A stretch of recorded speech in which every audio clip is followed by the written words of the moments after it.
Studies. C. Lenormand's Chaldean magic constructed an arm of wood so that it extended out from the wall of his room. At regular intervals along this arm, he attached 4 cords, all of like composition, size, and weight.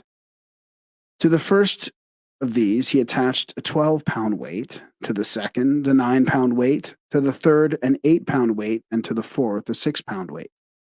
These different weights corresponded to the sizes of the brazier's hammers.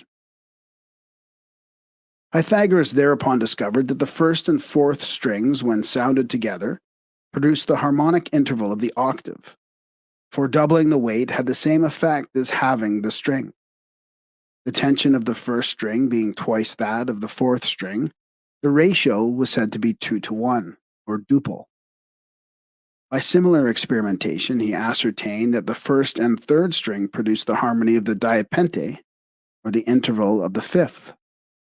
The tension of the first string being half again, as much as that of the third string, the ratio was said to be 3-to-2, or sesquialter. Likewise, the second and fourth strings, having the same ratio as the first and third strings, yielded a diapente harmony. Continuing his investigation, Pythagoras discovered that the first and second strings produced the harmony of the diatessaron, or the interval of the third, and the tension of the first string being a third greater than that of the second string, their ratio was said to be 4-to-3, or sesquitercian. The third and fourth strings, having the same ratio as the first and second strings, produced another harmony of the diatessaron. According to Iamblichus, the second and third strings had the ratio of 8-to-9, or epigodon. The key to harmonic ratios is hidden in the famous Pythagorean tetractys, or pyramid of dots. The tetractys is made up of the first 4 numbers, 1, 2, 3, and 4, which in their proportions reveal the intervals of the octave, the diapente, and the diatessaron. While the law of harmonic intervals as set forth above is true, it has been subsequently proved that hammers striking metal in the manner described will not produce the various tones ascribed to them. In all probability, therefore, Pythagoras actually worked out his theory of harmony from the monochord, a contrivance consisting of a single string stretched between 2 pegs and supplied with movable frets. To Pythagoras, music was one of the dependencies of the divine science of mathematics, and its harmonies were inflexibly controlled by mathematical proportions. The Pythagoreans averred that mathematics demonstrated the exact method by which the good established and maintained its universe. Number, therefore, preceded harmony, since it was the immutable law that governs all harmonic proportions. After discovering these harmonic ratios, Pythagoras gradually initiated his disciples into this, the supreme arcanum of his mysteries. He divided the multitudinous parts of creation into a vast number of planes or spheres, to each of which he assigned a tone, a harmonic interval, a number, a name, a color, and a form.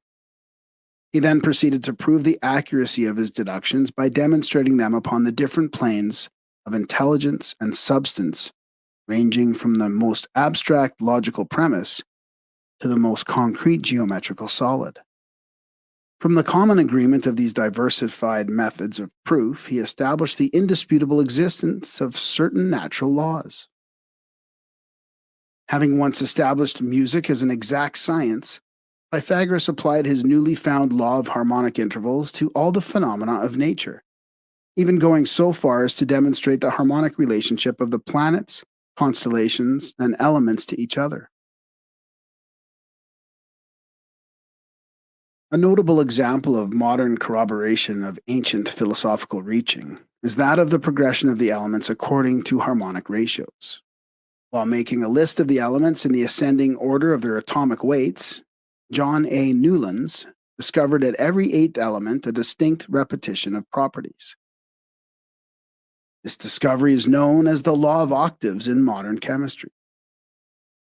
Since they held that harmony must be determined not by the sense perceptions, but by reason and mathematics, the Pythagoreans called themselves canonics, as distinguished from musicians of the harmonic school, who asserted taste and instinct to be the true normative principles of harmony. Recognizing, however, the profound effect of music upon the senses and emotions, Pythagoras did not hesitate to influence the mind and body with what he termed musical medicine. Pythagoras evinced such a marked preference for stringed instruments that he even went so far as to warn his disciples against allowing their ears to be defiled by the sounds of flutes or cymbals. He further declared that the soul could be purified from its irrational influences by solemn songs sung to the accompaniment of the lyre. In his investigation of the therapeutic value of harmonics, Pythagoras discovered that the seven modes, or keys, of the Greek system of music had the power to incite or allay the various emotions. It is related that while observing the stars one night, he encountered a young man befuddled with strong drink and mad with jealousy, who was piling faggots about his mistress's door with the intention of burning the house. The frenzy of the youth was accentuated by a flutist a short distance away who was playing a tune in the stirring Phrygian mode. Pythagoras induced the musician to change his air to the slow and rhythmic spondaic mode, whereupon the intoxicated youth immediately became composed and, gathering up his bundles of wood, returned quietly to his own home. There is also an account of how Empedocles, a disciple of Pythagoras, by quickly changing the mode of a musical composition he was playing, saved the life of his host, Anchitus, when the latter was threatened with death by the sword of one whose father he had condemned to public execution. It is also known that Asclepius, the Greek physician, cured sciatica and other diseases of the nerves by blowing a loud trumpet in the presence of the patient.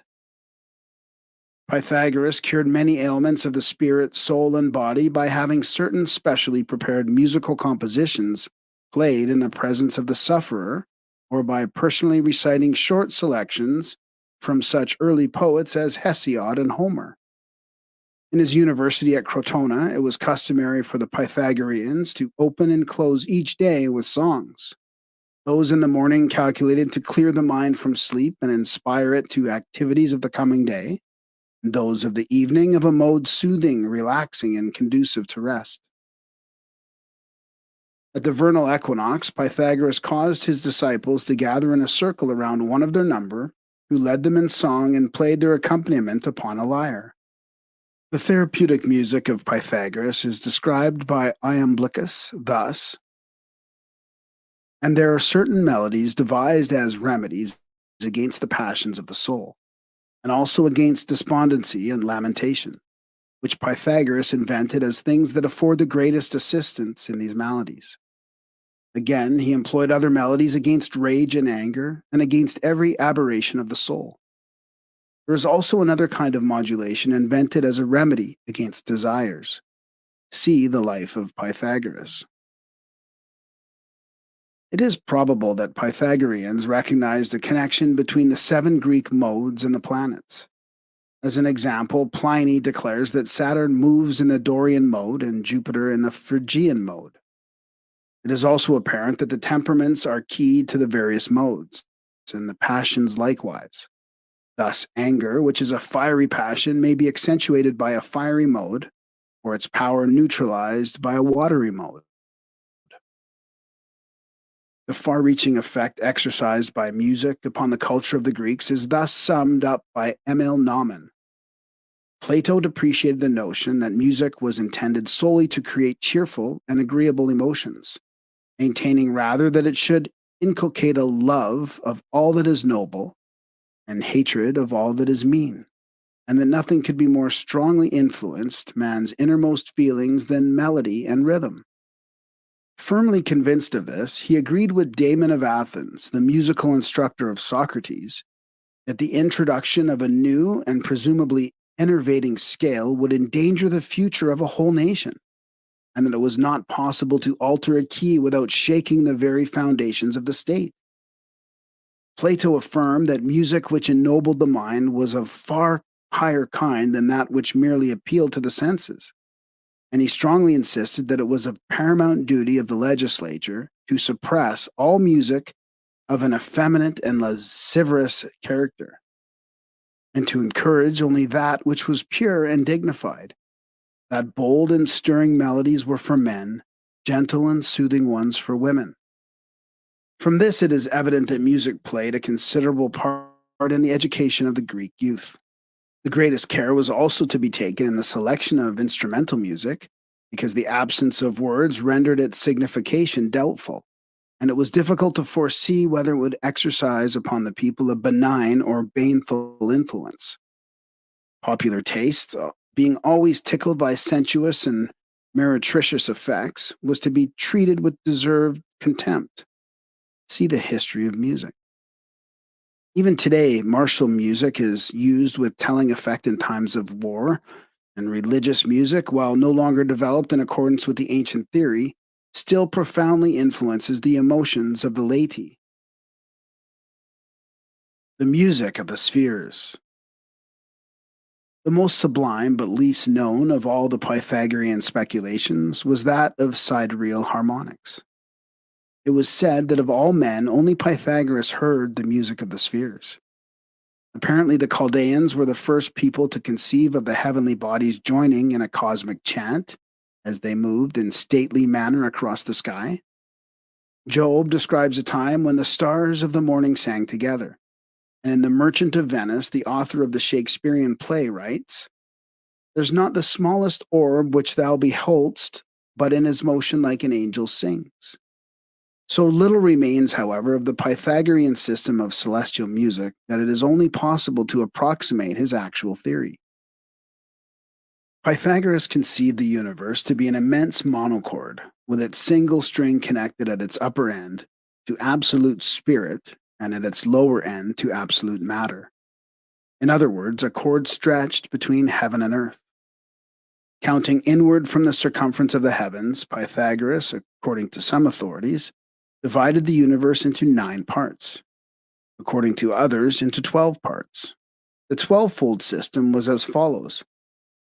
The first division was called the Empyrean, or the sphere of the fixed stars, and in was the dwelling place of the immortals. The second to 12th divisions were, in order, the spheres of Saturn, Jupiter, Mars, the Sun, Venus, Mercury, and the Moon, and fire, air, water, and earth.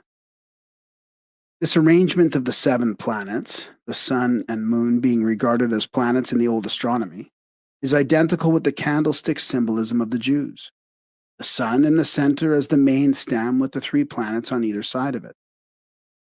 The names given by the Pythagoreans to the various notes of the diatonic scale were, according to the Macrobius, derived from an estimation of the velocity and magnitude of the planetary bodies. Each of these gigantic spheres, as it rushed endlessly through space, was believed to sound a certain tone caused by its continuous displacement of the ethereal diffusion. As these tones were a manifestation of divine order and motion, it must necessarily follow that they partook of the harmony of their own source. The assertion that the planets in their revolutions round the Earth uttered certain sounds differing according to their respective magnitude, celerity, and local distance was commonly made by the Greeks. Thus, Saturn, the farthest planet, was said to give the gravest note, while the Moon, which is the nearest, gave the sharpest. These sounds of the 7 planets and the sphere of the fixed stars, together with that above us, Antikython, are the 9 muses, and their joint symphony is called Mnemosyne. See the canon. This quotation contains an obscure reference to the 9-fold division of the universe previously mentioned. The Greek initiates also recognized the fundamental relationship between the individual heavens or spheres of the 7 planets and the 7 sacred vowels.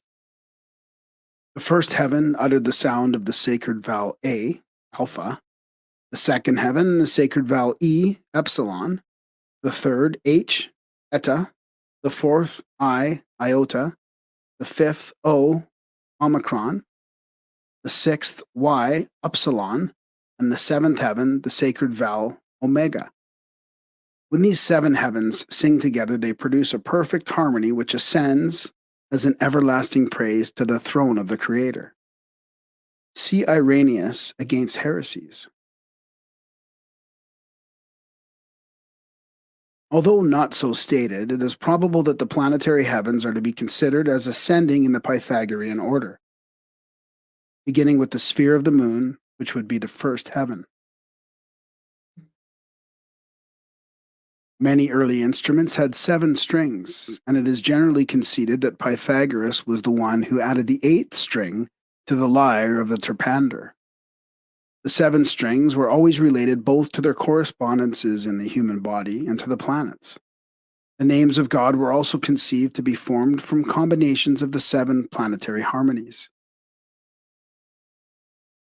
The Egyptians confined their sacred songs to the 7 primary sounds, forbidding any others to be uttered in their temples. One of their hymns contained the following invocation: "The 7 sounding tones praise thee, the great God, the ceaseless working Father of the whole universe."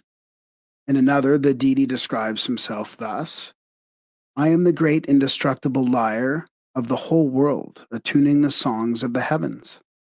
See Naumann's History of Music. The Pythagoreans believed that everything which existed had a voice, and that all creatures were eternally singing the praise of the Creator. Man fails to hear these divine melodies because his soul is enmeshed in the illusion of material existence. When he liberates himself from the bondage of the lower world with its sense limitations, the music of the spheres will again be audible as it was in the Golden Age. Harmony recognizes harmony, and when the human soul regains its true estate, it will not only hear the celestial choir, but also join with it in an everlasting anthem of praise to the eternal good, controlling the infinite number of parts and conditions of being. The Greek mysteries included in their doctrines a magnificent concept of the relationship existing between music and form. The elements of architecture, for example, were considered as comparable to musical modes and notes, or as having a musical counterpart. Consequently, when a building was erected in which a number of these elements were combined, the structure was then likened to a musical chord, which was harmonic only when it fully satisfied the mathematical requirements of harmonic intervals. The realization of this analogy between sound and form led Goethe to declare that architecture is crystallized music. In constructing their temples of initiation, the early priests frequently demonstrated their superior knowledge of the principles underlying the phenomenon known as vibration. A considerable part of the mystery rituals consisted of invocations and intonements, for which purpose special sound chambers were constructed. A word whispered in one of these apartments was so intensified that the reverberations made the entire building sway and be filled with a deafening roar.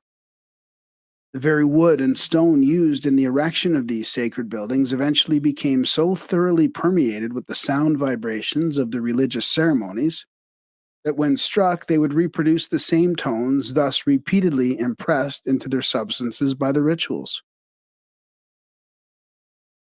Every element in nature has its individual keynote. If these elements are combined into a composite structure, the result is a chord that, if sounded, will disintegrate the compound into its integral parts. Likewise, each individual has a keynote that, if sounded, will destroy him. The allegory of the walls of Jericho falling when the trumpets of Israel were sounded is undoubtedly intended to set forth the arcane significance of individual keynote or vibration. The philosophy of color. Light, writes Edwin D. Babbitt, reveals the glories of the external world and yet is the most glorious of them all. It gives beauty, reveals beauty, and it is itself most beautiful. It is the analyzer, the truth teller, and the exposer of shams, for it shows things as they are. Its infinite streams measure off the universe and flow into our telescopes from stars which are quintillions of miles distant.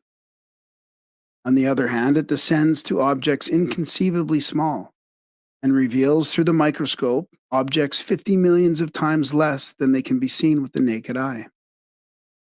Like all other fine forces, its movement is wonderfully soft, yet penetrating and powerful. Without its vivifying influence, vegetable, animal, and human life must immediately perish from the earth, and general ruin take place. We shall do well, then, to consider this potential and beautiful principle of light and its component colors, for the more deeply we penetrate into its inner laws, the more will it present itself as a marvelous storehouse of power to vitalize, heal, refine, and delight mankind. See the principles of light and color. Since light is the basic physical manifestation of life, bathing all creation in its radiance, it is highly important to realize, in part at least, the subtle nature of this divine substance.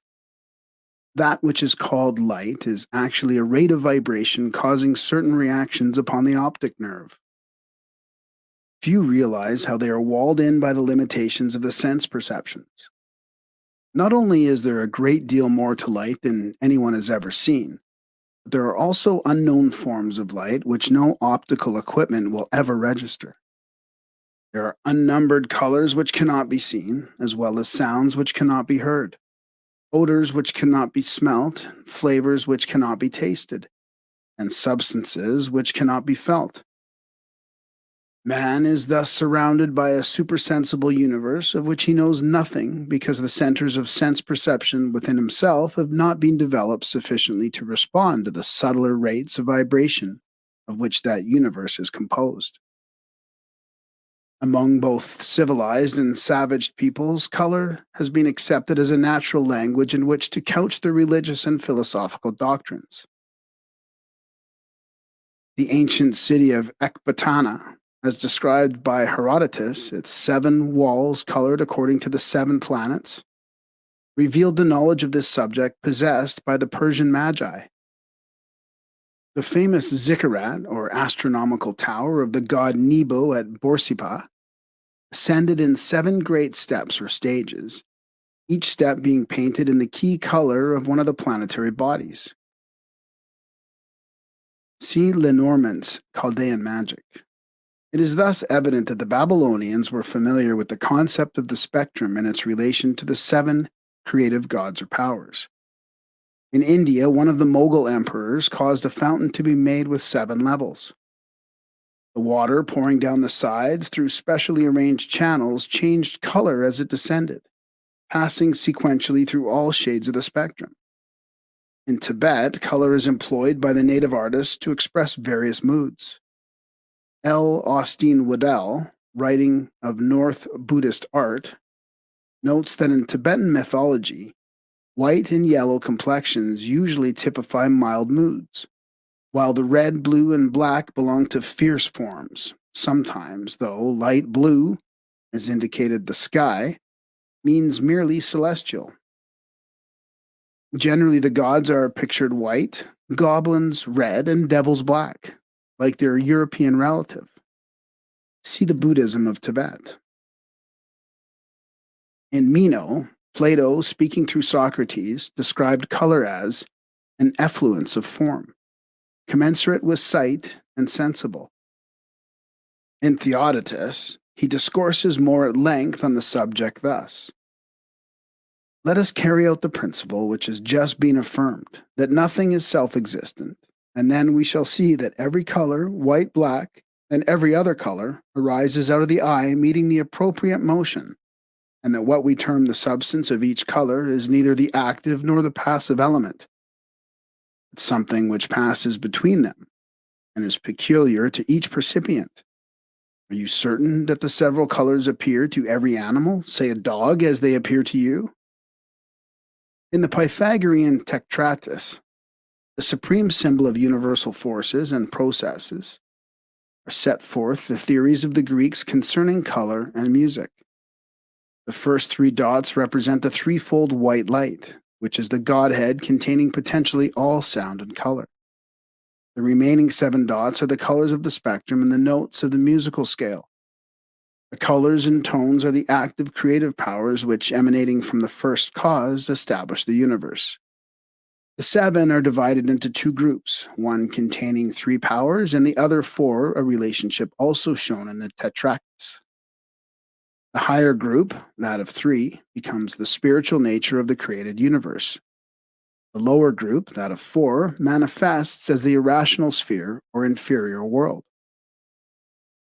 In the mysteries, the seven logi, or creative lords, are shown as streams of force issuing from the mouth of the Eternal One. This signifies the spectrum being extracted from the white light of the Supreme Deity. The seven creators, or fabricators, of the inferior spheres were called by the Jews the Elohim. By the Egyptians, they were referred to as the builders, sometimes as the governors, and are depicted with great knives in their hands with which they carve the universe from its primordial substance. Worship of the planets is based upon their acceptation as the cosmic embodiments of the seven creative attributes of God. The lords of the planets were described as dwelling within the body of the sun. For the true nature of the sun, being analogous to the white light, contains the seeds of all the tone and color potencies which it manifests. There are numerous arbitrary arrangements setting forth the mutual relationships of the planets, the colors, and the musical notes.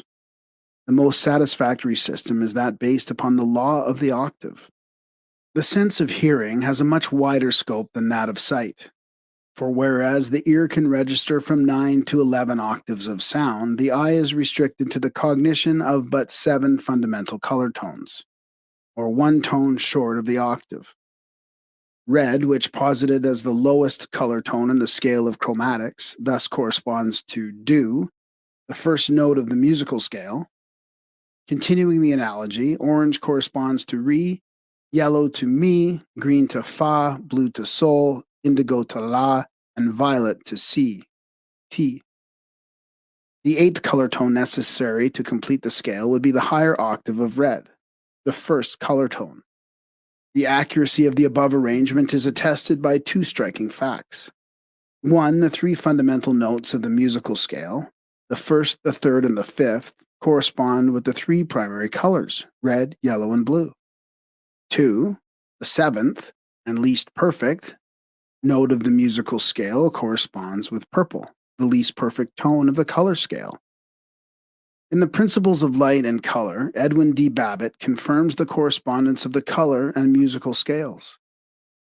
As C is at the bottom of the musical scale and made with the coarsest waves of air, so is red at the bottom of the chromatic scale and made with the coarsest waves of luminous ether.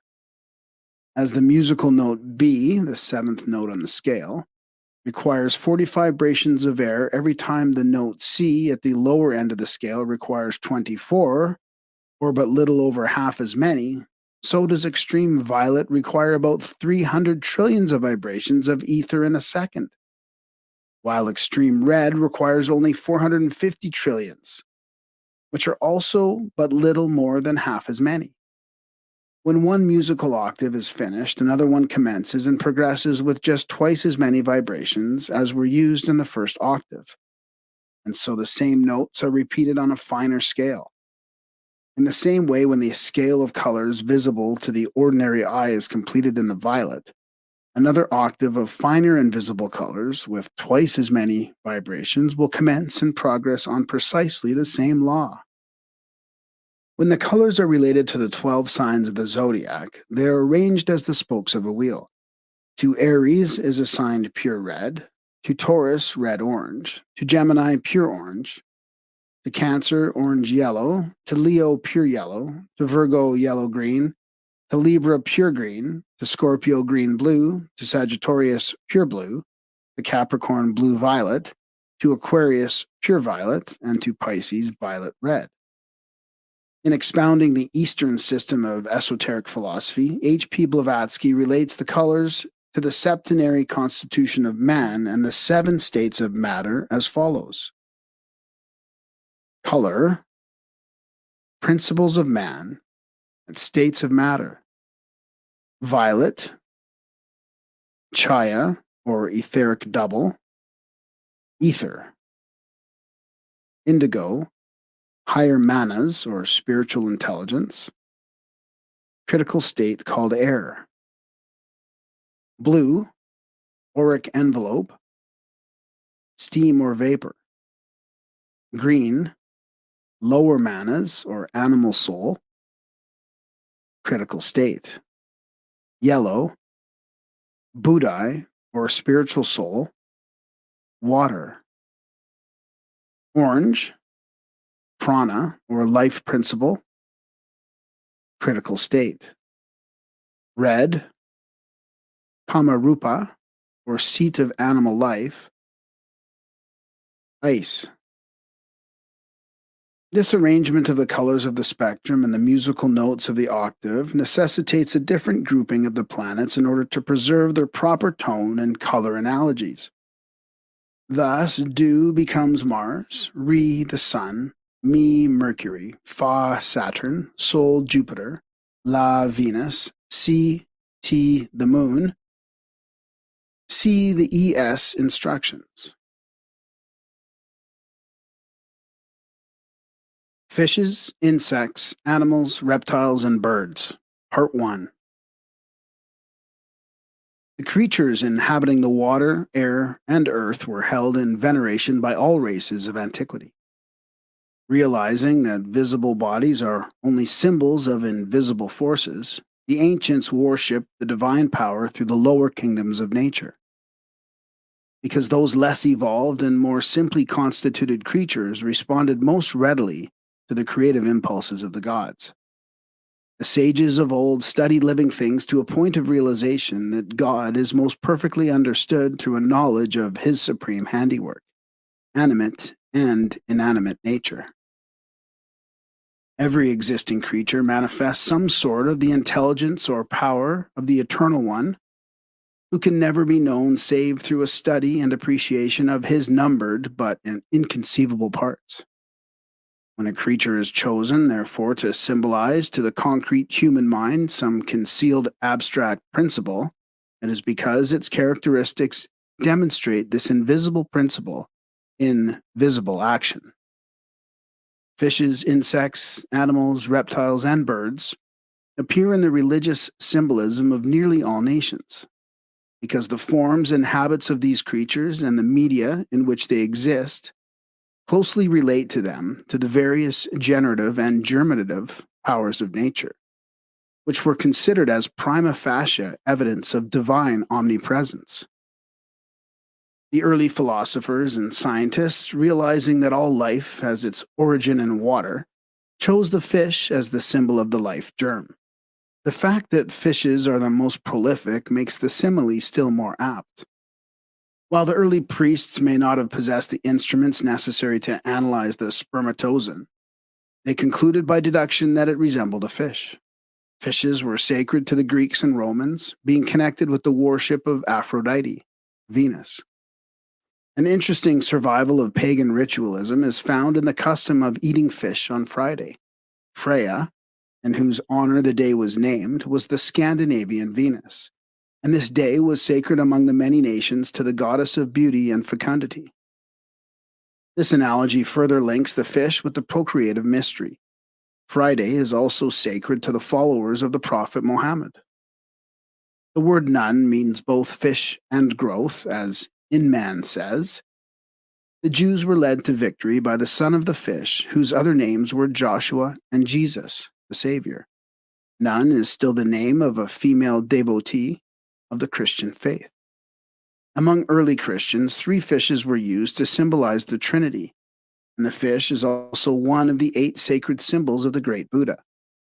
It is also significant that the dolphin should be sacred to both Apollo, the solar savior, and Neptune. It was believed that this fish carried the shipwrecked sailors to heaven on its back. The dolphin was accepted by the early Christians as an emblem of Christ because the pagans had viewed this beautiful creature as a friend and benefactor of man. The heir to the throne of France, the Dauphin, may have secured his title from this ancient pagan symbol of the divine preservative power. The first advocates of Christianity likened converts to fishes, who at the time of baptism returned again into the sea of Christ. Primitive peoples believed the sea and land were inhabited by strange creatures, and early books on zoology contain curious illustrations of composite beasts, reptiles, and fishes, which did not exist at the time the medieval authors compiled these voluminous books. In the ancient initiatory rituals of the Persian, Greek, and Egyptian mysteries, the priests disguised themselves as composite creatures, thereby symbolizing different aspects of human consciousness. They used birds, reptiles, and as emblems of their various deities, often creating forms of grotesque appearance and assigning to them imaginary traits, habits, and places of domicile, all of which were symbolic of certain spiritual and transcendental truths thus concealed from the profane. The phoenix made its nests of incense and flames. The unicorn had the body of a horse, the feet of an elephant, and the tail of a wild boar. The upper half of the centaur's body was human and the lower half equine. The pelican of the Hermetists fed its young from its own breast, and to this bird were assigned other mysterious attributes which could have been true only allegorically. Though regarded by many writers of the Middle Ages as actual living creatures, none of these, the pelican excepted, ever existed outside the symbolism of the mysteries. Possibly they originated in rumors of animals then little known. In the temple, however, they became a reality, for there they signified the manifold characteristics of man's nature. The manticora had certain points in common with the hyena. The unicorn may have been the single-horned rhinoceros. To the student of the secret wisdom, these composite animals and birds simply represent various forces working in the invisible worlds. This is a point which nearly all writers on the subject of medieval monsters seem to have overlooked. See Vlissis Aldrovandi's Monstrorum Historia, 1642, and Physica Curiosa by P. Gaspar Schoto, 1697. There are also legends to the effect that long before the appearance of human beings, there existed a race or species of composite creatures which was destroyed by the gods. The temples of antiquity preserved their own historical records and possessed information concerning the prehistoric world that has never been revealed to the uninitiated. According to these records, the human race evolved from a species of creature that partook somewhat of the nature of an amphibian, for at that time primitive man had the gills of a fish and was partly covered with scales. To a limited degree, the human embryo demonstrates the possibility of such a condition.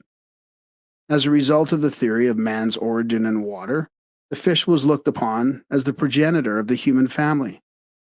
This gave rise to the ichthyolatry of the Chaldeans, Phoenicians, and Brahmins. The American Indians believe that the waters of lakes, rivers, and oceans are inhabited by a mysterious people, the Water Indians. The fish has been used as an emblem of damnation, but among the Chinese it typified contentment and good fortune, and fishes appear on many of their coins. When Typhon, or Set, the Egyptian evil genius, had divided the body of the god Osiris into 14 parts, he cast one part into the river Nile, where, according to Plutarch, it was devoured by 3 fishes: the Lepodotus, probably the Lepidosiren, the Phagris, and the Oxyrhynchus, a form of pike. For this reason, the Egyptians would not eat the flesh of these fishes, believing that to do so would be to devour the body of their god. When used as a symbol of evil, the fish represented the earth, man's lower nature, and the tomb, the sepulchre of the mysteries. Thus was Jonah 3 days in the belly of the great fish, as Christ was 3 days in the tomb. Several early church fathers believed that the whale which swallowed Jonah was the symbol of God the Father, who, when the hapless prophet was thrown overboard, accepted Jonah into his own nature until a place of safety was reached. The story of Jonah is really a legend of initiation into the mysteries. And the great fish represents the darkness of ignorance which engulfs man when he is thrown over the side of the ship, is born into the sea life. The custom of building ships in the form of fishes or birds, common in ancient times, could give rise to the story, and mayhap Jonah was merely picked up by another vessel and carried into port, the pattern of the ship causing it to be called a great fish. Veritatis simplex oratio est. Probably more so, the whale of Jonah is based upon the pagan mythological creature Hippocampus, part horse and part dolphin. For the early Christian statues and carvings show the composite creature and not a true whale. It is reasonable to suppose that the mysterious sea serpents, which, according to the Mayan and Toltec legends, brought the gods to Mexico, were Viking or Chaldean ships, but in the shape of composite sea monsters or dragons. H.P. Blavatsky advances the theory that the word Cetus, the great whale, is derived from Keto, a name for the fish god, Dagon, and that Jonah was actually confined in a cell hollowed out in the body of a gigantic statue of Dagon after he had been captured by Phoenician sailors and carried to one of their cities. There is no doubt a great mystery in the gigantic form of Cetus, which is still preserved as a constellation.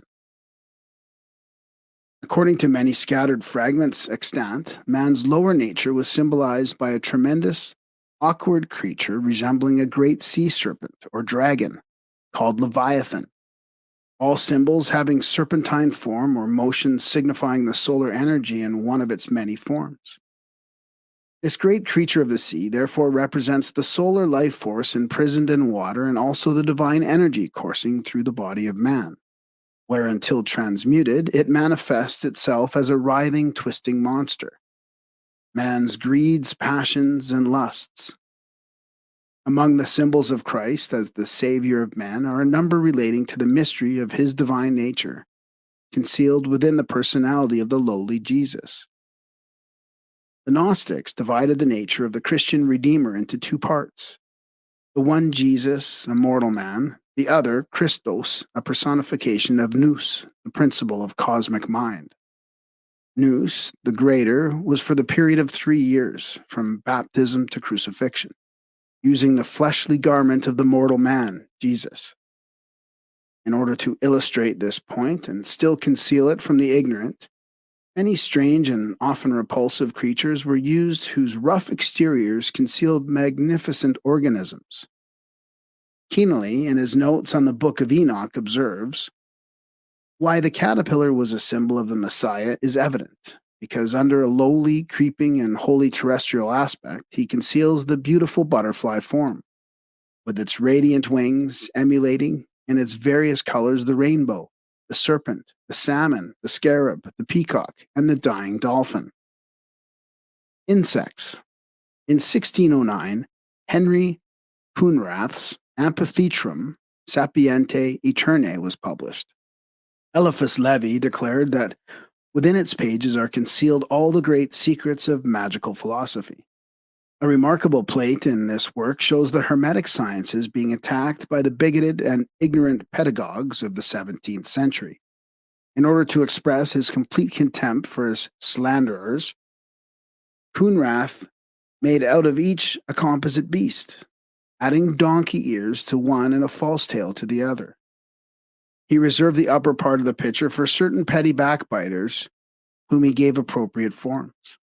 The air was filled with strange creatures, great dragonflies, winged frogs, birds with human heads, and other weird forms which defy description, heaping venom, gossip, spite, slander, and other forms of persecution upon the secret arcanum of the wise. The drawing indicated that their attacks were ineffectual. Poisonous insects were often used to symbolize the deadly power of the human tongue. Insects of all kinds were also considered emblematic of the nature spirits and daemons, for both were believed to inhabit the atmosphere. Medieval drawings showing magicians in the act of invoking spirits often portray the mysterious powers of the other world, which the conjurer has exercised, as appearing to him in composite part insect forms.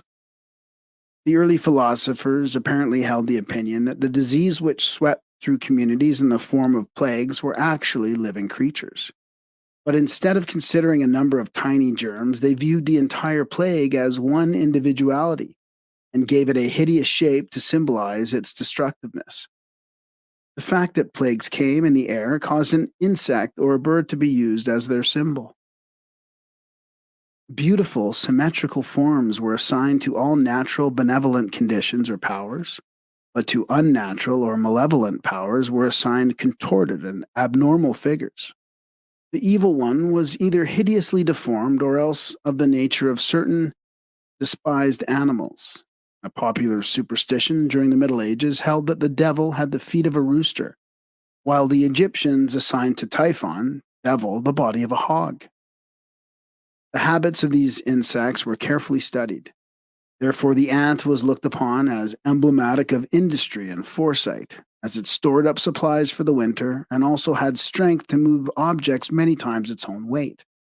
The locusts, which swept down in the clouds and in some parts of Africa and Asia obscured the sun and destroyed every green thing, were considered fit emblems of passion, disease, hate, and strife.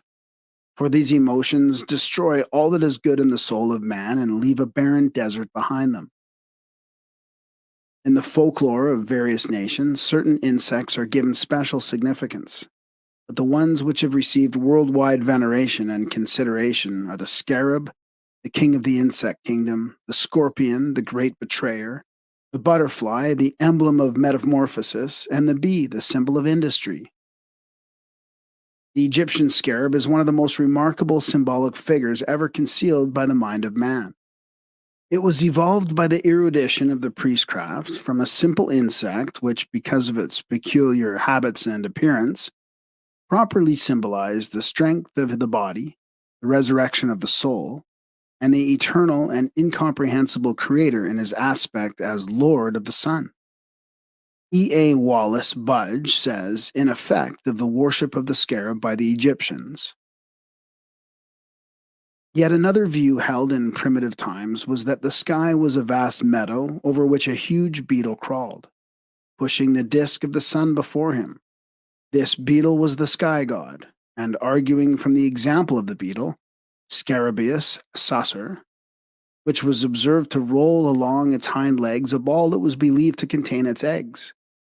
The early Egyptians thought that the ball of the sky god contained his egg, and that the sun was his offspring. Thanks, however, to the investigations of the eminent entomologist Monsieur J. H. Fabre, we now know that the ball which the Scarabaeus saucer rolls along contains not its eggs, but dung that is to serve as food for its egg, which it lays in a carefully prepared place. Initiates of the Egyptian mysteries were sometimes called scarabs, again lions and panthers. The scarab was the emissary of the sun, symbolizing light, truth, and regeneration. Stone scarabs, called heart scarabs, were about 3 inches long, were placed in the heart cavity of the dead when that organ was removed to be embalmed separately as part of the process of mummifying. Some maintain that the stone beetles were merely wrapped in the winding cloths at the time of preparing the body for eternal preservation. The following passage concerning this appears in the great Egyptian Book of Initiation, the Book of the Dead. And behold, thou shalt make a scarab of green stone, which shall be placed in the breast of a man, and it shall perform for him the opening of the mouth. The funeral rites of many nations bear a striking resemblance to the initiatory ceremonies of the mysteries. Ra, the god of the sun, had 3 important aspects. As the creator of the universe, he was symbolized by the head of a scarab and was called Khepera, which signified the resurrection of the soul and a new life at the end of the mortal span. The mummy cases of the Egyptian dead were nearly always ornamented with scarabs. Usually one of these beetles with outspread wings was painted on the mummy case directly over the breast of the dead. The finding of such great numbers of small stone scarabs indicates that they were a favorite article of adornment among the Egyptians. Because of its relationship to the sun, the scarab symbolized the divine part of man's nature. The fact that its beautiful wings were concealed under its glossy shell typified the winged soul of man hidden within its earthly sheath. The Egyptian soldiers were given the scarab as their special symbol because the ancients believed that these creatures were all of the male sex and consequently appropriate emblems of virility, strength, and courage.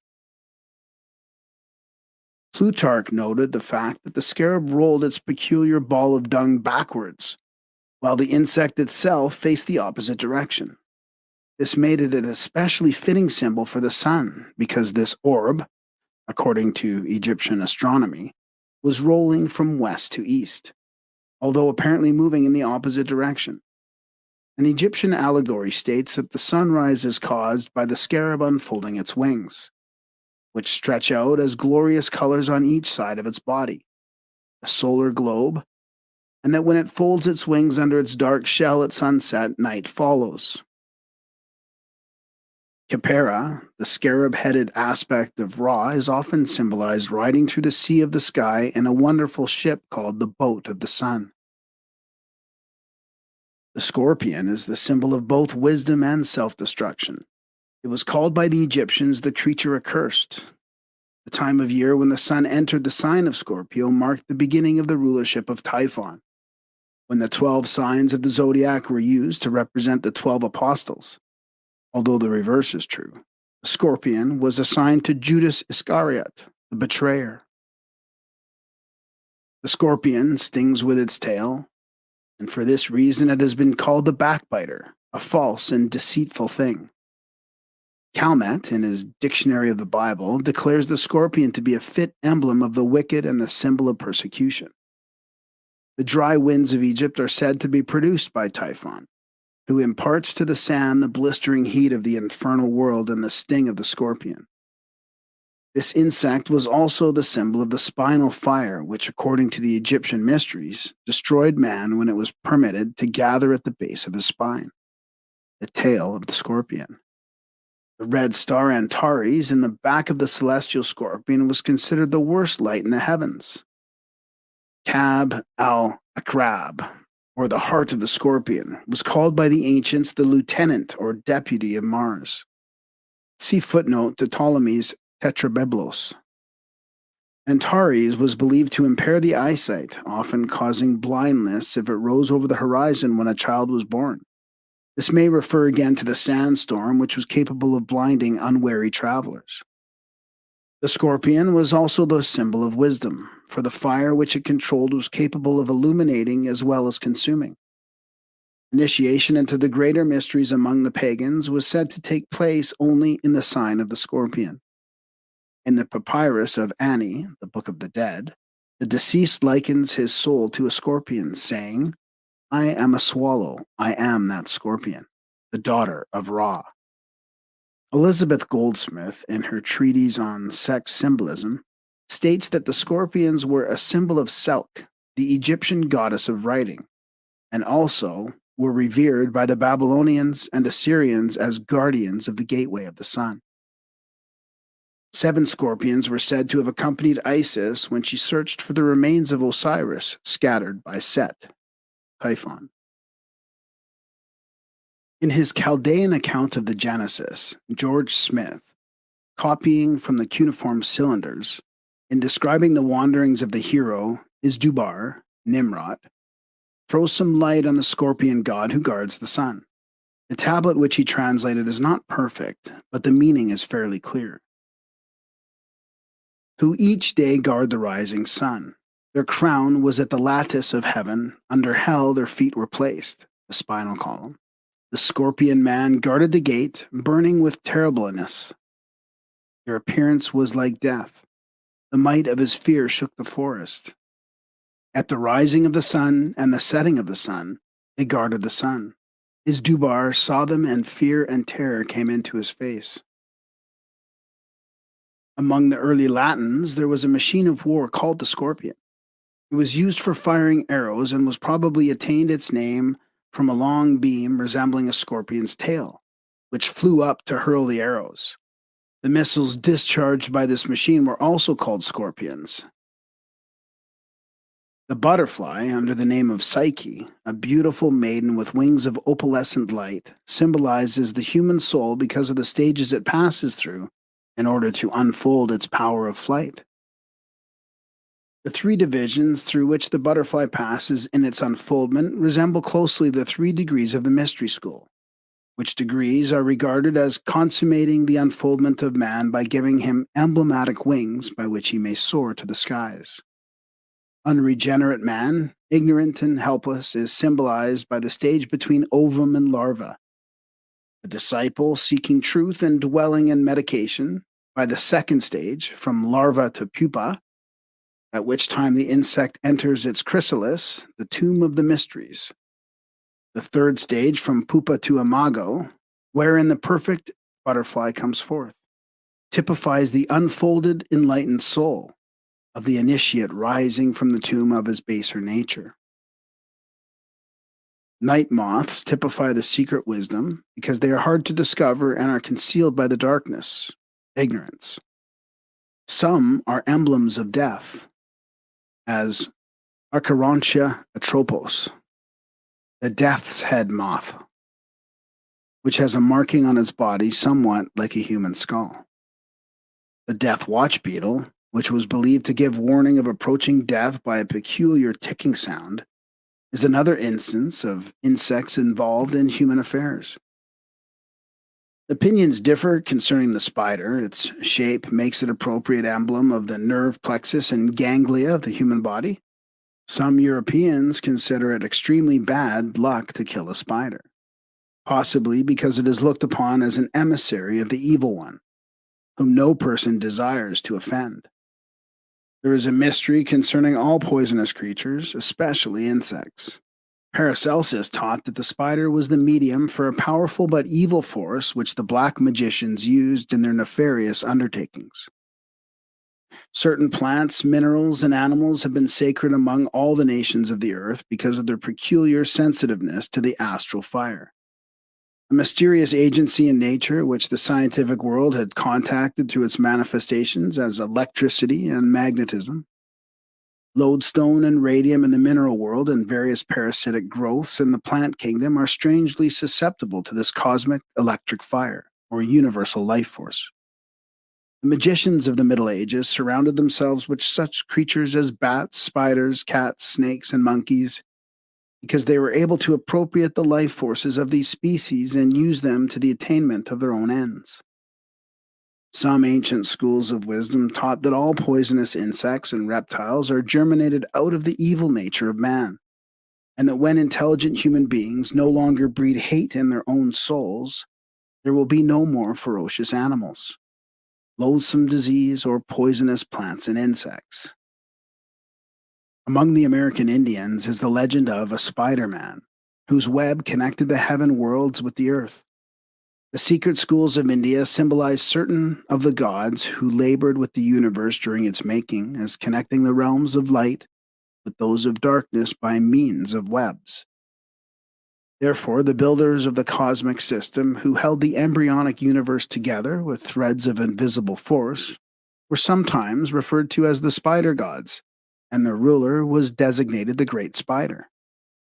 The beehive is found in masonry as a reminder that in diligence and labor for a common good, true happiness and prosperity are found.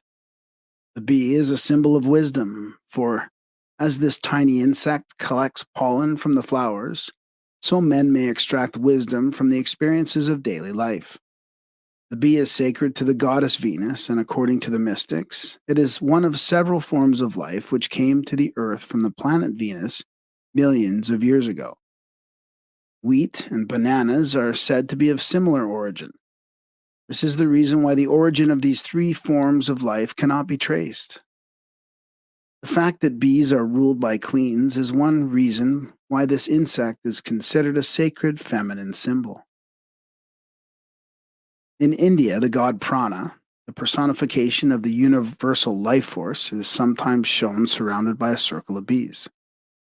Because of its importance in pollinizing flowers, the bee is the accepted symbol of the generative power.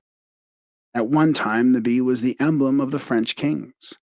The rulers of France wore robes embroidered with bees, and the canopies of their thrones were decorated with gigantic figures of these insects. The fly symbolizes the tormentor because of the annoyance it causes to animals, The Chaldean god Baal was often called Baal Zebul, or the god of the dwelling place. The word Zebub or Zebab means a fly, and Baal Zebul became Baal Zebub or Beelzebub, a word which was loosely translated to mean Jupiter's fly. The fly was looked upon as a form of the divine power because of its ability to destroy decaying substances and thus promote health. The fly may have obtained its name Zebub from its peculiar buzzing or humming. Inman believes that Beelzebub, which the Jews ridiculed as my lord of flies, really means my lord who hums or murmurs. Inman recalls the singing Menmom of the Egyptian desert, a tremendous figure with an Aeolian harp on the top of its head. When the wind blows strongly, this great statue sighs or hums. The Jews changed Baalzebub into Beelzebub and made him the prince of devils by interpreting daemon as demon. Naudius, in defending Virgil from accusations of sorcery, attempted a wholesale denial of the miracles supposedly performed by Virgil and produced enough evidence to convict the poet on all counts. Among other strange fears, Virgil fashioned a fly out of brass and after certain mysterious ceremonies placed it over one of the gates of Naples. As a result, no flies entered the city for more than 8 years. Reptiles. The serpent was chosen as the head of the reptilian family. Serpent worship in some form has permeated nearly all parts of the earth. The serpent mounds of the American Indian, the carved stone snakes of Central and South America, the hooded cobras of India, Python, the great snake of the Greeks, the sacred serpents of the Druids, the Midgard snake of Scandinavia, the Nagas of Burma, Siam, and Cambodia, the brazen serpent of the Jews, the mystical serpent of Orpheus, the snakes at the oracle of Delphi twining themselves around the tripod upon which the Pythian priestess sat, the tripod itself being in the form of twisted serpents, the sacred serpents preserved in the Egyptian temples, the aureus coiled upon the foreheads of the pharaohs and priests. All these bear witness to the universal veneration in which the snake was held.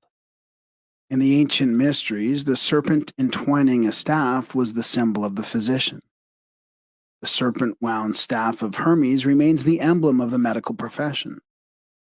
Among nearly all these ancient peoples, the serpent was accepted as the symbol of wisdom or salvation. The antipathy which Christendom feels toward the snake is based upon the little understood allegory of the Garden of Eden. The serpent is true to the principle of wisdom, for it tempts man to the knowledge of himself. Therefore, the knowledge of self resulted from man's disobedience to the demiurgus, Jehovah. How the serpent came to be in the garden of the Lord after God had declared that all creatures which he had made during the 6 days of creation were good has not been satisfactorily answered by the interpreters of Scripture. The tree that grows in the midst of the garden is the spinal fire. The knowledge of the use of that spinal fire is the gift of the great serpent. Notwithstanding statements to the contrary, the serpent is the symbol and prototype of the universal Savior, who redeems the worlds by giving creation the knowledge of itself and the realization of good and evil. If this be not so, why did Moses raise a brazen serpent upon a cross in the wilderness that all who looked upon it might be saved from the sting of the lesser snakes? Was not the brazen serpent a prophecy of the crucified man to come? If the serpent be only a thing of evil, why did Christ instruct his disciples to be as wise as serpents? The accepted theory that the serpent is evil cannot be substantiated. It has long been viewed as the emblem of immortality. It is the symbol of reincarnation or metempsychosis because it annually sheds its skin, reappearing as it were in a new body. There is an ancient superstition to the effect that snakes never die except by violence and that, if uninjured, they would live forever. It was also believed that snakes swallowed themselves, and this resulted in their being considered emblematic of the supreme creator, who periodically reabsorbed his universe back into himself. In Isis Unveiled, H.P. Blavatsky makes this significant statement concerning the origin of serpent worship. Before our globe had become egg-shaped or round, it was the long trail of cosmic dust or fire mist, moving and writhing like a serpent. This, say the explanations, was the Spirit of God moving on the chaos until its breath had incubated cosmic matter and made it assume the annular shape of a serpent with its tail and its mouth, emblem of eternity in its spiritual and our world in its physical sense. The seven-headed snake represents the supreme deity manifested through his Elohim, or seven spirits, by whose aid he established his universe. The coils of the snake have been used by the pagans to symbolize the motion and also the orbits of the celestial bodies, and it is probable that the symbol of the serpent twisted around the egg, which was common to many of the ancient mystery schools, represented both the apparent motion of the sun around the earth and the bands of astral light, or the great magical agent which move about the planet incessantly. Electricity was commonly symbolized by the serpent because of its motion. Electricity passing between the poles of a spark gap is serpentine in its motion. Force projected through atmosphere was called the Great Snake. Being symbolic of universal force, the serpent was emblematic of both good and evil. Force can tear down as rapidly as it can build up. The serpent, with its tail in its mouth, is the symbol of eternity. For in this position, the body of the reptile has neither beginning nor end. The head and tail represent the positive and negative poles of the cosmic life circuit. The initiates of the mysteries were often referred to as serpents, as their wisdom was considered analogous to the divinely inspired power of the snake. There is no doubt that the title winged serpents, the seraphim, was given to one of the invisible hierarchies that labored with the earth during its early formation. There is a legend that in the beginning of the world, winged serpents reigned upon the earth. These were probably the demigods which antedate the historical civilization of every nation. The symbolic relationship between the sun and the serpent found literal witness in the fact that life remains in the snake until sunset, even though it be cut into a dozen parts. The Hopi Indians consider the serpent to be in close communication with the earth spirit. Therefore, at the time of their annual snake dance, they send their prayers to the earth spirit by first specially sanctifying large numbers of these reptiles, and then liberating them to return to the earth with the prayers of the tribe. The great rapidity of motion manifested by lizards has caused them to be associated with Mercury, the messenger of the gods, whose winged feet traveled infinite distances almost instantaneously. A point which must not be overlooked in connection with the reptiles in symbolism is brought clearly out by the eminent scholar Dr. H. E. Santee in his Anatomy of the Brain and the Spinal Cord. In reptiles, there are two pineal bodies, an anterior and a posterior, of which the posterior remains undeveloped, but the anterior forms a rudimentary cyclopean eye. In the Hatteria, a New Zealand lizard, it projects through the parietal foramen and presents an imperfect lens and retina and in its long stalk nerve fibers. Crocodiles were regarded by the Egyptians both as symbols of Typhon and emblems of the supreme deity. Of the latter, because while underwater the crocodile is capable of seeing, Plutarch asserts, though its eyes are covered by a thin membrane. The Egyptians declared that no matter how far away the crocodile lay its eggs, the Nile would reach up to them in its next inundation, this reptile being endowed with a mysterious sense capable of making known the extent of the flood months before it took place.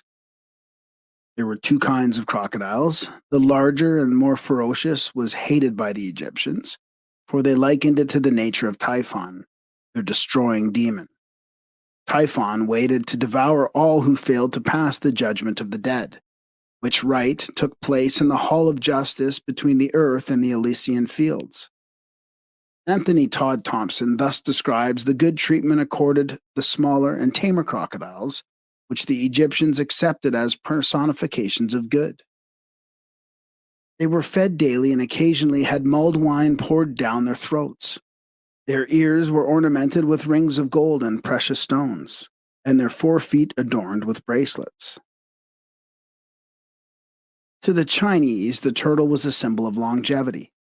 At a temple in Singapore, a number of sacred turtles are kept, their age recorded by carvings on their shells. The American Indians use the ridge down the back of a turtle shell as a symbol of the great divide between life and death.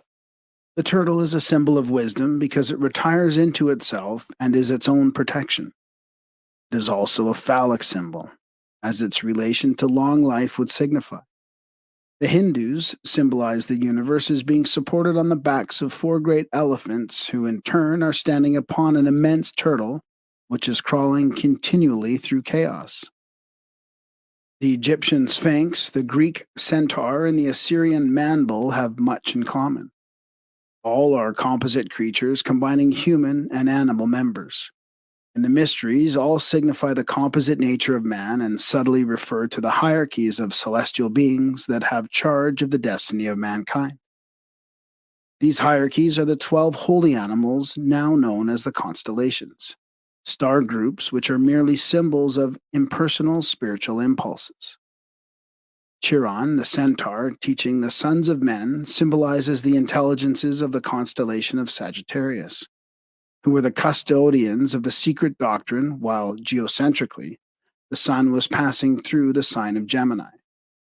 The 5-footed Assyrian man-bull with the wings of an eagle and the head of a man is a reminder that the invisible nature of man has the wings of a god, the head of a man, and the body of a beast.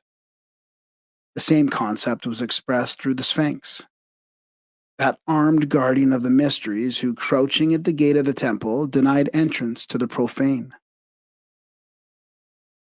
Thus placed man between him and his divine possibilities, the Sphinx also represented the secret doctrine itself.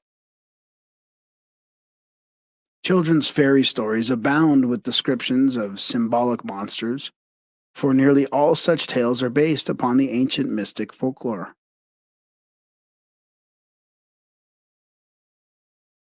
Fishes, insects, animals, reptiles, and birds, Part 2. As appropriate emblems of various human and divine attributes, birds were included in religious and philosophic symbolism, that of pagans and of Christians alike. Cruelty was signified by the buzzard, courage by the eagle, self-sacrifice by the pelican, and pride by the peacock. The ability of birds to leave the earth and fly aloft toward the source of life has resulted in their being associated with aspiration, purity, and beauty. Wings were therefore often added to various terrene creatures in an effort to suggest transcendency. Because their habitat was among the branches of the sacred trees in the heart of ancient forests, birds were also regarded as the appointed messengers of the tree spirits and nature gods dwelling in these consecrated groves.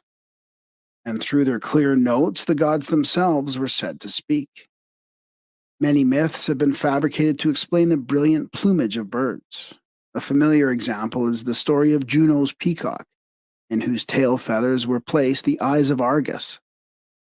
Numerous American Indian legends also deal with birds and the origin of the various colors of feathers. The Navajos declare that when all living things climbed to the stalk of a bamboo to escape the flood, the wild turkey was on the lowest branch and his tail feathers trailed in the water, hence the color was all washed out. Gravitation, which is the law in the material world, is the impulse toward the center of materiality. Levitation, which is the law in the spiritual world, is the impulse toward the center of spirituality. Seeming to be capable of neutralizing the effect of gravity, the bird was said to partake of a nature superior to other terrestrial creation. And its feathers, because of their sustaining power, came to be accepted as symbols of divinity, courage, and accomplishment. A notable example is the dignity attached to eagle feathers by the American Indians, among whom they are the insignia of merit. Angels have been invested with wings because, like birds, they were considered to be the intermediaries between the gods and men, and to inhabit the air or middle kingdom betwixt heaven and earth. As the dome of the heavens was likened to a skull in the Gothic mysteries, so the birds which flew across the sky were regarded as thoughts of the deity. For this reason, Odin's two messenger ravens were called Hugin and Munin, thought and memory.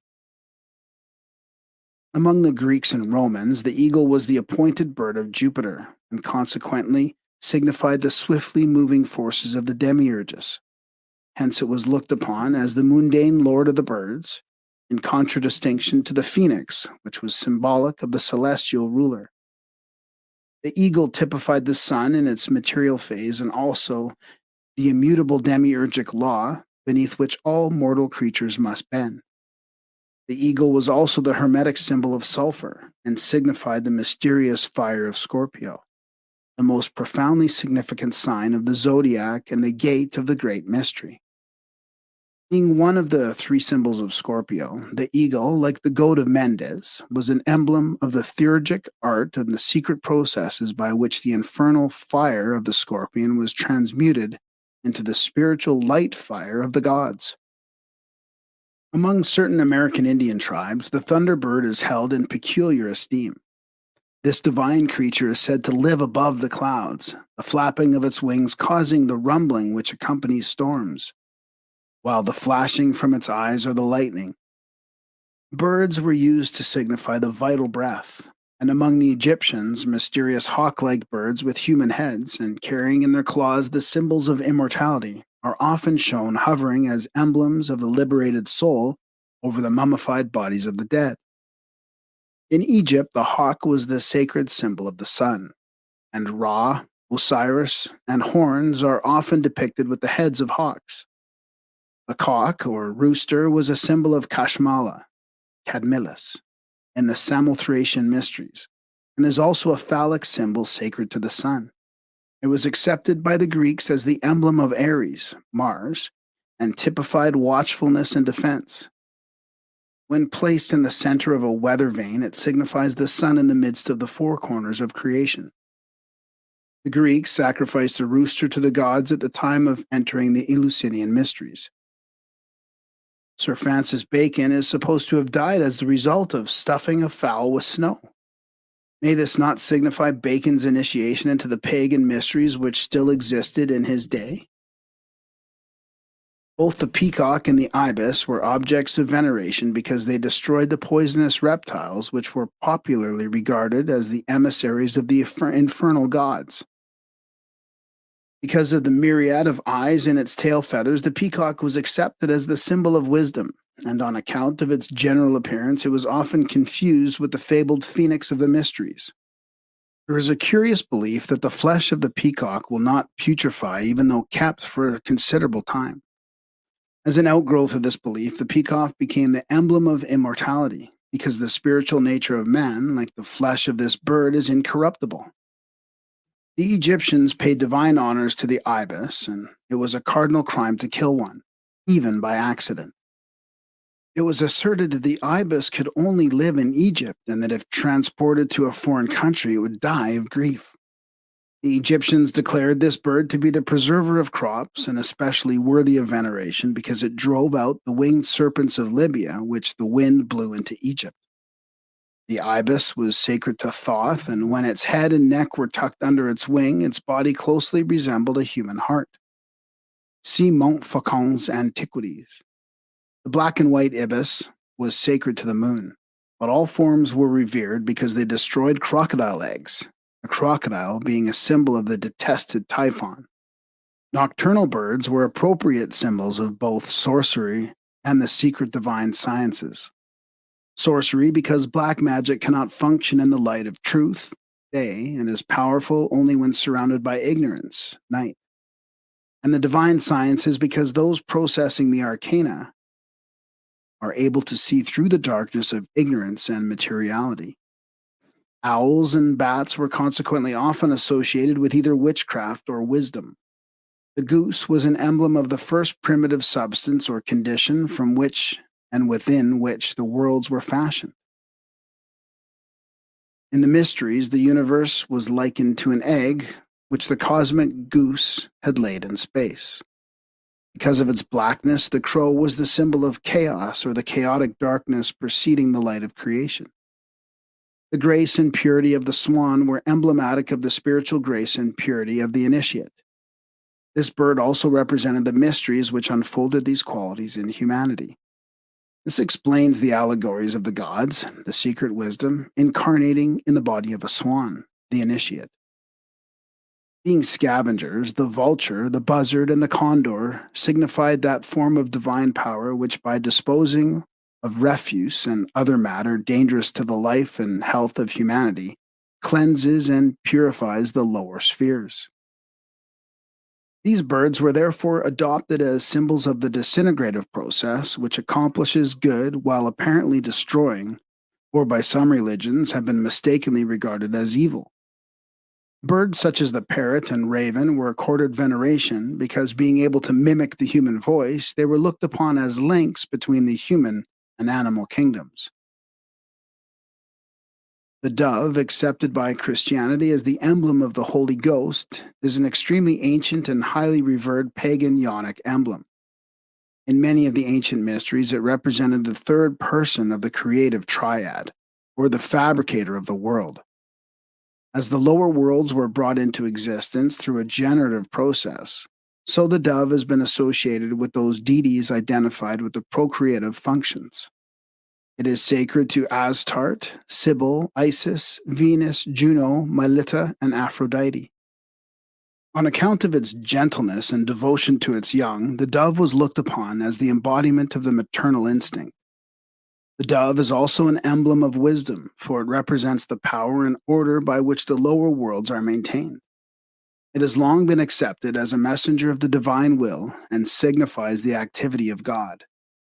The name dove has been given to oracles and to prophets. The true name of the dove was Iona or Ionis. It was a very sacred emblem, and at one time almost universally received. It was adopted by the Hebrews, and the mystic dove was regarded as a symbol from the days of Noah by all those who were of the Church of God. The prophet sent to Nineveh as God's messenger was called Jonah or the dove, our Lord's forerunner. The Baptist was called in Greek by the name of Ionas, and so was the apostle of love, the author of the fourth gospel and the apocalypse, named Ionas. Bryant's analysis of ancient mythology. In Masonry, the dove is the symbol of purity and innocence. It is significant that in the pagan mysteries, the dove of Venus was crucified upon the four spokes of a great wheel, thus foreshadowing the mysteries of the crucified Lord of Love. Although Mohammed drove the doves from the temple at Mecca, occasionally he is depicted with a dove sitting upon his shoulder as the symbol of divine inspiration. In ancient times, the effigies of doves were placed upon the heads of scepters to signify that those bearing them were overshadowed by divine prerogative. In medieval art, the dove frequently was pictured as an emblem of divine benediction. The phoenix. Clement, one of the ante-Nicene fathers, describes in the 1st century after Christ the peculiar nature and habits of the phoenix in this wise. There is a certain bird which is called a phoenix.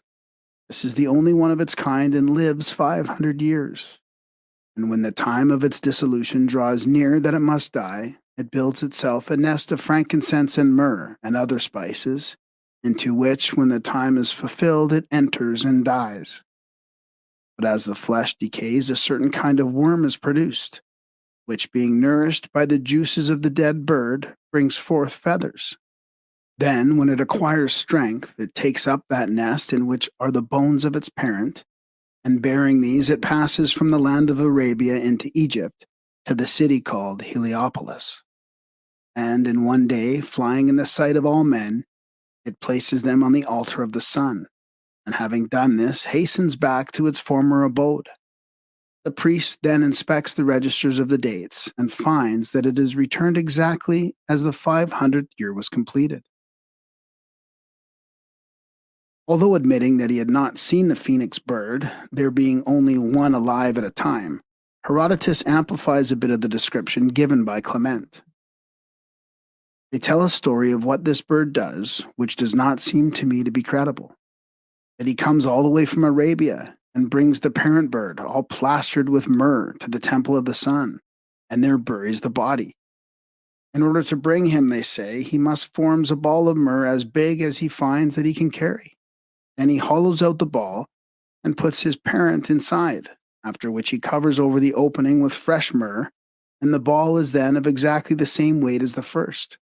So he brings it to Egypt, plastered over as I have said, and deposit it in the temple of the sun. Such is the story they tell of the doings of this bird. Both Herodotus and Pliny noted the general resemblance in shape between the phoenix and the eagle, a point which the reader should carefully consider, for it is reasonably certain that the modern Masonic eagle was originally a phoenix. The body of a phoenix is described as having been covered with glossy purple feathers, while its long tail feathers were alternately blue and red. Its head was light in color, and about its neck was a circlet of golden plumage. At the back of its head, the phoenix had a peculiar tuft of feathers, a fact quite evident, although it has been overlooked by most writers and symbolicists. The phoenix was regarded as sacred to the sun, and the length of its life, 500 to 1,000 years, was taken as a standard for measuring the motion of the heavenly bodies, and also the cycle of time used in the mysteries to designate the periods of existence. The diet of the bird was unknown. Some writers declare that it subsisted upon the atmosphere, others that it ate at rare intervals but never in the presence of man. Modern Masons should realize the special Masonic significance of the phoenix, for the bird is described as using sprigs of acacia in the manufacture of its nest. The phoenix, which is the mythological Persian roc, is also the name of a southern constellation, and therefore it has both an astronomical and an astrological significance. In all probability, the phoenix was the swan of the Greeks, the eagle of the Romans, and the peacock of the Far East. To the ancient mystics, the phoenix was a most appropriate symbol of the immortality of the human soul. For just as the phoenix was reborn out of its own dead self 7 times 7, so again and again the spiritual nature of man rises triumphant from his dead physical body. Medieval Hermetists regarded the phoenix as a symbol of the accomplishment of the alchemical transmutation, a process equivalent to human regeneration. The name phoenix was also given to one of the secret alchemical formula. The familiar pelican of the Rose-Croix degree, feeding its young from its own breast, is in reality a phoenix, a fact which can be confirmed by an examination of the head of the bird. The ungainly lower part of the pelican's beak is entirely missing, the head of the phoenix being far more like that of an eagle than of a pelican. In the mysteries, it was customary to refer to initiates as phoenixes, or men who had been born again. For just as physical birth gives man consciousness in the physical world, so the neophyte, after 9 degrees in the womb of the mysteries, was born into a consciousness of the spiritual world. This is the mystery of initiation to which Christ referred when he said, "Except a man be born again, he cannot see the kingdom of God." The phoenix is a fitting symbol of this spiritual truth. European mysticism was not dead at the time the United States of America was founded. The hand of the mysteries controlled in the establishment of the new government, for the signature of the mysteries may still be seen on the Great Seal of the United States of America. Careful analysis of the seal discloses a man of occult and Masonic symbols, chief among them the so-called American eagle, a bird which Benjamin Franklin declared unworthy to be chosen as the emblem of a great, powerful, and progressive people. Here again, the only student of symbolism can see through the subterfuge and realize that the American eagle upon the Great Seal is but a conventionalized phoenix, a fact plainly discernible from an examination of the original seal.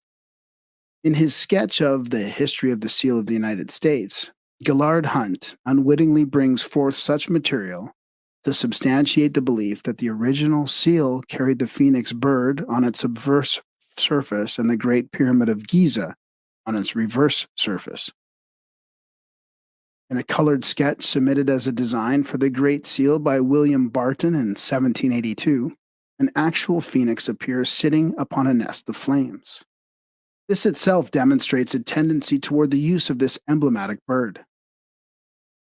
If anyone doubts the presence of Masonic and occult influences at the time of the Great Seal was designed, he should give due consideration to the comments of Professor Charles Eliot Norton of Harvard, who wrote concerning the unfinished pyramid and the all seeing eye, which adorn the reverse of the seal, as follows. The device adopted by Congress is practically incapable of effective treatment. It can hardly, however artistically treated by the designer, look otherwise than as a dull emblem of Masonic fraternity. A history of the seal of the United States. The eagles of Napoleon and Caesar and the zodiacal eagle of Scorpio were really phoenixes, for the latter bird, not the eagle, is the symbol of spiritual victory and achievement. Masonry will be in a position to solve many of the secrets of its esoteric doctrine when it realizes that both its single and double-headed eagles are phoenixes, and that to all initiates and philosophers, the phoenix is the symbol of the transmutation and regeneration of the creative energy, commonly called the accomplishment of the great work. The double-headed phoenix is the prototype of the androgynous man, for according to the secret teachings, there will become a time when the human body will have two spinal cords, by means of which vibratory equilibrium will be maintained in the body.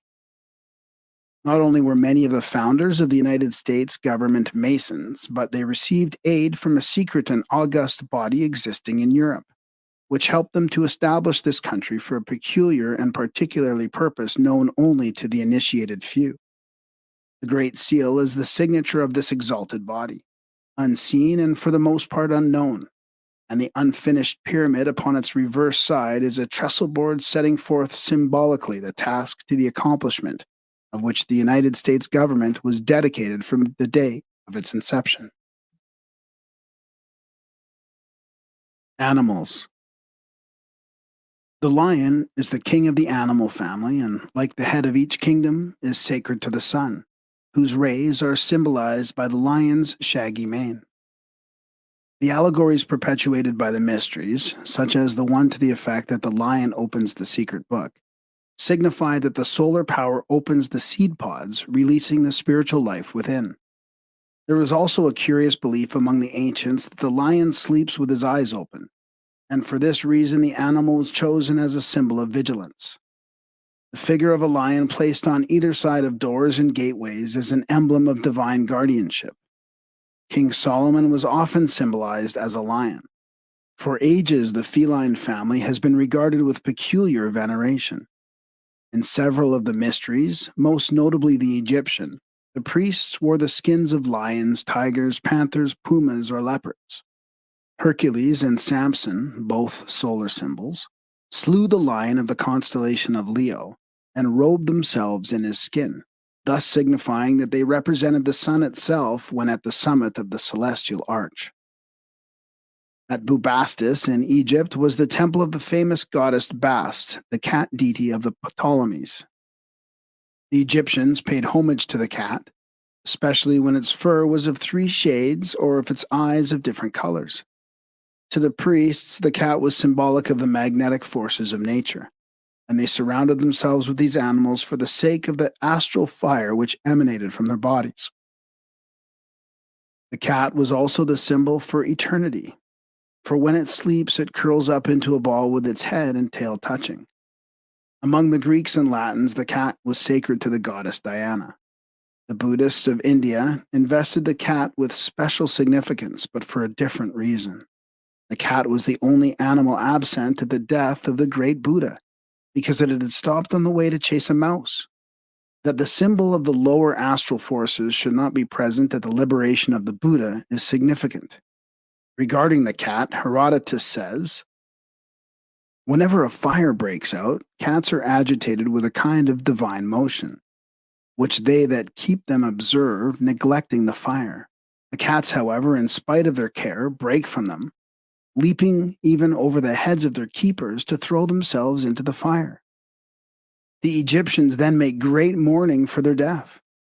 If a cat dies a natural death in a house, all they of that house shave their eyebrows. If a dog, they shave the head and all the body. They used to embalm their dead cats and carry them to Bubastis to be interred in a sacred house. Montfaucon's Antiquities. The most important of all symbolic animals was the apis, or Egyptian bull of Memphis, which is regarded as the sacred vehicle for the transmigration of the soul of the god Osiris. It was declared that the apis was conceived by a bolt of lightning, and the ceremony attendant upon its selection and consecration was one of the most impressive in Egyptian ritualism. The apis had to be marked in a certain manner. Herodotus states that the bull must be black with a square white spot on his forehead, the form of an eagle, probably a vulture, on his back, a beetle upon, under his tongue, and the hair of his tail lying two ways. Other writers declare that the sacred bull was marked with 29 sacred symbols. His body was spotted, and upon his right side was a white mark in the form of a crescent. After its sanctification, the apis was kept in a stable adjacent to the temple and led in processionals through the streets of the city upon certain solemn occasions. It was a popular belief among Egyptians that any child upon whom the bull breathed would become illustrious. After reaching a certain age, 25 years, the apis was taken either to the river Nile or to the sacred fountain, authorities differ on this point, and drowned, amidst the lamentations of the populace. The mourning and wailing for his death continued until the new apis was found, when it was declared that Osiris had reincarnated, whereupon rejoicing took the place of grief.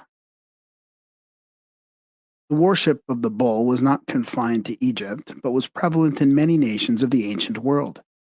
In India, Nandi, the sacred white bull of Siva, is still the object of much veneration, and both the Persians and the Jews accepted the bull as an important religious symbol. The Assyrians, Phoenicians, Chaldeans, and even the Greeks reverenced this animal, and Jupiter turned himself into a white bull to abduct Europa. The bull was a powerful phallic emblem signifying the paternal creative power of the demiurges. At his death, he was frequently mummified and buried with the pomp and dignity of a god in a specially prepared sarcophagus. Excavations at the Serapeum in Memphis have uncovered the tombs of more than 60 of these sacred animals. As the sign rising over the horizon at the vernal equinox constitutes the starry body for the annual incarnation of the sun, the bull not only was the celestial symbol of the solar man, but because the vernal equinox took place in the constellation of Taurus, was called the breaker or opener of the year. For this reason, in astronomical symbolism, the bull is often shown breaking the annular egg with his horns.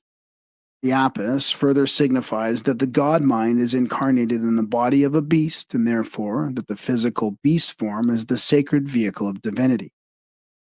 Man's lower personality is the apis in which Osiris incarnates.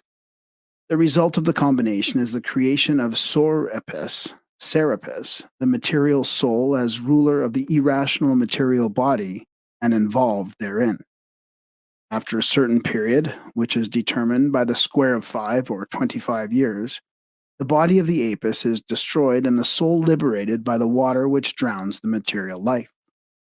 This was indicative of the washing away of the material nature by the baptismal waters of divine light and truth. The drowning of the apis is the symbol of death. The resurrection of Osiris in the new bull is the symbol of eternal renovation.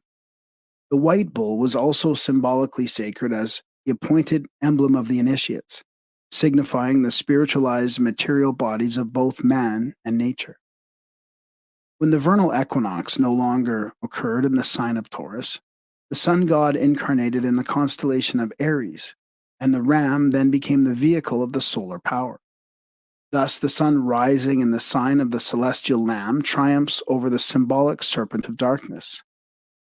The lamb is a familiar emblem of purity because of its gentleness and the whiteness of its wool. In many of the pagan mysteries, it signified the universal Savior, and in Christianity, it is the favorite symbol of Christ. Early church paintings show a lamb standing upon a little hill. and from its feet pour 4 streams of living water, signifying the 4 Gospels. The blood of the Lamb is the solar life pouring into the world through the sign of Aries. The goat is both a phallic symbol and also an emblem of courage or aspiration because of its sure-footedness and ability to scale the loftiest peaks. To the alchemists, the goat's head was the symbol of sulfur. The practice among the ancient Jews of choosing a scapegoat upon which to heap the sins of mankind is merely an allegorical depiction of the Son Man, who is the scapegoat of the world and upon whom are cast the sins of the 12 houses, tribes of the celestial universe. Truth is the divine lamb worshipped throughout pagandom and slain for the sins of the world. And since the dawn of time, the savior gods of all religions have been personifications of this truth. The golden fleece sought by Jason and his Argonauts is the celestial lamb, the spiritual and intellectual sun.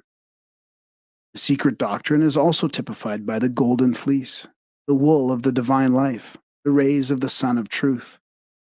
Sudas declares the golden fleece to have been in reality a book written upon skin, which contained the formula for the production of gold by means of chemistry. The mysteries were institutions erected for the transmutation of base ignorance into precious illumination. The dragon of ignorance was the terrible creature set to guard the golden fleece, and represents the darkness of the old year which battles with the sun at the time of its equinoctial passage. Deer were sacred in the Bacchic mysteries of the Greeks. The Bacchantes were often clothed in fawn skins.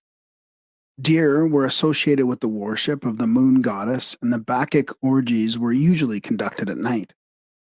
The grace and speed of this animal caused it to be accepted as the proper symbol of aesthetic abandon. Deer were objects of veneration with many nations. In Japan, herds of them are still maintained in connection with the temples. The wolf is usually associated with the principle of evil because of the mournful discordance of its howl and the viciousness of its nature. In Scandinavian mythology, the Fenris wolf was one of the sons of Loki, the infernal god of the fires. With the temple of Asgard in flames about them, the gods under the command of Odin fought their last great battle against the chaotic forces of evil.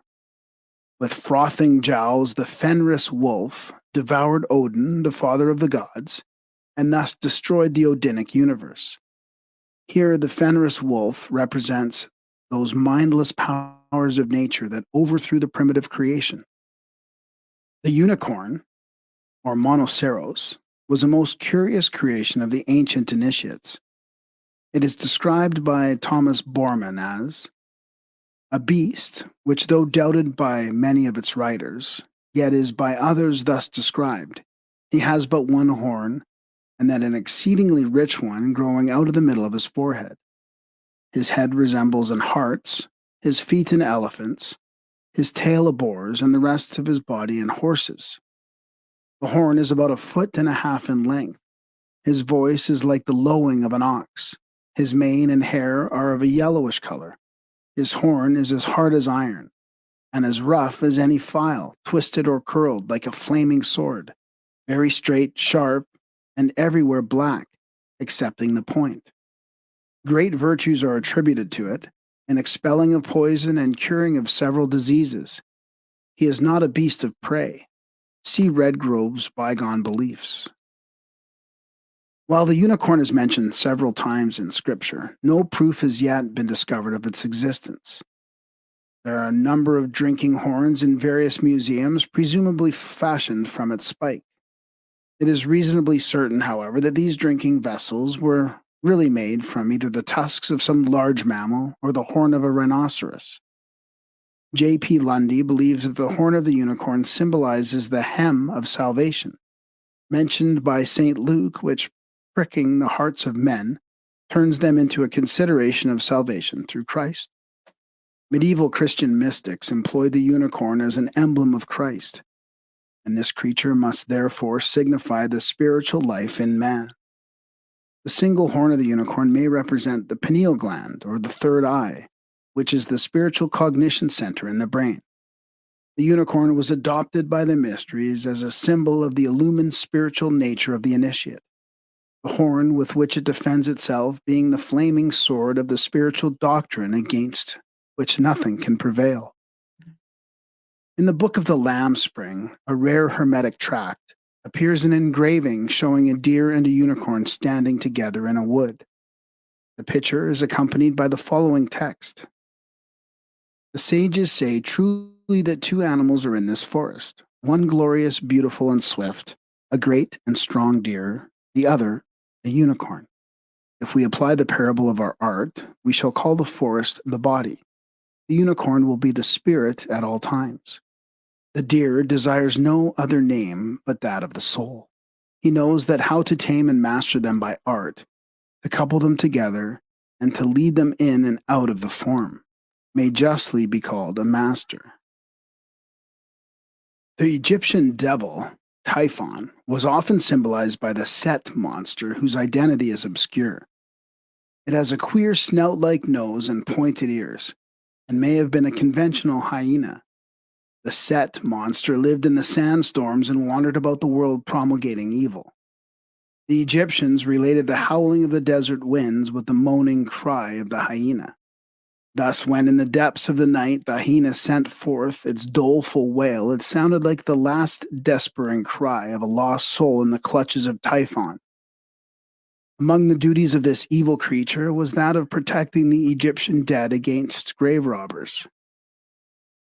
Among other symbols of Typhon were the hippopotamus, sacred to the god Mars because Mars was enthroned in the sign of Scorpio, the house of Typhon. The ass was also sacred to this Egyptian demon. Jesus riding into Jerusalem upon the back of an ass has the same significance as Hermes standing upon the prostrate form of Typhon. The early Christians were accused of worshipping the head of an ass. A most curious animal symbol is the hog or sow, sacred to Diana, and frequently employed in the mysteries as an emblem of the occult art. The wild boar, which gored Attis, shows the use of this animal in the mysteries. According to the mysteries, the monkey represents the condition of man before the rational soul entered into his constitution. Therefore, it typifies the irrational man. But some the monkey is looked upon as a species not ensouled by the spiritual hierarchies, but others as a fallen state wherein man has been deprived of his divine nature through degeneracy. The ancients, though evolutionists, did not trace man's ascent through the monkey they considered as having separated itself from the main stem of progress. The monkey was occasionally employed as a symbol of learning. Cynocephalus, the dog-headed ape, was the Egyptian hieroglyphic symbol of writing and was closely associated with Thoth. Cynocephalus is symbolic of the moon and Thoth of the planet Mercury. Because of the ancient belief that the moon followed Mercury about the heavens, the dog ape was described as the faithful companion of Thoth. The dog, because of its faithfulness, denotes the relationship which should exist between disciple and master, or between the initiate and his god. The shepherd dog was a type of the priestcraft. The dog's ability to sense and follow unseen persons for miles symbolized the transcendental power by which the philosopher follows the thread of truth through the labyrinth of earthly error. The dog is also the symbol of Mercury. The dog star, Sirius or Sothis, was sacred to the Egyptians because it presaged the annual inundations of the Nile. As a beast of burden, the horse was the symbol of the body of man forced to sustain the weight of its spiritual constitution. Conversely, it also typified the spiritual nature of man forced to maintain the burden of the material personality. Chiron, the centaur, mentor of Achilles, represented the primitive creation which was the progenitor and instructor of mankind, as described by Berosus. The winged horse and the magic carpet both symbolize the secret doctrine and the spiritualized body of man. The wooden horse of Troy, secreting an army for the capture of the city, represents man's body concealing within it those infinite potentialities which will later come forth and conquer his environment. Again, like Noah's Ark, it represents the spiritual nature of man as containing a host of latent potentialities which subsequently become active. The siege of Troy is a symbolic account of the abduction of the human soul, Helena, by the personality, Paris, and its final redemption through persevering struggle by the secret doctrine, the Greek army under the command of Agamemnon. Flowers, plants, fruits, and trees. The yoni and the phallus were worshipped by nearly all ancient peoples as appropriate symbols of God's creative power. The Garden of Eden, the Ark, the Gate of the Temple, the Veil of the Mysteries, the Vesica Pisces, or oval Mimbus, and the Holy Grail are all important yonic symbols. The pyramid, the obelisk, the cone, the candle, the tower, the Celtic monolith, the spire, the campanile, the maypole, and the sacred spear are symbolic of the phallus. In treating the subject of Priapic worship, too many modern authors judge pagan standards by their own and wallow in the mire of self-created vulgarity. The Eleusinian Mysteries, the greatest of all ancient secret societies, established one of the highest known standards of morality and ethics, and those criticizing their use of phallic symbols should ponder the trenchant words of King Edward III.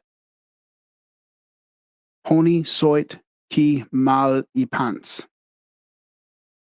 The obscene rites practiced by the later Bacchanalia and Dionysia were no more representative of the standards of purity originally upheld by the mysteries than the orgies occasionally occurring among the adherents of Christianity till the 18th century were representative of primitive Christianity. Sir William Hamilton, British minister at the court of Naples, declares that in 1780, Isernia, a community of Christians in Italy, worshipped with phallic ceremonies the pagan god Priapus under the name of Saint Cosmo. See two essays on the worship of Priapus by Richard Payne Knight. Father, mother, and child constitute the natural trinity. The mysteries glorified the home as the supreme institution consisting of this trinity functioning as a unit. Pythagoras likened the universe to the family, declaring that as the supreme fire of the universe was in the midst of its heavenly bodies, so, by analogy, the supreme fire of the world was upon its hearthstones. The Pythagorean and other schools of philosophy conceived the one divine nature of God to manifest itself in the threefold aspect of father, mother, and child. These three constituted the divine family, whose dwelling place is creation and whose natural and peculiar symbol is the 47th problem of Euclid. God the Father is spirit, God the Mother is matter, and God the Child, the product of the two, represents the sum of living things born out of and constituting nature. The seed of spirit is sown in the womb of matter, and by an immaculate, pure conception the progeny is brought into being. Is not this the true mystery of the Madonna holding the holy babe in her arms? Who dares to say that such symbolism is improper? The mystery of life is the supreme mystery, revealed in all its divine dignity and glorified as nature's perfect achievement by the initiated sages and seers of all ages. The prudery of today, however, declares that the same mystery to be unfit for the consideration of the holy-minded people. Contrary to the dictates of reason, a standard has been established which affirms that innocence bred of ignorance is more to be desired than virtue born of knowledge. Eventually, however, man will learn that he will need to be never ashamed of truth. Until he does learn this, he is false to his God, to his world, and to himself. In this respect, Christianity has woefully failed in its mission. While declaring man's body to be the living temple of the living God, in the same breath it asserts the substances and functions of this temple to be unclean and their study defiling to the sensitive sentiments of the righteous. By this unwholesome attitude, man's body, the house of God, is degraded and defamed. Yet the cross itself is the oldest of phallic emblems, and the lozenge-shaped windows of cathedrals are proof that Ionic symbols have survived the destruction of the pagan mysteries. The very structure of the church itself is permeated with phallicism. Remove from the Christian church all emblems of the priapic origin, and nothing is left. For even the earth upon which it stands was, because of its fertility, the first yonic symbol. As the presence of these emblems of the generative processes is either unknown or unheeded by the majority, the irony of the situation is not generally appreciated. Only those conversant with the secret language of antiquity are capable of understanding the divine significance of these emblems. Flowers were chosen as symbols for many reasons. The great variety of flora made it possible to find some plant or flower which would be a suitable figure for nearly any abstract quality or condition. A plant might be chosen because of some myth connected with its origin, as the stories of Daphne and Narcissus. Because of this peculiar environment in which it thrived, as the orchid and the fungus, because of its significant shape, as the passion flower and the Easter lily, because of its brilliance or fragrance, as the verbena and the sweet lavender, because it preserved its form indefinitely, as the everlasting flower, because of unusual characteristics, as the sunflower and heliotrope, which have long been sacred because of their affinity for the sun. The plant might also be considered worthy of veneration because from its crushed leaves, petals, stalks, or roots could be extracted healing unctions, essences, or drugs affecting the nature and intelligence of human beings, such as the poppy and the ancient herbs of prophecy. The plant might also be regarded as efficacious in the cure of many diseases because its fruits, leaves, petals, or roots bore a resemblance in shape or color to parts or organs of the human body. For example, the distilled juices of certain species of ferns, also the hairy moss growing upon oaks, and the thistledown were said to have the power of growing hair. The dentaria, which resembles a tooth in shape, was said to cure the toothache, and the Palma Christi plant, because of its shape, cured all afflictions of the hands. The blossom is really the reproductive system of the plant and is therefore singularly appropriate as a symbol of sexual purity, an absolute requisite of the ancient mysteries. Thus, the flower signifies this ideal of beauty and regeneration, which must ultimately take the place of lust and degeneracy. Of all symbolic flowers, the locust blossom of India and Egypt and the rose of the Rosicrucians are the most important. In their symbolism, these two flowers are considered identical. The esoteric doctrines for which the Eastern lotus stands have been perpetuated in modern Europe under the form of the rose. The rose and the lotus are yonic emblems, signifying primarily the maternal creative mystery, while the Easter lily is considered to be phallic. The Brahmin and Egyptian initiates, who undoubtedly understood the secret systems of spiritual culture whereby the latent centers of cosmic energy in man may be stimulated, employed the lotus blossoms to represent the spinning vortexes of spiritual energy located at the various points along the spinal column and called the chakras, or whirling wheels by the Hindus.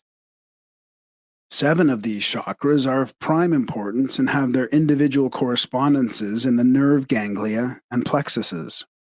According to the secret schools, the sacral ganglion is called the 4-petaled lotus, the prostatic plexus, the 6-petaled lotus, the epigastric plexus and navel, the 10-petaled lotus, the cardiac plexus, the 12-petaled lotus, the pharyngeal plexus, the 16-petaled lotus, the cavernous plexus, the 2-petaled lotus, and the pineal gland or adjacent unknown center, the 1,000-petaled locus.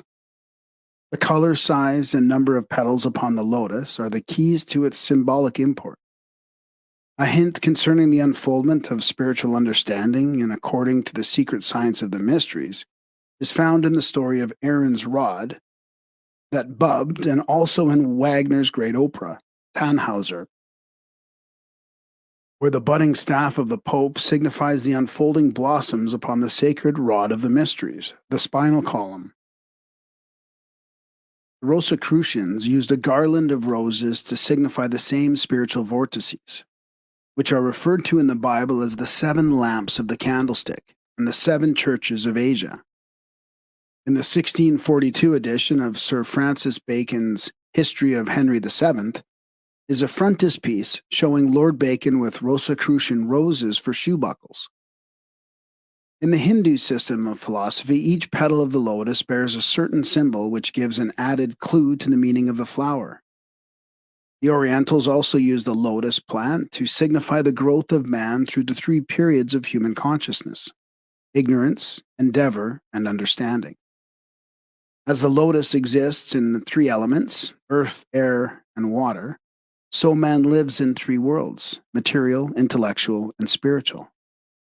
As the plant, with its roots in the mud and the slime, grows upward through the water and finally blossoms forth in the light and air, so the spiritual growth of man is upward from the darkness of base action and desire into the light of truth and understanding, the water serving as a symbol of the ever changing world of illusion, through which the soul must pass in its struggle to reach the state of spiritual illumination. The rose and its Eastern equivalent, the lotus, like all beautiful flowers, represent spiritual unfoldment and attainment. Hence, the Eastern deities are often shown seated upon the open petals of the lotus blossoms. The lotus was also a universal motif in Egyptian art and architecture.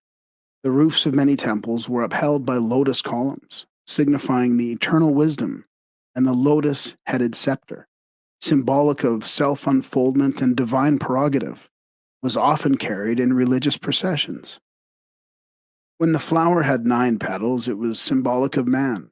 When 12, of the universe and the gods. When 7, of the planets and the law. When 5, of the senses and the mysteries. And when 3, of the chief deities and the worlds. The heraldic rose of the Middle Ages generally has either 5 or 10 petals, thereby showing its relationship to the spiritual mystery of man through the Pythagorean pentad and decad. Cultus Arborum. The worship of trees as proxies of divinity was prevalent through the ancient world. Temples were often built in the heart of sacred groves, and nocturnal ceremonies were conducted under the wide-spreading branches of great trees, fantastically decorated and festooned in honor of their patron deities. In many instances, the trees themselves were believed to possess the attributes of divine power and intelligence, and therefore supplications were often addressed to them. The beauty, dignity, massiveness, and strength of oaks, elms, and cedars led to their adoption as symbols of power, integrity, permanence, virility, and divine protection. Several ancient peoples, notably the Hindus and Scandinavians, regarded the macrocosm or grand universe as a divine tree growing from a single seed sown in space. The Greeks, Persians, Chaldeans, and Japanese have legends describing the axle tree or reed upon which the earth revolves. Kapila declares the universe to be the eternal tree, Brahma, which springs from an imperceptible and intangible seed, the material monad.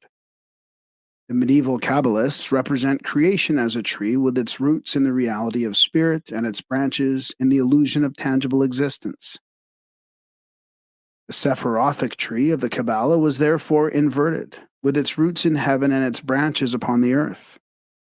Madame Blavatsky notes that the Great Pyramid was considered to be a symbol of this inverted tree, with its root at the apex of the pyramid and its branches diverging in 4 streams towards the base. The Scandinavian world tree, Yggdrasil, supports on its branches 9 spheres or worlds, which the Egyptians symbolized by the 9 stamens of the Persea or avocado. All of these are enclosed within the mysterious 10th sphere or cosmic egg, the definitionless cipher of the mysteries. The Kabbalistic tree of the Jews also consists of 9 branches or worlds, emanating from the first cause or crown, which surrounds its emanations as the shell surrounds the egg.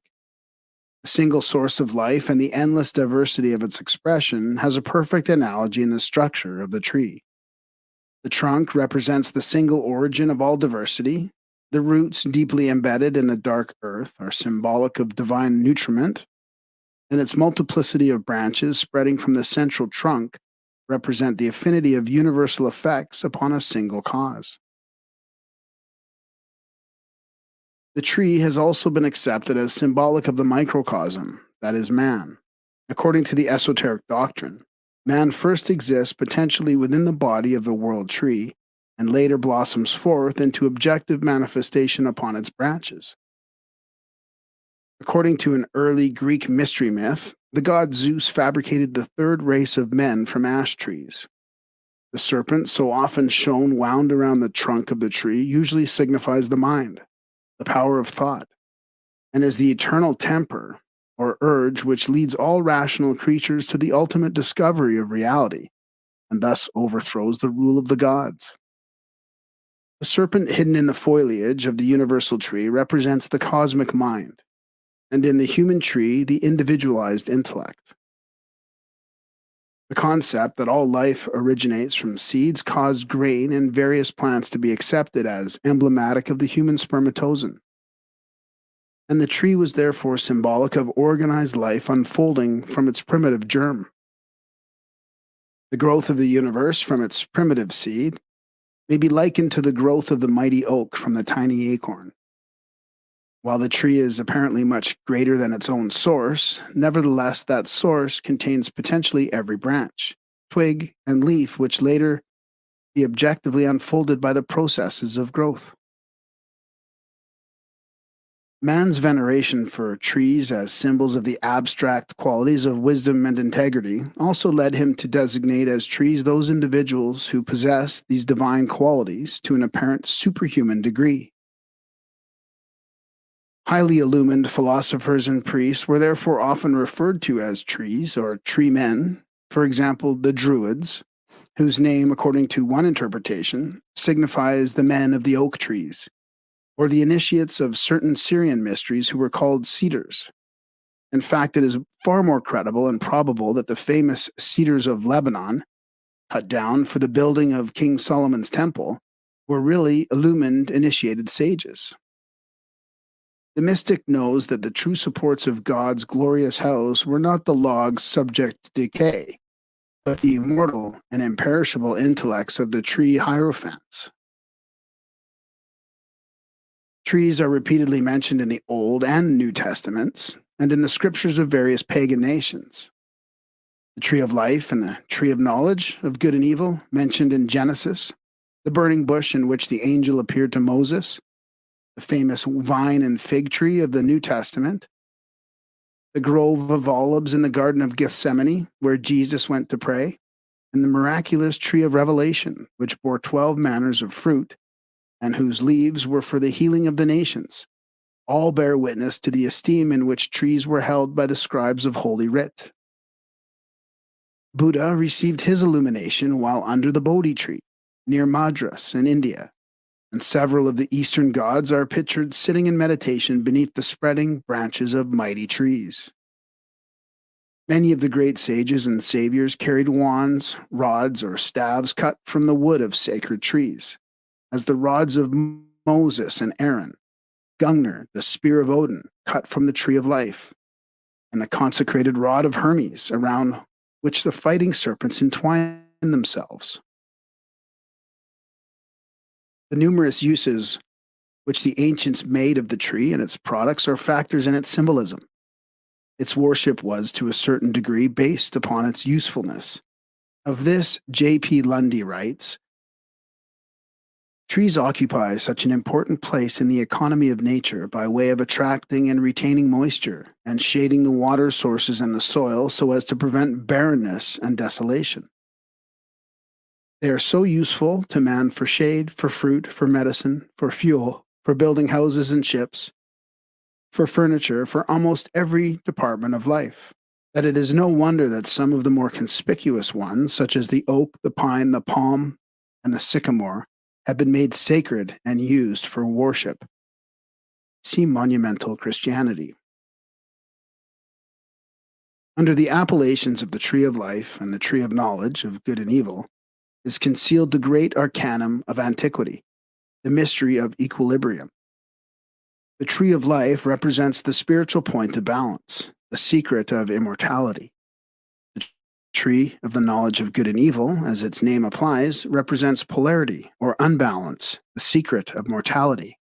The Kabbalists reveal this by assigning the central column of their Sephirothic diagram to this tree of life, and the two side branches to the tree of the knowledge of good and evil.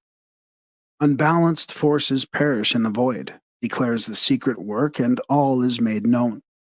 The apple represents the knowledge of the procurative process, by the awakening of which the material universe was established. The allegory of Adam and Eve in the Garden of Eden is a cosmic myth, revealing the methods of universal and individual establishment. The literal story, accepted for so many centuries by an unthinking world, is preposterous, but the creative mystery of which it is the symbol is one of nature's profoundest verities. The Ophites, serpent worshippers, revered the Edenic snake because it was the cause of individual existence. Though humanity is still wandering in a world of good and evil, it will ultimately attain completion and eat of the fruit of the tree of life, growing in the midst of the illusionary garden of worldly things.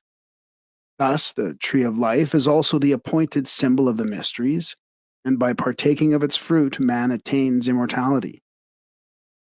The oak, the pine, the ash, the cypress, and the palm are the five trees of greatest symbolic importance. The Father God of the mysteries was often worshipped under the form of an oak, the Savior God, frequently the world martyr, in the form of a pine, the world axis and the divine nature in humanity in the form of an ash, the goddesses or maternal principle in the form of a cypress, and the positive pole of a generation in the form of the inflorescence of the mate date palm. The pine cone is the phallic symbol of remote antiquity. The thyrsus of Bacchus, a long wand or staff surmounted by a pine cone or a cluster of grapes, and entwined with ivy or grapevine leaves, sometimes ribbons, signifies that the wonders of nature may only be accomplished by the aid of solar virility, as symbolized by the cone or grapes. In the Phrygian mysteries, Attis, the ever present sun savior, dies under the branches of the pine tree, an allusion to the solar globe at the winter solstice. And for this reason, the pine tree was sacred to his cult. This tree was also sacred in the mysteries of Dionysus and Apollo. Among the ancient Egyptians and Jews, the acacia, or tamarisk, was held in the highest religious esteem. And among modern Masons, branches of acacia, cypress, cedar, or evergreen are still regarded as the most significant emblems. The shittim wood used by the children of Israel in the construction of the tabernacle and the Ark of the Covenant was a species of acacia. In describing this sacred tree, Albert Pike has written, "The genuine acacia also is the thorny tamarisk, the same tree which grew around the body of Osiris. It was a sacred tree among the Arabs, who made of it the idol Al-Uzza, which Mohammed destroyed. It is abundant as a bush in the desert of Thur, and of it the crown of thorns was composed, which was set on the forehead of Jesus of Nazareth. It is a fit type of immortality on account of its tenacity of life. For it has been known, when planted as a doorpost, to take root again and shoot out budding boughs above the threshold. See Morals and Dogma." It is quite possible that much of the veneration accorded the acacia is due to the peculiar attributes of the mimosa, or sensitive plant, with which it was often identified by the ancients. There is a Coptic legend to the effect that the sensitive plant was the first of all trees or shrubs to worship Christ. The rapid growth of the acacia and its beauty have also caused it to be regarded as emblematic of fecundity and generation. The symbolism of the acacia is susceptible of four distinct interpretations. Number one, it is the emblem of the vernal equinox, the annual resurrection of the solar deity. Number two, under the form of the sensitive plant which shrinks from human touch, the acacia signifies purity and innocence, as one of the Greek meanings of its name implies. Number three, it fittingly typifies human immortality and regeneration, and under the form of the evergreen represents that immortal part of man which survives the destruction of his visible nature. Number four, it is the ancient and revered emblem of the mysteries, and candidates entering the tortuous passageways in which the ceremonials were given carried in their hands branches of these sacred plants or small clusters of sanctified flowers. Albert G. Mackey calls attention to the fact that each of the ancient mysteries had its own peculiar plant sacred to the gods or goddesses in whose honor the rituals were celebrated. These sacred plants were later adopted as the symbols of the various degrees in which they were used. Thus, in the mysteries of Adonis, lettuce was sacred.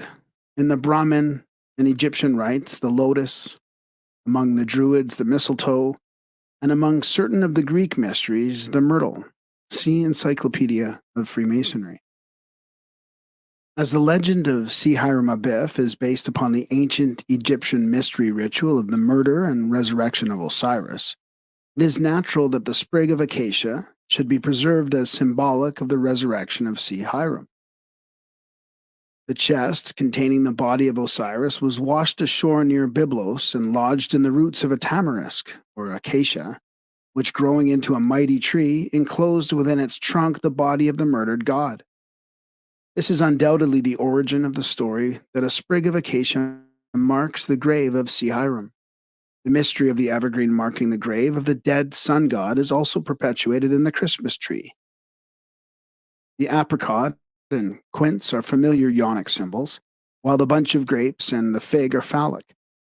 The pomegranate is the mystic fruit of the Eleusinian rites. By eating it, Proserpine bound herself to the realms of Pluto. The fruit here signifies the sensuous life which, once tasted, temporarily deprives man of immortality. Also, on account of its vast number of seeds, the pomegranate was often employed to represent natural fecundity. For the same reason, Jacob Bryant, in his Ancient Mythology, notes that the ancients recognized in this fruit an appropriate emblem of the Ark of the Deluge, which contains the seeds of the new human race. Among the ancient mysteries, the pomegranate was also considered to be a divine symbol of such peculiar significance that its true explanation could not be divulged. It was termed by the Kabiri the forbidden secret. Many Greek gods and goddesses are depicted holding the fruit or flower of the pomegranate in their hands, evidently to signify that they are givers of life and plenty. Pomegranate capitals were placed upon the pillars of Jachin and Boaz standing in front of King Solomon's temple, and by the order of Jehovah, pomegranate blossoms were embroidered upon the bottom of the high priest's ephod. Strong wine made from the juice of the grape was looked upon as symbolic of the false life and false light of the universe, for it was produced by a false process, artificial fermentation. The rational faculties are clouded by strong drink, and the animal nature, liberated from bondage, controls the individual. Facts which necessarily were of the greatest spiritual significance. As the lower nature is the eternal tempter seeking, co-led man into excesses which inhibit the spiritual faculties. The grape and its product were used to symbolize the adversary. The juice of the grape was thought by the Egyptians to resemble human blood more closely than did any other substance. In fact, they believed that the grape secured its life from the blood of the dead who would be buried in the earth. According to Plutarch, the priests of the sun at Heliopolis never carry any wine into their temples, and if they made use of it at any time in their libations to the gods, it was not because they looked upon it as its own nature acceptable to them, but they poured it upon their altars as the blood of those enemies who formerly had fought against them. For they look upon the vine to have first sprung out of the earth after it was fattened with the carcasses of those who fell in the wars against the gods. And this, say they, is the reason why drinking its juice in great quantities makes men mad and beside themselves, filling them, as it were, with the blood of their own ancestors. See Isis and Osiris. Among some cults, the state of intoxication was viewed as a condition somewhat akin to ecstasy, for the individual was believed to be possessed by the universal spirit of life, whose chosen vehicle was the vine. In the mysteries, the grape was often used to symbolize lust and debauchery because of its demoralizing effect upon the emotional nature. The fact was recognized, however, that fermentation was the certain evidence of the presence of the solar fire. Hence, the grape was accepted as the proper symbol of the solar spirit, the giver of divine enthusiasm. In a somewhat similar manner, Christians have accepted wine as the emblem of the blood of Christ, partaking of it in Holy Communion. Christ, the exoteric emblem of the solar spirit, said, I am the vine. He was therefore worshipped with the wine of ecstasy in the same manner as were his pagan prototypes, Bacchus, Dionysos, Ares, and Adonis. The Mandragora officinarum, or mandrake, is accredited with possessing the most remarkable magical powers. Its narcotic properties were recognized by the Greeks, who employed it to deaden pain during surgical operations. And it has been identified also with baras, the mystical herb used by the Jews for casting out demons. In the Jewish wars, Josephus described the method of securing the baras, which he declares emits flashes of lightning and destroys all who seek to touch it, unless they proceed according to certain rules supposedly formulated by King Solomon himself. The occult properties of the mandrake, while little understood, have been responsible for the adoption of the plant as a talisman capable of increasing the value or quantity of anything with which it was associated. As a phallic charm, the mandrake was considered to be an affable cure for sterility. It was one of the priapic symbols which the Knights Templar were accused of worshipping. The root of the plant closely resembles a human body and often bore the outlines of the human head, arms, or legs.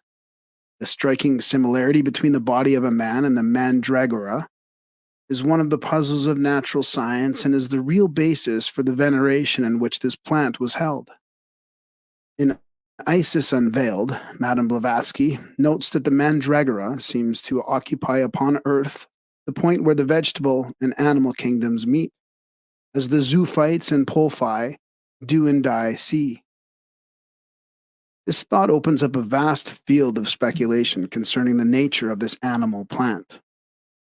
According to a popular superstition, the mandrake shrank from being touched and, crying out with a human voice, clung desperately to the soil in which it was embedded. Anyone who heard its cry while plucking it either immediately died or went mad. To circumvent this strategy, it was customary to dig around the roots of the mandrake until the plant was thoroughly loosened, and then to tie one end of the cord about the stalk and fasten the other end to a dog. The dog, obeying his master's call, thereupon dragged the root from the earth and became the victim of the mandragora curse. When once uprooted, the plant could be handled with immunity. During the Middle Ages, mandrake charms brought great prices, and an art was evolved by which the resemblance between the mandragora root and the human body was considerably accentuated. Like most superstitions, the belief in the peculiar powers of the mandrake was founded upon an ancient secret doctrine concerning the true nature of the plant. It is slightly narcotic, says Eliphas Levi, and an aphrodisiacal virtue was ascribed to it by the ancients, who represented it as being sought by Thessalian sorcerers for the composition of philters. Is this root the umbilical vestige of our terrestrial origin, as a certain magical mysticism has suggested? We dare not affirm it seriously, but it is true all the same that man issued from the slime of earth, and his first appearance must have been in the form of a rough sketch. The analogies of nature compel us to admit the notion, at least as a possibility. The first men were, in this case, a family of gigantic, sensitive mandragores, animated by the sun, who rooted themselves up from the earth. See Transcendental Magic. The homely onion was revered by the Egyptians as a symbol of the universe because its rings and layers represented the concentric planes into which creation was divided according to the Hermetic mysteries. It was also regarded as possessing great medicinal virtue. Because of the peculiar properties resulting from its pungency, the garlic plant was a powerful agent in transcendental magic. To this day, no better medium has been found for the treatment of obsession, vampirism, and certain forms of insanity, especially those resulting from mediumship and the influences of elemental larvae. Respond immediately to the use of garlic. In the Middle Ages, its presence in a house was believed to ward off all evil powers. Trifoliate plants, such as the shamrock, were employed by many religious cults to represent the principle of the Trinity. St. Patrick is supposed to have used the shamrock to illustrate the doctrine of the triune divinity. The reason for the additional sanctity conferred by a fourth leaf is that the fourth principle of the Trinity is man, and the presence of the leaf therefore signifies the redemption of humanity. Wreaths were worn during initiation into the mysteries and the reading of the sacred books to signify that these processes were consecrated to the deities. On the symbolism of wreaths, Richard Payne Knight writes, instead of beads, wreaths of foliage, generally of laurel, olive, myrtle, ivy, or oak, appear upon coins, sometimes encircling the symbolic figures and sometimes as chaplets upon their heads. All these were sacred to some peculiar personifications of the deity and significant of some particular attributes. And in general, all evergreens were Dionysiac planes, that is, symbols of the generative power, signifying perpetuity of youth and vigor, as the circles of beads and diadems signify perpetuity of existence. See symbolic language of ancient art and mythology. Stones, metals, and gems. Each of the four primary elements, as taught by the early philosophers, has its analog in the quaternary terrestrial constitution of man. The rocks and earth correspond to the bones and flesh, the water to the various fluids, the air to the gases, and the fire to the bodily heat. Since the bones are the framework that sustains the corporeal structure, they might be regarded as a fitting emblem of the spirit, a divine foundation which supports the composite fabric of mind, soul, and body. To the initiate, the skeleton of death, holding in bony fingers the reaper's scythe, denotes Saturn, Kronos, the father of the gods, carrying the sickle with which he mutilated Uranus, his own sire. In the language of the mysteries, the spirits of men are the powdered bones of Saturn. The latter deity was always worshipped under the symbol of the base or footing, inasmuch as he was considered to be the substructure upholding creation. The myth of Saturn has its historical basis in the fragmentary records preserved by the early Greeks and Phoenicians concerning a king by that name who ruled over the ancient continent of Hyperborea. Polaris, Hyperborea, and Atlantis, because they lied buried beneath the continents and oceans of the modern world, have frequently been symbolized as rocks supporting upon their broad surfaces new lands, races, and empires. According to the Scandinavian mysteries, the stones and cliffs were formed from the bones of Ymir, the primordial giant of the seething clay, while to the Hellenic mystics, the rocks were the bones of the great mother, Gaia. After the deluge sent by the gods to destroy mankind at the close of the Iron Age, only Deucalion and Pyrrha were left alive. Entering a ruined sanctuary to pray, they were directed by an oracle to depart from the temple with the heads veiled and garments unbound, cast behind them the bones of their mother. Construing the cryptic message of the god to mean that the earth was the great mother of all creatures, Deucalion picked up those rocks and, bidding Pyrrha do likewise, cast them behind him. From these rocks there sprang forth a new and stalwart race of human beings. The rocks thrown by Deucalion becoming men, and those thrown by Pyrrha becoming women. In this allegory is epitomized the mystery of human evolution. For spirit, by ensouling matter, becomes that indwelling power which gradually but sequentially raises the mineral to the status of the plant to the plane of the animal to the dignity of man, and man to the estate of the gods. The solar system was organized by forces operating inward from the great ring of the Saturnian sphere, and since the beginnings of all things were under control of Saturn, the most reasonable inference is that the first forms of worship were dedicated to him and his peculiar symbol, the stone. Thus, the intrinsic nature of Saturn is synonymous with the spiritual rock, which is the enduring foundation of the solar temple, and has its antitype or lower octave in that terrestrial rock, the planet Earth. which sustains upon its jagged surface the diversified genera of mundane life. Although its origin is uncertain, litholatry undoubtedly constitutes one of the earliest forms of religious expression. Throughout all the world, writes Godfrey Higgins, the first object of idolatry seems to have been a plain, unwrought stone, placed in the ground as an emblem of the generative and procreative powers of nature. See the Celtic Druids. Remnants of stone worship are distributed over the greater part of the Earth's surface, a notable example being the menhirs at Karnak in Brittany, where several thousand gigantic uncut stones are arranged in 11 orderly rows. Many of these monoliths stand over 20 feet out of the sand in which they are embedded, and it has been calculated that some of the larger ones weigh as much as 250,000 pounds. By some, it is believed certain of the menhirs mark the location of buried treasure, but the most plausible view is that which regards Karnak as a monument to the astronomical knowledge of antiquity. Scattered throughout the British Isles and Europe, these cairns, dolmens, menhirs, and sistevins stand as mute but eloquent testimonials to the existence and achievements of now races extinct. Of particular interest are the rocking or Logan stones, which evidence the mechanical skill of these early peoples. These relics consist of enormous boulders poised upon one or two small points in such a manner that the slightest pressure will sway them, but the greatest effort is not sufficient to overthrow them.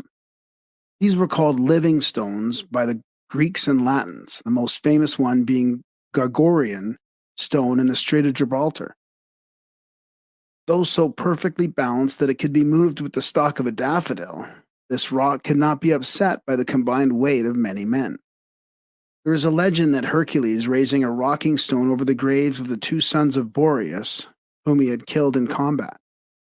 This stone was so delicately poised that it swayed back and forth with the wind, but no application of force could overturn it. A number of Logan stones have been found in Britain. Traces of one no longer standing have been discovered in Stonehenge. See the Celtic Druids. It is interesting to note that the green stones forming the inner ring of Stonehenge are believed to have been brought from Africa. In many cases, the monoliths are without carving or inscription, for they undoubtedly antidote both the use of tools and the art of writing. But in some instances, the stones have been trued into columns or obelisks, as in the runic monuments in the Hindu lingams and Sakti stones. In other instances, they are fashioned into rough likeness of the human body, as in the Easter Island statues, or into the elaborately sculptured figures of the Central American Indians and the Khmers of Cambodia. The first rough stone images can hardly be considered as effigies of any particular deity, but rather as the crude effort of primitive man to portray in the enduring qualities of stone the procreative attributes of abstract divinity. An instinctive recognition of the stability of deity has persisted through the intervening ages and between primitive man and modern civilization.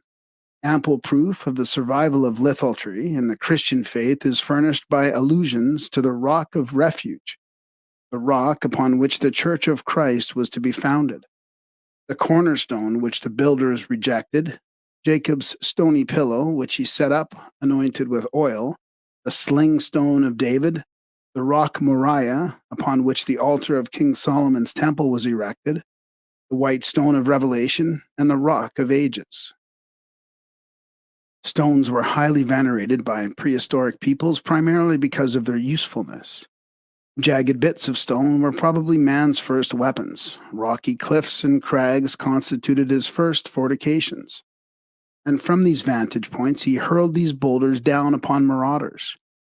In caverns or rude huts fashioned from slabs of rock, the first humans protected themselves from the rigors of the elements.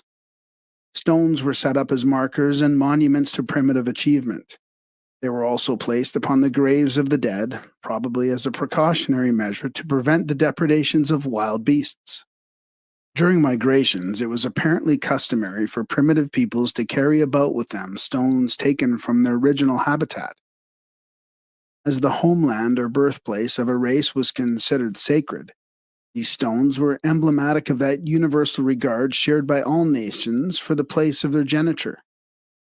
The discovery that fire could be produced by striking together two pieces of stone augmented man's reverence for stones, but ultimately the hitherto unsuspected world of wonders opened by the newly discovered element of fire caused pyrolatry to supplant stone worship.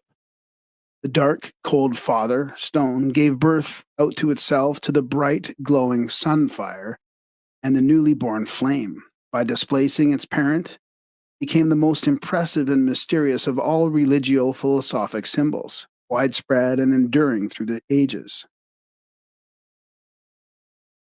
The body of everything was likened to a rock, trued either into a cube or more ornately chiseled to form a pedestal, while the spirit of everything was likened to the elaborately carved figure surmounting it.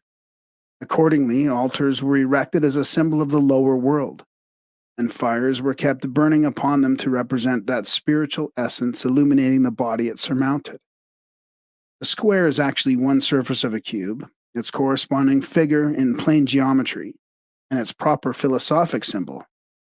Consequently, when considering the earth as an element and not as a body, the Greeks, Brahmins, and Egyptians always referred to its four corners, although they were fully aware that the planet itself was a sphere. Because their doctrines were the sure foundation of all knowledge and the first step in the attainment of conscious immortality, the mysteries were often represented as cubical or pyramidal stones. Conversely, these stones themselves became the emblem of that condition of self-achieved godhood. The unchangeability of the stone made it an appropriate emblem of God, the immovable and unchangeable source of existence, and also of the divine sciences, the eternal revelation of himself to mankind. As the personification of the rational intellect, which is the true foundation of human life, Mercury, or Hermes, was symbolized in a like manner. Square, or cylindrical pillars, surmounted by a bearded head of Hermes, was called Herme, were set up in public places. Terminus, a form of Jupiter and god of boundaries and highways, from whose name is derived the modern word terminal, was also symbolized by an upright stone, sometimes ornamented with the head of the god, which was placed at the borders of provinces and the intersections of important roads. The philosopher's stone is really the philosophical stone, for philosophy is truly likened to a magic jewel whose touch transmutes base substances into priceless gems like itself. Wisdom is the alchemist's powder of projection, which transforms many thousand times its own weight of gross ignorance into the precious substance of enlightenment. The tablets of the law. While upon the heights of Mount Sinai, Moses received from Jehovah two tablets bearing the characters of the Decalogue, traced by the very finger of Israel's God. These tablets were fashioned from the divine sapphire, Scythia, which the Most High, after removing from his own throne, has cast into the abyss to become the foundation and generator of the worlds. This sacred stone, formed of heavenly dew, was sundered by the breath of God, and upon the two parts were drawn in black fire the figures of the law. These precious inscriptions, aglow with celestial splendor, were delivered by the Lord on the Sabbath day into the hands of Moses, who was able to read the illumined letters from the reverse side because of the transparency of the great jewel. See the Secret Doctrine in Israel, or the Zohar, for the details of this legend. The 10 Commandments are the 10 shining gems placed by the Holy One in the sapphire sea of being. And in the depths of matter, the reflections of these jewels are seen as the laws governing the sublunary spheres. They are the sacred 10 by which the supreme deity has stamped his will upon the face of nature. This same decad was celebrated by the Pythagoreans under the form of the tetractys, that triangle of spermatic points which reveals to the initiated the whole working of the cosmic scheme. For 10 is the number of perfection, the key to creation, and the proper symbol of God, man, and the universe. Because of the idolatry of the Israelites, Moses deemed the people unworthy to receive the sapphire tables. Hence, he destroyed them. that the mysteries of Jehovah should not be violated. For the original set, Moses substituted 2 tablets of rough stone into the surface of which he had cut 10 ancient letters. While the former tables, partaking of the divinity of the tree of life, blazed forth eternal verities, the latter, partaking of the nature of the tree of good and evil, revealed only temporal truths. Thus, the ancient tradition of Israel returned again to heaven, leaving only its shadow with the children of the 12 tribes. One of the 2 tables of stone delivered by the lawgiver to his followers stood for the oral, the other for the written traditions upon which the rabbinical school was founded. Authorities differ widely as to the size and substance of the inferior tables. Some describe them as being so small that they could be withheld in the hollow of a man's hand. Others declare that each table was 10 or 12 cubits in length and of enormous weight. A few even deny that the tables were of stone, maintaining that they were of a wood called cedar, which, according to the Mohammedans, grows profusely in paradise. The 2 tables signify respectively the superior and the inferior worlds, the paternal and the maternal formative principles. In their undivided state, they represent the cosmic androgyne. The breaking of the tables signifies obscurely the separation of the superior and the inferior spheres, and also the division of the sexes. In the religious processionals of the Greeks and Egyptians, an ark or ship was carried which contained stone tables, cones, and vessels of various shapes emblematic of the procreation process. The Ark of the Israelites, which was patterned after the sacred chests of the Isaic mysteries, contained 3 holy objects, each having an important phallic interpretation: the pot of manna, the rod that bubbed, and the tablets of the law, the first, second, and third principles of the creative triad. The manna, the blossoming staff, and the stone tables are also appropriate images, respectively, of the Kabbalah, the Mishnah, and the written law, the spirit, soul, and body of Judaism. When placed in King Solomon's everlasting house, the Ark of the Covenant contained only the tablets of the law. Does this indicate that even at this early date, the secret tradition had been lost and the letter of the revelation alone remained? As representing the power that fabricated the lower or demiurgic sphere, the tablets of stone were sacred to Jehovah, in contradistinction to the tablets of sapphire that signified the potency that established the higher or celestial sphere. Without doubt, the Mosaic tablets have their prototype in the stone pillars or obelisks placed on either side of the entrance to pagan temples. These columns may pertain to that remote time when men worshipped the Creator through a zodiacal sign of Gemini, a symbol of which is still the phallic pillars of the celestial twins. The 10 Commandments, writes Hargrave Jennings, are inscribed in 2 groups of 5 each, in columnar form. The 5 to the right, looking from the altar, mean the law. The 5 to the left mean the prophets.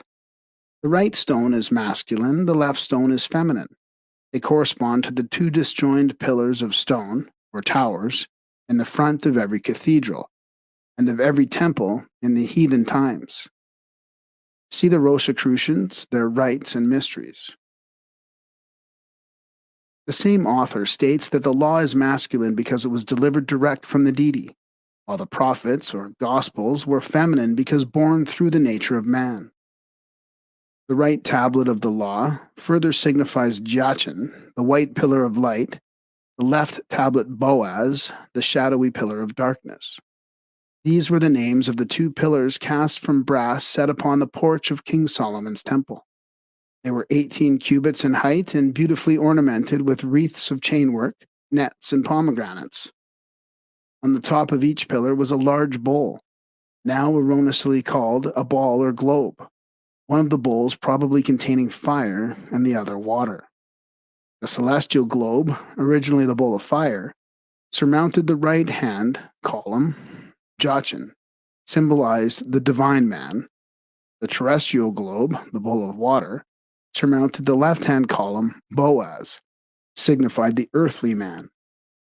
These 2 pillars, respectively, connote also the active and the passive expressions of the divine energy, the sun and the moon, sulfur and salt, good and bad, light and darkness.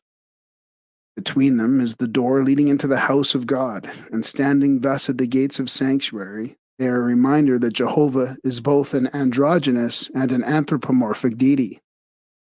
As two parallel columns, they denote the zodiacal signs of Cancer and Capricorn, which were formerly placed in the chamber of initiation to represent birth and death, the extremes of physical life. They accordingly signify the summer and the winter solstices, now known to Freemasons under the comparatively modern appellation of the two St. Johns. In the mysterious Sephirothic tree of the Jews, these two pillars symbolize Mercury and severity. Standing before the gate of King Solomon's temple, these columns had the same symbolic import as the obelisks before the sanctuaries of Egypt. When interpreted Kabbalistically, the names of the two pillars mean, "In strength shall my house be established, in the splendor of mental and spiritual illumination." The high priest stood between the pillars as a mute witness to the perfect virtue of equilibrium, the hypothetical point equidistant from all extremes. He thus personified the divine nature of man in the midst of his compound constitution, the mysterious Pythagorean monad in the presence of the duad. On one side towered the stupendous column of the intellect, on the other the brazen pillar of the flesh. Midway between these two stands the glorified wise man, but he cannot reach the high estate without first suffering upon the cross made by joining these pillars together.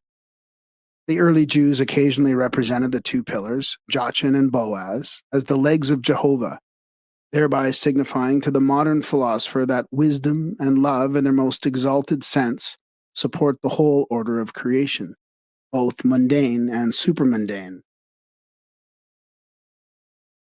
The Holy Grail. Like the sapphire Scythia, the lapis exilis, crown jewel of the archangel Lucifer, fell from heaven. Michael, the archangel of the sun and the hidden god of Israel, at the head of the angelic hosts, swooped down upon Lucifer and his legions of rebellious spirits. During the conflict, Michael, with his flaming sword, struck the flashing lapis exilis from the coronet of his adversary, and the green stone fell through all the celestial rings into the dark and immeasurable abyss. Out of Lucifer's radiant gem was fashioned the Sangreal, or Holy Grail, from which Christ is said to have drunk at the Last Supper. Though some controversy exists as to whether the Grail was a cup or a platter, it is generally depicted in art as a chalice of considerable size and unusual beauty. According to the legend, Joseph of Arimathea brought the Grail cup to the place of the crucifixion, and in it caught the blood pouring from the wounds of the dying Nazarene. Later, Joseph, who had become custodian of the sacred relics, the Sangreal and the spear of Longinus, carried them into a distant country. According to one version, his descendants finally placed these relics in Glastonbury Abbey in England. According to another, in a wonderful castle on Mount Salvat, Spain, built by angels in a single night. Under the name of Preston John Parsifal, the last of the Grail kings, carried the holy cup with him into India, and it disappeared forever from the Western world. Subsequent search for the Sangreal was the motif for much of the knight errantry of the Arthurian legends and the ceremonials of the Round Table. See the Morte d'Arthur. No adequate interpretation has ever been given to the Grail mysteries. Some believe the Knights of the Holy Grail to have been a powerful organization of Christian mystics, perpetuating the ancient wisdom under the rituals and sacraments of the oracular cup. The quest for the Holy Grail is the eternal search for truth, and Albert G. Mackey sees in it variation of the Masonic legend of the lost world, so long sought by the brethren of the craft. There is also evidence to support the claim that the story of the Grail is an elaboration of an early pagan nature myth, which has been preserved by reason of the subtle manner in which it was engrafted upon the cult of Christianity. From this particular viewpoint, the Holy Grail is undoubtedly a type of the ark or vessel in which the life of the world is preserved and therefore is significant of the body of the Great Mother, nature. Its green color relates it to Venus and to the mystery of generation, also to the Islamic faith, whose sacred color is green and whose Sabbath is Friday, the day of Venus.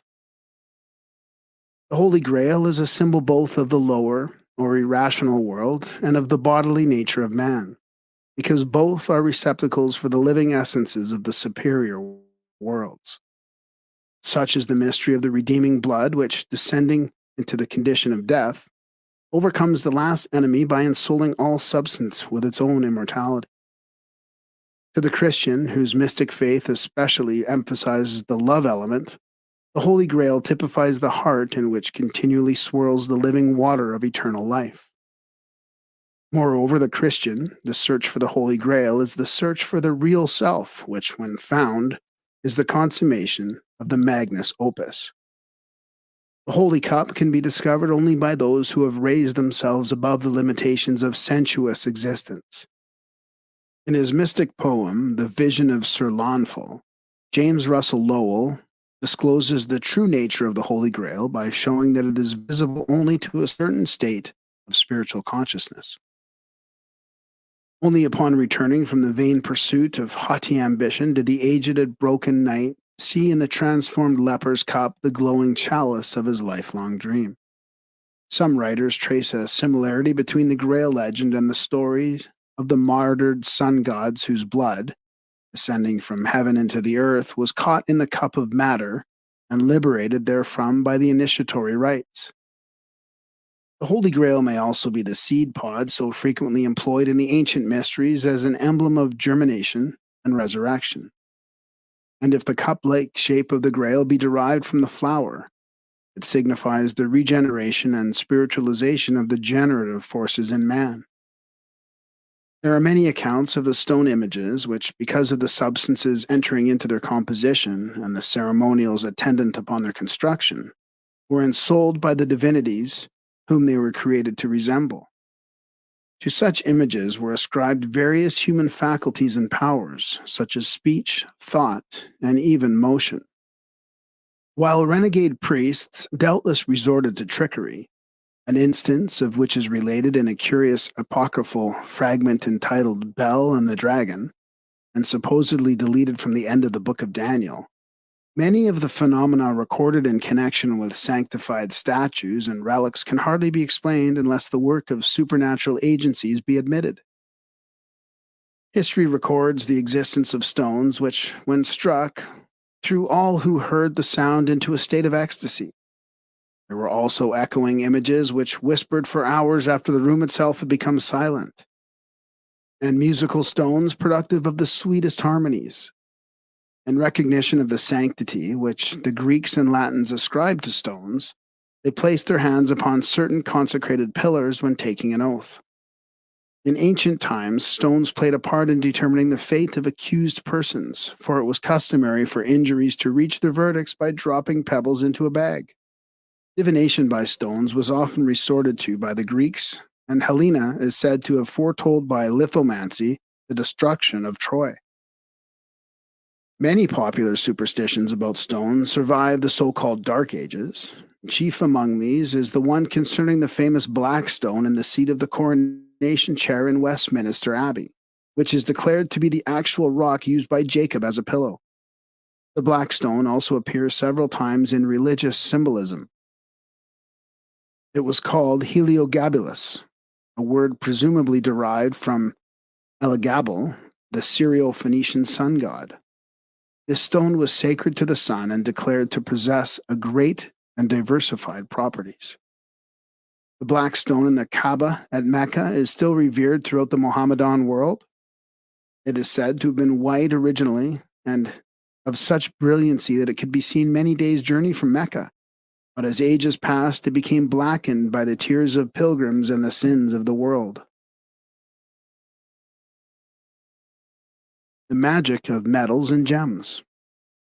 According to the teachings of the mysteries, the rays of celestial bodies, striking the crystallizing influences of the lower world, become the various elements.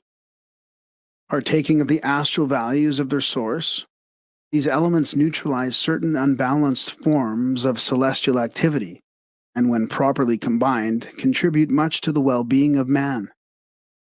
Little is known today concerning these magical properties, but the modern world may yet find it profitable to consider the findings of the early philosophers who determined these relationships by extensive experimentation. Out of such research arose the practice of identifying the metals with the bones of the various deities. For example, the Egyptians, according to Manetho, considered iron to be of the bone of Mars and the lodestone the bone of Horus. By analogy, lead would be the physical skeleton of Saturn, copper of Venus, quicksilver of Mercury, gold of the Sun, silver of the Moon, and antimony of the Earth. It is possible that uranium will prove to be the metal of Uranus and radium to be the metal of Neptune. The four ages of the Greek mystics, the Golden Age, the Silver Age, the Bronze Age, and the Iron Age, are metaphoric expressions referring to the four major periods in the life of all things. In the divisions of the day, they signify dawn, midday, sunset, and midnight. In the duration of the gods, men, and universes, they denote the periods of birth, growth, maturity, and decay. The Greek ages also bear a close correspondence to the four yugas of the Hindus: Krita Yuga, Treta Yuga, Dvapara Yuga, and Kali Yuga. Their method of calculation is described by Ulamandian as follows. In each of the 12 signs, there are 1,800 minutes. Multiply this number by 12, and you have 21,600. Multiply this 21,600 by 80, and it will give you 1,728,000, which is the duration of the first age, called Krita Yuga. If the same number be multiplied by 60, it will give 1,296,000, the years of the second age, Treta Yuga. The same number multiplied by 40 gives 864,000, the length of the third age, the Dvapara Yuga. The same number multiplied by 20 gives 432,000, the fourth age, Kali Yuga. It will be noted that these multipliers decrease in inverse ratio to the Pythagorean tetractys, 1, 2, 3, and 4. H. P. Blavatsky declares that Orpheus taught his followers how to affect the whole audience by means of a lodestone, and that Pythagoras paid particular attention to the color and nature of precious stones. She adds, the Buddhists assert that sapphire produces peace of mind, equanimity, and chases all evil thoughts from establishing a healthy circulation in man. So does an electric battery, with its well-directed fluid, says our electricians. The sapphire, say the Buddhists, will open barred doors and dwellings for the spirit of man. It produces a desire for prayer and brings with it more peace than any other gem. But he who would wear it must lead a pure and holy life. See Isis Unveiled. Mythology abounds with accounts of magical rings and talismanic jewels. In the second book of his Republic, Plato describes a ring which, when the collet was turned inward, rendered its wearer invisible. With the Gyges, the shepherd secured for himself the throne of Lydia. Josephus also described magical rings designed by Moses and King Solomon, and Aristotle mentions one which brought love and honor to its possessor. In his chapter dealing with the subject, Henry Cornelius Agrippa not only mentions the same rings, but states upon the authority of Philostratus Jarchus that Apollonius of Tyana extended his life to over 20 years with the aid of 7 magical rings presented to him by an East Indian prince. Each of these 7 rings was set with a gem partaking of the nature of one of the 7 ruling planets of the week. And by daily changing the rings, Apollonius protected himself against sickness and death by the intervention of the planetary influences. The philosopher also instructed his disciples in the virtues of these talismanic jewels, considering such information to be indispensable to the theurgist. Agrippa describes the preparation of magical rings as follows. When any star, planet ascends fortunately, with the fortunate aspect or conjunction of the moon, we must take a stone and herb that is under that star, and make a ring of the metal that is suitable to this star, and in it fasten the stone. putting the herb or root under it, not omitting the inscriptions of images, names, and characters, as also the proper suffumagations. See 3 books of occult philosophy. The ring has long been guarded as the symbol of attainment, perfection, and immortality. The last because the circlet of precious metal had neither beginning nor end. And the mysteries, rings chased to resemble a serpent with its tail in its mouth, were worn by the initiates as material evidence of the position reached by them in the order. Signet rings engraved with certain secret emblems were worn by the Hierophants, and it was not uncommon for a messenger to prove that he was the official representative of a prince or other dignitary by bringing with him his message, either an impression from his master's ring or the signet himself. The wedding ring was originally intended to imply that in nature of the one who wore it, the state of equilibrium and completion had been attained. This plain band of gold, therefore, bore witness of the union of the higher self, God. Guess what I just did? I downloaded the new grocery outlet app on my phone. Let me tell you, it's like having my own miniature neighborhood With the lower self, nature, and the ceremony consummating this indissoluble blending of divinity and humanity, and the one nature of the initiated mystic constituted the hermetic marriage of the mysteries. In describing the regalia of a magician, Eliphas Levi declares that on Sunday, the day of the sun, he should carry in his right hand a golden wand, set with a ruby or chrysolite. On Monday, day of the moon, he should wear a collar of 3 strands consisting of pearls, crystals, and selenites. On Tuesday, the day of Mars, he should carry a wand of magnetized steel and a ring of the same metal set with an amethyst. On Wednesday, the day of Mercury, he should wear a necklace of pearls or glass beads containing mercury, and a ring set with an agate. On Thursday, the day of Jupiter, he should carry a wand of glass or resin and wear a ring set with an emerald or a sapphire. On Friday, the day of Venus, he should carry a wand of polished copper and wear a ring set with a turquoise and a crown or diadem decorated with lapis lazuli and beryl. And on Saturday, the day of Saturn, he should carry a wand ornamented with onyx stone and wear a ring set with onyx and a chain about the neck formed of lead. See the magical ritual of the Sanctum Regnum. Paracelsus, Agrippa, Kircher, Lilly, and numerous other magicians and astrologers have tabulated the gems and stones corresponding to the various planets and zodiacal signs. The following list has been compiled from their writings. To the sun is assigned the carbuncle, ruby, garnet, especially the pyrope, and other fiery stones, sometimes the diamond. To the moon, the pearl, selenite, and other forms of crystal. To Saturn, the onyx, jasper, topaz, and sometimes the lapis lazuli. To Jupiter, the sapphire, emerald, and marble. To Mars, the amethyst, hyacinth, lodestone, sometimes the diamond. To Venus, the turquoise, beryl, emerald, and sometimes the pearl, alabaster, coral, and carnelian. To Mercury, the chrysolite, agate, and variegated marble. To the zodiac, the same authorities assign the following gems and stones. To Aries, the sardonyx, the bloodstone, amethyst, and diamond. To Taurus, the carnelian, turquoise, hyacinth, sapphire, moss agate, and emerald.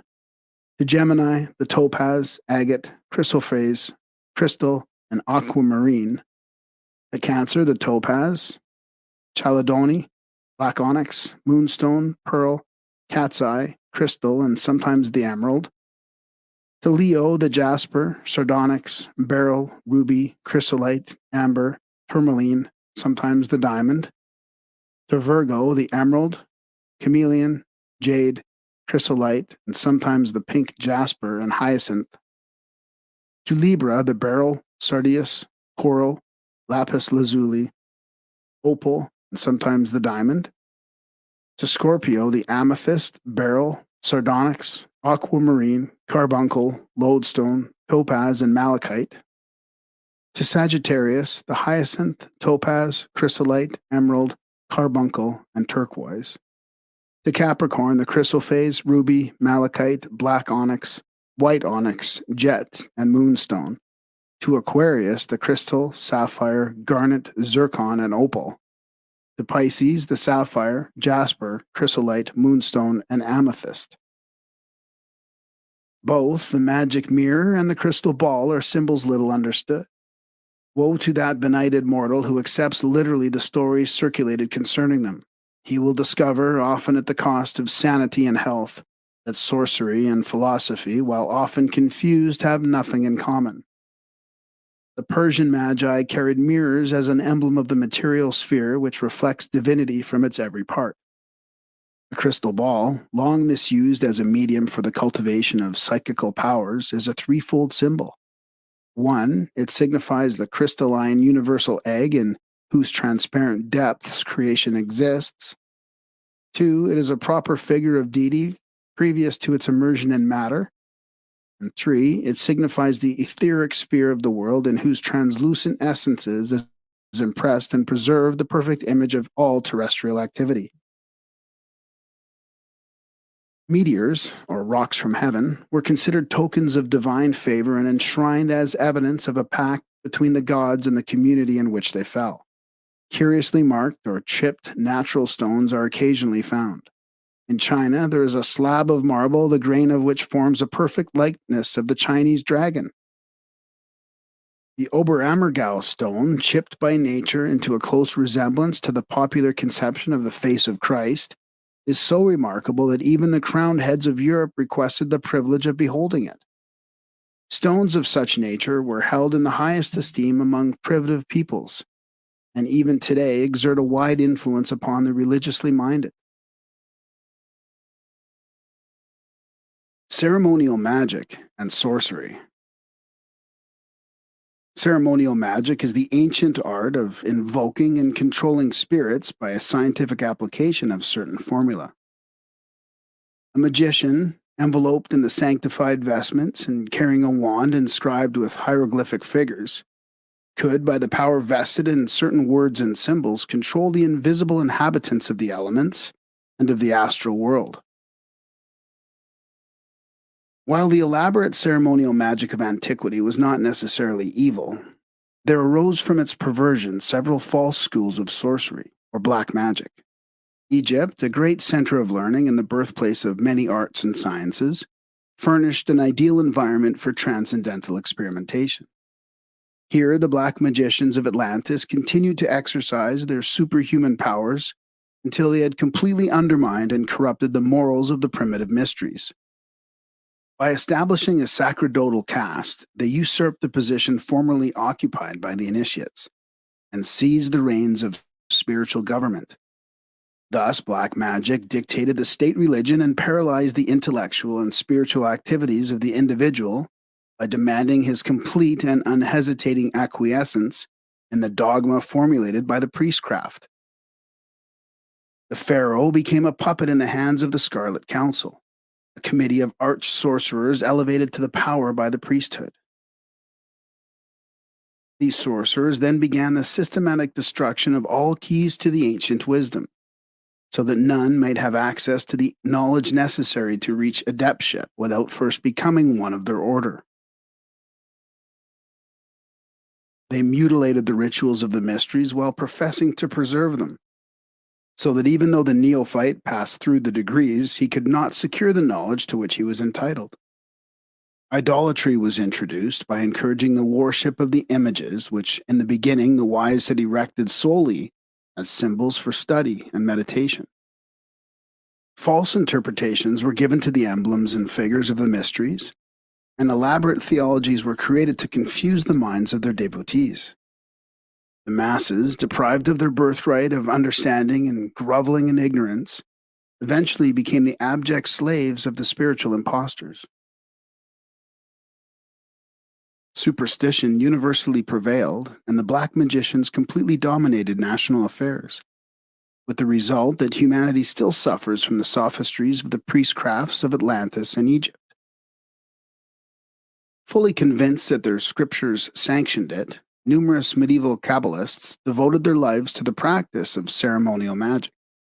The transcendentalism of the Kabbalists is found upon the ancient and magical formula of King Solomon, who has long been considered by the Jews as the prince of ceremonial magicians. Among the Kabbalists of the Middle Ages were a great number of black magicians who strayed from the noble concepts of the Sefer Yetzirah and became enmeshed in demonism and witchcraft. They sought to substitute magic mirrors, consecrated daggers, and circles spread around posts of coffin nails for the living of that virtuous life which, without the assistance of complicated rituals or submundane creatures, unfailingly brings man to a state of true individual completion. Those who sought to control elemental spirits through ceremonial magic did so largely with the hope of securing from the invisible worlds either rare knowledge or supernatural power. The little red demon of Napoleon Bonaparte and the infamous oracular heads of the Demichi are examples of the disastrous results of permitting elemental beings to dictate the course of human procedure. While the learned and godlike daemon of Socrates seems to have been an exception, this really proves that the intellectual and moral status of the magician has much to do with the type of elemental he is capable of invoking.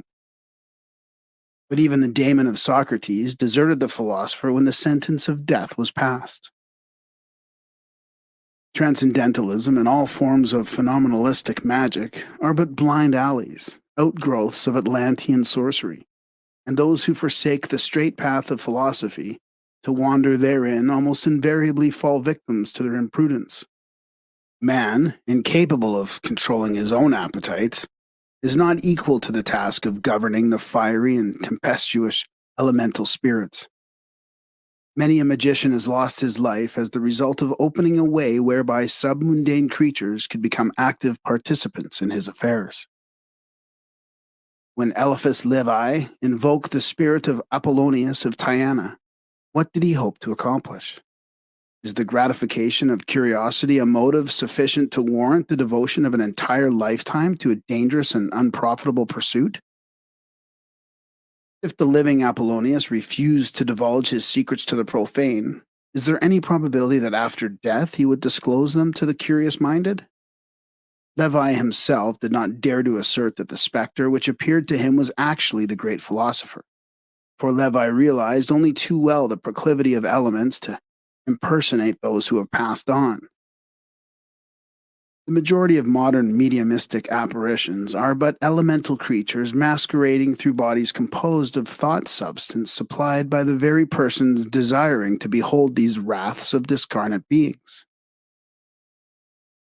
The theory and practice of black magic.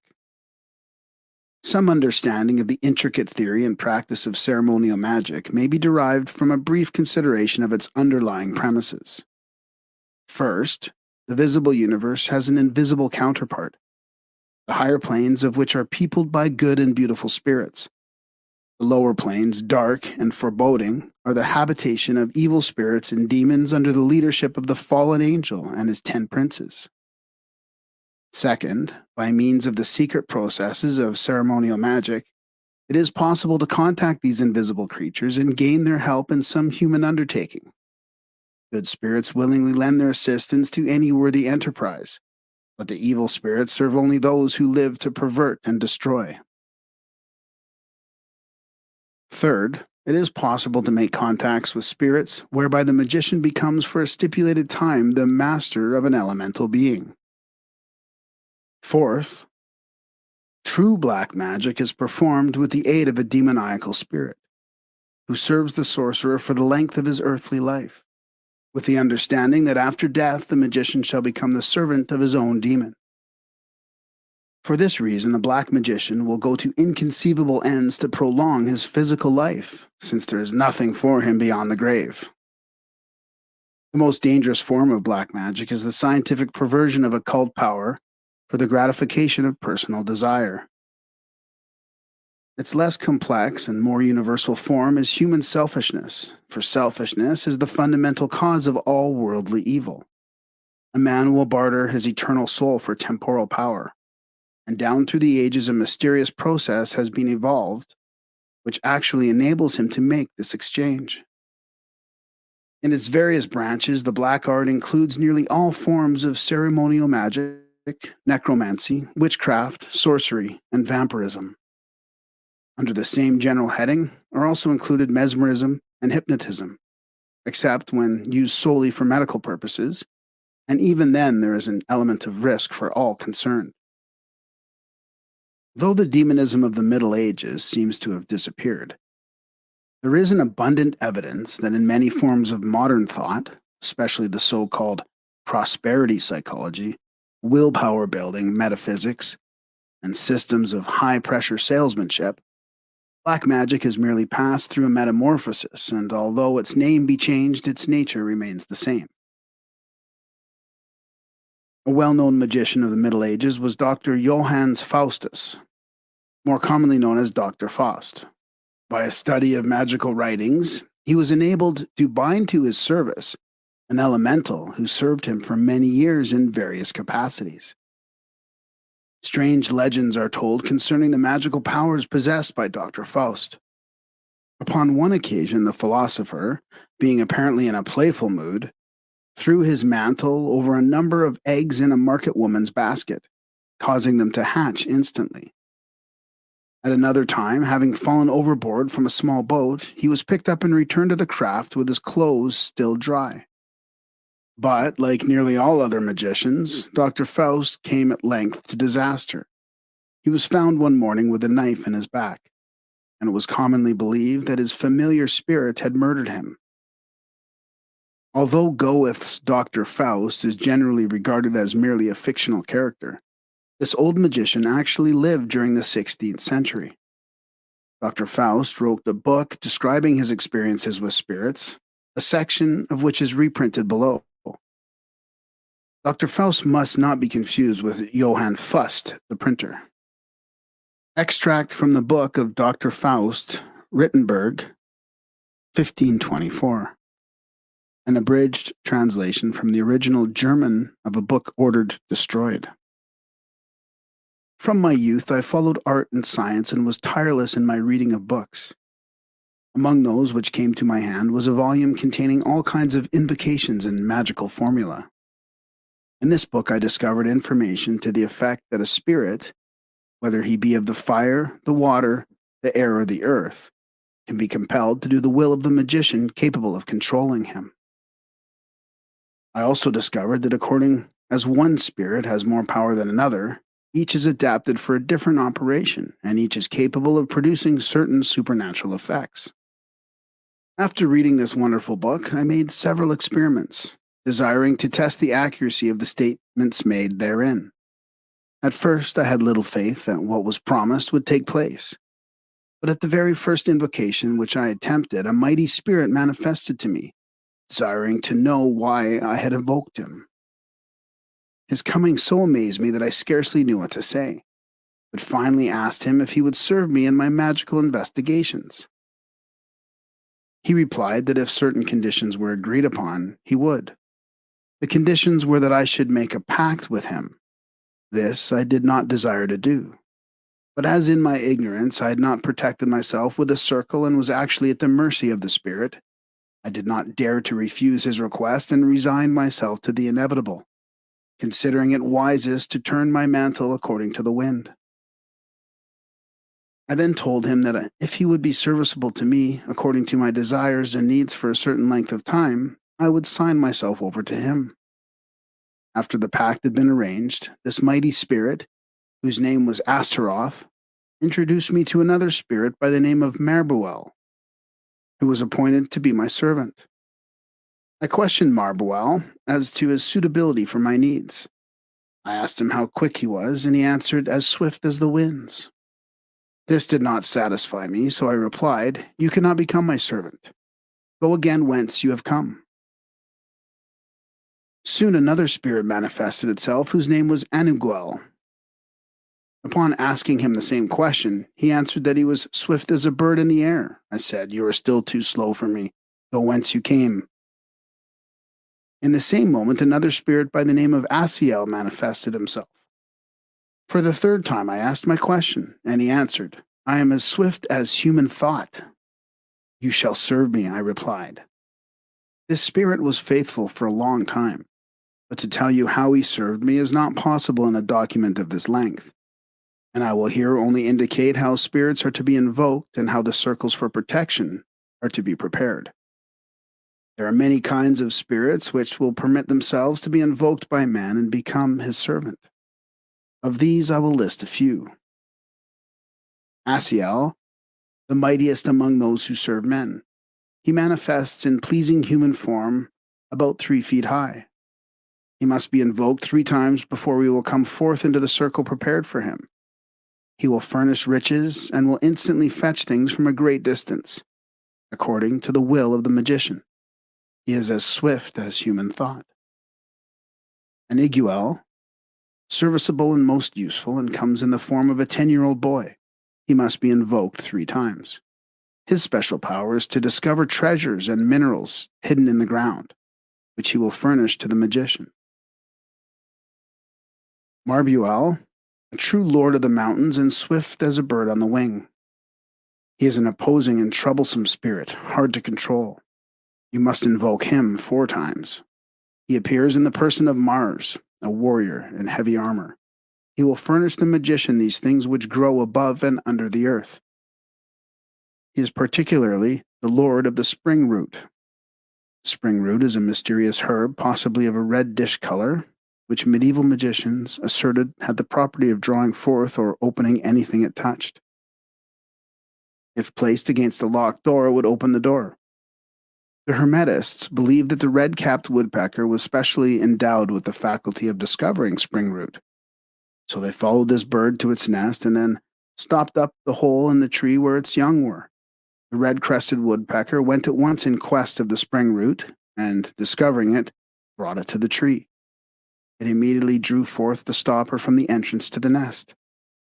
The magician then secured the root from the bird.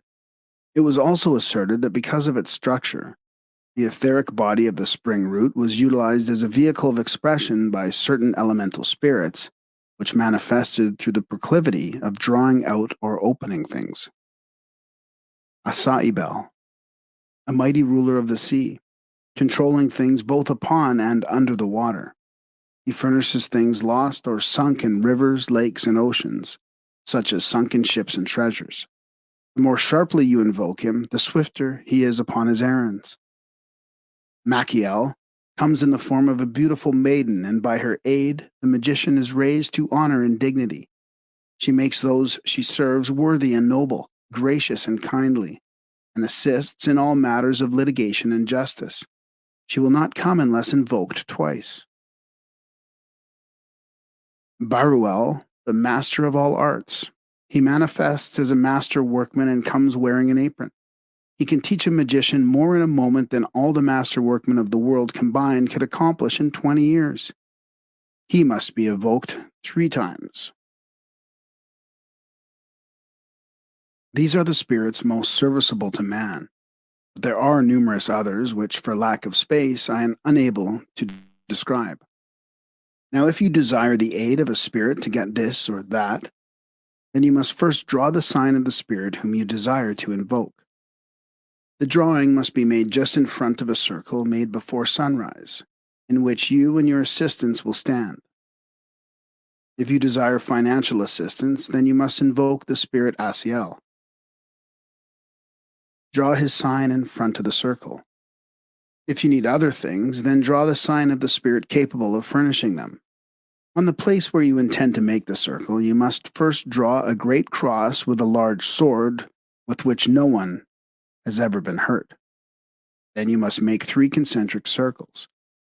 The innermost circle is made of a long, narrow strip of virgin parchment and must be hung upon 12 crosses made of the wood of cross thorn. Upon the parchment, you must write the names and symbols according to the figure which follows.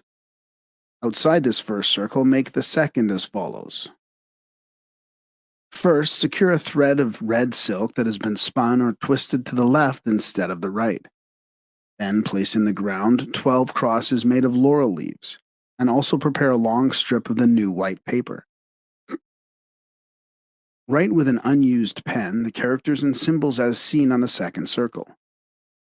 Wind this latter strip of paper around with the red silken thread and pin them upon the 12 crosses of laurel leaves. Outside this second circle, make a third one, which is also of virgin parchment, and pinned upon 12 crosses of consecrated palm. When you have made these 3 circles, retire into them until at last you stand in the center upon a pentagram drawn in the midst of the great cross first drawn. Now, to ensure success, do everything according to the description. And when you have read off the sacred invocation, pronounce the name of the spirit which you desire to appear. It is essential that you pronounce the name very distinctly. You must also note the day and the hour, for each spirit can be invoked only at certain times. While the black magician at the time of signing his pact with the elemental demon may be fully convinced that he is strong enough to control indefinitely the powers placed at his disposal, he is speedily undeceived. Before many years elapse, he must turn all his energies to the problem of self-preservation.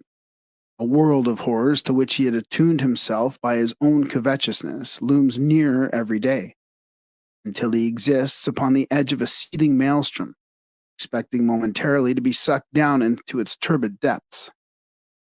Afraid to die because he will become the servant of his own demon, the magician commits crime after crime to prolong his wretched earthly existence.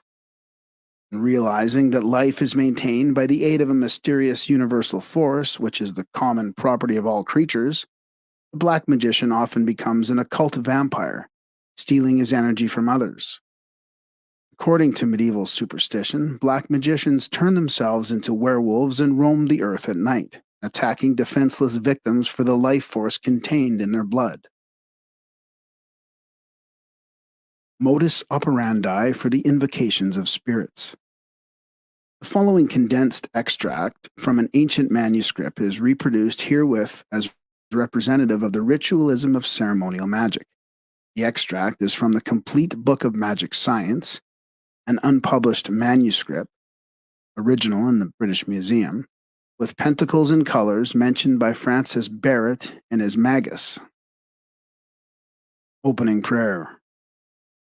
Omnipotent and eternal God, who hath ordained the whole creation for thy praise and glory and for the salvation of man, I earnestly beseech thee that thou wouldst send one of thy spirits of the order of Jupiter, one of the messengers of Zadkiel, whom thou hast appointed governor of thy firmament at the present time, most faithfully, willingly, and readily to show me these things which I shall ask, command, or require of him, and truly execute my desires.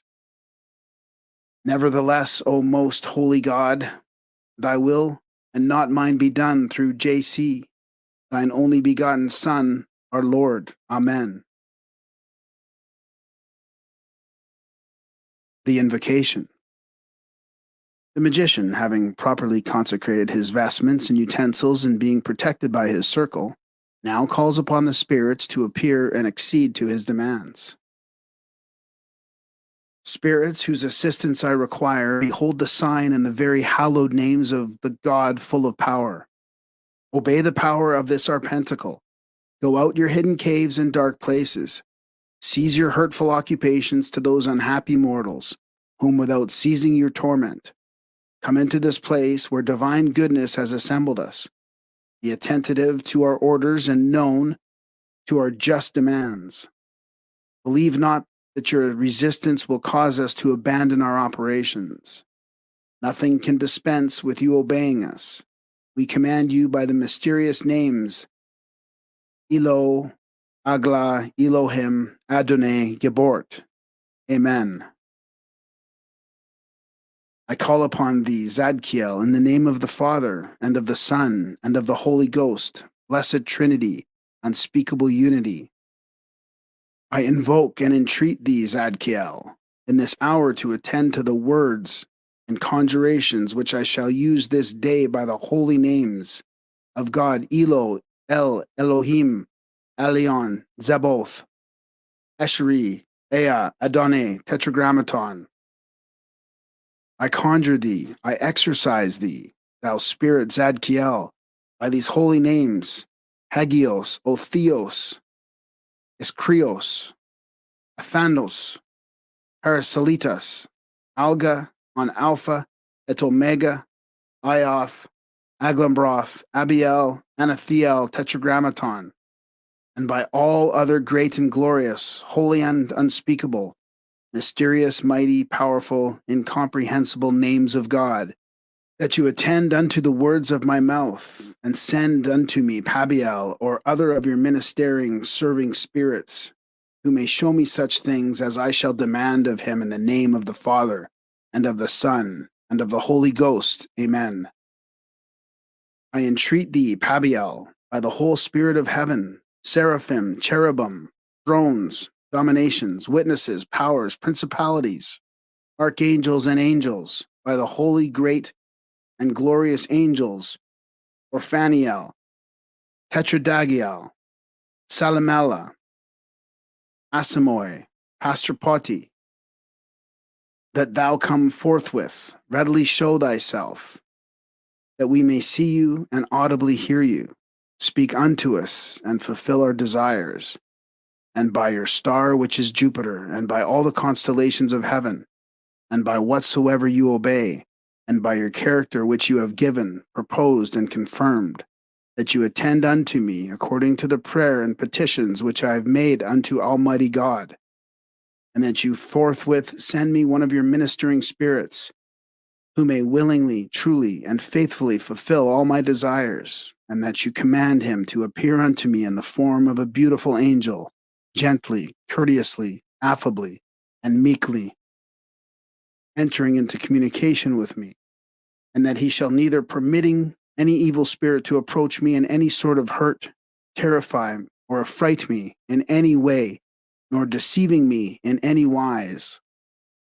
Through the virtue of our Lord JC, in whose name I attend, wait for, and expect thy appearance. Fiat, fiat, fiat. Amen, amen, amen. Interrogatories. Having summoned the spirit unto his presence, the magician shall question him as follows. Comest thou in peace in the name of the Father, and the Son, and the Holy Ghost? And the spirit shall answer, Yes. Thou art welcome, noble spirit. What is thy name? And the spirit shall answer, Pabiel. I have called thee in the name of Jesus of Nazareth, at whose name every knee doth bow in heaven, earth, and hell, and every tongue shall confess there is no name like unto the name of Jesus, who hath given power unto man to bind and to loose all things in his most holy name, yea, even unto those that trust in his salvation. Art thou the messenger of Zadkiel? And the spirit shall answer, Yes. Wilt thou confirm thyself unto me at this time, and henceforth reveal all things unto me that I shall desire to know, and teach me how I may increase in wisdom and knowledge, and show unto me all the secrets of the magic art, and of all liberal sciences, that I may thereby set forth the glory of Almighty God? And the spirit shall answer, Yes. Then I pray thee, give and confirm thy character unto me, whereby I may call thee at all times, and also swear unto me this oath, and I will religiously keep my vow and covenant unto Almighty God, and will courteously receive thee at all times where thou dost appear unto me. License to depart. For as much as thou comest in peace and quietness, and hath answered unto my petitions, I give humble and hearty thanks unto Almighty God, and whose name I call, and thou comest. And now thou mayest depart in peace unto thine orders, and return unto me again at what time soever I shall call thee by thine oath, or by thy name, or by thine order, or by thine office, which is granted thee from the Creator, and the power of God be with me and thee, and upon the whole issue of God. Amen. Glory be to thy Father, and to thy Son, and to the Holy Ghost. Note: it would be advisable for the invocant to remain in the circle for a few minutes after reciting the license, and if the place of operation be in the open air, let him destroy all traces of the circle, etc., and return quietly to his home. But should the operation be performed in a retired part of a house, etc., the circle may remain, as it might serve in a like future operation. But the room or building must be locked up to avoid the intrusion of strangers. The agreement set forth above is purely ceremonial magic. In the case of black magic, it is the magician and not the demon who must sign the pact. When the black magician binds an elemental to his service, a battle of wits ensues, which the demon eventually wins. With his own blood, the magician signs the pact between himself and the demon. For in the arcanum of magic, it is declared that he controls the soul who controls the blood of another. As long as the magician does not fail, the elemental will fulfill to the letter his obligation under the pact. But the demon will try in every possible way to prevent the magician from carrying out his part of the contract. When the conjurer, ensconced within his circle, has evoked the spirit he desires to control and has made known his intention, the spirit will answer somewhat as follows: I cannot accede to your request nor fulfill it, unless after 50 years you give yourself to me, body and soul, to do with as I may please. If the magician refuses, other terms will be discussed. The spirit may say, I will remain in your service as long as on every Friday morning you will go forth upon the public street giving alms in the name of Lucifer. The first time you fail in this, you belong to me. If the magician still refuses, realizing that the demon will make it impossible for him to fulfill his contract, other terms will be discussed, until at last a pact is agreed upon. It may read as follows: I hereby promise the great spirit Lucifuge, prince of demons, that each year I shall bring unto him a human soul to do with as it may please him, and in return Lucifuge promises to bestow upon me the treasures of the earth, and fulfill my every desire for the length of my natural life. If I fail to bring him each year the offering specified above, then my own soul shall be forfeit to him. Signed, Invocate signs pact with his own blood. The pentagram. In symbolism, an inverted figure always signifies a perverted power. The average person does not even suspect the occult properties of emblematic pentacles. On this subject, the great Paracelsus has written, no doubt many will scoff at the seals, their characters and their uses, which are described in these books, because it seems incredible to them that metals and characters which are dead should have any power and effect. Yet no one has ever proved that the metals and also the characters as we know them are dead, for the salts, sulfur, and quintessences of metals are the highest preservatives of human life, and are far superior to all other simples. Translated from the original German. The black magician cannot use the symbols of white magic without bringing down upon him the forces of white magic, which would be fatal to his schemes. He must therefore distort the hieroglyphs so that they typify the occult fact that he himself is distorting the principles for which the symbols stand. Black magic is not a fundamental art, it is the misuse of an art. Therefore, it has no symbols of its own. It merely takes the emblematic figures of white magic and by inverting and reversing them signifies that it is left-handed. A good instance of this practice is found in the pentagram, or five-pointed star, made of 5 connected lines. This figure is the time-honored symbol of the magical arts and signifies the 5 properties of the great magical agent, the 5 senses of man, the 5 elements of nature, the 5 extremities of the human body. By means of the pentagram within his own soul, man not only may master and govern all creatures inferior to himself, but may demand consideration at the hands of those superior to himself.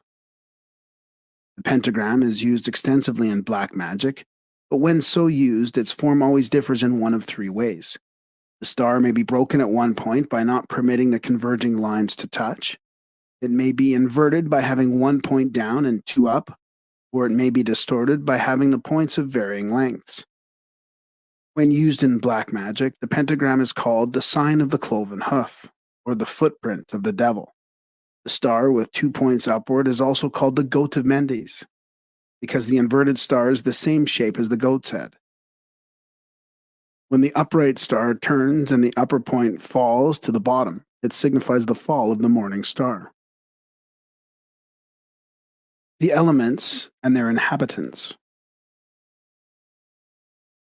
For the most comprehensive and lucid exposition of occult pneumatology, a branch of philosophy dealing with spiritual substances, extant, mankind is indebted to Philippus, Aureolus Paracelsus, Theophrastus Bombastus von Hohenheim, prince of the alchemists and hermetic philosophers and true possessor of the royal secret, the philosopher's stone and the elixir of life.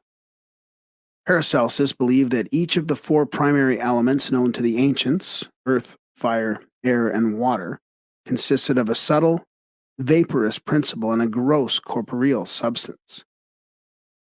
Air is, therefore, twofold in nature, tangible atmosphere and an intangible, volatile substratum, which may be termed spiritual air.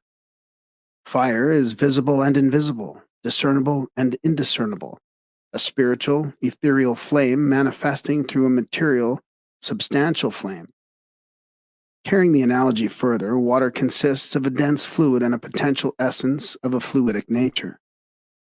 Earth has likewise two essential parts, the lower being fixed, terreous, immobile, the higher, rarefied, mobile, and virtual. The general term elements has been applied to the lower or physical phases of these four primary principles, and the name elemental essences to their corresponding invisible spiritual constitutions. Minerals, plants, animals, and men live in a world composed of the gross side of these four elements, and from various combinations of them construct their living organisms. Henry Drummond, in Natural Law in the Spiritual World, describes this process as follows.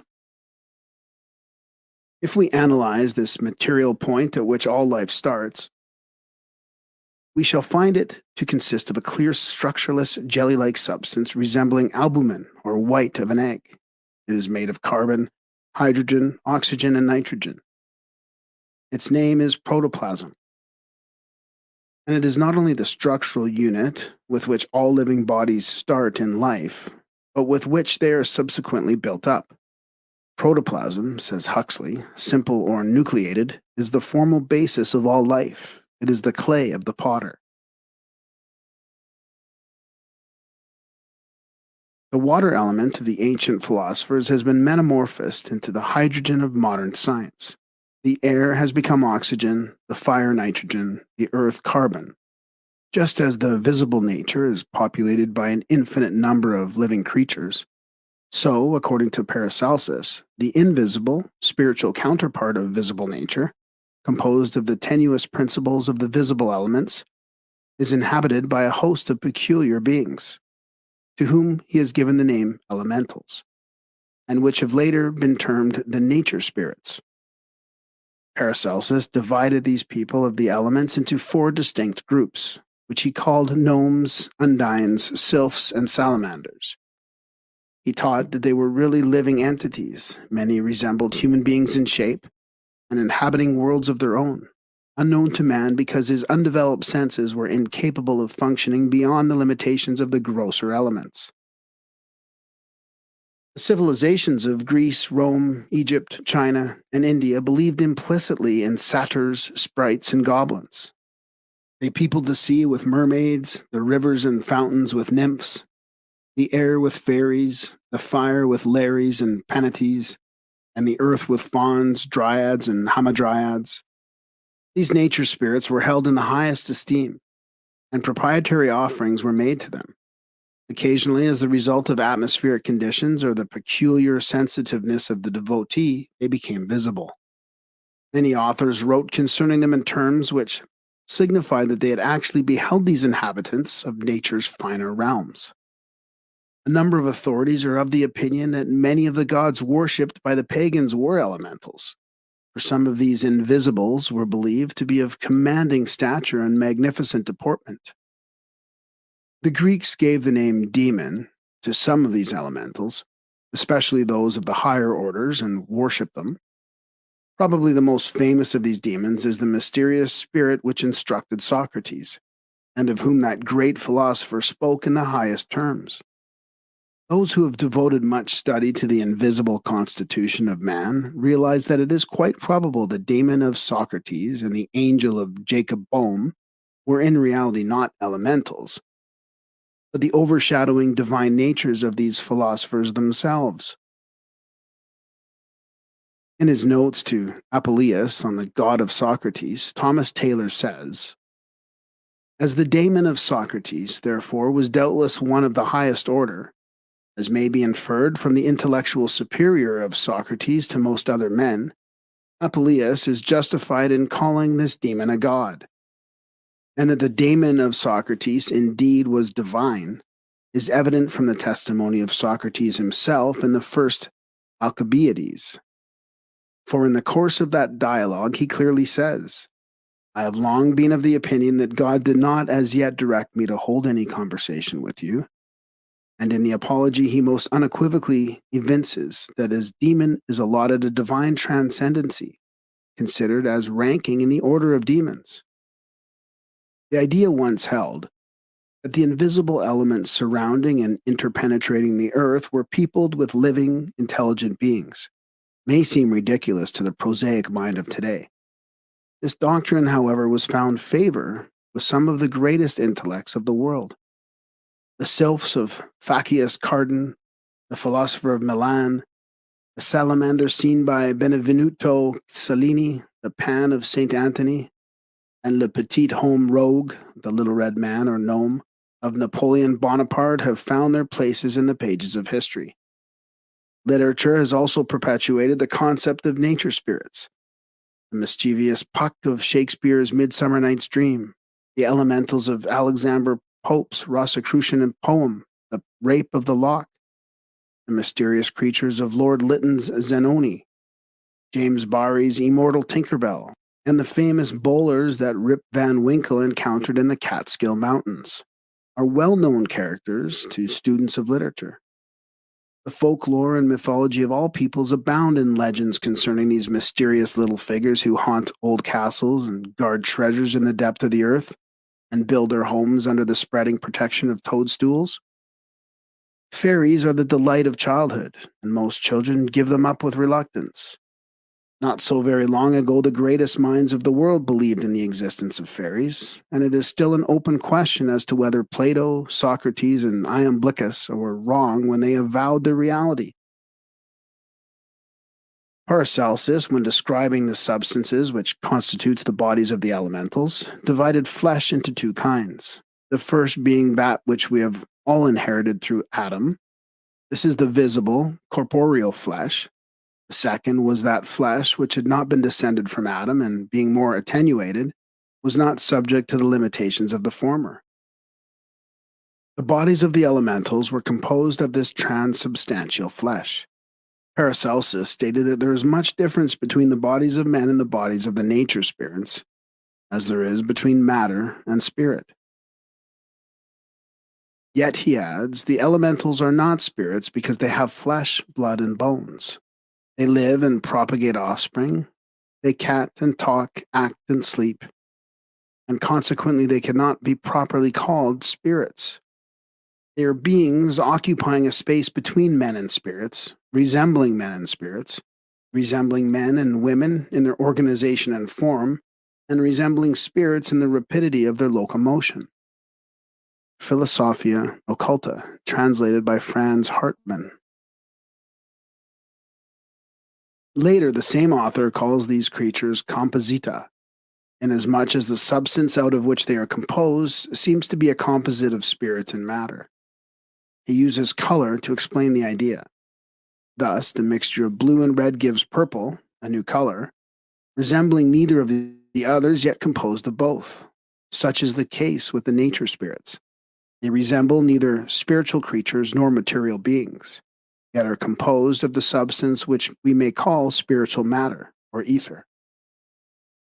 Paracelsus further adds that whereas man is composed of several natures, spirit, soul, mind, and body, combined into one unit, the elemental has but one principle, the ether out of which is composed and in which it lives.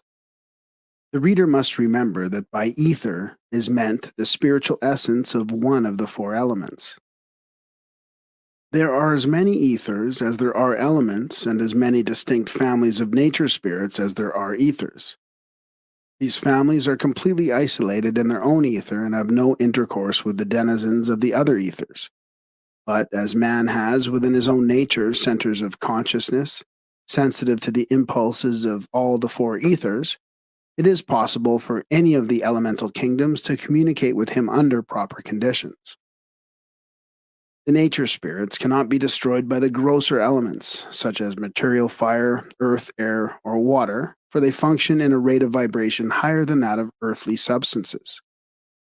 Being composed of only one element or principle, the ether in which they function, they have no immortal spirit and at death merely disintegrate back into the element form which they were originally individualized.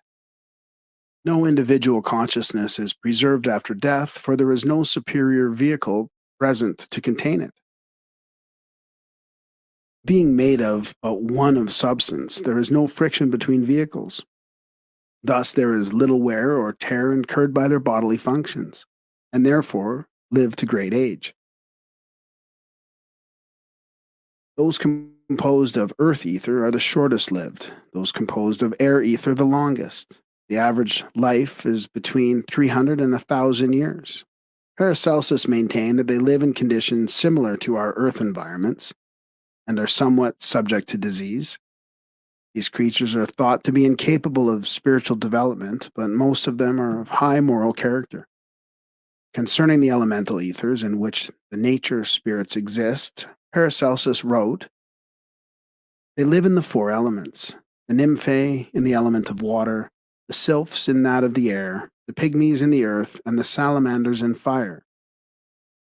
They are also called undinae, sylvesters, gnomi, volcani.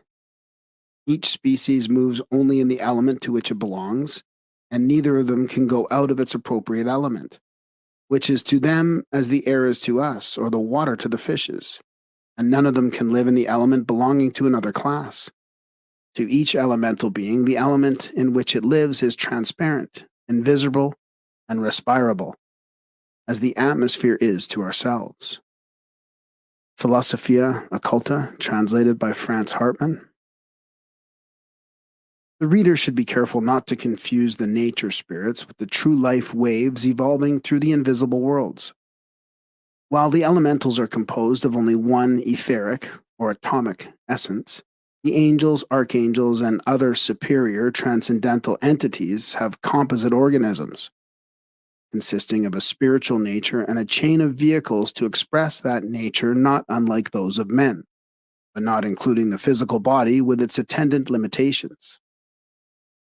To the philosophy of nature spirits is generally attributed to an Eastern origin, probably Brahmanic, and Paracelsus secured his knowledge of them from Oriental sages with whom he came in contact during his lifetime of philosophical wanderings. The Egyptians and Greeks gleaned their information from the same source. The four main divisions of nature spirits must now be considered separately, according to the teachings of Paracelsus and the Abbé de Villers, and such scanty writings of other authors as are available. The gnomes. The elementals who dwell in that attenuated body of the earth, which is called the terras ether, are grouped together under the general heading of gnomes. The name is probably derived from the Greek genomus, meaning earth dweller. See the New English Dictionary. Just as there are many types of human beings evolving through the objective physical elements of nature, so there are many types of gnomes evolving through the subjective ethereal body of nature. These earth spirits work in an element so close in vibratory rate to the material earth that they have immense power over its rocks and flora, and also over the mineral elements in the animal and human kingdoms. Some, like the pygmies, work with the stones, gems, and metals and are supposed to be the guardians of hidden treasures. They live in caves far down in what the Scandinavians called the land of the Nibelungen. In Wagner's wonderful opera cycle, The Ring of the Nibelungen, Alberic makes himself king of the pygmies and forces these little creatures to gather for him the treasures concealed beneath the surface of the earth. Besides the pygmies, there are other gnomes who are called tree and forest sprites. To this group belong the sylvesters, satyrs, pans, dryads, hamadryads, dirdalis, elves, brownies, and little old men of the woods. Paracelsus states that the gnomes build houses of substances resembling in their own constituencies alabaster, marble, and cement, but the true nature of these materials is unknown, having no counterpart in physical nature. Some families of gnomes gather in communities, while others are indigenous to the substances with and in which they work. For example, the hamadryads live and die with the plants or trees of which they are a part. Every shrub and flower is said to have its own nature spirit, which often uses the physical body of the plant as its habitation. The ancient philosophers, recognizing the principle of intelligence manifesting itself in every department of nature alike, believed that the quality of natural selection exhibited by creatures not possessing organized mentalities expressed in reality the decisions of the nature spirits themselves. C.M. Gailey in the classic Myth says, "It was a pleasing trait in the old paganism that it loved to trace in every operation of nature the agency of deity. The imagination of the Greeks peopled the regions of earth and seas with divinities, to whose agency it attributed the phenomena that our philosophy ascribes to the operation of natural law." Thus, in behalf of the plant it worked with, the elemental accepted and rejected food elements, deposited coloring matter therein, preserved and protected the seed, and performed many other beneficent offices. Each species was served by a different but appropriate type of nature spirit. Those working with poisonous shrubs, for example, were offensive in their appearance. It is said that nature spirits of poison hemlock resemble closely tiny human skeletons, thinly covered with a semi-transparent flesh. They live in and throughout the hemlock, and if it be cut down, remain with the broken shoots until both die. But while there is the slightest evidence of life in the shrub, it shows the presence of the elemental guardian. Great trees also have their nature spirits, but these are much larger than the elementals of smaller plants.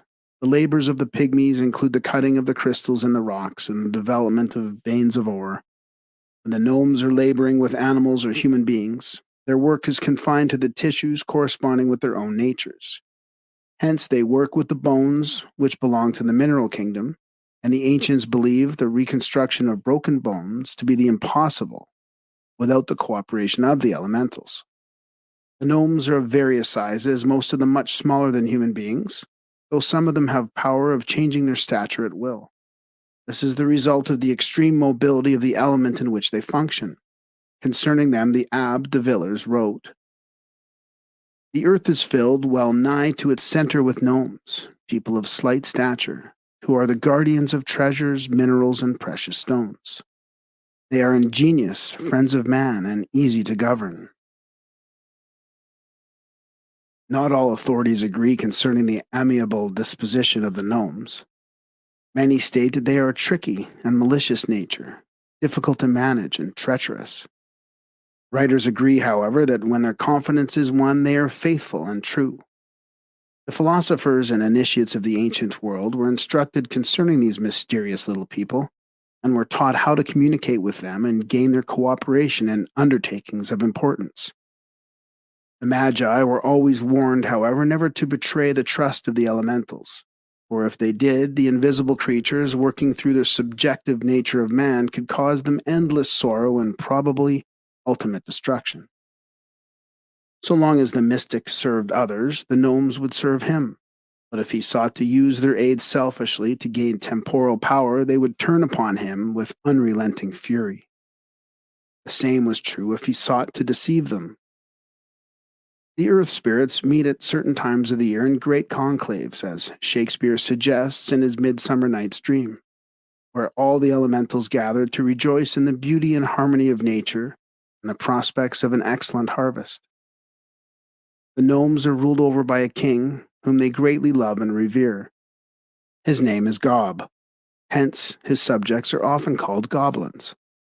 Medieval mystics gave a corner of creation, one of the cardinal points, to each of the four kingdoms of nature spirits, And because of their earthly character, the gnomes were assigned to the north, the place recognized by the ancients as the source of darkness and death.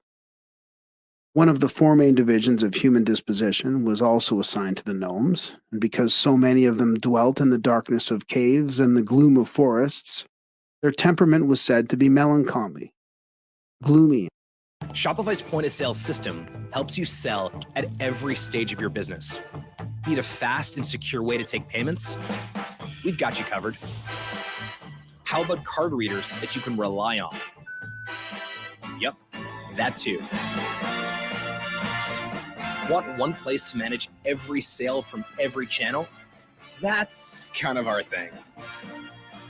Wherever you sell, businesses that grow with Shopify.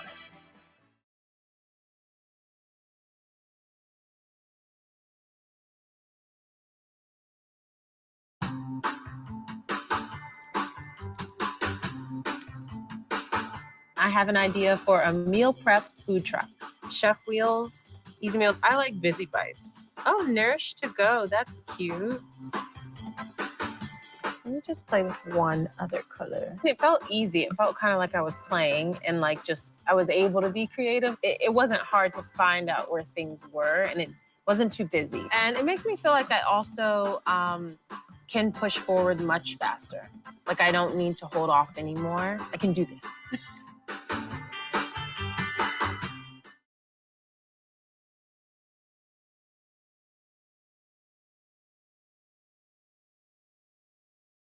And despondent. By this, it is not meant that they themselves are of such disposition, but rather that they have special control over elements of similar consistency. The gnomes marry and have families, and the female gnomes are called nomades. Some wear clothing woven of the element in which they live. In other instances, their garments are part of themselves and grow with them, like the fur of animals. The gnomes are said to have insatiable appetites and to spend a great part of their time eating. But they earn their food by diligent and conscientious labor. Most of them are of a miserly temperament, fond of storing things away in secret places. There is abundant evidence of the fact that small children often see the gnomes, inasmuch as their contact with the material side of nature is not yet complete, and they still function more or less conscious in the invisible worlds.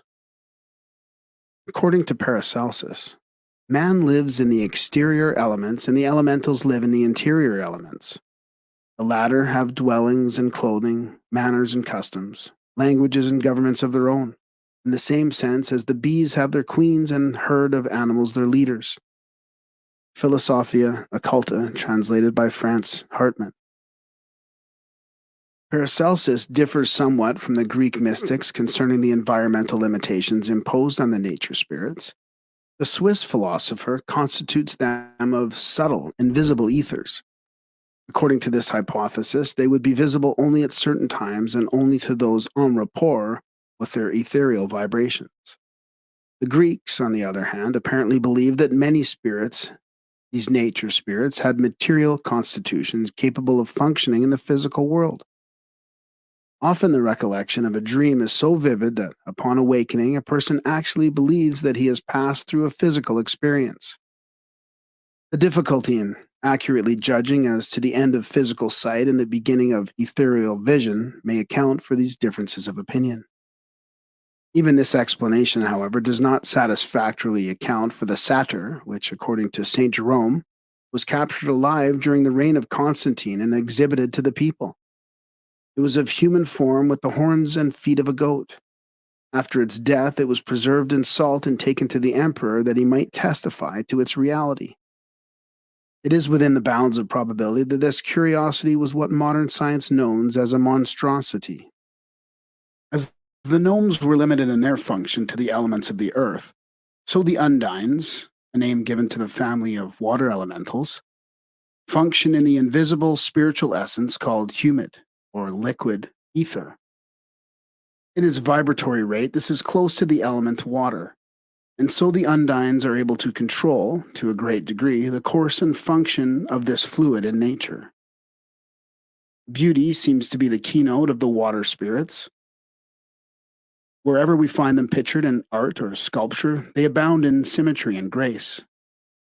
Controlling the water element, which has always been a feminine symbol, it is natural that the water spirits should most often be symbolized as female. There are many groups of undines. Some inhabit waterfalls, where they can be seen in the spray. Others are indigenous to swiftly moving rivers. Some have their habitat in dripping, oozing fens or marshes, while other groups dwell in clear mountain lakes.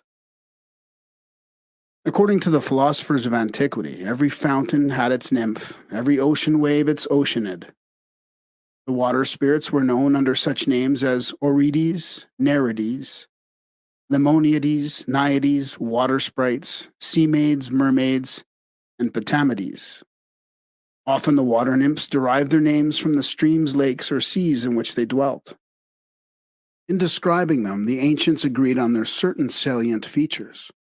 In general, nearly all the undines closely resembled human beings in appearance and size, though the ones inhabiting small streams and fountains were of correspondingly lesser proportions. It was believed that these water spirits were occasionally capable of assuming the appearance of normal human beings and actually associating with men and women. There are many legends about these spirits and their adoption by the families of fishermen, but in nearly every case the undines heard the call of the waters and returned to the realm of Neptune, the king of the sea. Practically nothing is known concerning the male undines. The water spirits did not establish homes in the same way that the gnomes did, but lived in coral caves under the ocean or among the reeds growing on the banks of the rivers or the shores of lakes. Among the Celts, there is a legend to the effect that Ireland was peopled before the coming of its present inhabitants by a strange race of semi-divine creatures.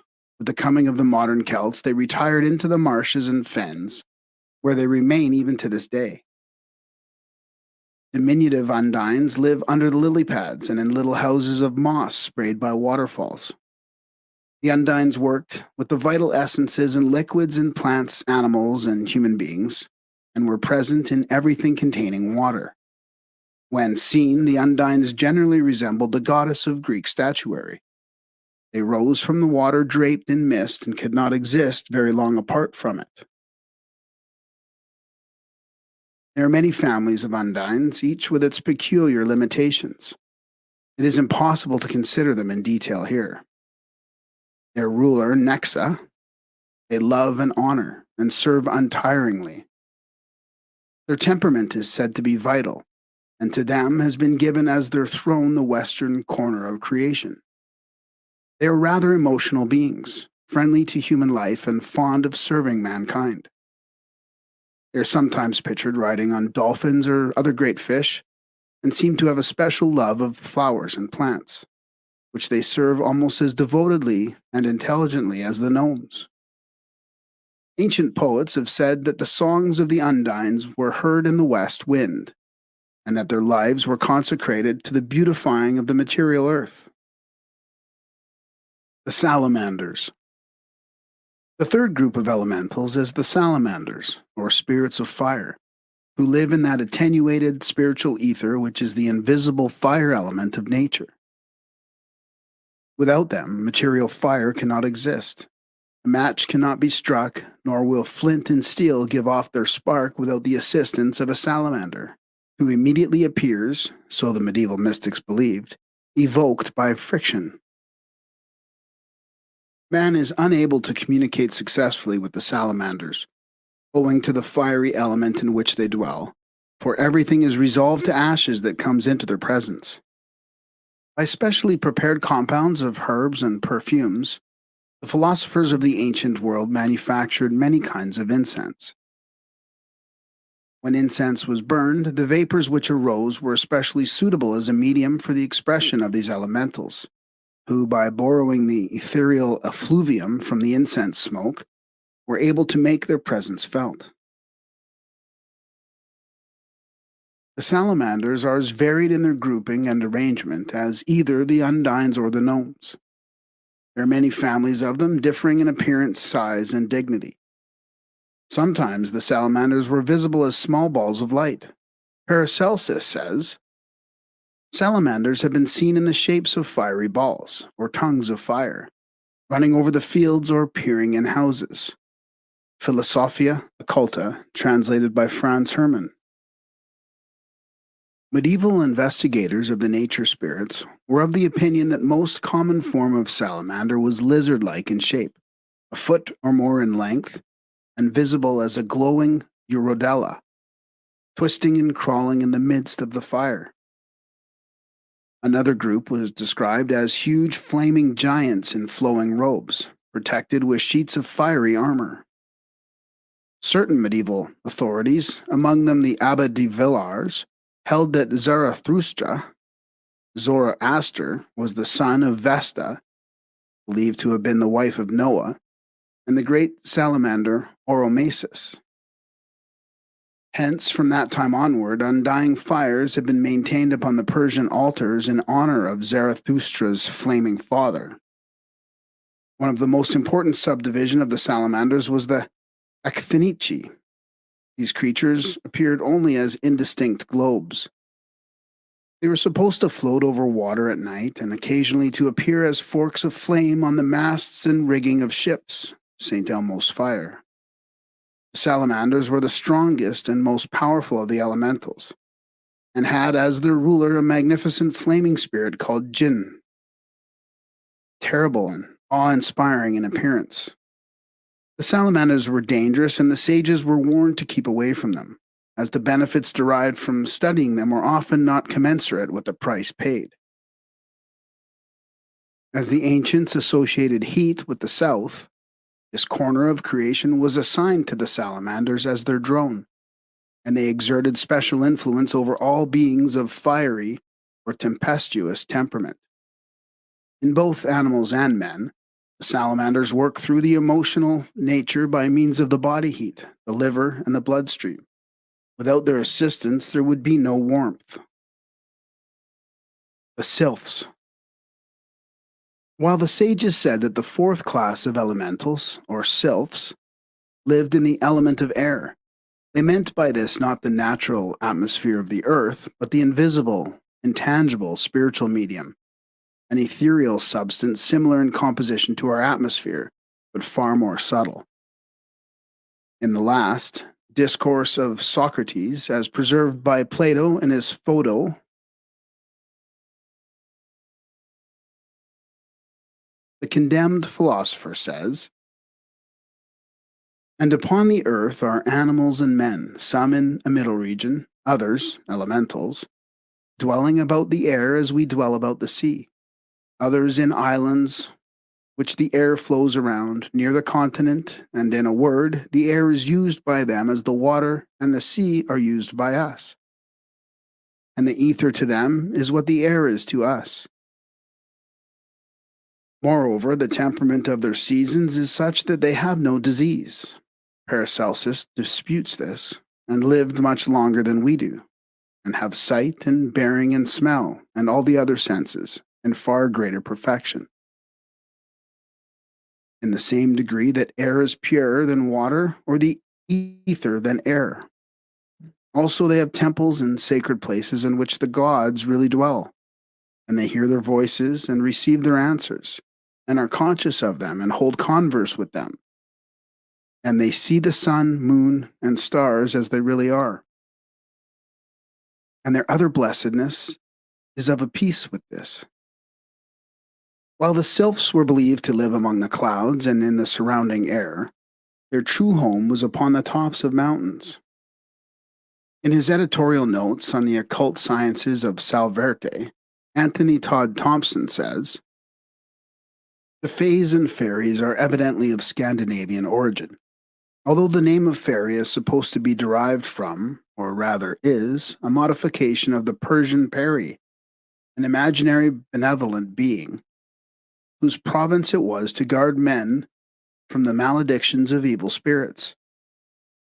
But with more probability it may be referred to the Gothic fagr, as the term elves is from alpha, the general appellation for the whole tribe.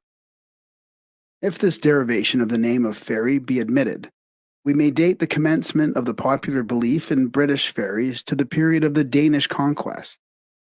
They were supposed to be the diminutive aerial beings, beautiful, lively, and beneficent in their intercourse with mortals, inhabiting a region called Fairyland, Alfheiner, commonly appearing on Earth at intervals, when they left traces of their visits in beautiful green rings where the dewy sward had been trodden in their moonlight dances. To the sylphs, the ancients gave the labor of modeling the snowflakes and gathering clouds. This latter they accomplished with the cooperation of the undines who supplied the moisture. The winds were their particular vehicle, and the ancients referred to them as the spirits of the air. They are the highest of all the elementals, their native element being the highest in vibratory rate. They live hundreds of years, often attaining to 1,000, and never seeming to grow old. The leader of the sylphs is called Peralda, who was said to dwell on the highest mountain of the earth. The female sylphs were called sylphids. It is believed that the sylphs, salamanders, and nymphs had much to do with the oracles of the ancients. That, in fact, they were the ones who spoke from the depths of the earth and from the air above. The sylphs sometimes assume human form, but apparently for only short periods of time. Their size varies, but in the majority of cases, they are no larger than human beings and often considerably smaller. It is said that the sylphs have accepted human beings into their communities and have permitted them to live there for a considerable period. In fact, Paracelsus wrote of such an incident, but of course it cannot have occurred while the human stranger was in his physical body. By some, the muses of the Greeks are believed to have been sylphs, for these spirits are said to gather around the mind of the dreamer, the poet, and the artist, and inspire him with their intimate knowledge of the beauties and workings of nature. To the sylphs were given the eastern corner of creation. Their temperament is mirthful, changeable, and eccentric. The peculiar qualities common to men of genius are supposedly the result of the cooperation of sylphs, whose aid also brings with it the sylphic inconsistency. The sylphs labor with the gases of the human body and indirectly with the nervous system, where their inconsistency is again apparent. They have no fixed domicile, but wander about from place to place. Elemental nomads, invisible but ever-present powers in the intelligent activity of the universe. General observations. Certain of the ancients, differing with Paracelsus, shared the opinion that the elemental kingdoms were capable of waging war upon one another, and they recognized in the battlings of the elements disagreements among these kingdoms of nature spirits. When lightning struck a rock and splintered it, they believed that the salamanders were attacking the gnomes. As they could not attack one another on the plane of their own peculiar etheric essences, owing to the fact that there was no vibratory correspondence between the four ethers of which these kingdoms are composed, they had to attack through a common denominator, namely the material substance of the physical universe over which they had a certain amount of power. Wars were also fought within the groups themselves. One army of gnomes would attack another army, and civil war would be rife among them. Philosophers of long ago solved the problems of nature's apparent inconsistencies by individualizing and personifying all its forces, crediting them with having temperaments not unlike the human, and then expecting them to exhibit typical human inconsistencies. The four fixed signs of the zodiac were assigned to the four kingdoms of elementals. The gnomes were said to be of the nature of Taurus, the undines the nature of Scorpio. The salamanders exemplified the constitution of Leo, while the sylphs manipulated the emanations of Aquarius. The Christian Church gathered all the elemental entities together under the title of demon. This was a misnomer with far-reaching consequences, for to the average mind the word demon means an evil thing, and the nature spirits are essentially no more malevolent than are the minerals, plants, and animals. Many of the earthly church fathers asserted that they had met and debated with the elementals. As already stated, the nature spirits are without hope of immortality. although some philosophers have maintained that in isolated cases, immortality was conferred upon them by adepts and initiates who understood certain subtle principles of the invisible world. As disintegration takes place in the physical world, so it takes place in the ethereal counterpart of physical substance. Under normal conditions at death, nature, spirit is merely resolved back into the transparent primary essence from which it was originally individualized. Whatever evolutionary growth is made is recorded solely in the consciousness of the primary essence, or element, and not in the temporarily individualized entity of the elemental. Being without man's compound organism and lacking his spiritual and intellectual vehicles, the nature spirits are subhuman in their rational intelligence, but far from their functions, limited to one element, has resulted a specialized type of intelligence far ahead of man in those lines of research peculiar to the element in which they exist. The terms incubus and succubus have been applied indiscriminately by the church fathers to elementals. The incubus and succubus, however, are evil and unnatural creations, whereas elementals is a collective term for all the inhabitants of the four elemental essences. According to Paracelsus, the incubus and succubus, which are male and female respectively, are parasitical creatures subsisting upon the evil thoughts and emotions of the astral body. These terms are also applied to the superphysical organisms of sorcerers and black magicians. While these larvae are in no sense imaginary beings, they are nevertheless the offspring of the imagination. By the ancient sages, they were recognized as the invisible cause of vice because they hover in the ethers surrounding the morally weak and continually incite them to excesses of the degrading nature. For this reason, they frequent the atmosphere of the dope den, the dive, and the brothel, where they attach themselves to those unfortunates who have given themselves up to iniquity. By permitting his senses to become deadened through indulgence in habit-forming drugs or alcoholic stimulants, the individual becomes temporarily en rapport with these denizens of the astral plane. The oris, seen to be the hashish or opium addict and the lurid monsters which torment the victim of delirium tremens, are examples of submundane beings, visible only to those whose evil practices are the magnet for their attraction. Differing wildly from the elementals and also the incubus and succubus is the vampire, which is defined by Paracelsus as the astral body of a person either living or dead, usually the latter state.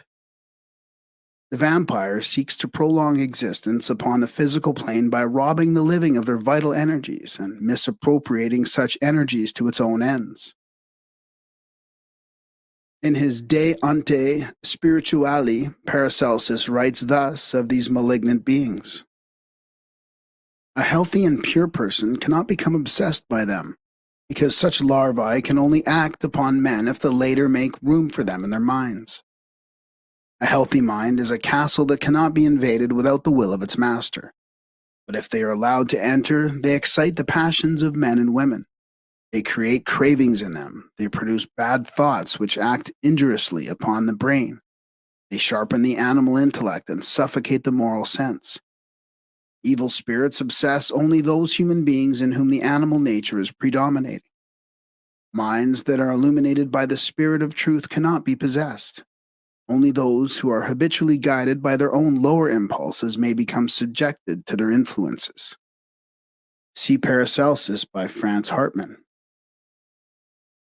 A strange concept, and one somewhat at variance with the conventional, is that evolved by the Count de Gabalis concerning the Immaculate Conception, namely that it represents the union of a human being with an elemental. Among the offspring of such unions, he lists Hercules, Achilles, Aeneas, Theseus, Melchizedek, the divine Plato, Apollonius of Tyana, and Merlin the magician. Hermetic pharmacology, chemistry, and therapeutics. The art of healing was originally one of the secret sciences of the priestcraft, and the mystery of its source is obscured by the same veil which hides the genesis of religious belief. All higher forms of knowledge were originally in the possession of the sacerdotal castes. The temple was the cradle of civilization.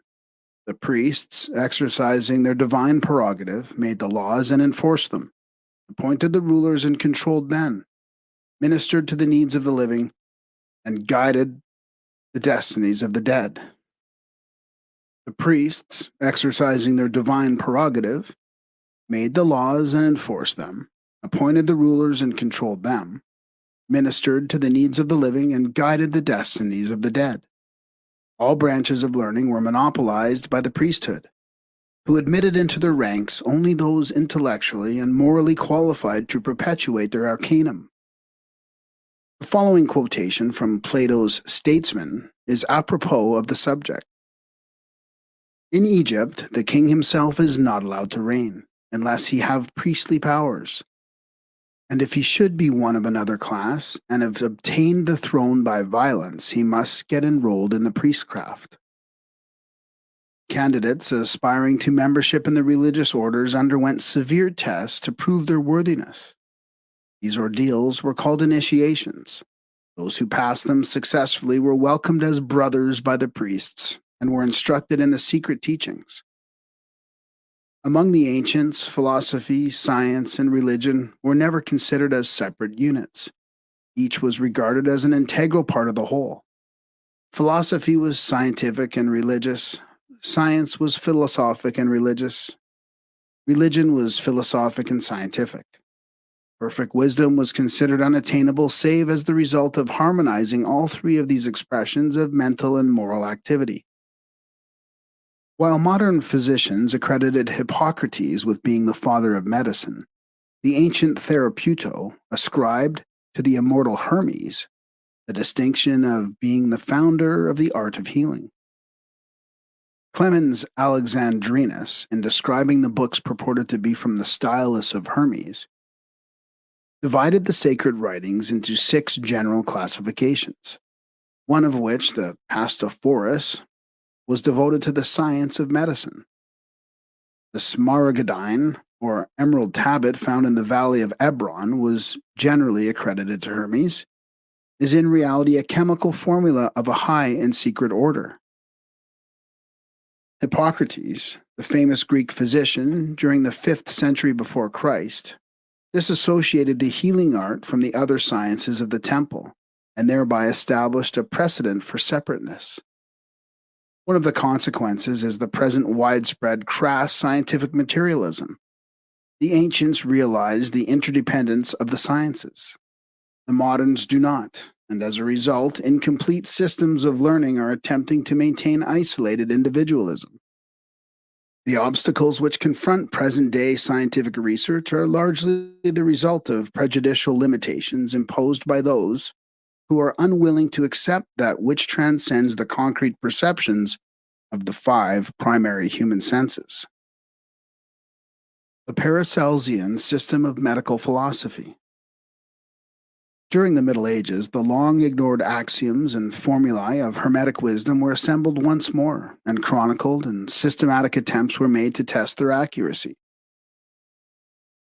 To Theophrastus of Hohenheim, who called himself Paracelsus, a name meaning greater than Celsus, the world is indebted for much of the knowledge it now possesses of the ancient systems of medicine.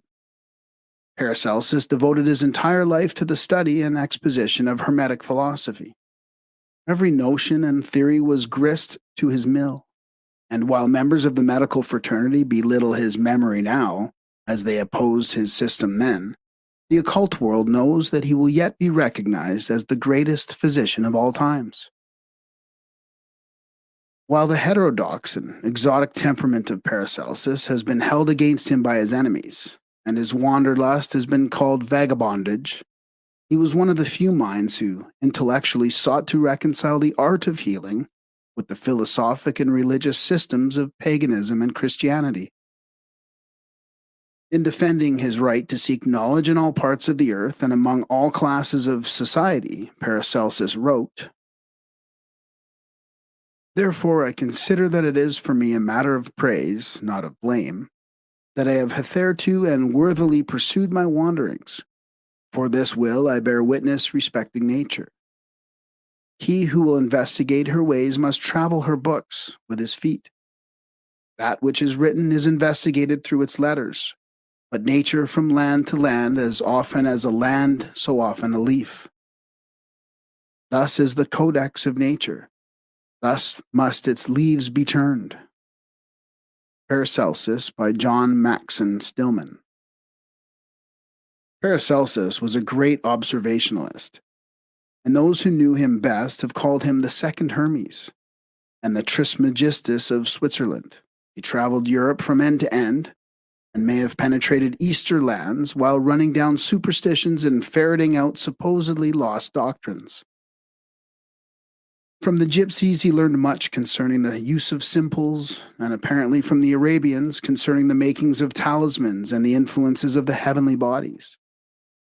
Paracelsus felt that the healing of the sick was of far greater importance than the maintaining of an orthodox medical standing. So he sacrificed what might otherwise have been a dignified medical career, and at the cost of lifelong persecution, bitterly attacked the therapeutic systems of his day.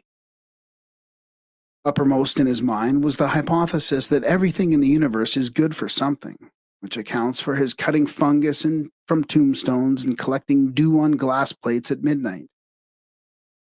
He was a true explorer of nature's arcanum.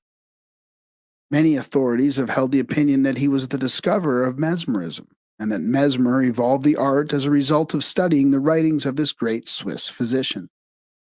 The utter contempt which Paracelsus felt for the narrow systems of medicine in vogue during his lifetime, and his conviction of their inadequacy, are best expressed in his own quaint way. But the number of diseases that originate from some unknown causes is far greater than those that come from mechanical causes, and for such diseases our physicians know no cure, because not knowing such causes they cannot remove them.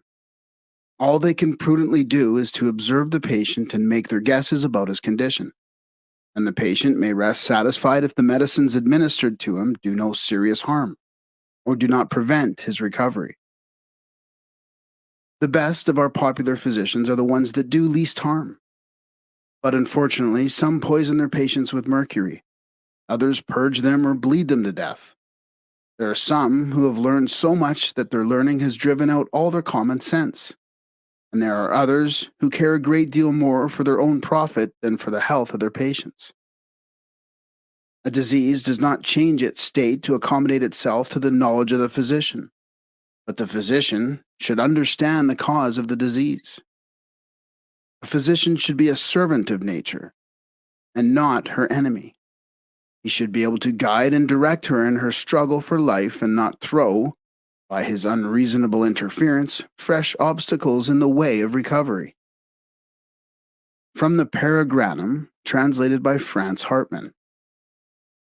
The belief that nearly all diseases have their origin in the invisible nature of man, the astrum, is a fundamental precept of Hermetic medicine. For while Hermetists in no way disregarded the physical body, they believed that man's material constitution was an emanation from, or an objectification of, his invisible spiritual principles. A brief, but it is believed fairly comprehensive, resume of the Hermetic principles of Paracelsus follows. There is one vital substance in nature upon which all things subsist. It is called archeus, or vital life force, and is synonymous with the astral light or spiritual air of the ancients. In regard to this substance, Eliphas Levi has written, "Light, that creative agent, the vibrations of which are the movement and life of all things. Light, latent in the universal ether, radiating about absorbing centers, which being saturated thereby, project movement and life in their turn, so forming creative currents. Light, astralized in the stars, animalized in animals, humanized in human beings, which vegetates all plants, glistens in metals, produces all forms of nature, and equilibrates all by the laws of universal sympathy." This is the light which exhibits the phenomena of magnetism, divined by Paracelsus, which tinctures the blood, being released from the air as it is inhaled and discharged by the hermetic bellows of the lungs. The history of magic. This vital energy has its origin in the spiritual body of the earth. Every created thing has two bodies, one visible and substantial, the other invisible and transcendent. The latter consists of an ethereal counterpart of the physical form. It constitutes the vehicle of Arceus and may be called a vital body.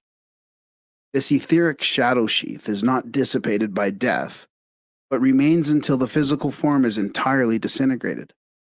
These etheric doubles, seen around graveyards, have given rise to a belief in ghosts.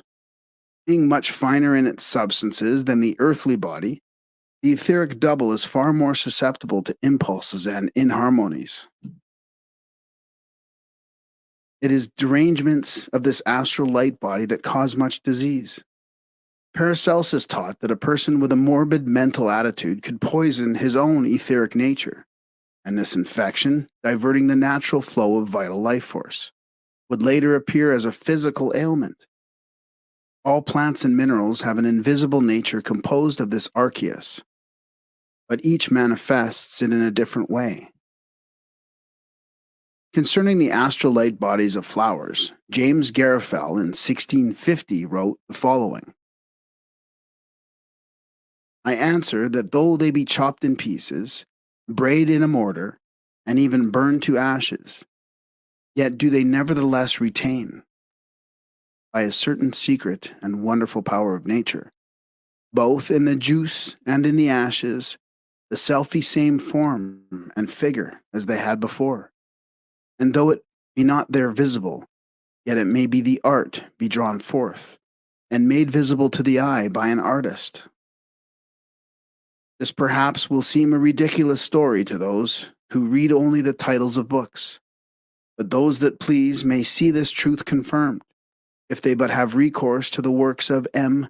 Duchesne, S. de la Violette, one of the best chemists that our age hath produced, who affirms that himself saw an excellent Polish physician of Cracovia, who kept in glasses the ashes of almost all the herbs that are known, so that when any one out of curiosity had a desire to see any of them, for example, a rose, in one of his glasses, he took that where the ashes of a rose were preserved, and holding it over a lighted candle, so soon as ever it began to feel the heat, you should presently see the ashes begin to move, which afterwards rising up and dispersing themselves about the glass, you should immediately observe a kind of little dark cloud, which dividing itself into many parts, it came at length to represent a rose, but so fair, so fresh, and so perfect a one, that you would have thought it to have been as substantial and as odoriferous as a rose as grows on the rose tree. Unheard of curiosities concerning talismanical sculptures of the Persians. Paracelsus, recognizing derangements of the etheric double as the most important cause of disease, sought to reharmonize its substances by bringing it into contact with other bodies whose vital energy could supply elements needed, or were strong enough to overcome the disease conditions existing in the aura of the sufferer. Its invisible cause having been thus removed, the ailment speedily vanished. The vehicle for the arceus, or vital life force, Paracelsus called the mummia. A good example of a physical mummia is vaccine, which is the vehicle of a semi-astral virus. Anything which serves as a medium for the transmission of the arceus, whether it be organic or inorganic, truly physical or partly spiritualized, was termed a mummia. The most universal form of the mummia was ether, which modern science has accepted as a hypothetical substance serving as a medium between the realm of vital energy and that of organic and inorganic substance. The control of universal energy is virtually impossible, save through one of its vehicles, the mummia. A good example of this is food. Man does not secure nourishment from dead animal or plant organisms, but when he incorporates their structures into his own body, he first gains control over the mummia, or etheric double of the animal or plant. Having obtained this control, the human organism then diverts the flow of the archeus to its own uses. Paracelsus says, "That which constitutes life is contained in the mummia, and by imparting the mummia, we impart life." This is the secret of the remedial properties of talismans and amulets, for the mummia of the substances of which they are composed serves as a channel to connect the person wearing them with certain manifestations of the universal, vital life force. According to Paracelsus, in the same way that plants purify the atmosphere by accepting into their constitutions the carbon dioxide exhaled by animals and humans, so may plants and animals accept disease elements transferred to them by human beings. These lower forms of life, having organisms and needs different from man, are often able to assimilate these substances without ill effect. At other times, the plant or animal dies, sacrificed in order that the more intelligent and consequently more useful creature may survive. Paracelsus discovered that in either case the patient was gradually relieved of his malady. When the lower life had either completely assimilated the foreign mummia from the patient, or had itself died and disintegrated as the result of its inability to do so, complete recovery resulted. Many years of investigation were necessary to determine which herb or animal most readily accepted the mummia of each of the various diseases. Paracelsus discovered that in many cases plants revealed by their shape the particular organs of the human body which they served most effectively. The medical system of Paracelsus was based on the theory that by removing the diseased etheric mummia from the organism of the patient and causing it to be accepted into the nature of some distant and disinterested thing of comparatively little value, it was possible to divert from the patient the flow of the archeus, which had been continually revitalized and nourishing the malady. Its vehicle of expression being transplanted, the archeus necessarily accompanied its mummia, and the patient recovered. The Hermetic theory concerning the causations of disease. According to the Hermetic philosophers, there were 7 primary causes of disease. The first was evil spirits. These were regarded as creatures born of degenerate actions, subsisting on the vital energies of those to whom they attached themselves. The second cause was a derangement of the spiritual nature and the material nature. These two, failing to coordinate, produce mental and physical subnormality. The third was an unhealthy or abnormal mental attitude. Melancholia, morbid emotions, excessive feeling, such as passions, lusts, greeds, and hates, affected the mummia, from which they reacted into the physical body, where they resulted in ulcers, tumors, cancers, fevers, and tuberculosis. The ancients viewed the diseased germ as a unit of mummia which had been impregnated with the emanations from evil influences which it had contacted. In other words, germs were minute creatures born out of man's evil thoughts and actions. The fourth cause of disease was what the Orientals called karma, that is, the law of compensation, which demanded that the individual pay in full for the indiscretions and delinquencies of the past. A physician had to be very careful how he interfered with the workings of this law, lest he thwart the plan of eternal justice. The fifth cause was the motion and aspects of the heavenly bodies. The stars did not compel the sickness, but rather impelled it. The Hermetists taught that a strong and wise man ruled his stars, but that a negative, weak person was ruled by them. These 5 causes of disease are all superphysical in nature. They must be estimated by inductive and deductive reasoning and a careful consideration of the life and temperament of the patient.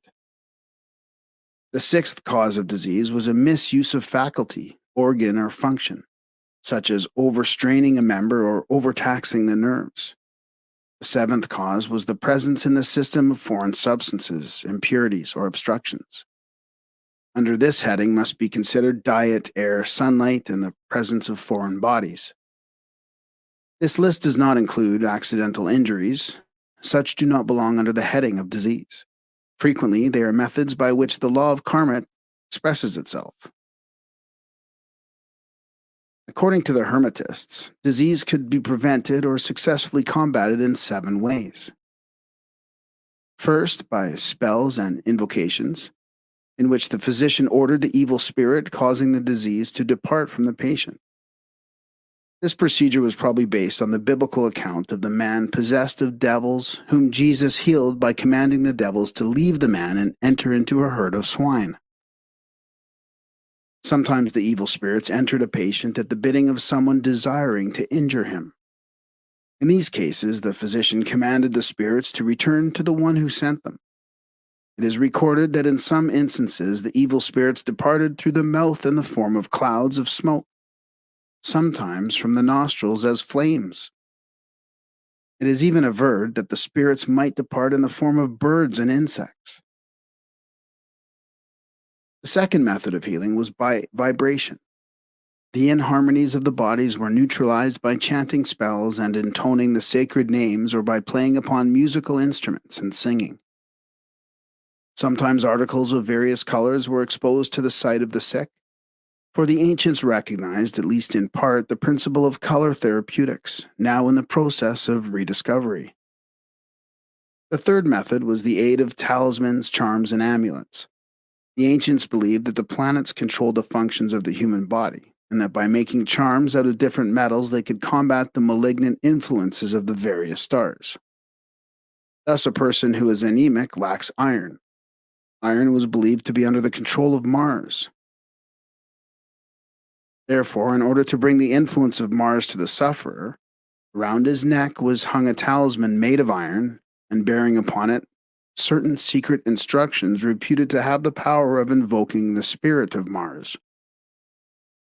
If there was too much iron in the system, the patient was subjected to the influence of a talisman composed of the metal corresponding to some planet having an antipathy to Mars. This influence would then offset the Mars energy and thus aid in the restoring normality. The fourth method was by the aid of herbs and simples. While they used metal talismans, the majority of the ancient physicians did not approve of mineral medicine in any form of internal use. Herbs were their favorite remedies. Like the metals, each herb was assigned to one of the planets. Having diagnosed by the stars the sickness and its cause, the doctors then administered the herbal antidote. The fifth method of healing disease was by prayer. All ancient peoples believed in the compassionate intercession of the deity for the alleviation of human suffering. Paracelsus said that faith would cure all disease. Few persons, however, possessed a sufficient degree of faith. The sixth method, which was prevention rather than cure, was regulation of the diet and daily habits of life. The individual, by avoiding the things which cause illness, remained well. The ancients believed that health was the normal state of man, disease was the result of man's disregard of the dictates of nature. The seventh method was practical medicine, consisting chiefly of bleeding, purging, and similar lines of treatment. These procedures, while useful in moderation, were dangerous in excess. Many a useful citizen has died 25 or 50 years before his time as the result of drastic purging or of having all the blood drained out of his body. Paracelsus used all 7 methods of treatment, and even his worst enemies admitted that he accomplished results almost miraculous in character. Near his old estate in Hohenheim, the dew falls very heavily at certain seasons of the year, and Paracelsus discovered that by gathering the dew under certain configurations of the planets, he obtained a water possessing marvelous medicinal virtue, for it had absorbed the properties of the heavenly bodies. Hermetic herbalism and pharmacology. The herbs of the fields were sacred to the early pagans, who believed that the gods had made plants for the cure of human ills. When properly prepared and applied, each root and shrub could be used for the alleviation of suffering, or for the development of spiritual, mental, moral, or physical powers. In The Mistletoe and Its Philosophy, P. Davidson pays the following beautiful tribute to the plants. Books have been written on the language of flowers and herbs. The poet from the earliest ages held the sweetest and most loving converse with them. Kings are even glad to obtain their essences at second hand to perfume themselves. But to the true physician, nature's high priest, they speak in a far higher and more exalted strain. There is not a plant or mineral which has disclosed the last of its properties to the scientists. How can they feel confident that for every one of the discovered properties there may not be many powers concealed in the inner nature of the plant? Well, have the flowers been called the stars of earth?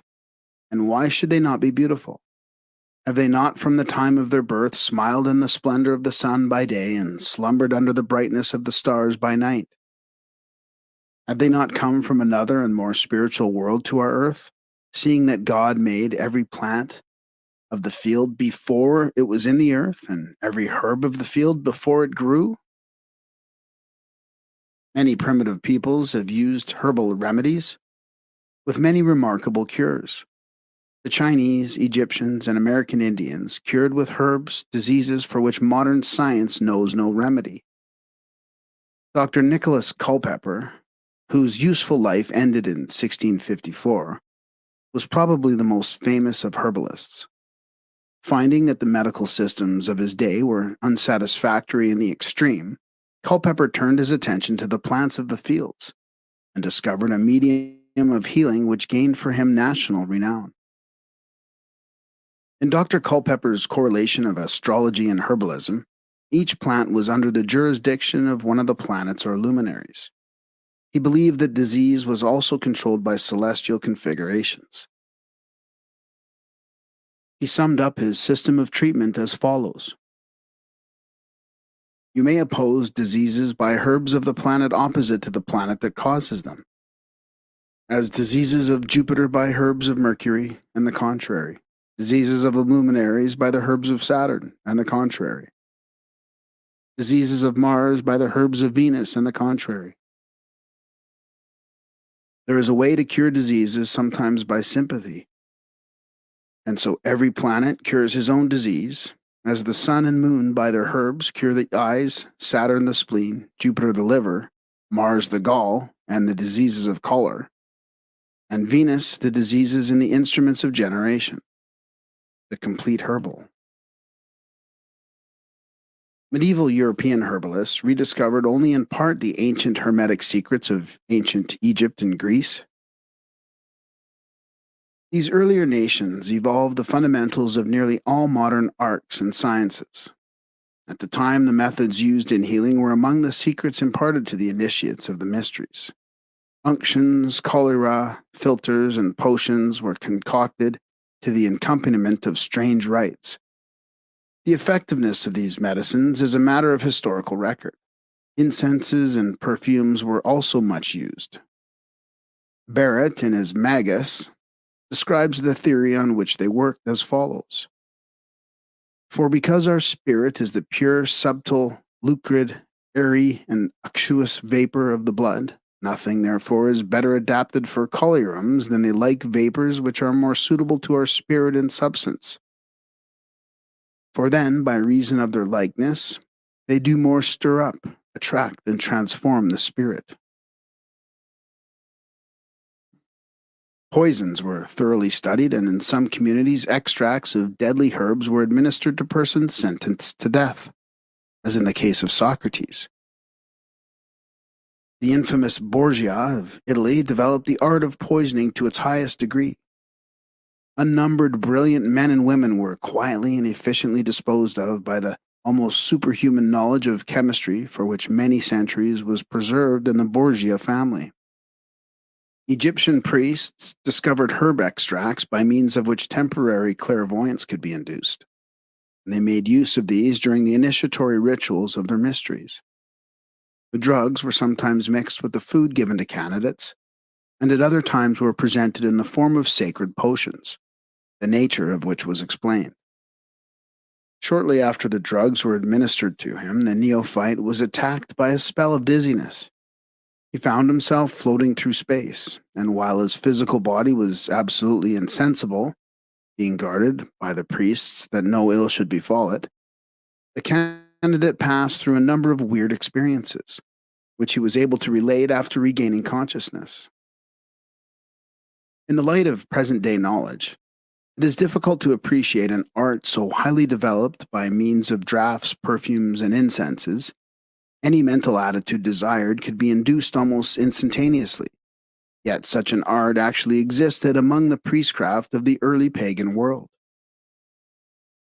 Concerning this subject, H.P. Blavatsky, the foremost occultist of the 19th century, has written, "Plants also have like mystical properties in a most wonderful degree, and the secrets of the herbs of dreams and enchantments are lost only to European science, and useless to say, too, are unknown to it, except in a few marked instances, such as opium and hashish. Yet the psychical effects of even these, few upon the human system, are regarded as evidences of a temporary mental disorder. The women of Thessaly and Epirus, the female hierophants of the rites of Sabazius, did not carry their secrets away with the downfall of their sanctuaries. They are still preserved, and those who are aware of the nature of soma know the properties of other plants as well." Isis unveiled. Herbal compounds were used to cause temporary clairvoyance in connection with the oracles, especially the one at Delphi. Words spoken while in these imposed trances were regarded as prophetic.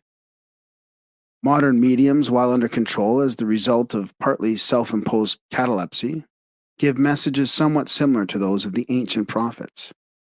But in the majority of the cases, the results are far less accurate, for the soothsayers of today lack the knowledge of nature's hidden forces.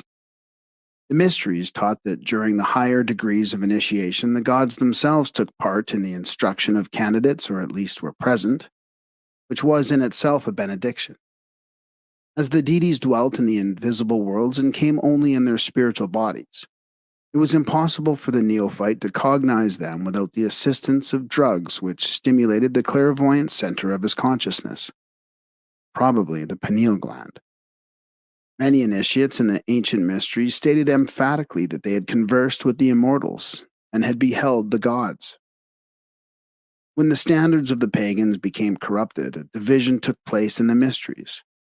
The band of truly enlightened ones separated themselves from the rest and, preserving the most important of their secrets, vanished without leaving a trace.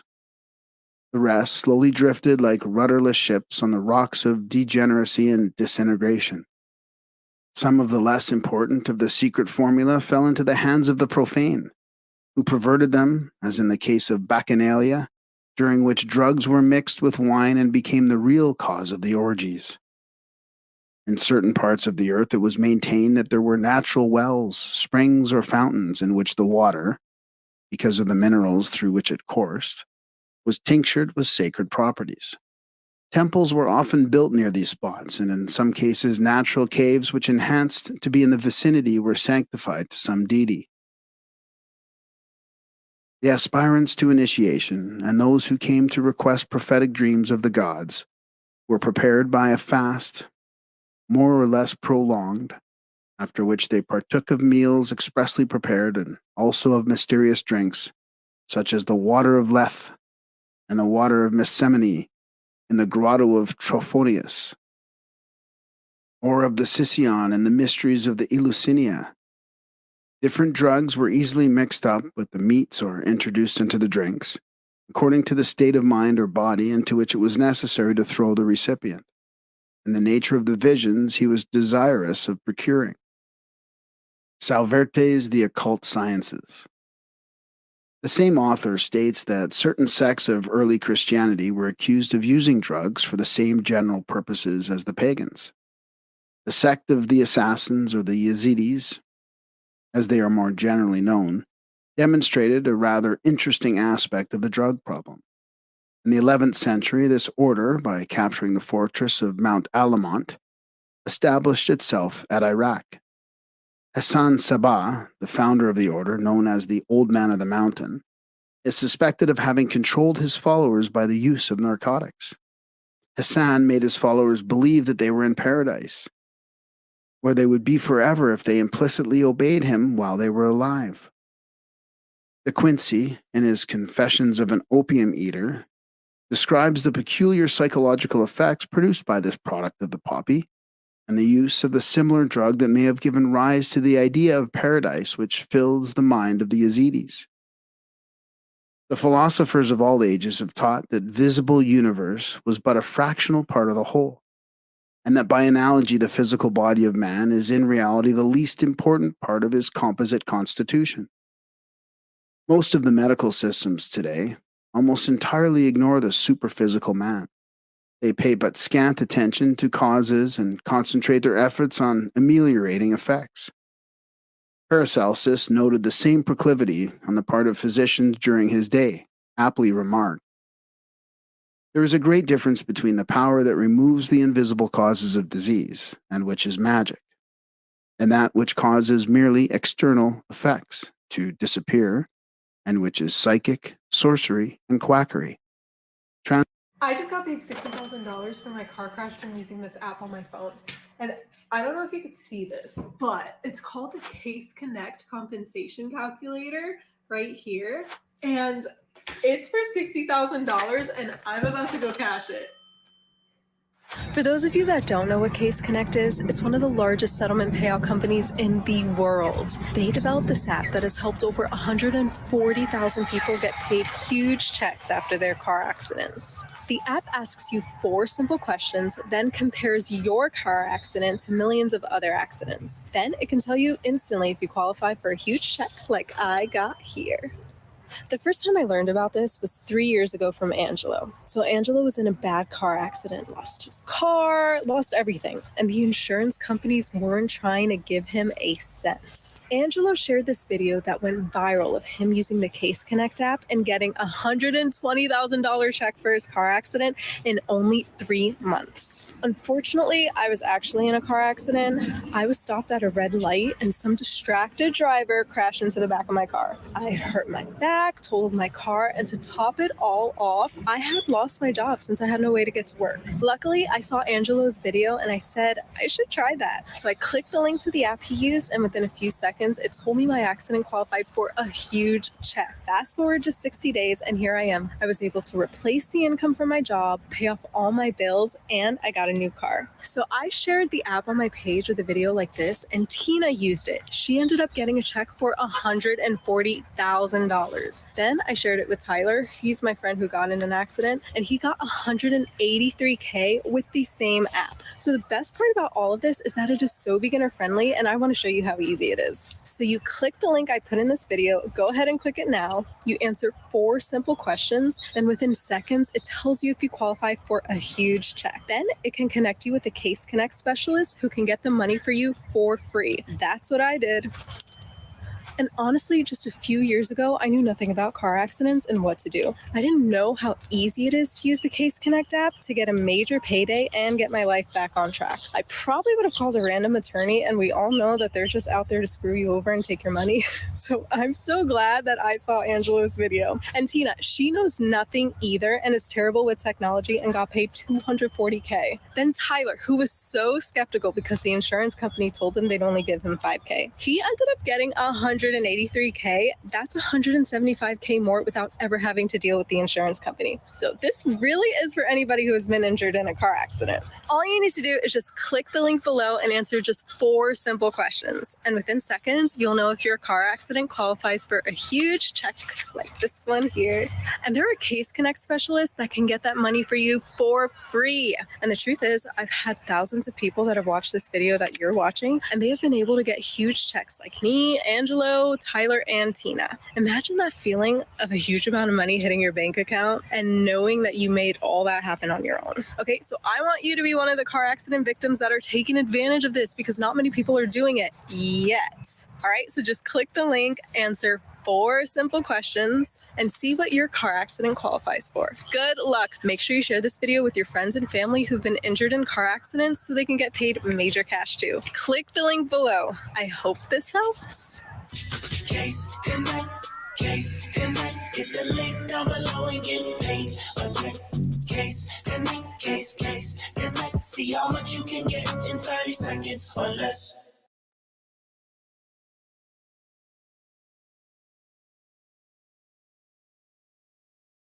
Let this soft candy melt in your mouth and restore your teeth and gums. If you're struggling with a lack of confidence in your smile, tooth decay, pain, loose teeth, bleeding gums, or bad breath, you're not alone. There's a new way you might not have heard of yet. Harvard scientists have recently unveiled this little-known method that supercharges your oral health. This unique morning routine introduces microscopic good bacteria, probiotics, into your system that balance your oral microbiome and rebuild teeth and gums. Research reveals that the root cause of most dental issues arise not from poor brushing habits or too much sugar, but from an imbalance in our oral microbiome. If you're at your wit's end with constant dental problems and the embarrassment they bring along, this could be the game changer you've been waiting for. Click the Learn More link to access a free video that will guide you through this unique method. Imagine no more pain, bad breath gone, and stronger teeth. No more need for painful dental procedures or expensive treatments. In fact, 34,788 people have already benefited from this approach, even those who've dealt with chronic dental issues for years. And it doesn't stop at improving your oral health. This 10-second routine also has side benefits, like improved digestion and reduced allergies, all thanks to the power of probiotics. Just here's a life with no more tooth decay or gum disease. A life where you never have to hide your smile again. The dental industry might not want this method to be widely known, but it's too effective to keep hidden. Don't suffer in silence any longer. Click the Learn More link while it's still available. Transform your life and find joy in smiling again.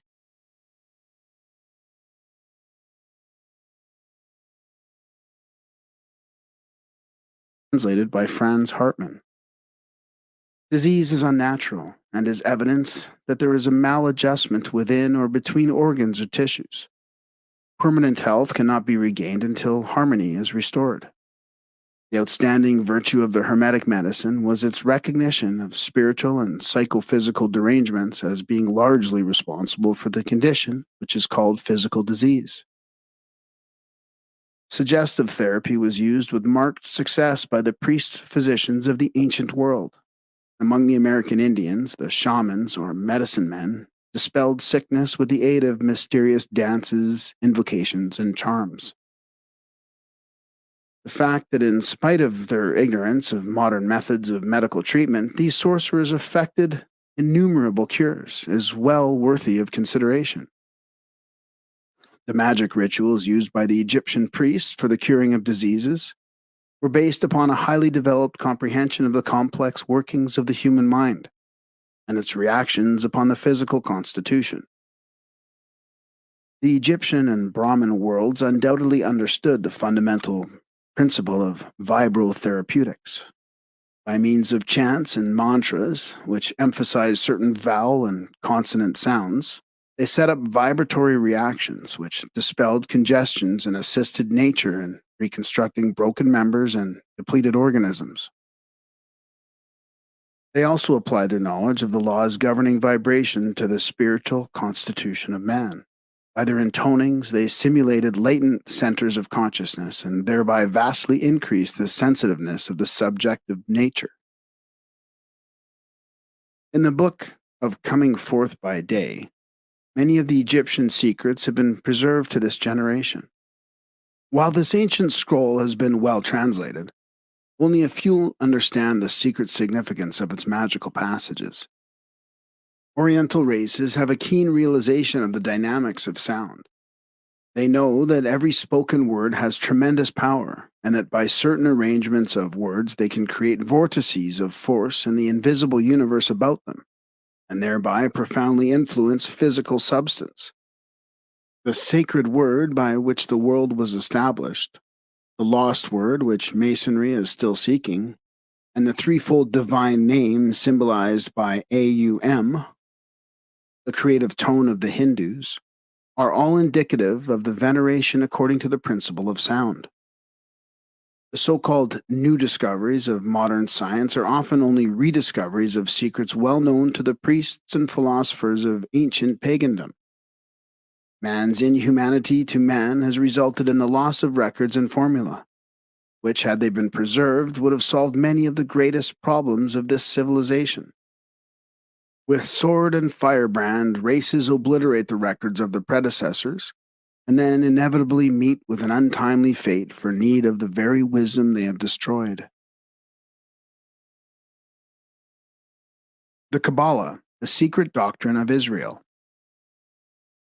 Albert Pike, quoting from Transcendental Magic, thus sums up the importance of Kabbalism as a key to Masonic esotericism. One is filled with admiration on penetrating into the sanctuary of the Kabbalah, as seeing a doctrine so logical, so simple, and at the same time so absolute.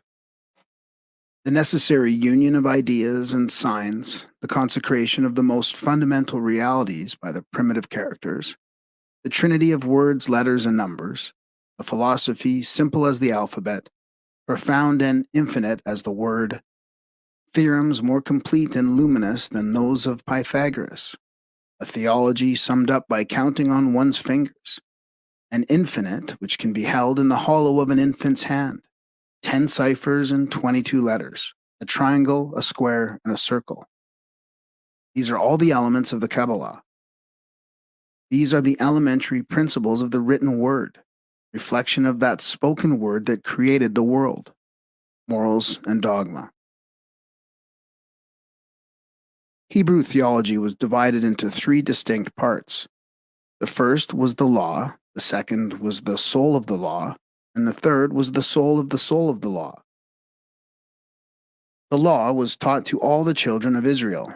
The Mishnah, or the soul of the law, was revealed to the rabbins and teachers, but the Kabbalah, the soul of the law, was cunningly concealed, and only the highest initiates among the Jews were instructed in its secret principles.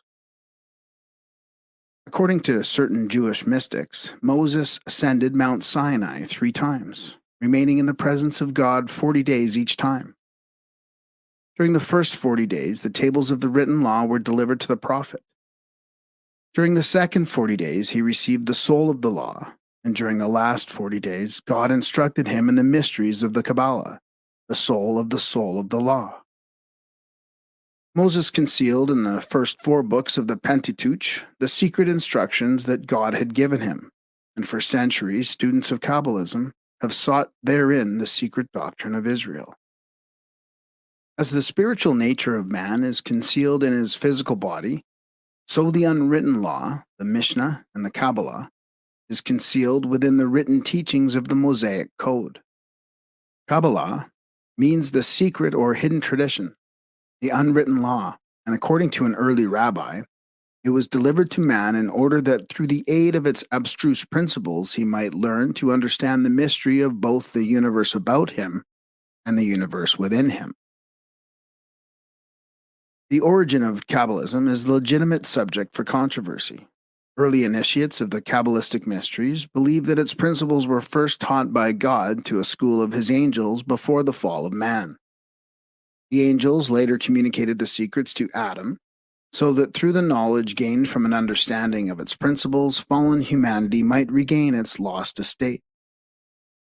The angel Raziel was dispatched from heaven to instruct Adam in the mysteries of the Kabbalah. Different angels were employed to initiate the succeeding patriarchs in this difficult science. Tophiel was the teacher of Shem, Raphael of Isaac, Metatron of Moses, and Michael of David. See Faiths of the World.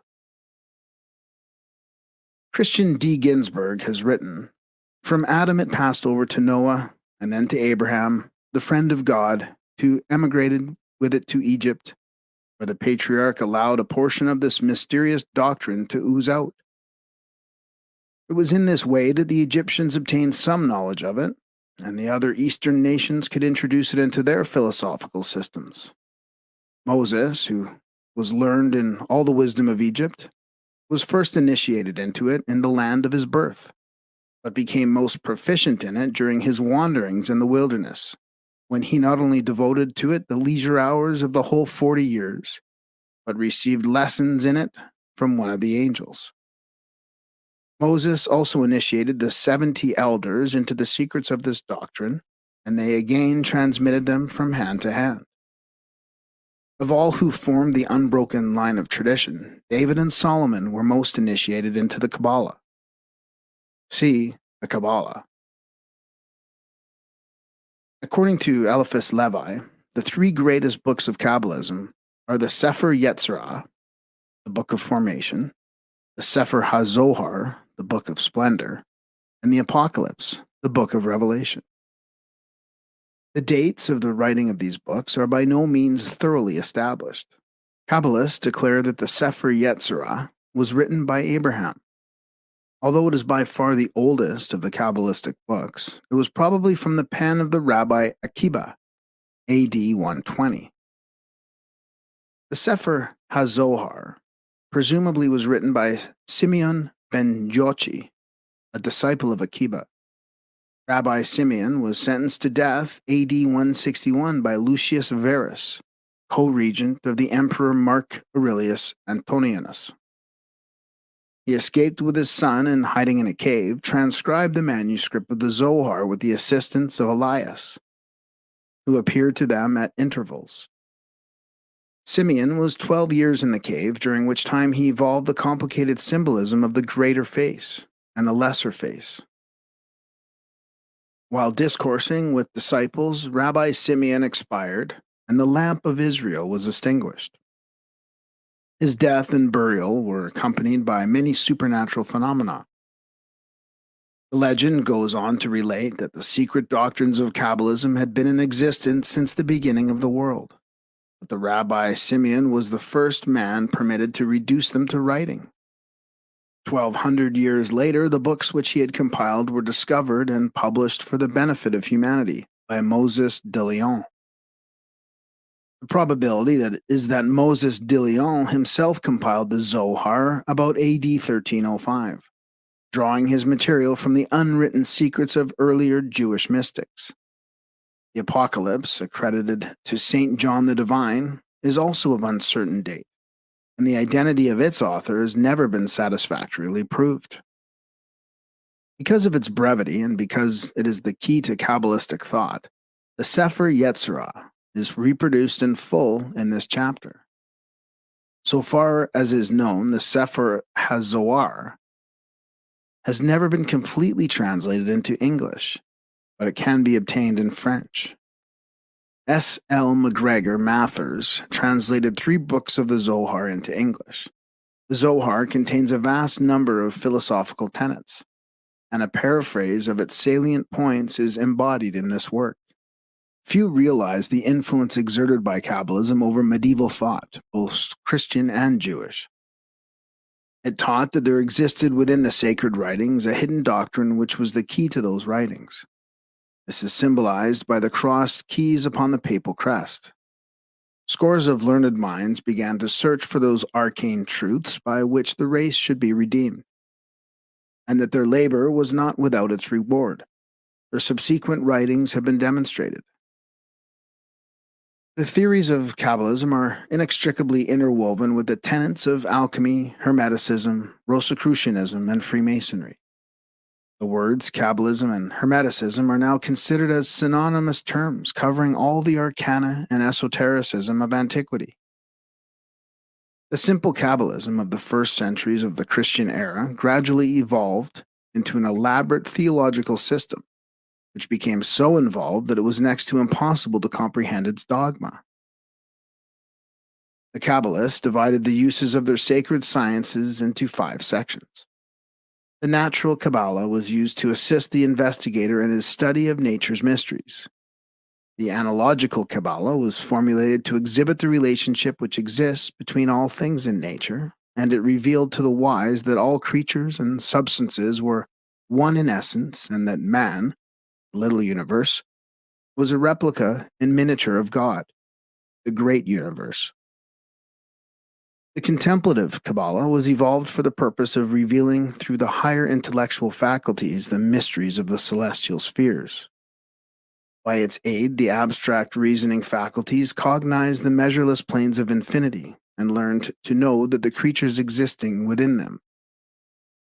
The astrological Kabbalah instructed those who studied its lore in the power, magnitude, and actual substance of the sidereal bodies, and also revealed the mystical constitution of the planet itself.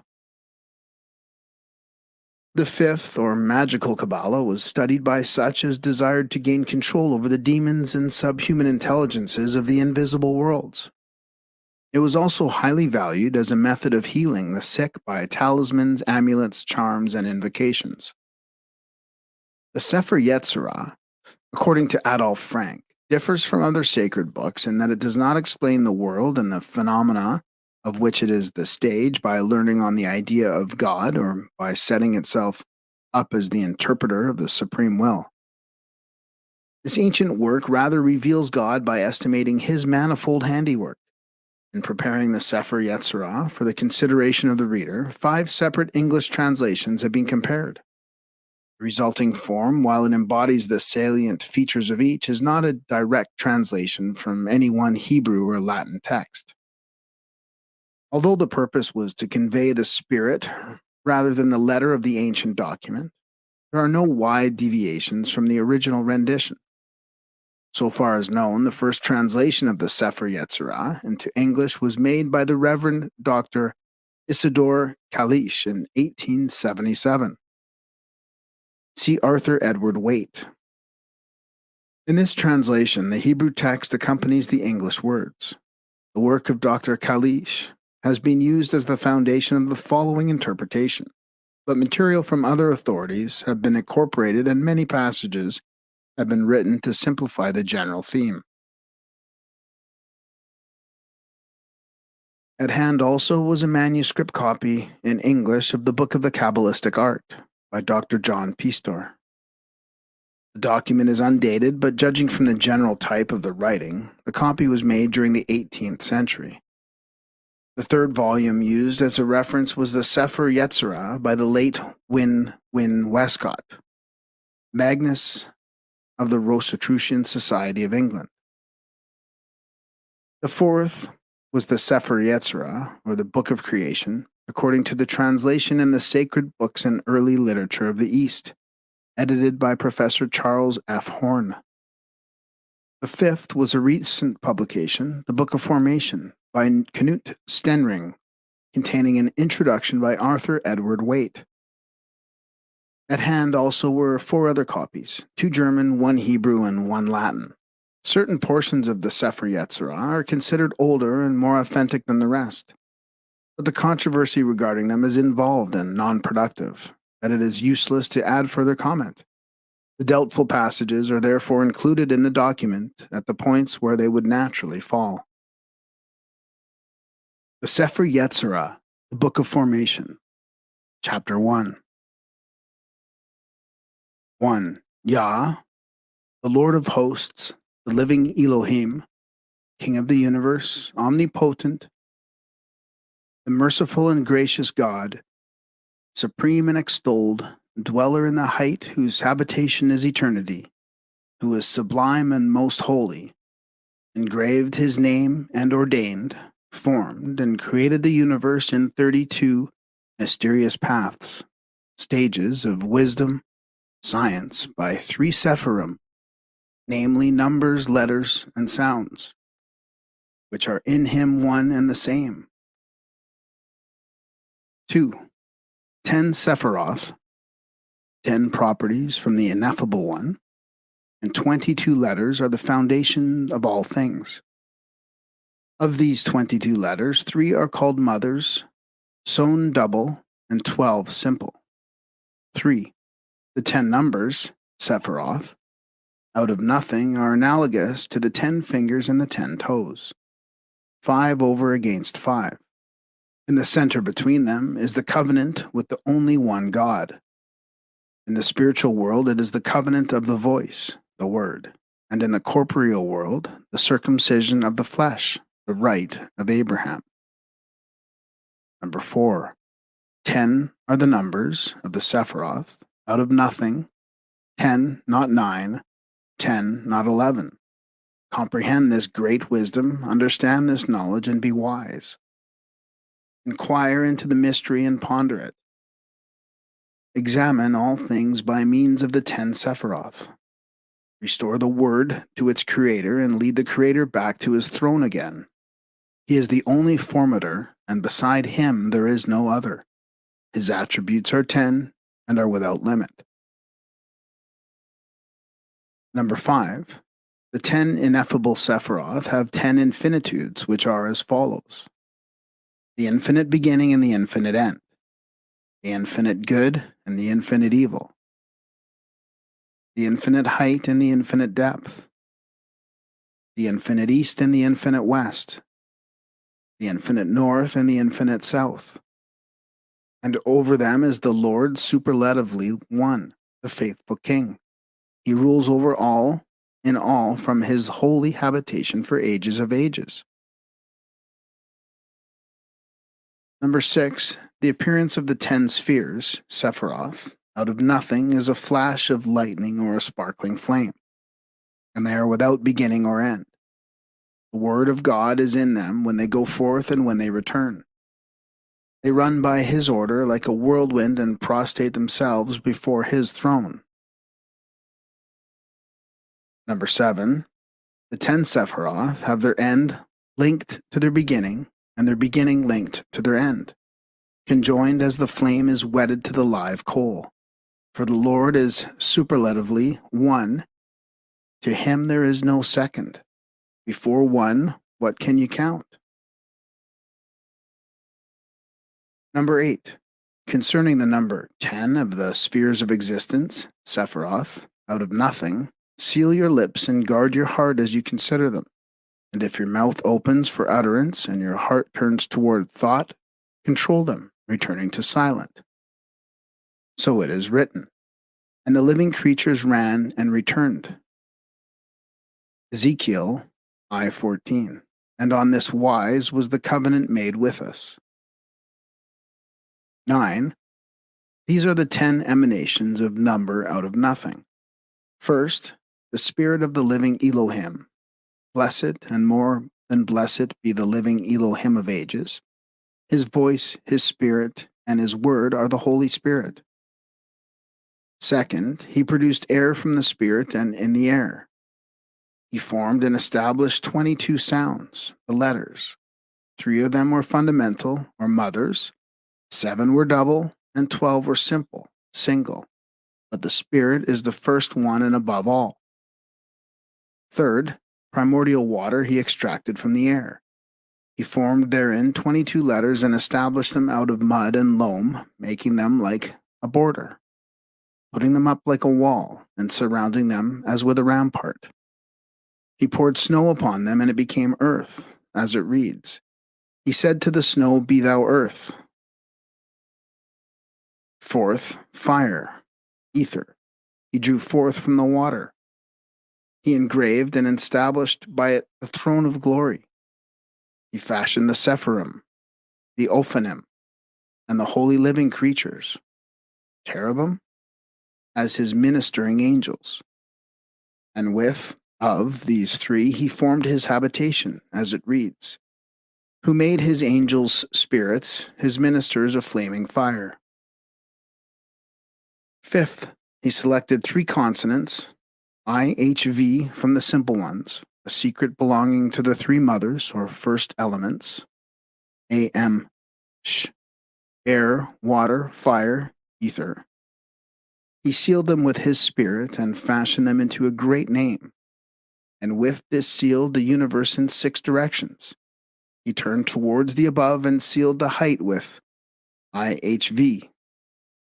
Sixth, he turned towards the below and sealed the depth with HIV. Seventh, he turned toward Seventh, he turned forward and sealed the east with VIH. Eighth, he turned backward and sealed the west with VHI. Ninth, he turned to the right and sealed the south with IVH. 10th, he turned to the left and sealed the north with HVI. Note: this arrangement of the letters of the great name is according to the Reverend Dr. Isidore Kalish. Number 10. These are the 10 ineffable existences out of nothing. From the Spirit of the living God emanated air, from the air, water, from the water, fire, ether, from the fire, the height and the depth, the east and the west, the north, and the south.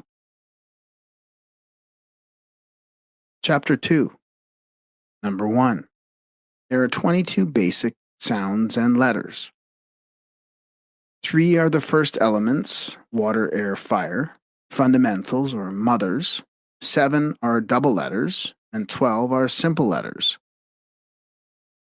The 3 fundamental letters have as their basis the balance. At one end of the scale are the virtues, and at the other end the vices, placed in equilibrium by the tongue. Of the fundamental letters, M is mute like the water, sh, hissing like fire, a reconciling breath between them. Number 2. The 22 basic letters having been designed, appointed, and established by God, he combined, weighed, and exchanged them, each with the others, and formed by them all beings which are in existence, and all which will be formed in time to come. Number 3. He established 22 basic letters, formed by the voice and impressed upon the air by the breath. He set them to be audibly uttered in 5 different parts of the human mouth, namely gutturals, palatals, linguals, dentals, and labials. Number 4. He fixed the 22 basic letters in a ring, sphere, like a wall with 231 gates, and turned the sphere forward and backward. Turned forward, the sphere signified good, when reversed, evil. 3 letters may serve for an illustration. There is nothing better than ONG, pleasure, joy, and nothing worse than NGO, plague, sorrow. Number 5. How was it all accomplished? He combined, weighed, and changed the A with all the other letters in succession, and all the others again with A, and all again with B, and so with the whole series of letters. Hence it follows that there are 231 formations, or gates, through which the powers of the letters go forth. Every creature and every language proceeded from one name and the combinations of its letters. Number 6. He created a reality out of nothing. He called the non-entity into existence and hewed colossal pillars from intangible air. By speaking, he created every creature and every word by the power of one name. As an illustration, consider the 22 elementary substances from the primary substance of N. The production of every creature from the 22 letters is proof that they are in reality the 22 parts of one living body. Chapter 3. Number 1. The first 3 elements, the mother letters, resembled a balance. In one scale virtue and in the other vice, placed in equilibrium by the tongue. Number 2. The 3 mothers enclose a great, wonderful, and unknown mystery, and are sealed by 6 wings, or elementary circles, namely air, water, fire, each divided into an active and passive power. The mothers gave birth to the fathers, the progenitors, and these gave birth to the generations. Number 3. God appointed and established 3 mothers, combined, weighed, and exchanged them, forming by them 3 mothers in the universe, in the year, and in man, male and female. Number 4. The 3 mothers in the universe are air, water, and fire. Heaven was created from the elementary fire, or ether, the earth, comprising sea and land, from the elementary water, and the atmospheric air from the elementary air, or spirit, which establishes the balance among them. Thus were all things produced. Number 5. The 3 mothers produced in the heat, coldness, and temperate state. Heat was created from fire, coldness from water, and the temperate state from air, which equilibrates them. Number 6. The 3 mothers produce in man, male and female, breast, abdomen, and head. The head was formed from the fire, the abdomen from the water, and the breast thorax, from air, which places them in equilibrium. Number 7, God let the letter A predominate in primordial air, crowned it, combined it with the two others, and sealed the air in the universe, the temperate state and the year, and the breast in man, male and female. Number 8, he let the letter M predominate in primordial water, crowned it, combining it with the other two, and sealed the earth and the universe, including land and sea, coldness in the year, and the abdomen in man, male and female. He let the letter Sh predominate in primordial fire, crowned it, combined it with the other two, and sealed heaven in the universe, heat in the year, and the head of man, male and female. Chapter 4, number 1. The 7 double letters B, G, D, K, P, R, Th have a duplicity of pronunciation, 2 voices. Aspirated and unaspirated, namely, they serve as a model of softness and hardness, strength and weakness. Number 2, the 7 double letters symbolize wisdom, riches, fertility, life, power, peace, and grace. Number 3, the 7 double letters also signify the antithesis to which human life is exposed. The opposite of wisdom is foolishness, of riches, poverty, of fertility, sterility, of life, death, of power, servitude, of peace, war, and of beauty, deformity. Number 4, the 7 double letters point out the 6 dimensions: height, depth, east and west, north and south, and the holy temple in the center, which sustains them all. Number 5, the double letters are 7 and not 6. They are 7 and not 8. Reflect upon this fact, search into it, and reveal its hidden mystery, and place the Creator on his throne again. Number 6, the 7 double letters, having been designed, established, purified, weighed, and exchanged by God, he formed of them 7 planets in the universe, 7 days in the year, and 7 gateways of the senses in man, male and female. From these 7, he also produced 7 heavens, 7 earths, and 7 Sabbaths. Therefore, he loved 7 more than any other number beneath his throne. Number 7, the 7 planets in the universe are Saturn, Jupiter, Mars, Sun, Venus, Mercury, and Moon. The 7 days in the year are the 7 days of the week. Possibly the 7 creative days are meant. The 7 gateways in man, male and female, are 2 eyes, 2 ears, 2 nostrils, and the mouth. Number 8, note. Knut Stenring differs from other authorities in his arrangement of the planets and days of the week in the following 7 stanzas. Kircher has still a different order. Reverend Dr. Isidore Kalish, Wim Westcott, and the sacred books and early literature of the East adopt the following arrangement. First, he caused the letter B to predominate in wisdom, crowned it, combined each with the others, and formed by them the moon in the universe, the first day in the year, and the right eye in man, male and female. Second, he caused the letter G to predominate in riches, crowned it, combined it with the others, and formed by them Mars in the universe, the second day in the year, and the right ear in man, male and female. Third, he caused the letter D to predominate in fertility, crowned it, combined it with the others, and formed by them the sun in the universe, the third day in the year, and the right nostril in man, male and female. Fourth, he caused the letter K to predominate in life, crowned it, combined it each with the others, and formed by them Venus in the universe, the fourth day in the year, and the left eye in man, male and female. Fifth, he caused the letter P to predominate in power, crowned it, combined each with the others, and formed by them Mercury in the universe, the fifth day in the year, and the left ear in man, male and female.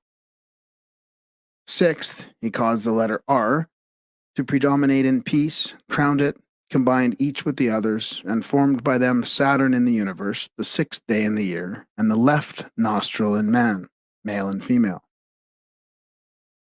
Seventh, he caused the letter TH to predominate in grace, crowned it, combined each with the others, and formed by them Jupiter in the universe, the seventh day in the year, and the mouth of man, male and female.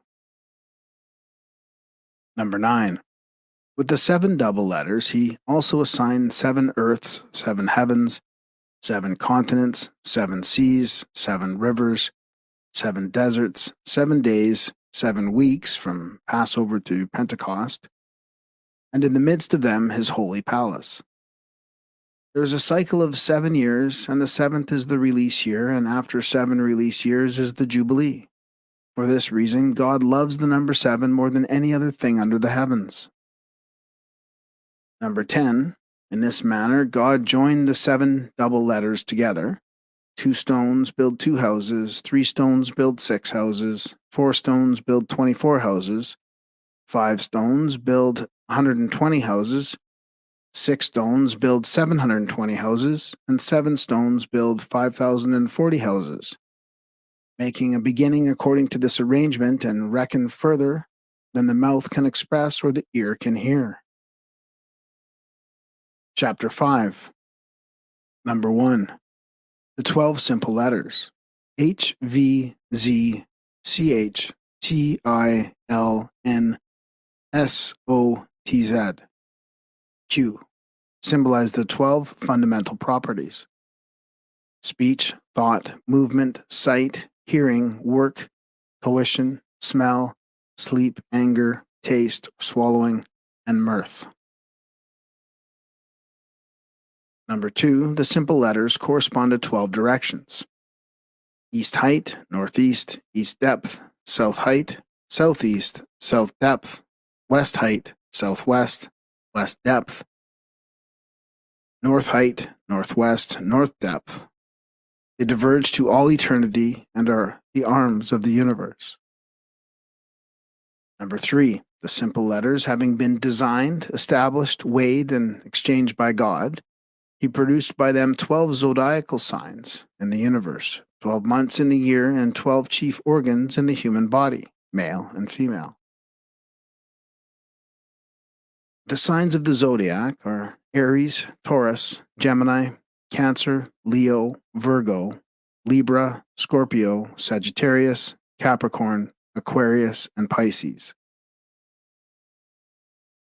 The months of the year are Nisan, Lyre, Sivan, Tammuz, Ab, Elul, Tisri, Marcheshavan, Kislev, Tebet, Sabat, and Adar.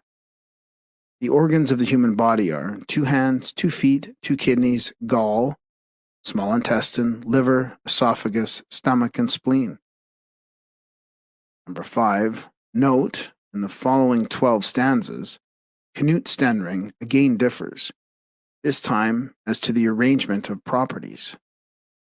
First, God caused the letter H to predominate in speech, crowned it, combined it with the others, and fashioned by them Aries, the ram in the universe, the month Nisan in the ear, and the right foot of the human body, male and female.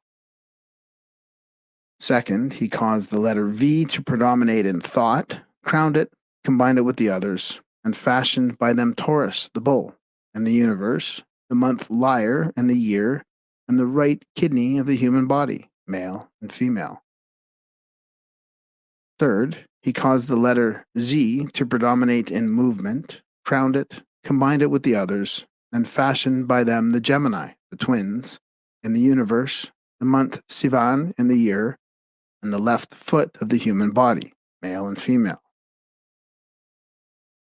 Fourth, he caused the letter CH to predominate in sight, crowned it, combined it with the others, and fashioned by them Cancer, the crab, in the universe, the month Tammuz in the year, and the right hand of the human body, male and female. Fifth, he caused the letter T to predominate in hearing, crowned it, combined it with the others, and fashioned by them Leo, the lion in the universe, the month Ab in the year, and the left kidney of the human body, male and female. 6th, he caused the letter I to predominate in work, crowned it, combined it with the others, and fashioned by them Virgo, the virgin in the universe, the month Elul in the year, and the left hand of the human body, male and female.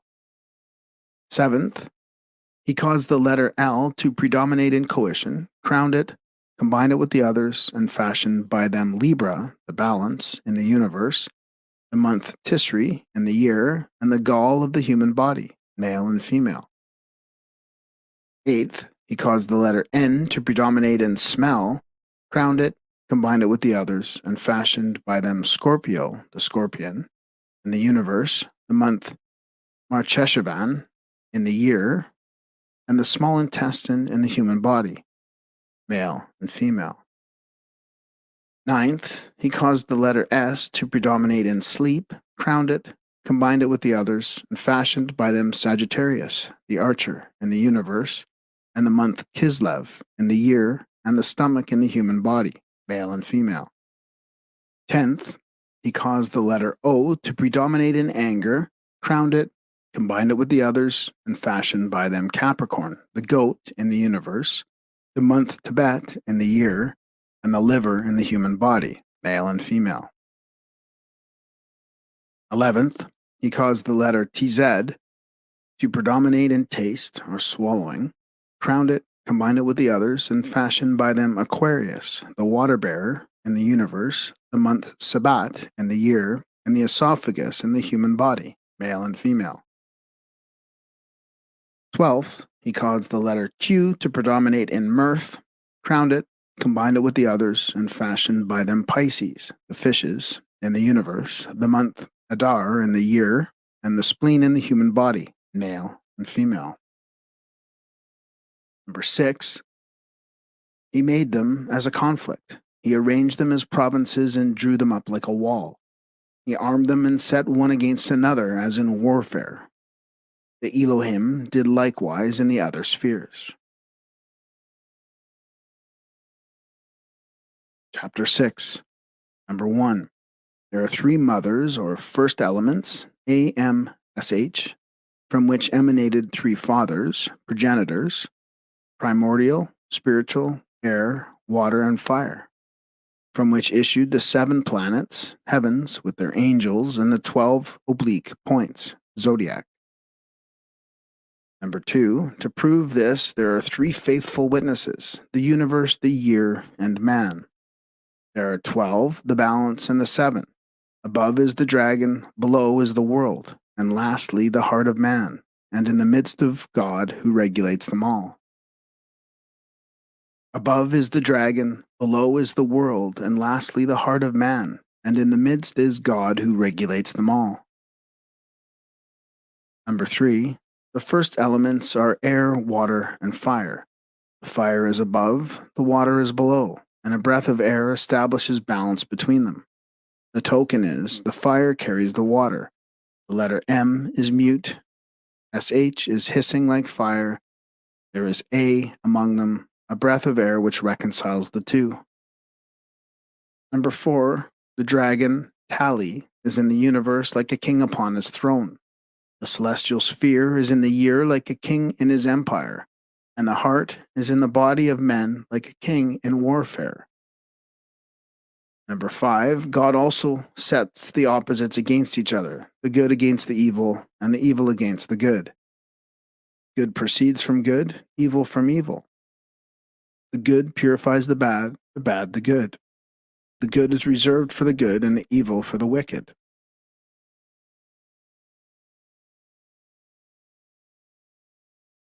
Number 6, there are 3 of which each stands by itself. 1 is in the affirmative, filled with good, and 1 is in the negative, filled with evil, and the third equilibrates them. Number 7, there are 7 divided, 3 against 3, and 1 in the midst of them, balance. 12 stand in warfare, 3 produce love, and 3 hatred. 3 are the life givers, and 3 are destroyers. Number 8, The three that cause love are the heart and the two ears. The three that produce hatred are the liver, the gall, and the tongues. The three life givers are the two nostrils and the spleen. And the three destroyers are the mouth and the two lower openings of the body. Over all these rules God, the faithful King, from his holy habitation in all eternity. God is one above three, three are above seven, seven are above 12, yet all are linked together. Number 9. There are 22 letters by which the I Am, Yah, the Lord of hosts, almighty and eternal, designed and created by three Sephirim, numbers, letters, and sounds, is universe, and formed by them all creatures and all those things that are yet to come. Number 10. When the patriarch Abraham has comprehended the great truths, meditated upon them, and understood them perfectly, the Lord of the universe, the Tetragrammaton, appeared to him, called him his friend, kissed him upon the head, and made with him a covenant. First, the covenant was between the 10 fingers of his hands, which is the covenant of the tongue, spiritual. Second, the covenant was between his 10 toes of his feet, which is the covenant of circumcision, material. And God said of him, before Abraham bound the spirit of the 22 letters, the Torah, upon his tongue, and God disclosed to him their secrets. God permitted the letters to be immersed in water. He burned them in the fire and imprinted them upon the winds. He distributed them among the 7 planets and gave to them the 12 zodiacal signs. Fundamentals of Kabbalistic cosmogony. The Kabbalists conceive of the supreme deity as an incomprehensible principle to be discovered only through the process of eliminating, in order, all its cognizable attributes. That which remains, when every knowable thing has been removed, is Ein Sof, the eternal state of being. Although indefinable, the absolute permeates all space. Abstract to the degree of inconceivability, Ein Sof is the unconditioned state of all things. Substances, essences, and intelligences are manifested out of the inscrutability of Ein Sof, but the Absolute itself is without substance, essence, or intelligence. Ein Sof might be likened to a great field of rich earth out of which rises a myriad of plants, each different in color, formation, and fragrance, yet each with its roots in the same dark loam, which, however, is unlike any of the forms nurtured by it. The plants are universes, gods, and man, all nourished by Ein Sof and all with their source in one definitionless essence, all with their spirits, souls, and bodies fashioned from this essence, and doomed, like the plant, to return to the black ground. Ein Sof, the only immortal whence they came. Ein Sof was referred to by the Kabbalists as the most ancient of all ancients. It was always considered as sexless. Its symbol was a closed eye. While it may be truly said of Ein Sof that to define it is to defile it, the rabbis postulated certain theories regarding the manner in which Ein Sof projected creations out of itself.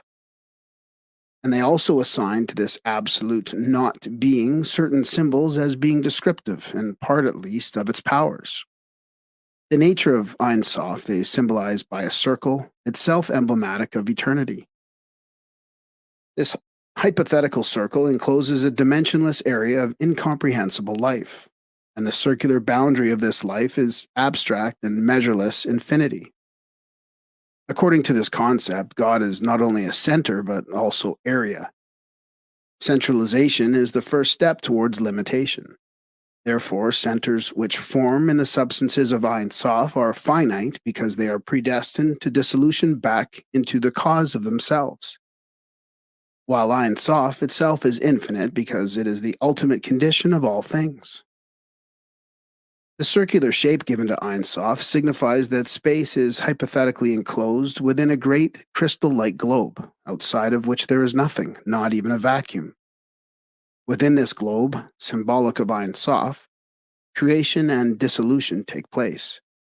Every element and principle that will ever be used in the eternities of cosmic birth, growth, and decay is within the transparent substances of this intangible sphere. It is the cosmic egg, which is not broken till the great day be with us, which is the end of the cycle of necessity, when all things return to their ultimate cause. In the process of creation, the diffused life of Ein Sof retires from the circumference to the center of the circle and establishes a point, which is the first manifesting one, the primitive limitation of the all-pervading O. When the divine essence thus retires from the circular boundary to the center, it leaves behind the abyss, or as the Kabbalists term it, the great privation. Thus, in Ein Sof is established a twofold condition where previously had existed but one.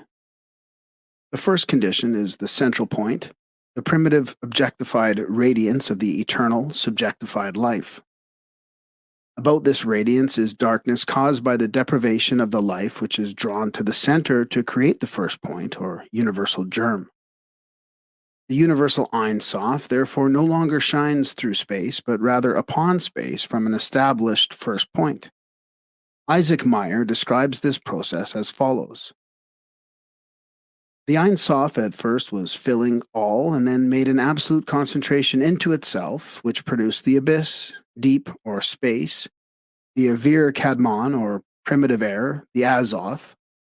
But this is not considered in the Kabbalah as a perfect void or vacuum, a perfectly empty space, but is thought of as the waters or crystalline chaotic sea, in which was a certain degree of light inferior to that by which all the created worlds and hierarchies were made. See the Kabbalah. In the secret teachings of the Kabbalah, it is taught that man's body is enveloped in an ovoid of bubble-like iridescence, which is called the auric egg. This is the causal sphere of man. It bears the same relationship to man's physical body that the globe of Ein Sof bears to its created universes. In fact, this auric egg is the Ein Sof sphere of the entity called man. In reality, therefore, the supreme consciousness of man is in this aura, which extends in all directions and completely encircles his lower bodies. As the consciousness in the cosmic egg is withdrawn into a central point, which is then called God, the Supreme One, so the consciousness in the auric egg of man is concentrated, thereby causing the establishment of a point of consciousness called the ego. As the universes in nature are formed from powers latent in the cosmic egg, so everything used by man in all his incarnations throughout the kingdoms of nature is drawn from the latent powers within his auric egg. Man never passes from this egg. It remains even after death. His births, deaths, and rebirths all take place within it, and it cannot be broken until the lesser day be with us, when mankind, like the universe, is liberated from the wheel. Lululemon Pace Breaker Shorts. Get into it. When you're free to test your limits, you can push yourself to new heights. Is drawn from the latent powers within his auric egg. Man never passes from this egg. It remains even after death.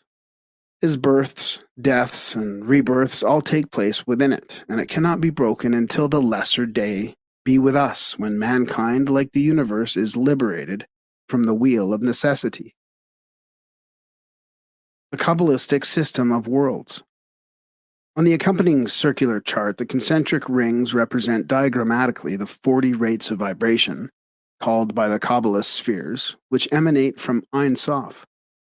The circle X1 is the outer boundary of space. It circumscribes the area of Ein Sof.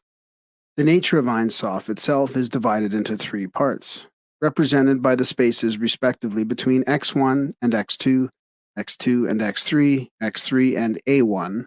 Thus, X1 to X2, Ein, the vacuum of pure spirit. X2 to X3, Ein Sof, the limitless and boundless. X3 to A1, Ein Sof Or, the limitless light. It should be borne in mind that in the beginning of the supreme substance, Ein alone permeated the area of the circle. The inner rings had not yet come into manifestation.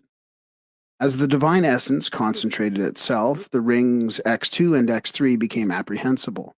For Ein Sof is a limitation of Ein, and Ein Sof or light, is a still greater limitation. Thus, the nature of the Supreme One is considered to be threefold, and from this threefold nature, the powers and elements of creation were reflected into the abyss, left by the motion of Ein Sof towards the center of itself. The continual motion of Ein Sof towards the center of itself resulted in the establishment of the dot in the circle. The dot was called God, as being the supreme individualization of the universal essence. Concerning this, the Zohar says, when the concealed wished to reveal himself, he first made a single point.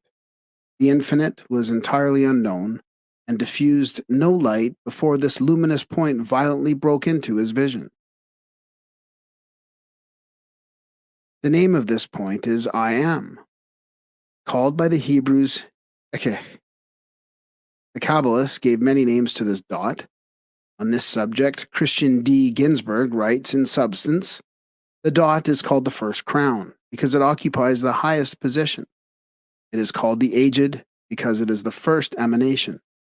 It is called the primordial or smooth point.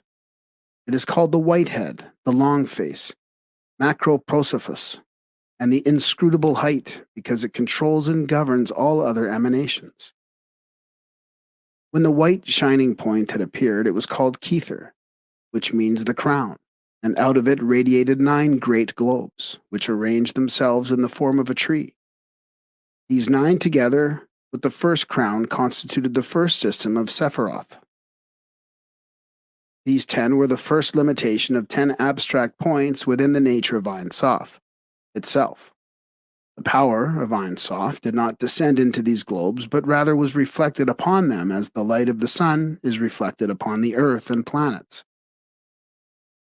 These 10 globes were called the shining sapphires, and it is believed by many rabbins that the word sapphire is the basis of the word Sephirah, the singular of Sephiroth. The great area which has been privated by the withdrawal of Ein Sof into the central point, Kether, was now filled by 4 concentric globes called worlds or spheres, and the light of the 10 Sephiroth was reflected down through each of these in turn.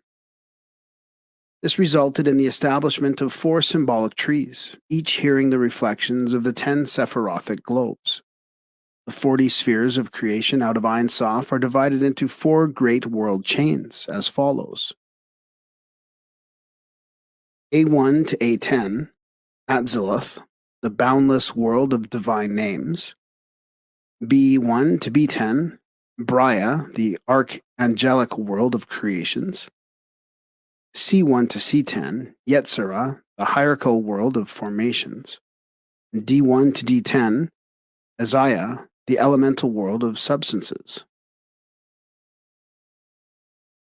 Each of these worlds has 10 powers, or spheres, a parent globe, and 9 others which conic out of it as emanations, each globe born out of the one preceding.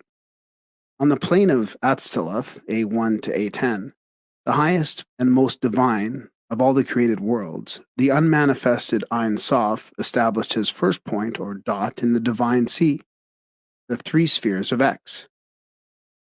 This dot, A1, contains all creation within it, but in this first divine and uncontaminated state, the dot, or first manifested. God was not considered as a personality by the Kabbalists, but rather as a divine establishment or foundation. It was called the first crown, and from it issued the other circles of the Atziluthic world, A2, A3, A4, A5, A6, A7, A8, A9, and A10. In the 3 lower worlds, these circles are intelligences, planars, and elements. But in this first divine world, they are called the rings of the sacred names. The first 10 great circles, or globes of light, which manifested out of Ein Sof, and the 10 names of God assigned to them by the Kabbalists are as follows. From Ein Sof came A1, the first crown, and the name of the first power of God was Ahia, which means I am, that I am. From A1 came A2, the first wisdom, and the name of the second power of God was Jehovah, which means essence of being. From A2 came A3, the first understanding, and the name of the third power of God was Jehovah Elohim, which means God of gods. From Getting this education, getting my master's, put me at a level that, of course, more respect from the community, but also to look at myself with that level of respect and to say, I deserve to be in the room. Start your comeback today at purdueglobal.edu. A3 came A4, the first mercy, and the name of the fourth power of God was Il, which means God the Creator. From A4 came A5, the first severity, and the name of the fifth power of God was Elohim Gibor, which means God the Potent. From A5 came A6, the first beauty, and the name of the sixth power of God was Eloah Vadath, which means God the Strong. From A6 came A7, the first victory, and the name of the seventh power of God was Jehovah Sabaoth, which means God of Hosts. From A7 came A8, the first glory, and the name of the eighth power of God was Elohim Sabaoth, which means Lord God of Hosts. From A8 came A9, the first foundation, and the name of the ninth power of God was Shaddai El Chai, which means omnipotent. From A9 came A10, the first kingdom, and the name of the 10th power of God was Adonai Melech, which means God. From A10 came B1, the second crown, and the world of Braya was established. The 10 emanations from A1 to A10 inclusive are called the foundations of all creations. The Kabbalists designate from the 10 roots of the tree of life. They are arranged in the form of a great human figure called Adam Kadmon, the man made from the fire mist, red dirt, the prototypic universal man. In the Atstolithic world, the powers of God are most purely manifested. These 10 pure and perfect radiations do not descend into the lower worlds and take upon themselves forms, but are reflected upon the substances of the inferior spheres. From the first, or Atsulithic world, they are reflected into the second, or Bryatic world. As the reflection always lacks some of the brilliancy of the original image, so in the Bryatic world, the 10 radiations lose part of their infinite power. A reflection is always like the thing reflected, but smaller and fainter. In the second world, B1 to B10, the order of the spheres is the name of the Atsulithic world, but the 10 circles of light are less brilliant and more tangible, and are here referred to as 10 great spirits, divine creatures who assist in the establishment of order and intelligence in the universe. As already noted, B1 is born out of A10 and is included within all the spheres superior to itself. Out of B1 are taken 9 globes, B2, B3, B4, B5, B6, B7, B8, B9, and B10, which constitute the world of Braya. These 10 subdivisions, however, are really the 10 Atstolithic powers reflected into the substance of the Bryatic world. B1 is the ruler of this world, for it contains all the other rings of its own world and also the rings of the third and fourth worlds, C and D. In the world of Braya, the 10 spheres of light are called the archangels of Braya. Their order and powers are as follows. From A10 came B1, the second crown. It is called Metatron, the angel of presence. From B1 came B2, the second wisdom, and is called Raziel, the herald of Deity, who revealed the mysteries of the Kabbalah to Adam. From B2 came B3, the second understanding.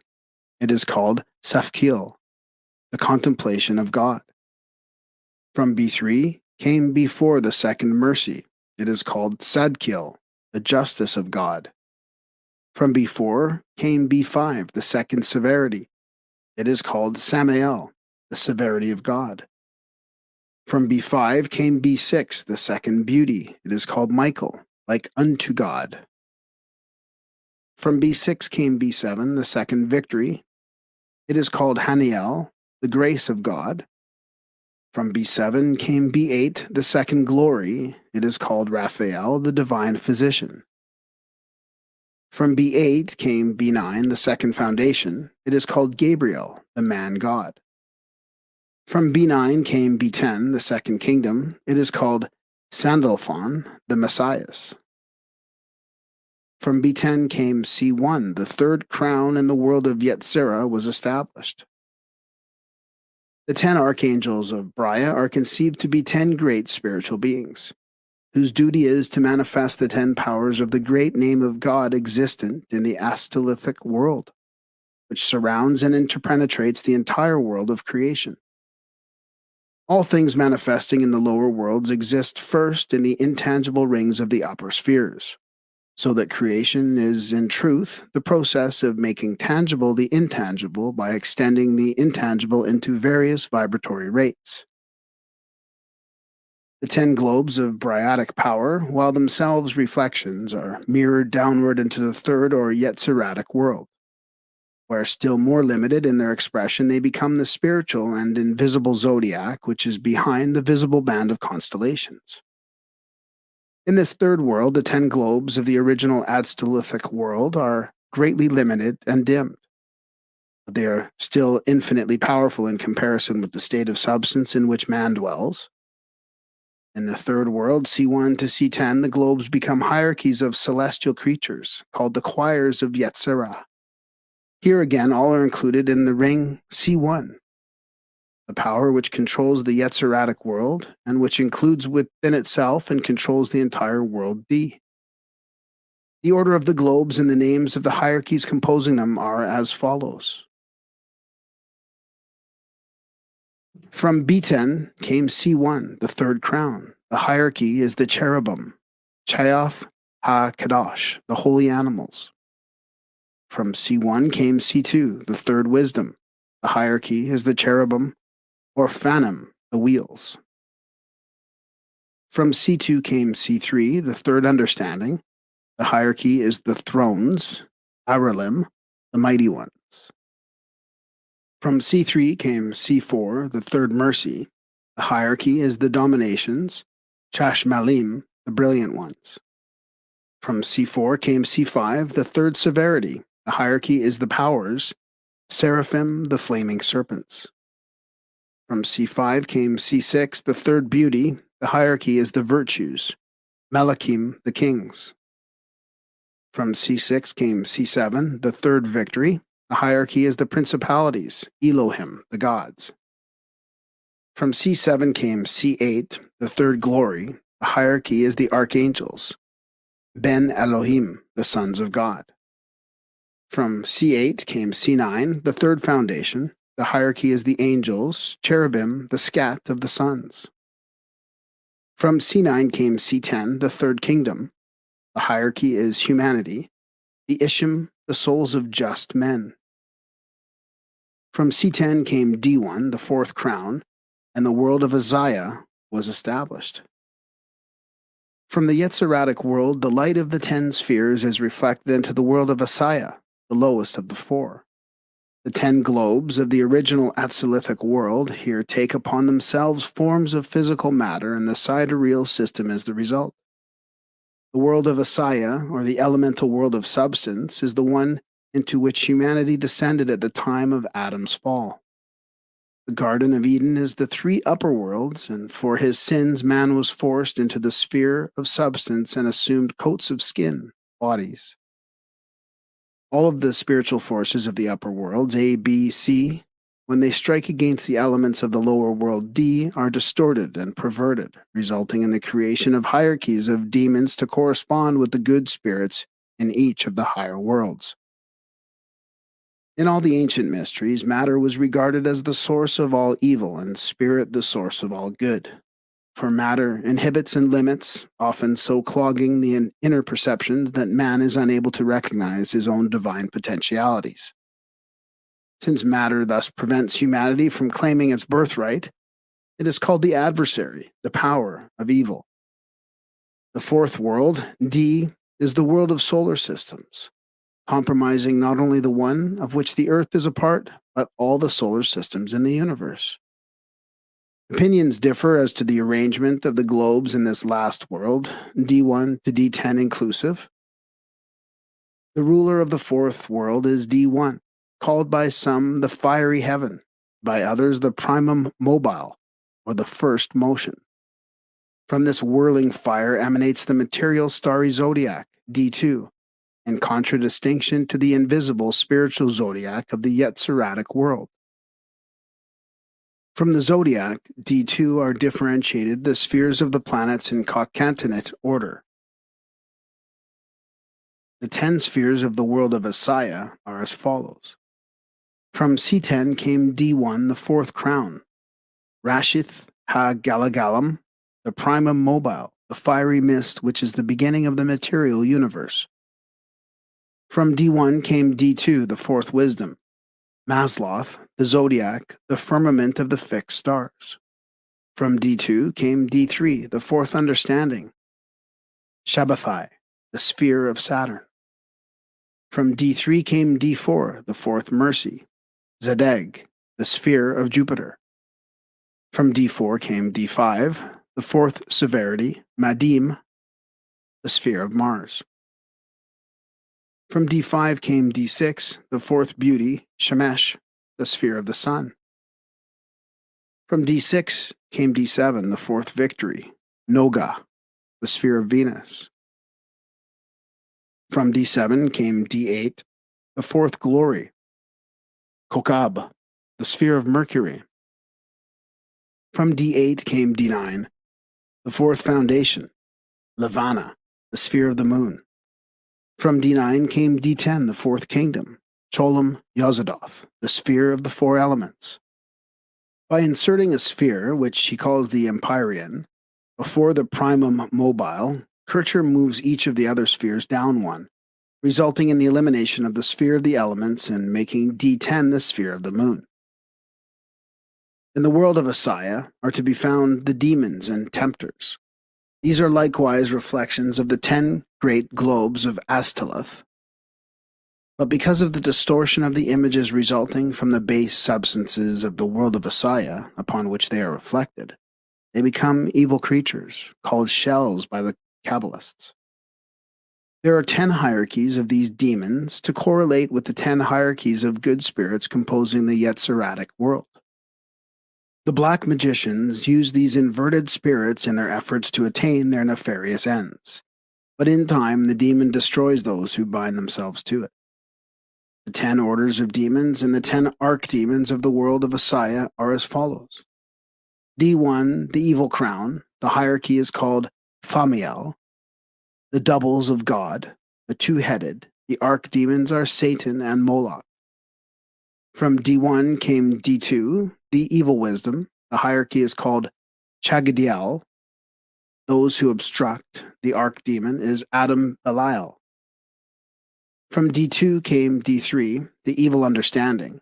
The hierarchy is called Sathariel, the concealment of God. The archdemon is Lucifuge. From D3 came D4, the evil mercy. The hierarchy is called Gamchakov, the disturber of things. The archdemon is Aztaroth.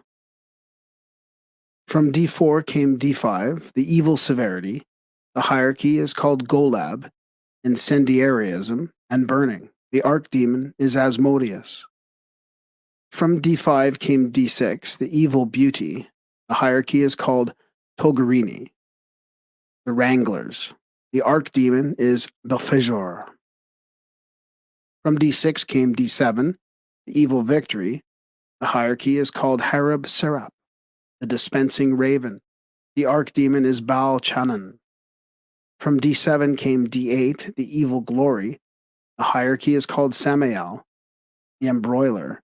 The archdemon is Adramelech. From D8 came D9, the evil foundation. The hierarchy is called Gamaliel, the obscene. The archdemon is Lilith. From D9 came D10, the evil kingdom. The hierarchy is called Nehemoth, the impure. The archdemon is Nehemeh. The Kabbalists declare that the worlds, intelligences, and hierarchies were established according to the vision of Ezekiel.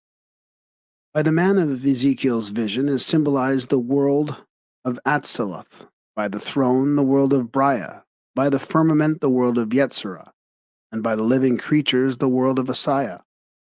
The spheres are the wheels within wheels of the prophet.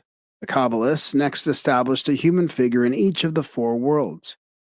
A1 was the head and A10 the feet of the man of Atztaloth. B1 was the head and B10 the feet of the man of Brya. C1 was the head and C10 the feet of the man of Yetzirah. D1 was the head and D10 the feet of the man Azariah. These four are called the world men. They are considered androgynous and are the prototypes of humanity. The human body, like that of the universe, is considered to be a material expression of 10 globes or spheres of light. Therefore, man is called the microcosm, the little world, built in the image of the great world of which he is a part.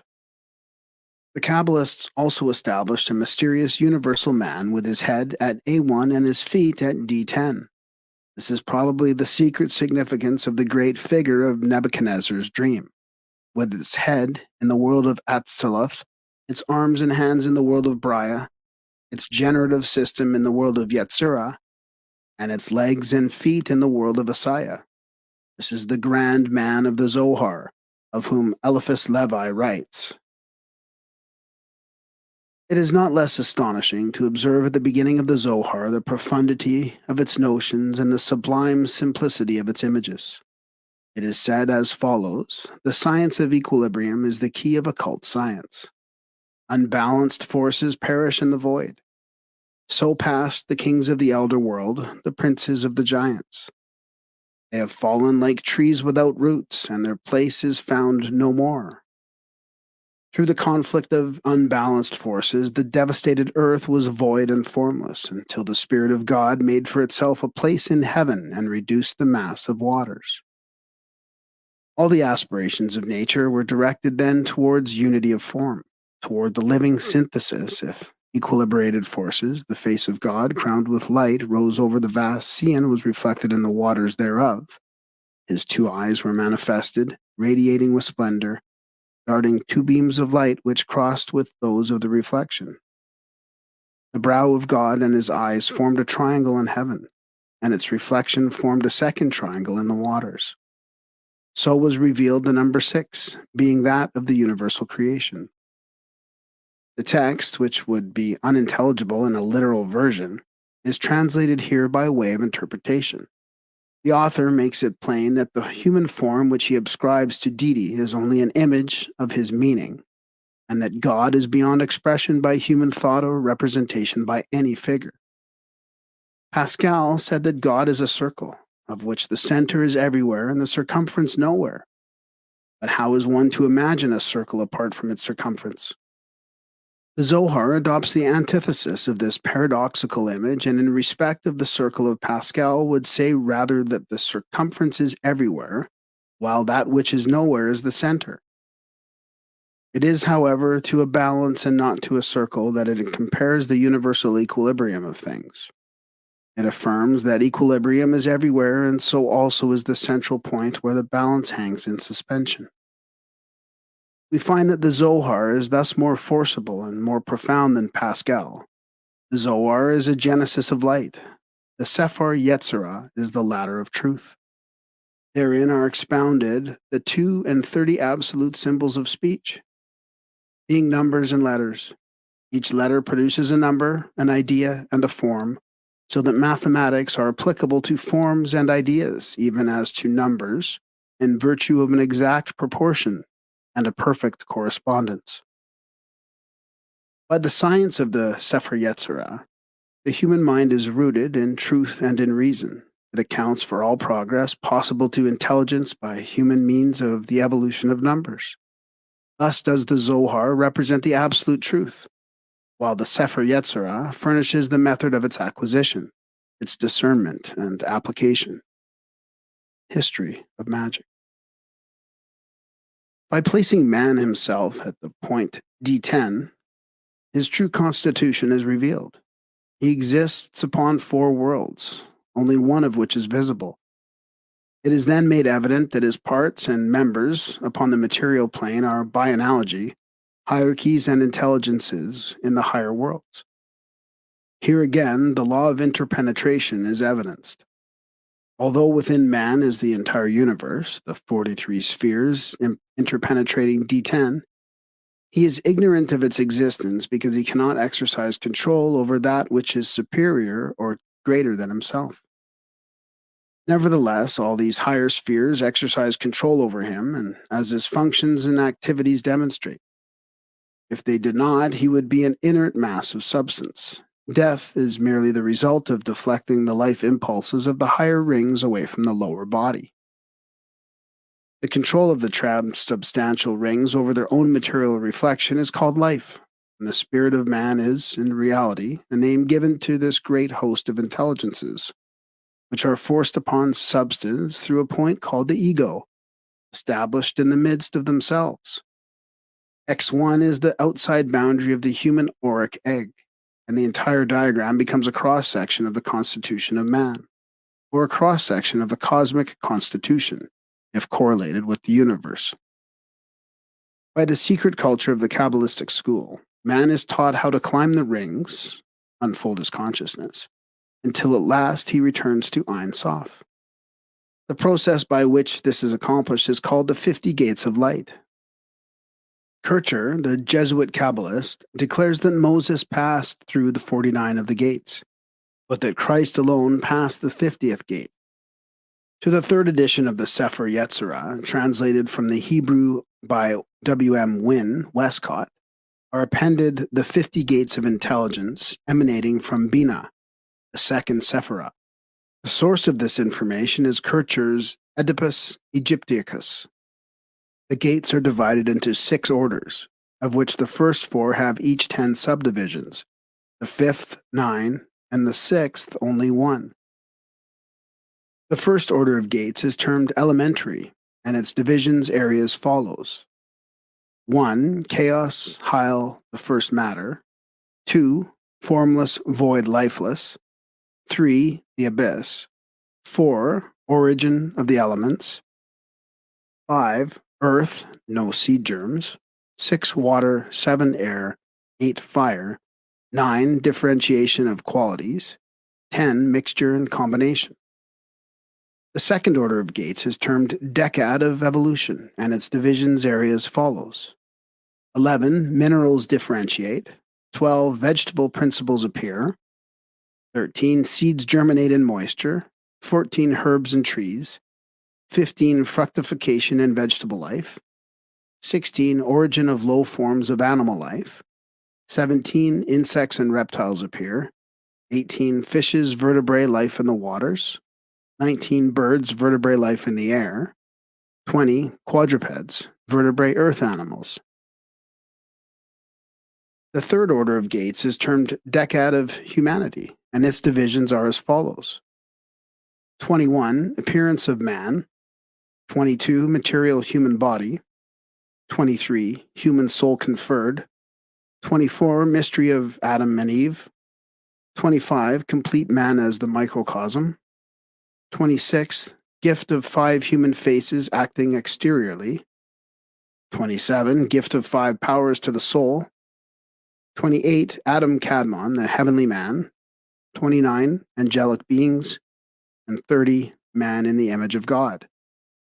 The fourth order of gates is termed world of spheres, and its divisions are as follows. 31. The heaven of the moon. 32. The heaven of Mercury. 33. The heaven of Venus. 34. The heaven of the sun. 35. The heaven of Mars. 36. The heaven of Jupiter. 37. The heaven of Saturn. 38. The firmament. 39. The primum mobile.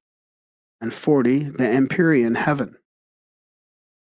The fifth order of gates is termed the angelic world, and its divisions are as follows. 41. Ishim, sons of fire. 42. Orphanim, cherubim. 43. Aralim, thrones. 44. Cheshmalim, dominions. 45. Seraphim, virtues. 46. Malachim, powers. 47. Elohim, principalities. 48. Ben Elohim, angels. And 49. Cherubim, archangels.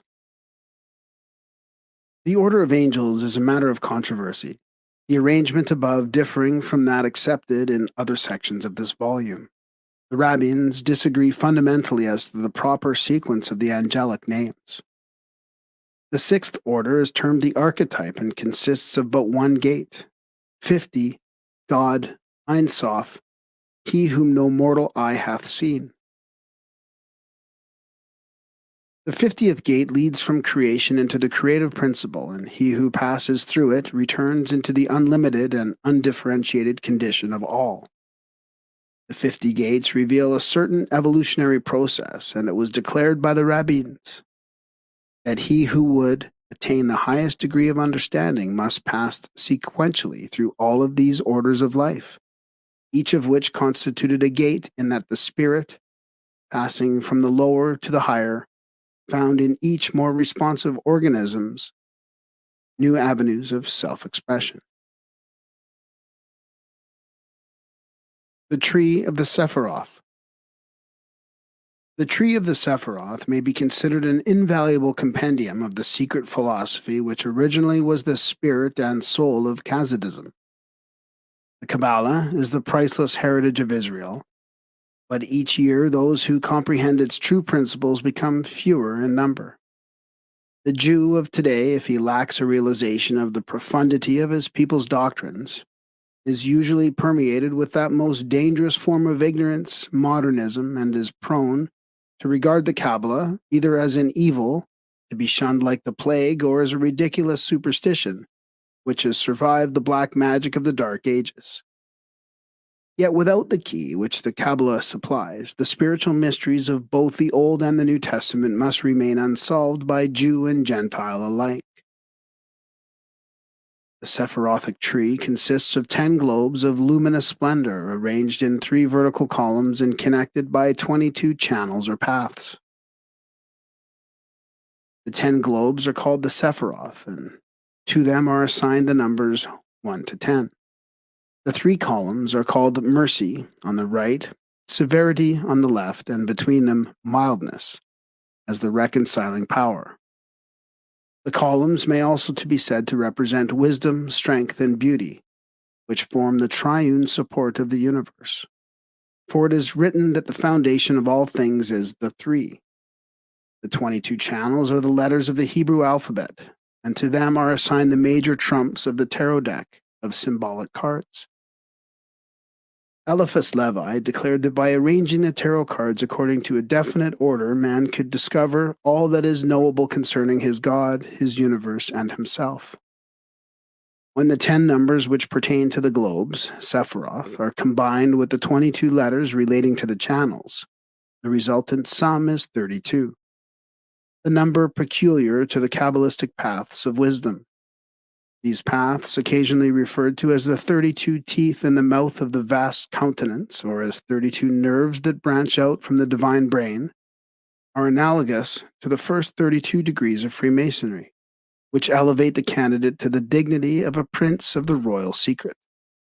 Kabbalists also consider it extremely significant that in the original Hebrew scriptures, the name of God should occur 32 times in the first chapter of Genesis. In the English translations of the Bible, the name appears 33 times. In the mystic analysis of the human body, according to the rabbins, 32 spinal segments lead upward to the temple of wisdom, the skull. The 4 Kabbalistic trees described in the preceding chapter were combined by later Jewish scholars into one all-inclusive diagram and termed by them not only the Sephirothic, but also the archetypal, or heavenly Adam. According to some authorities, it is this heavenly Adam and not a terrestrial man whose creation is described in the opening chapter of Genesis. Out of the substances of this divine man, the universe was formed. In him it remains and will continue even after dissolution shall resolve the spheres back into their own primitive substance. The deity is never conceived of as actually contained in the Sephiroth, which are purely hypothetical vessels employed to define the limits of the creative essence. Adolf Frank rather likens the Sephiroth to varicolored transparent glass bowls filled with pure light. which apparently assumes the color of its containers but whose essential nature remains ever unchanged and unchangeable. The 10 Sephiroth composing the body of the prototypic atom, the numbers related to them, and the parts of the universe to which they correspond are as follows. Number, the Sephiroth, the universe, alternative. 1. Kether, the crown, primum mobile, the fiery heavens. 2. Chokmah, wisdom, the zodiac, the first motion. 3. Binah, understanding, Saturn, the zodiac. 4. Chesed, mercy, Jupiter, Saturn. 5. Geburah, severity, Mars, Jupiter. 6. Tifereth, beauty, Sun, Mars. 7. Netzah, victory, Venus, Sun. 8. Hod, glory, Mercury, Venus.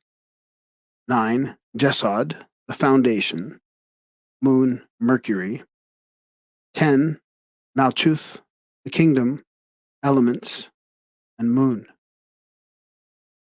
It must continually be emphasized that the Sephiroth and the properties assigned to them, like the tetractys of the Pythagoreans, are merely symbols of the cosmic system with its multitude of parts. The truer and fuller meaning of these emblems may not be revealed by writing or by word of mouth, but must be divined as the result of study and meditation. In the Sefer HaZohar, it is written that there is a garment, the written doctrine which every man may see. Those with understanding do not look upon the garment, but at the body beneath it, the intellectual and philosophical code. The wisest of all, however, the servants of the heavenly king, look at nothing save the soul, the spiritual doctrine, which is the eternal and ever-springing root of the law. Of this great truth, Eliphas Levi also writes, declaring that none can gain entrance to the secret house of wisdom unless he wear the voluminous cape of Apollonius of Tyana and carry in his hand the lamp of Hermes. The cape signifies the qualities of self-possession and self-reliance which must envelop the seeker as a cloak of strength, while the ever-burning lamp of the sage represents the illumined mind and perfectly balanced intellect without which the mystery of the ages can never be solved. The Sephirothic tree is sometimes depicted as a human body, thus more definitely establish the true identity of the first or heavenly man, Adam Kadmon, the idea of the universe. The 10 divine globes, Sephiroth, are then considered as analogous to the 10 sacred members and organs of the protogenos, according to the following arrangement. Kether is the crown of the prototypic head, and perhaps refers to the pineal gland.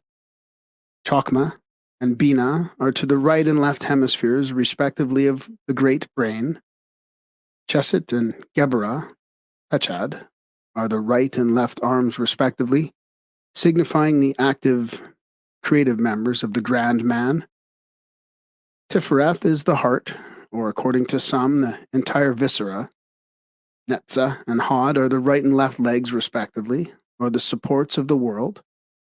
Jesod is the generative system, or the foundation of form, and Malchuth represents the 2 feet, or the base of being.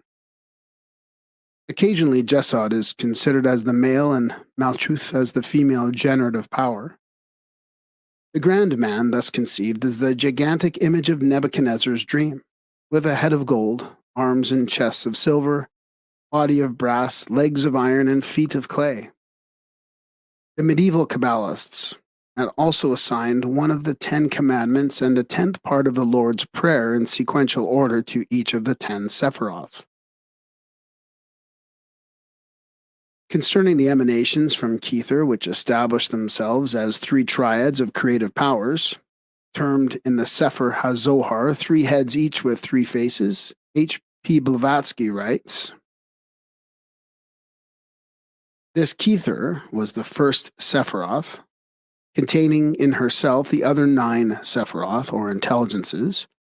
In their totality and unity, they represent the archetypal man, Adam Cadmon, who in his individuality or unity is yet dual or bisexual, the Greek Didymus, for he is the prototype of all humanity. Thus we obtain three trinities, each contained in a head. In the first head or face, the three-faced Hindu Trimurti, we find Sephira, Kether, the first androgyne, at the apex of the upper triangle, emitting Hachama, Chokma, or wisdom, a masculine and active potency, also called Ja, and Bina, or intelligence, a female and passive potency, also represented by the name Jehovah. These three form the first trinity, or face of the Zephirah. This triad emanated Hesed, or mercy, a masculine active potency, also called Il, from which emanated Geburah, or justice, also called Eloha. A feminine passive potency from the union of these two was produced Tifereth, beauty, clemency, the spiritual sun, known by the divine name Elohim, and the second triad, face or head, was formed. These emanating in their turn the masculine potency Netzah, firmness or Jehovah Sabaoth, who issued the feminine passive potency Hod, splendor or Elohim Sabaoth. The two produced Jesod, foundation, who is the mighty living one Al-Chai, thus yielding a third trinity or head. The 10th Sephiroth is rather a duad and is represented on the diagrams as the lowest circle. It is Malchuth or kingdom and Shekinah, also called Adonai and cherubim among the angelic hosts. The first head is called the intellectual world. The second head is the sensuous, or the world of perception, and the third is the material or physical world. See Isis Unveiled. Among the later Kabbalists, there is also a division of the Sephirothic tree into 5 parts, in which the distribution of the globes is according to the following order. Number 1, Macroprosophus, or the Great Face, is the term applied to Kether as the first and most exalted of the Sephiroth, and includes the 9 potencies of Sephiroth issuing from Kether. To Abba, the Great Father, is the term generally applied to Chokma, universal wisdom, the first emanation of Kether, but according to Ibn Gibral, Chokma represents the sun, the Logos, or the word born from the union of Kether and Bina. Number 3, Ima, the Great Mother, is the name by which Bina, or the third Sephirah, is generally known. This is the Holy Ghost, from whose body the generations issue forth. Being the third person of the creative triad, it corresponds to Jehovah, the Demiurgus. Number 4, Microprosophus, or the lesser face, is composed of the 6 Sephiroth, Chesed, Geburah, Tifereth, Netzah, Hod, and Jesod. The Microprosophus is commonly called the lesser Adam, or Zeru Anpin, whereas the Macroprosophus, or superior Adam, is Arik Anpin. The lesser face is properly symbolized by the 6-pointed star, or interlaced triangles of Zion, and also by the 6 faces of the cube. It represents the directions north, east, south, west, up, and down, and also the first days of creation. In his list of the parts of the Microprosphorus, MacGregor Mathers includes Bina as the first and superior part of the lesser Adam, thus making his constitution septenary. If Microprosophus be considered as sexpartite, then his globes, Sephiroth, are analogous to the 6 days of creation, and the 10th globe, Malchuth, to the Sabbath of rest. The bride of Microprosophus is Malchuth, the epitome of the Sephiroth, its quaternary constitution being composed of the blessings of the 4 elements. This is the divine Eve that is taken out of the side of Microprosophus and combines the potencies of the entire Kabbalistic tree in one sphere, which may be termed man. According to the mysteries of the Sephiroth, the order of the creation, or the divine lightning flash, which zigzags through the four worlds according to the order of divine emanations, is thus described. From Ein Sof and nothing and all. From Ein Sof, the nothing and all, the eternal and unconditioned potency issues Macroprosophus, the long face, of whom it is written, within his skull exist daily 13,000 myriads of worlds which draw their existence from him and by him are upheld.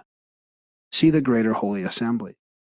Macroprosophus, the directionalized will of Ein Sof, corresponding to Kether, the crown of the Sephiroth, gives birth out of himself to the 9 lesser spheres of which he is the sum and the overbrooding cause. The 22 letters of the Hebrew alphabet, by the various combinations of which the laws of the universe are established, constitute the scepter of Macroprosophus, which he wields from his flaming throne in the Atztulithic world. From this eternal and ancient androgyne, Kether, come forth Chokmah, the great father, and Bina, the great mother. These two are usually referred to as Abba and Ima, respectively, the first male and the first female, the prototypes of sex. These correspond to the first 2 letters of the sacred name Jehovah. The father is the I, and the mother is the, or H. Abba and Ima symbolize the creative activities of the universe and are established in the creative world of Briah. In the Sefer HaZohar it is written, and therefore are all things established in the equality of male and female. For were it not so, how could they subsist? The beginning is the father of all things, the father of all fathers, and both are mutually bound together, and the one path shineth into the other. Chokmah, wisdom, as the father, Bina, understanding, as the mother. There is a difference of opinion concerning certain of the relationships of the parts of the first triad. Some Kabbalists, including Ibn Gibral, considered Kether as the father and Bina as the mother, and Chokmah as the son. In this later arrangement, wisdom, which is the attribute of the sun, becomes the creator of the lower spheres. The symbol of Bina is the dove, a proper emblem for the brooding maternal instinct of the universal mother. Because of the close similarity of their creative triad to the Christian Trinity, the later Kabbalists rearranged the first 3 Sephiroth and added a mysterious point called Dath, a hypothetical 11th Sephirah. This is located where the horizontal line connecting Chokmah and Bina across the vertical line joining Kether and Tiferet. While Dath is not mentioned by the first Kabbalists, it is a highly important element, and its addition to the Sephirothic tree was not made without full realization of the significance of such action. If Chokmah be considered the active, intelligent energy of Kether, and Bina the receptive capacity of Kether, then Dath becomes the thought of which, created by Chokmah, flows into Bina. The postulation of Dath clarifies the problem of the creative trinity, for here it is diagrammatically represented as constituting. The postulation of Dath clarifies the problem of the creative trinity, for here it is diagrammatically represented as consisting of Chokmah, the Father, Bina, the Mother or Holy Ghost, and Dath, the Word by which the worlds were established. Isaac Meyer discounts the importance of Dath, declaring it a subterfuge to conceal the fact that Kether, and not Chokmah, is the true father of the creative triad. He makes no attempt to give satisfactory explanation for the symbolism of this hypothetical Sephirah. According to the original conception, from the union of the Divine Father and the Divine Mother is produced Microprosophus, the short face or the lesser countenance, which is established in the Yitzharatic world of formation and corresponds to the letter V in the great name. The 6 powers of the Microprosophus flow from and are contained in their own source, which is Bina, the mother of the lesser atom. These constitute the spheres of the sacred planets. Their name is Elohim, and they move upon the face of the deep. The 10th Sephirah, Malchuth, the kingdom, is described as the bride of the lesser atom, created back to back with her Lord, and to it is assigned the final or H, the last letter of the sacred name. The dwelling place of Malchuth is the fourth world, Azaya, and it is composed of all the superior powers reflected into the elements of the terrestrial sphere. Thus, it will be seen that the Kabbalistic tree extends through the four worlds, with its branches in matter and its roots in the ancient of ancients, Macroprosophus. 3 vertical columns support the universal system as typified by the Sephirothic tree. The central pillar has its foundation in Kether, the Eternal One. It passes downward through the hypothetical Sephirah, Dath, and then through the Tipperath and Jesod, with its lower end resting upon the firm foundation of Malkuth, the last of the globes. The truth import of the central pillar is equilibrium. It demonstrates how the deity always manifests by emanating poles of expression from the midst of itself, but remaining free from the illusion of polarity. If the numbers of the 4 Sephiroth connected by this column be added together, 1 plus 6 plus 9 plus 10, the sum is 26, the number of Jehovah. See chapter on Pythagorean mathematics. The column on the right, which is the Jachim, has its foundation on Chokmah, the outpouring wisdom of God. The 3 globes suspended from it are all masculine potencies. The column at the left is called Boaz. The 3 globes upon it are feminine and receptive potencies, for it is founded in understanding, a receptive and maternal potency. Wisdom, it will be noted, is considered as radiant or outpouring, and understanding as receptive or something which is filled by the flowing of wisdom.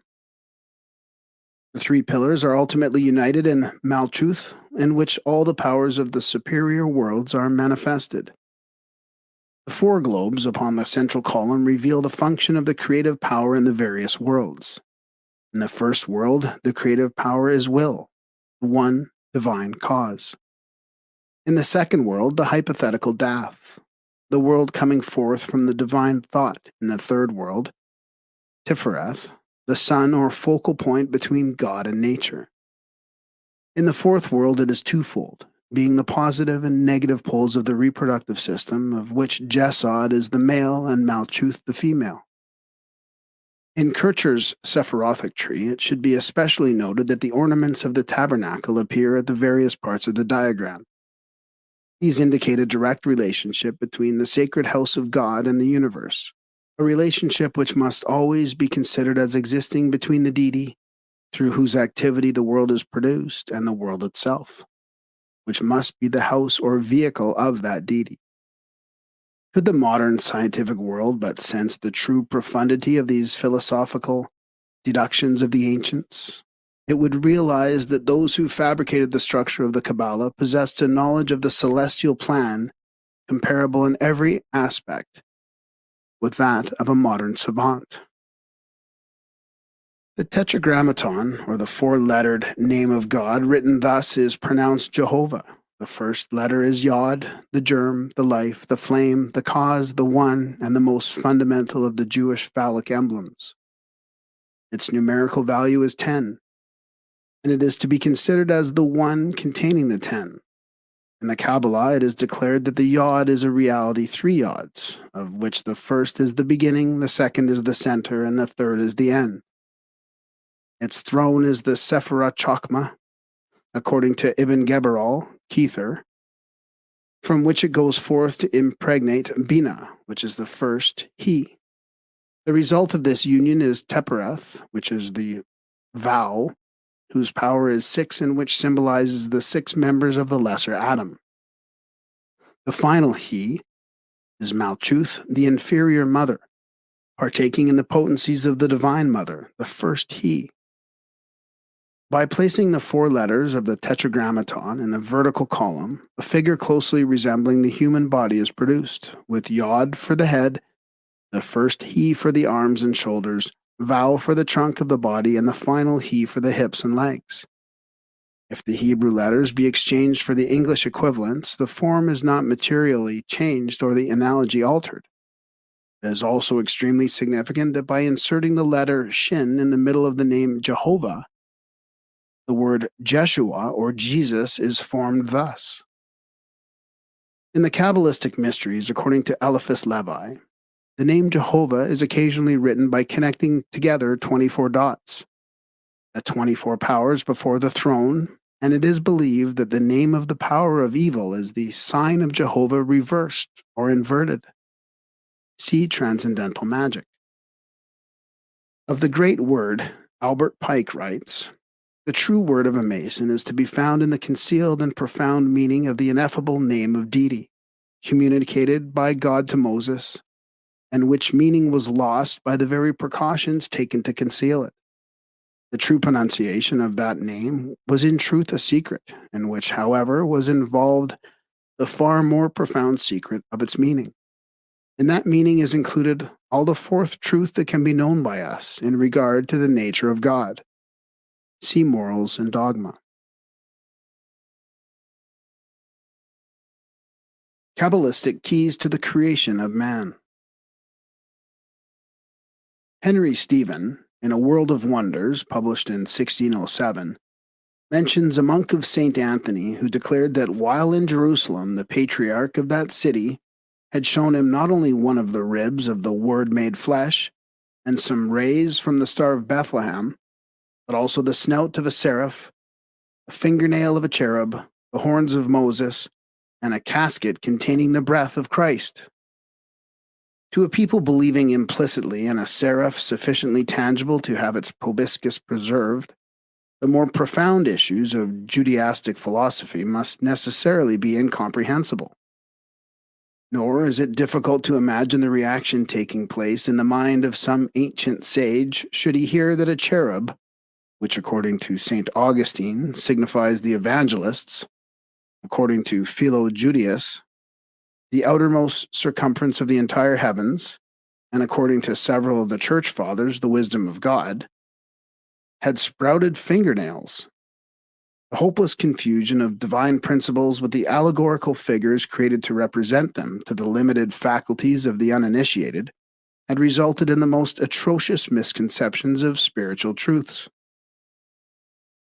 Concepts well nigh as preposterous as these, however, still stand as adamantine barriers to a true understanding of Old and New Testament symbolism.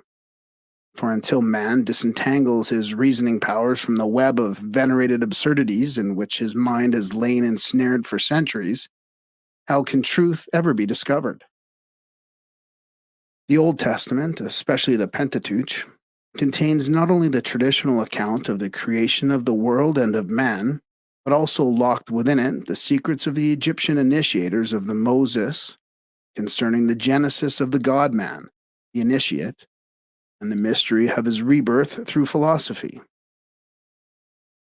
While the lawgiver of Israel is known to have compiled several works other than those generally attributed to him, the writings now commonly circulated as the purported 6th and 7th books of Moses are in reality spurious treatises on black magic foisted on the credulous during the Middle Ages. Out of the hundreds of millions of pious and thoughtful students of Holy Writ, it is almost inconceivable that but a mere handful have sensed the sublimity of the esoteric teachings of Sod, the Jewish mysteries of Adonai. Yet familiarity with the three Kabbalistic processes termed Gematria, Notarikon, and Temura makes possible the discovery of many of the profoundest truths of ancient Jewish superphysics.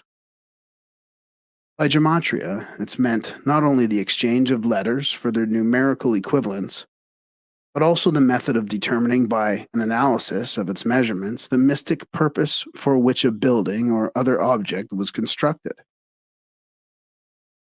S. L. McGregor Mathers, in The Kabbalah Unveiled, gives this example of the application of gematria.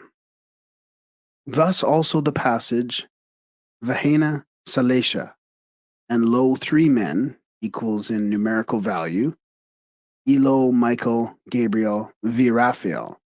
These are Michael, Gabriel, and Raphael. For each phrase equals 701. Assuming the sides of a scalene to be 11, 9, and 6 inches, a triangle of such dimensions would then be an appropriate symbol of Jehovah for the sum of its 3 sides. would be 26. The numerical value of the Hebrew word IHVH. Gematria also includes the system of discovering the arcane meaning of a word by analyzing the size and arrangement of the strokes employed in the formation of its various letters.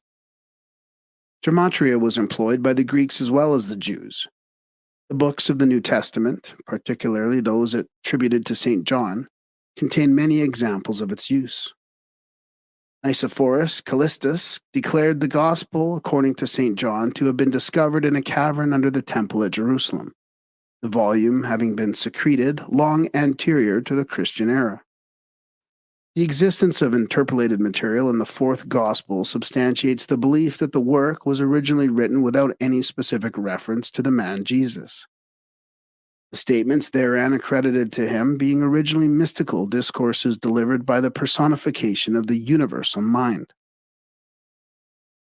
The remaining Johannine writings, the epistles, and the apocalypse, was enshrouded by a similar veil of mystery. By notoricon, each letter of a word may become the initial character of a new word. Thus, from Brashith, first word in the book of Genesis, are extracted 6 words which mean that in the beginning the Elohim saw that Israel would accept the law. Mr. McGregor Mathers also gives 6 additional examples of notoricon, formed from the above word by Solomon Mir ben Moses, a medieval Kabbalist. From the famous acrostic ascribed to the Etherian Sibyl, St. Augustine derived the word ixoi, I-X-O-Y-E, which by notochiron was expanded into the phrase, Jesus Christ, Son of God, Savior. By another use of notoricon, directly the reverse of the first, the initial, last, or middle letters of the words of a sentence may be joined together to form a new word or words. For example, the name Amen may be extracted from the Lord is thy faithful King. Because they had embodied these cryptic devices in their sacred writings, the ancient priests admonished their disciples never to translate, edit, or rewrite the contents of the sacred books. Under the general heading of Tamura, several systems may be grouped and explained in which various letters are substituted for other letters according to prearranged tables or certain mathematical arrangements of letters, regular or irregular. Thus, the alphabet may be broken into 2 equal parts and written in horizontal lines so that the letters of the lower can be arranged for those of the upper row, or vice versa. By this procedure, the letters of the word kazoo may be exchanged for those of IHVH, the tetragrammaton. In another form of Tamura, the letters are merely rearranged, as the stone which is found in the center of the world, from which point the earth spread out on all sides. When broken into 2, the stone is, which means the placing of God. Again, Tamura may consist of simple anagrams, as the English word live, which reversed becomes evil. The various systems of Tamura are among the most complicated and profound devices of the ancient rabbins. Among theological scholars, there is a growing conviction that the hitherto accepted translations of the scriptural writings do not adequately express the spirit of the original documents. After the first copy of the Book of God, writes H.P. Blavatsky, has been edited and launched on the world by Hilkiah, the copy disappears, and Ezra has to make a new Bible, which Judas Maccabeus finishes. When it was copied from the horned letters into square letters, it was corrupted beyond recognition. The Masorah completed the work of destruction. Finally, we have a text not 900 years old, abounding with omissions, interpolations, and premeditated perversions. See Isis Unveiled. Professor Crawford Howell Toy of Harvard notes, manuscripts were copied and recopied by scribes who not only sometimes made errors in letters and words, but permitted themselves to introduce new material into the text, or to combine in one manuscript without mark of division writings composed by different men. Instances of these sorts of procedure are found especially in Micah and Jeremiah, and the groups of prophecies which go under the names of Isaiah and Zechariah. See Judaism and Christianity. Does the mutilated condition of the Holy Bible, in part accidental, represent nonetheless a definite effort to confuse the uninitiated reader and thus better conceal the secrets of the Jewish Tanaim?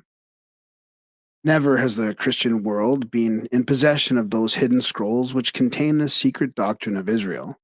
And if the Kabbalists were correct in their assumption that the lost books of the Mosaic mysteries have been woven into the fabric of the Torah, then the scriptures are veritably books within books. In rabbinical circles, the opinion is prevalent that Christendom never had understood the Old Testament and probably never will. In fact, the feeling exists, in some quarters at least, that the Old Testament is the exclusive possession of the Jewish faith.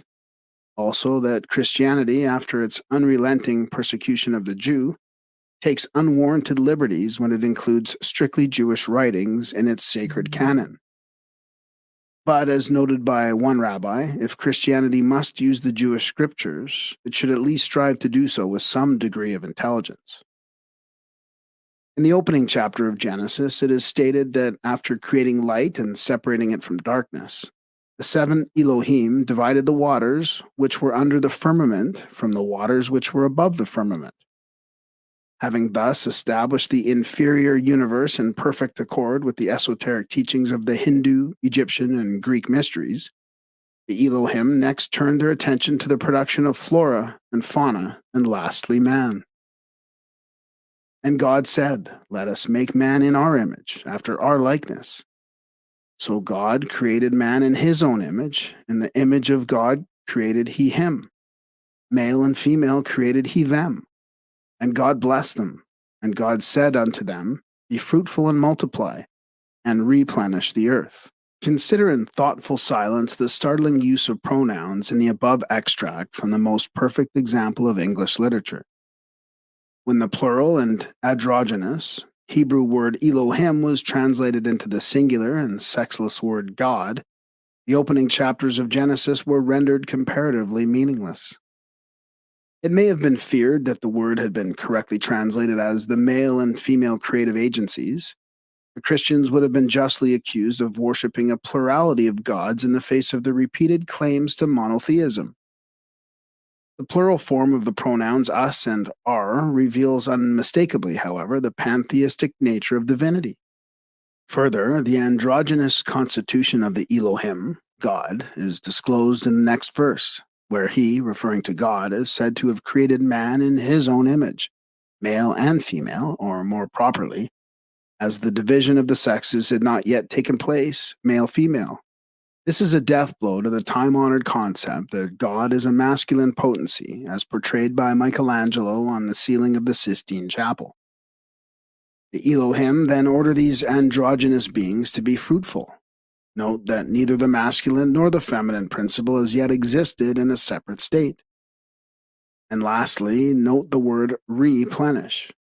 The prefix re denotes back to an original or formal state of position, or repetition or restoration. See Webster's International Dictionary, 1926. This definite reference to a humanity existing prior to the creation of man, described in Genesis, must be evident to the most casual reader of Scripture. An examination of Bible dictionaries, encyclopedias, and commentaries discloses the plural form of the word Elohim to be beyond the comprehension of the respected authors and editors. The new Schaff-Herzog Encyclopedia of Religious Knowledge thus sums up the controversy over the plural form of the word Elohim. Does it now, or did it originally signify plurality of divine being? A dictionary of the Bible edited by James Hastings contains the following conclusion, which echoes the sentiments of more critical entomologists of the Bible. The use of the plural Elohim is also difficult to explain. Dr. Havernick considers the plural form Elohim to signify the abundance and super-richness existing in the divine being. His statement, which appears in the Popular and Critical Bible Encyclopedia, is representative of the efforts made to circumvent this extremely damaging word. The International Standard Bible Dictionary considers the explanations offered by modern theologians, of which Dr. Havernick is a fair example, to be too ingenious to have been conceived by the early Hebrews, and maintains that the word represents the survival of a polytheistic stage of Semitic thought. The Jewish Encyclopedia supports the latter assumption with the following concise statement. As far as epigraphic material, traditions, and folklore throw light on the question, the Semites are shown to be of polytheistic learnings. Various schools of philosophy, both Jewish and Gentile, have offered explanations, erudite and otherwise, of the identity of Adam. In this primordial man, the Neoplatonists recognized the Platonic idea of humanity, the archetype or pattern of the genus Homo. Philo-Judaeus considered Adam to represent the human mind, which could understand and hence give names to the creatures about it, but could not comprehend and hence left nameless the mystery of its own nature. Adam was also likened to the Pythagorean monad, which by virtue of its state of perfect unity could dwell in the Edenic sphere. When through a process akin to fission, the monad became the duad, a proper symbol of discord and delusion, the creature thus formed was exiled from its celestial home.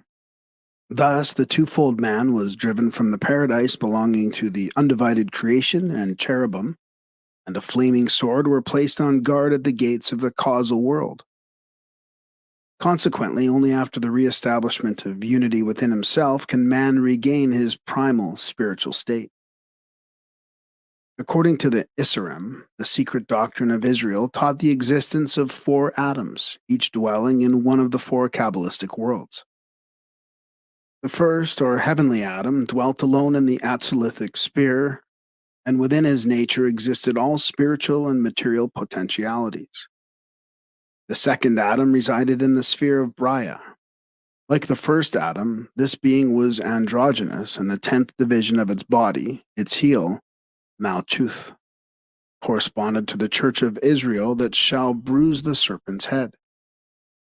The third Adam, likewise an androgynous, was clothed in a body of light and abode in the sphere of Yetzirah. The fourth Adam was merely the third Adam after the fall into the sphere of Asaya, at which time the spiritual man took upon himself the animal shell or coat of skins. The fourth Adam was still considered as individual enough, though division had taken place within his nature and 2 shells or physical bodies existed, in one of which was incarnated the masculine and in the other the feminine potency. For further details, consult Isaac Meyer. The universal nature of man is revealed in the various accounts concerning the substances of which he was formed. It was originally ordained that the dirt to be used in fashioning him was to be derived from the 7 worlds. As these planes, however, refused to give of their substances, the Creator wrenched from them by force the elements to be employed in the Adamic constitution. St. Augustine discovered a notarikon in the name of Adam. He showed that the 4 letters Adam are the first letters of the 4 words Anatoli, Dices, Arcos, Mesembria, the Greek names for the 4 corners of the world. The same author also sees in Adam a prototype of Christ, for he writes, Adam sleeps that Eve may be formed. Christ dies that the church may be formed. While Adam sleeps, Eve is formed from his side. When Christ is dead, his side is smitten with a spear, that there flow forth sacraments to form the church. Adam himself was the figure of him that was to come. In his recent work, Judaism, George Foot Moore thus describes the proportions of the Adamic man. He was a huge mass that filled the whole world to all the points of the compass. The dust of which his body was formed was gathered from every part of the world, or from the site of the future altar.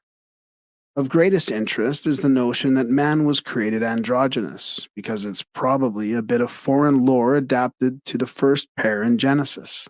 R. Samuel Bar Naaman 3rd century, said when God created Adam, he created him facing both ways.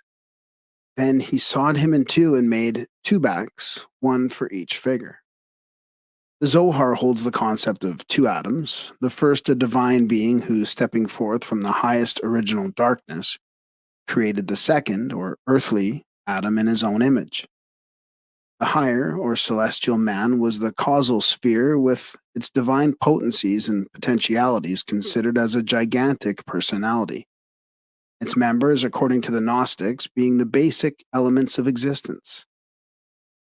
This Adam may have been symbolized as facing both ways to signify that one face it looked upon the proximate cause of itself, and with the other face looked upon the vast sea of cosmos into which it was to be immersed. Philosophically, Adam may be regarded as representative of the full spiritual nature of man, androgynous and nor subject to decay. Of this fuller nature, the mortal man has little comprehension. Just as spirit contains matter within itself and is both the source and ultimate of the state denominated matter, so Eve represents the lower or mortal portion that is taken out of, or has temporal existence in the greater and fuller spiritual creation. Being representative of the inferior part of the individual, Eve is the temptress who, conspiring with the serpent of mortal knowledge, caused Adam to sink into a trance-like condition in which he was unconscious of his own higher self. When Adam seemingly awoke, he actually sank into sleep, for he no longer was in the spirit but in the body. The vision having taken place within him, the true Adam rested in paradise, while his lesser part incarnated in a material organism, Eve, and wandered in the darkness of mortal existence. The followers of Mohammed apparently sensed more accurately than this uninitiated of other sects the true mystic import of paradise, for they realized that prior to his fall, the dwelling place of man was not in a physical garden in any particular part of the earth, but rather in a higher sphere, the angelic world, watered by four mystical streams of life. After his banishment from paradise, Adam alighted on the island of Ceylon, and this spot is sacred to certain Hindu sects who recognize the old island of Lanka, once presumably connected with the mainland by a bridge, as the actual site of the Garden of Eden from which the human race migrated. According to the Arabian Nights, Sir Richard Burton's translation, Adam's footprint may still be seen on the top of Ceylonese mountain. In the Islamic legends, Adam was later reunited with his wife, and after his death, his body was brought to Jerusalem, subsequent to the flood, for burial by Melchizedek. See the Quran. The word ADM signifies a species or race, and only for lack of proper understanding has Adam been considered as an individual. As the macrocosm, Adam is the gigantic androgiant, even the demiurgus. As the microcosm, he is the chief production of the demiurgus, and within the nature of the microcosm, the demiurgus established all the qualities and powers which he himself possessed. The demiurgus, however, did not possess immortality and therefore could not bestow it upon Adam. According to the legend, the demiurgus strove to keep man from learning the incompleteness of his maker. The Adamic man consequently partook of the qualities and characteristics of the angels who were the ministers of the demiurgus. It was affirmed by the Gnostic Christians that the redemption of humanity was assured through the descent of Nous, universal mind, who was a great spiritual being superior to the demiurgus and who, entering into the constitution of man, conferred conscious immortality upon the demiurgic fabrications. The phallic symbolism occupies an important place in early Jewish mysticism, is indisputable. Hargrave Jennings sees in the figure of Adam a type of the lingam of Shiva, which was a stone representative of the creative power of the world generator. In Gregory's works, writes Jennings, is a passage to the effect that Noah daily prayed in the ark before the body of Adam, i.e., before the phallus, Adam being the primitive phallus, great procreator of the human race. It may possibly seem strange, he says, that this orison should be daily said before the body of Adam, but it is a most confessed tradition among the Eastern men that Adam was commanded by God that his dead body should be kept above ground till the fullness of time should come to commit it to the middle of the earth by a priest of the Most High God. This means Mount Moriah, the Meru of India. This body of Adam was embalmed and transmitted from father to son, till at last it was delivered up by Lamech into the hands of Noah. See phallicism. This interpretation somewhat clarifies the Kabbalistic assertion that in the first Adam were contained all the souls of the Israelites. See Sod. Though according to the Oriya legenda, Adam was buried with the 3 seeds of the tree of knowledge in his mouth. It should be borne in mind that apparently conflicting myths were often woven around a single individual. One of the profound mysteries of Kabbalism is that set forth in the Notarikon, based upon the letters of the name Adam, ADM. These 3 letters from the initials of the names Adam, David, and the Messiah, and these 3 personalities were said to contain one soul. As this soul represents the world soul of humanity, Adam signifies the involving soul, the Messiah, the evolving soul, and David, that condition of the soul termed epigenesis. In common with certain philosophical institutions of Asia, the Jewish mysteries contained a strange doctrine concerning the shadows of the gods. Gazing down into the abyss, the Elohim beheld their shadows, and from these shadows patterned the inferior creation. In the dramatic representation of the creation of man in the mysteries, writes the anonymous master of Balliol College, the Elim, Elohim, were represented by men who, when sculpturing the form of an Adamite being, of a man, traced the outline of it on their shadow, or modeled it on their own shadow traced on the wall. This is how the art of drawing originated in Egypt, and the hieroglyphic figures carved on the Egyptian monuments have so little relief that they were still resemble a shadow. In the ritualism of the early Jewish mysteries, the pageantry of creation was enacted, the various actors impersonating the creative agencies. The red dirt from which the Adamic man was fashioned may signify fire, particularly since Adam is related to the Yod, or fire flame, which is the first letter of the sacred name Jehovah.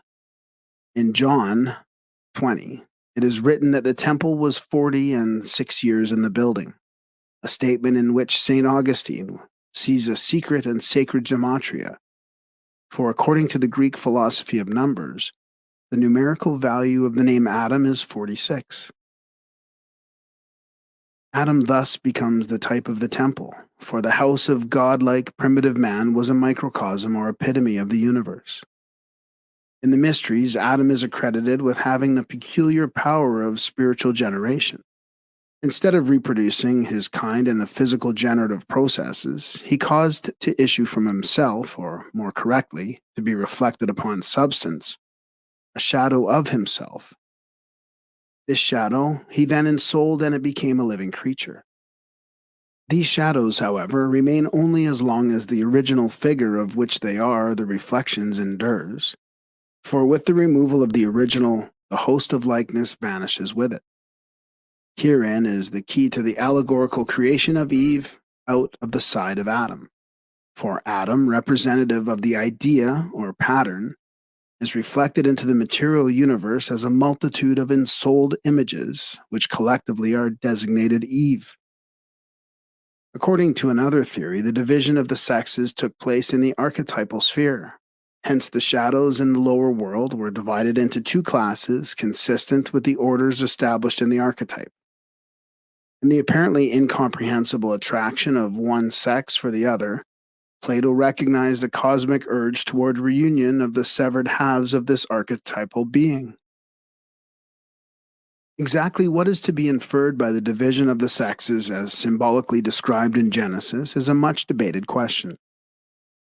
That man was primarily androgynous is quite universally conceded, and it is reasonable presumption that he will ultimately regain this bisexual state. As to the manner in which this will be accomplished, two opinions are advanced. One school of thought affirms that the human soul was actually divided into two parts, female and male, and that man remains an unperfected creature until these parts are reunited through the emotion which man calls love. From this concept has grown the much abused doctrine of soulmates, who must quest through the ages until the complementary part of each severed soul is discovered. The modern concept of marriage is to a certain degree founded upon this ideal. According to the other school, the so-called division of the sexes resulted from suppression of one pole of the androgynous being in order that the vital energies manifesting through it be diverted to development of the rational faculties. From this point of view, man is still actually androgynous and spiritually complete. But in the material world, the feminine part of a man's nature and the masculine part of a woman's nature are quiescent. Through spiritual unfoldment and knowledge imparted by the mysteries, however, the latent element in each nature is gradually brought into activity, and ultimately the human being thus regains sexual equilibrium. By this theory, woman is elevated from the position of being man's errant part to one of complete equality. From this point of view, marriage is regarded as a companionship in which two complete individualities manifesting opposite polarities are brought into association, that each may thereby awaken the qualities latent in the other and thus assist in the attainment of individual completeness. The first theory may be said to regard marriage as an end, the second as a means to an end. The deeper schools of philosophy have leaned toward the latter, as more adequately acknowledging the infinite potentialities of divine completeness in both aspects of creation. The Christian Church is fundamentally opposed to the theory of marriage, claiming that the highest degree of spirituality is achievable only by those preserving the virginal state. This concept seemingly originated among certain sects of the early Gnostic Christians, who taught that to propagate the human species was to increase and perpetuate the power of the demiurgus. For the lower world was looked upon as an evil fabrication created to ensnare the souls of all born into it. Hence, it was a crime to assist in bringing souls to earth. When, therefore, the unfortunate father or mother shall stand before the final tribunal, all their offspring will also appear and accuse them of being the cause of those miseries attendant upon physical existence. This view is strengthened by the allegory of Adam and Eve, whose sin through which humanity has been brought low is universally admitted to have been concerned with the mystery of generation. Mankind, owing to Father Adam its physical existence, regards its progenitor as the primary cause of its misery, and in the judgment day, rising up as a mighty progeny, will accuse its common paternal ancestor. Those Gnostic sects, maintaining a more rational attitude on the subject, declared the very existence of the lower worlds to signify that the Supreme Creator had a definite purpose in their creation. To doubt his judgment was, therefore, a grievous error. The Church, however, seemingly arrogated to itself the astonishing prerogative of correcting God in this respect, for whenever possible it continued to impose celibacy, a practice resulting in an alarming number of neurotics. In the mysteries, celibacy is reserved for those who have reached a certain degree of spiritual unfoldment. When advocated for the mass of the unenlightened humanity, however, it becomes a dangerous heresy, fatal alike to both religion and philosophy. As Christendom in its fanaticism has blamed every individual Jew for the crucifixion of Jesus, so with equal consistency as it has maligned every member of the feminine sex. In vindication of Eve, philosophy claims that the allegory signifies merely that man is tempted by his emotions to depart from the sure path of reason. Many of the early Christian fathers sought to establish a direct relationship between Adam and Christ, thereby obviously discounting the extremely sinful nature of man's common ancestor, since it is quite certain that when St. Augustine likens Adam to Christ and Eve to the Church, he does not intend to brand the latter institution as the direct cause of the fall of man. For some inexplicable reason, however, religion has ever regarded intellectualism, the fact that every form of knowledge, as fatal to man's spiritual growth.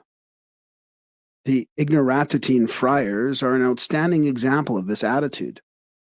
In this ritualistic drama, possibly derived from the Egyptians, Adam banished from the Garden of Eden represents man philosophically exiled from the sphere of truth. Through ignorance, man falls. Through wisdom, he redeems himself. The Garden of Eden represents the house of the mysteries. See the vision of Enoch, in the midst of which grew both the tree of life and the tree of the knowledge of good and evil. Man, the banished Adam, seeks to pass from the outer court of the sanctuary, the exterior universe, into the sanctum sanctorum, but before him rises a vast creature armed with a flashing sword that, moving slowly but continually, sweeps clear a wide circle, and through this ring pass not the Adamic man cannot break.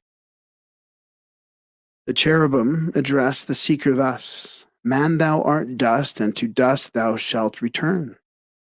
Thou wert fashioned by the builder of forms. Thou belongest to the sphere of form. And the breath that was breathed into thy soul was the breath of form, and like a flame it shall flicker out. More than thou art, thou canst not be. Thou art a denizen of the outer world, and it is forbidden thee to enter this inner place. And the Adam replies, Many times I have stood within this courtyard and begged admission to my father's house, and thou hast refused it to me and sent me back to wander in darkness. True it is that I was fashioned out of the dirt, and that my Maker could not confer upon me the boon of immortality. But no more shalt thou send me away, for wandering in the darkness I have discovered that the Almighty hath decreed my salvation, because he hath sent out of most hidden mystery his only begotten, who didn't take it upon himself the world fashioned by the demiurgus. Upon the elements of that world was he crucified, and from him hath poured forth the blood of my salvation.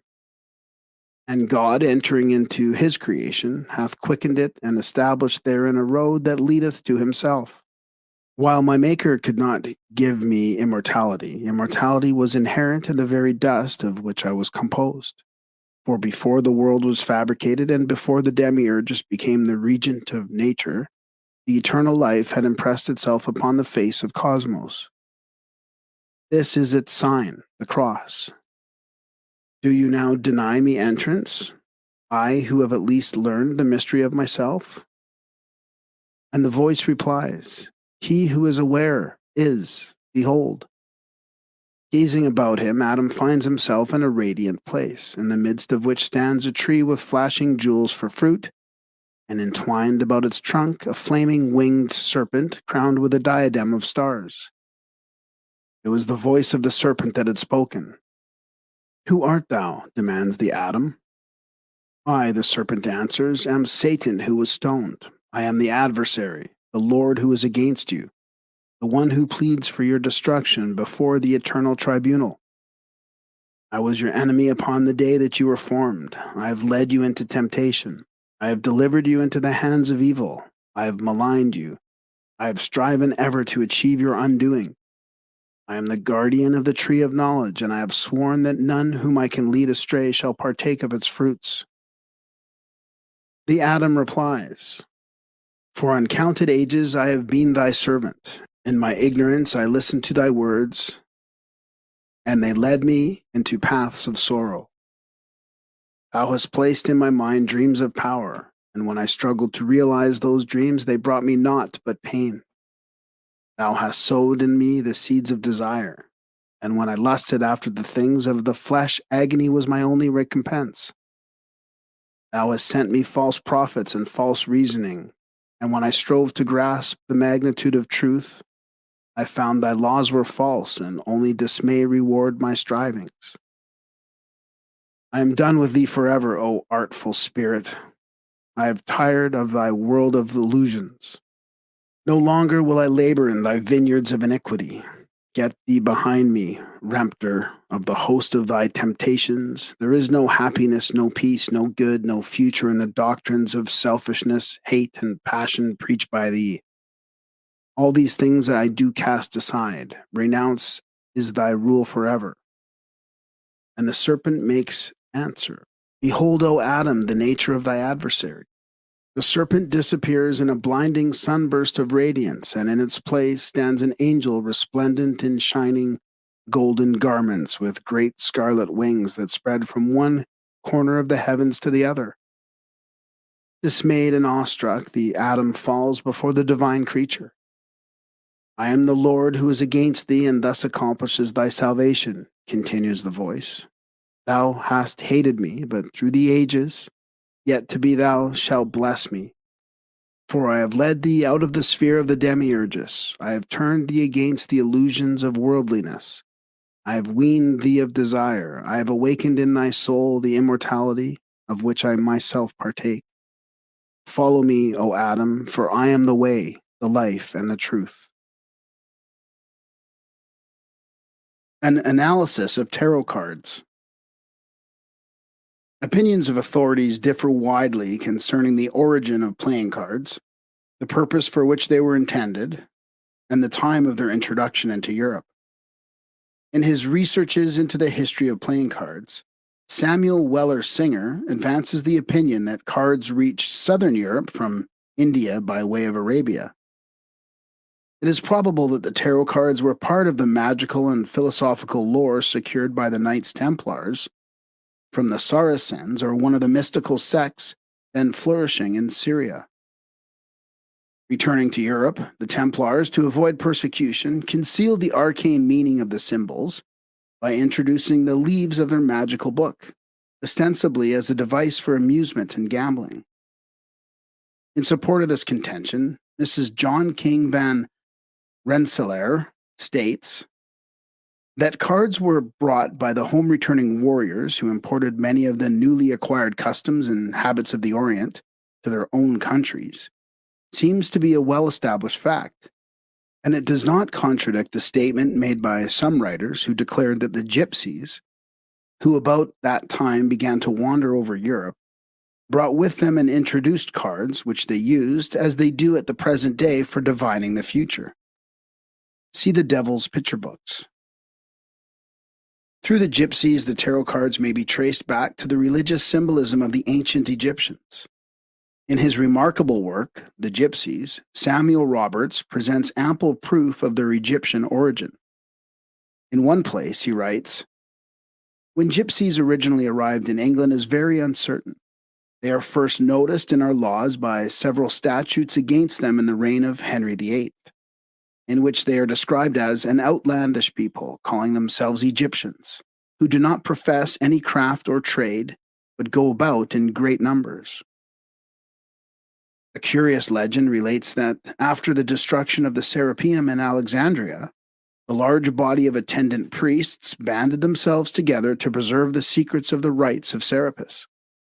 Their descendants, gypsies, carrying with them the most precious of the volumes saved from the burning library, the Book of Enoch, or Thoth, the Tarot, became wanderers upon the face of the earth, remaining a people apart with an ancient language and a birthright of magic and mystery. Court de Gebelin believed the word tarot itself to be derived from two Egyptian words, tar meaning road and ro meaning royal. Thus the tarot constitutes the royal road to wisdom. See Le Monde Primitif. In his History of Magic, P. Christian, the mouthpiece of a certain French secret society, presents a fantastic account of a purported initiation into the Egyptian mysteries, wherein the 22 major tarots assume the proportions of trestle boards of immense size and line a great gallery. Stopping before each card in turn, the initiator describes its symbolism to the candidate. Edward Schur, whose source of information was similar to that of Christian's, hints at the same ceremony in his chapter on initiation into the Hermetic mysteries. See the Great Initiates. While the Egyptians may well have employed the tarot cards in their rituals, these French mystics present no evidence other than their own assertions to support this theory. The validity also of the so-called Egyptian tarots now in circulation has never been satisfactorily established. The drawings are not only quite modern, but the symbolism itself savors of French rather than Egyptian influence. The tarot is undoubtedly a vital element in the Rosicrucian symbolism, possibly the very book of universal knowledge which the members of the order claimed to possess. The Rota Mundi is a term frequently occurring in the early manifestos of the Fraternity of the Rose Cross. The word Rota, by rearrangement of its letters, becomes tarot.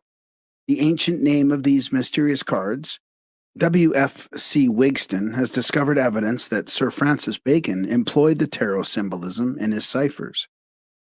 The numbers 21, 56, and 78, which are all directly related to the divisions of the tarot deck, are frequently involved in Bacon's cryptograms.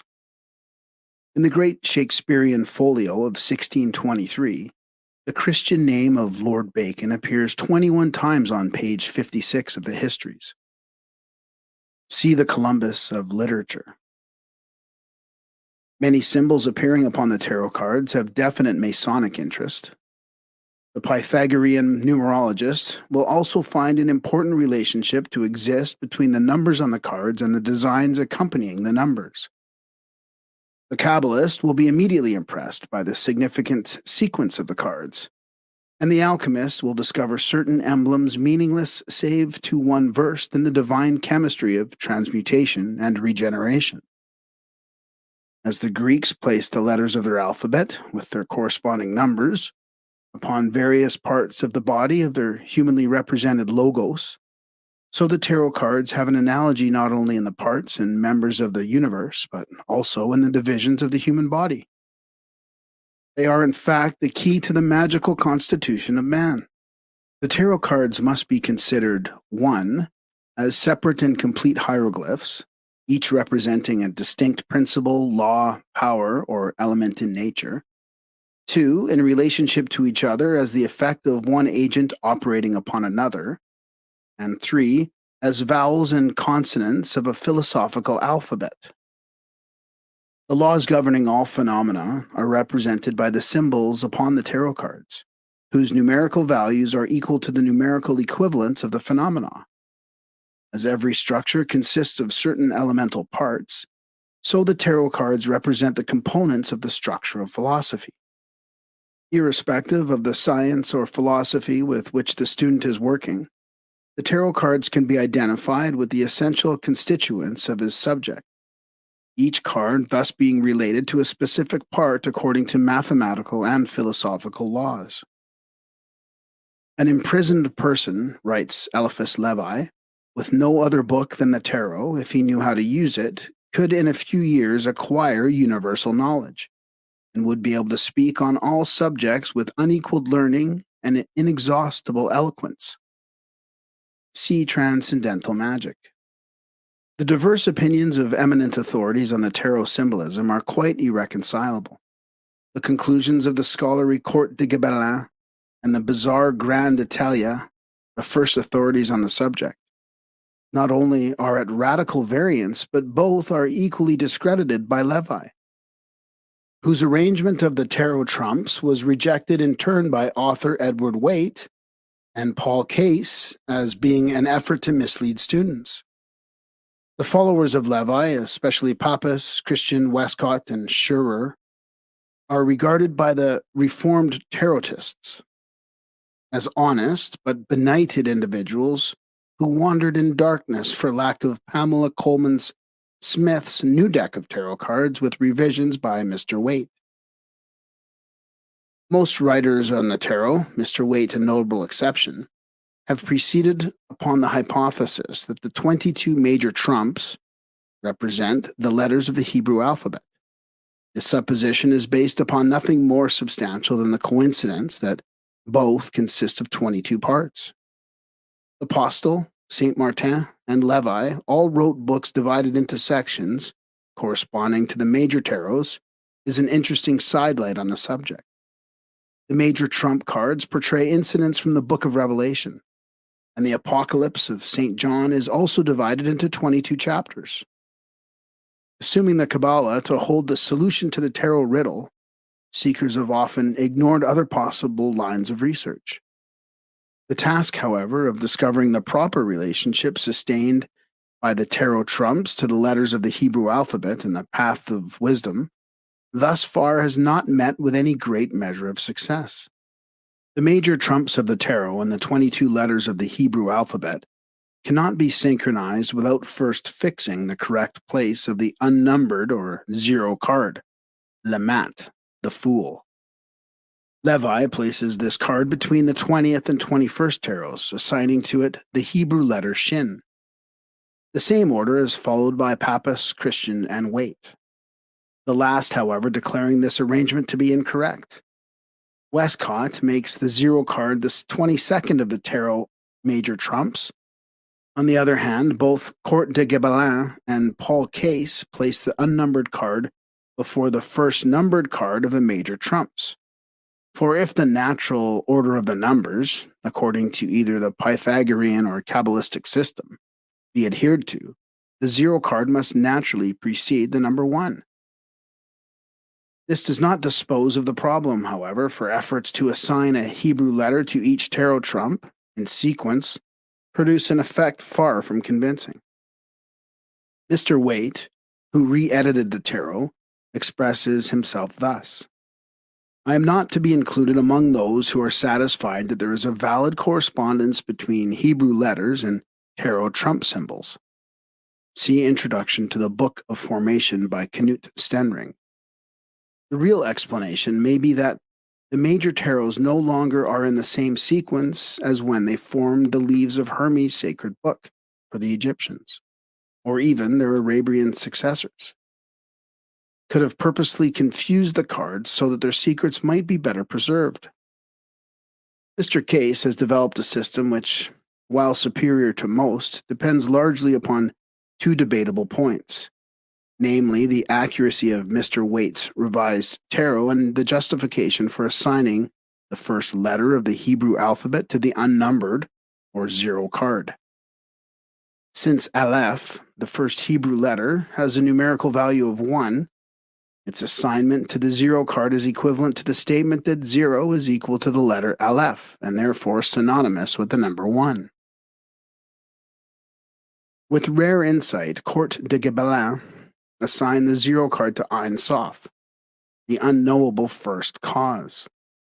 As the central panel of the Bembine table represents the creative power surrounded by the 7 triads of manifesting divinities, so may the zero card represent that eternal power of which the 21 surrounding or manifesting aspects are but limited expressions.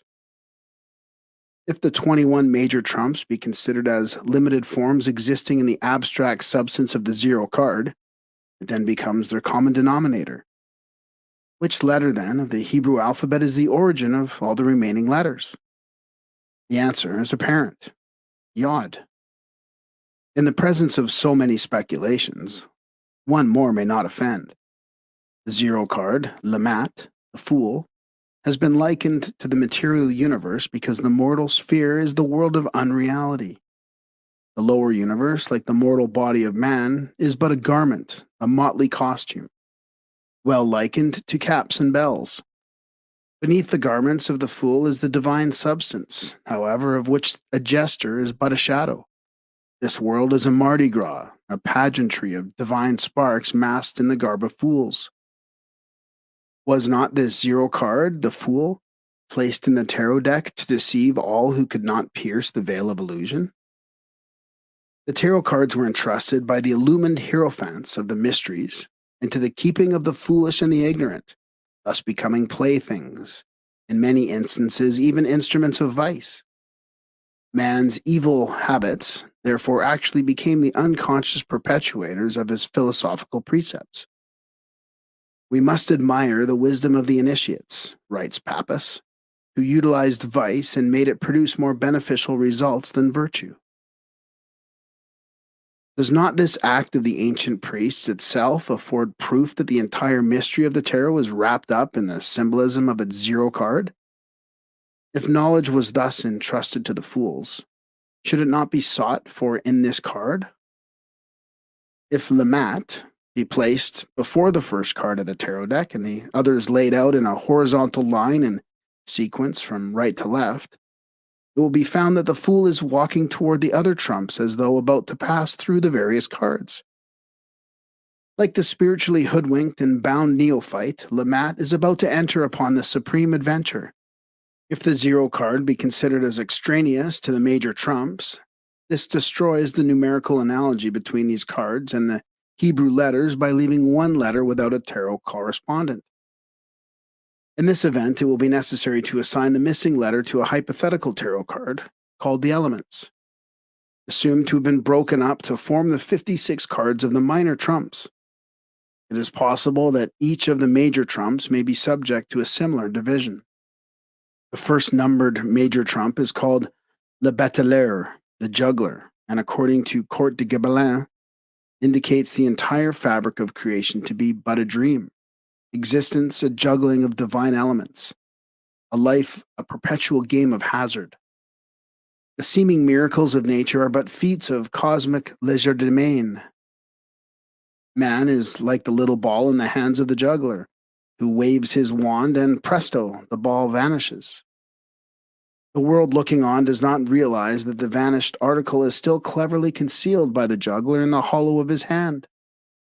This is also the adept whom Omar Khayyam calls the master of the show. His message is that the wise direct the phenomena of nature and are never deceived thereby. The magician stands behind a table on which are spread out a number of objects, prominent among them a cup, the Holy Grail, and the cup placed by Joseph in Benjamin's sack, a coin, the tribute money and the wages of a master builder, and a sword, that of Goliath, and also the mystic blade of the philosopher, which divides the false from the true. The magician's hat is in the form of the cosmic lemniscate, signifying the first motion of creation. His right hand points to the earth. His left holds aloft the rod of Jacob and also the staff that budded, the human spine crowned with the globe of creative intelligence. In the pseudo-Egyptian tarot, the magician wears an aureus, or golden band, around his forehead.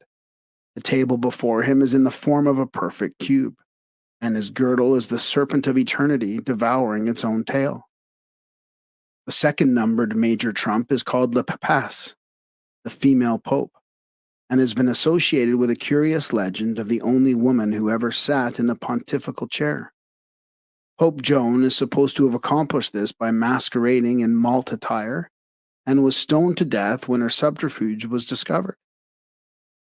This card portrays a seated woman crowned with a tiara surmounted by a lunar crescent. In her lap is the Torah, or Book of the Law, usually partly closed, and in her left hand are the keys to the secret doctrine, one gold and the other silver. Beside her rise 2 pillars, Jachin and Boaz, with a multicolored veil stretched between. Her throne stands upon a checkerboard floor. A figure called Juno is occasionally substituted for the Papace. Like the female hierophant of the Mysteries of Cybele, the symbolic figure personifies the Shekinah, or divine wisdom. In the pseudo-Egyptian tarot, the priestess is veiled, a reminder that the full countenance of truth is not revealed to uninitiated man. A veil also covers one half of her book, thus intimating that but one half of the mystery of being can be comprehended. The third numbered major trump is called L'Impératrice, the Empress, and has been likened to the woman clothed with the sun, described in the Apocalypse. On this card appears the winged figure of a woman seated upon the throne, supporting with her right hand a shield emblazoned with a phoenix, and holding in her left hand a scepter surmounted by an orb or trifoliate flower. Beneath her left foot is sometimes shown the crescent. Either the Empress is crowned, or her head is surrounded by a diadem of stars, sometimes both. She is called Generation, and represents the threefold spiritual world out of which proceeds the fourthfold material world. To the graduate of the College of the Mysteries, she is the alma mater, out of whose body the initiate has born again. In the pseudo-Egyptian tarot, the Empress is shown seated upon a cube filled with eyes, and a bird is balanced upon the forefinger of her left hand. The upper part of her body is surrounded by a radiant golden nimbus. Being emblematic of the power which emanates the entire tangible universe, L'Imperatrice is frequently symbolized as pregnant. The fourth numbered major trump is called L'Empereur, the Emperor, and by its numerical value is directly associated with the great deity revered by the Pythagoreans under the form of the tetrad. His symbols declare the emperor to be the demiurgus, the great king of the inferior world. The emperor is dressed in armor and is thrown as a cubestone, upon which a phoenix is also clearly visible. The king has his legs crossed in the most significant manner and carries either a scepter surmounted by an orb, or a scepter in his right hand and an orb in his left. The orb itself is evidence that he is supreme ruler of the world. Upon his right and left breasts, respectively, appear the symbols of the sun and moon, which in symbolism are referred to as the eyes of the great king. The position of the body and the legs form the symbol of sulfur, the sign of the ancient alchemical monarch. In the pseudo-Egyptian tarot, the figure is in profile. He wears a Masonic apron, and the skirt forms right-angle triangle. Upon his head is the crown of the north, and his forehead is adorned with the coiled urus. The fifth numbered major trump is called Le Pope, and represents the high priest of the pagan or Christian mystery school. In this card, the Hierophant wears the tiara and carries in his left hand the triple cross surmounting the globe of the world. His right hand, bearing upon its back the stigmata, makes the ecclesiastic sign of esotericism, and before him kneel two suppliants or acolytes. The back of the papal throne is in the form of a celestial and terrestrial column. This card signifies the initiate or master of the mystery of life, and according to the Pythagoreans, the spiritual physician. The illusionary universe, in the form of the two figures, polarity, kneels before the throne which sits the initiate who has elevated his consciousness to the plane of spiritual understanding and reality. In the pseudo-Egyptian tarot, the master wears the aureus, a white and black figure. Life and death, light and darkness, good and evil kneel before him. The initiate's mastery over unreality is indicated by the tiara and the triple cross, emblems of rulership over the three worlds which have issued from the unknowable first cause. The sixth numbered major trump is called L'Amoureux, the lovers. There are two distinct forms of this tarot. One shows a marriage ceremony in which the priest is uniting a youth and a maiden, Adam and Eve, in holy wedlock. Sometimes a winged figure above transfixed the lovers with his dart. The second form of the card portrays a youth with a female figure on either side. One of these figures wears a golden crown and is winged, while the other is attired in the flowing robes of the bacchante, and on her head is a wreath of vine leaves. The maidens represent the twofold soul of man, spiritual and animal, the first his guardian angel and the second his ever-present demon. The youth stands at the beginning of mature life, the parting of the ways, where he must choose between virtue and vice, the eternal and the temporal. Above, in a halo of light, is the genius of fate, his star, mistaken for Cupid by the uninformed. If youth chooses unwisely, the arrow of blindfolded fate will transfix him. In the pseudo-Egyptian tarot, the arrow of the genius points directly to the figure of vice, thereby signifying that the end of her path is destruction. This card reminds man that the price of free will, or more correctly, the power of choice, is responsibility. The seventh numbered major trump is called the Chariot, and portrays a victorious warrior crowned and riding in a chariot drawn by black and white sphinxes or horses. The starry canopy of the chariot is upheld by 4 columns. This card signifies the exalted one who rides in the chariot of creation. The vehicle of the solar energy, being numbered 7, reveals the arcane truth that the 7 planars are the chariots of the solar power which rides victorious in their midst. The four columns supporting the canopy represent the four mighty ones who uphold the worlds represented by the star-strewn drapery. The figure carries the scepter of the solar energy, and its shoulders are ornamented with lunar crescents, the Urim and Thummim. The sphinxes drawing the chariot resent the secret and unknown power by which the victorious ruler is moved continuously through the various parts of his universe. In certain tarot decks, the victor signifies the regenerated man, for the body of the chariot is a cubic stone. The man in armor is not standing in the chariot, but rising out of the cube, thus typifying the ascension of the three out of the four, the turning upward of the flap of the master mason's apron. In the pseudo-Egyptian tarot, the warrior carries the curved sword of Luna, is bearded to signify maturity, and wears the collar of the planetary orbits. His scepter, emblematic of the threefold universe, is crowned with a square apron, which is a circle surmounted by a triangle. The 8-numbered major trump is called La Justice, and portrays a seated figure upon a throne, the back of which rises in the form of two columns. Justice is crowned and carries in her right hand a sword, and in her left hand a pair of scales.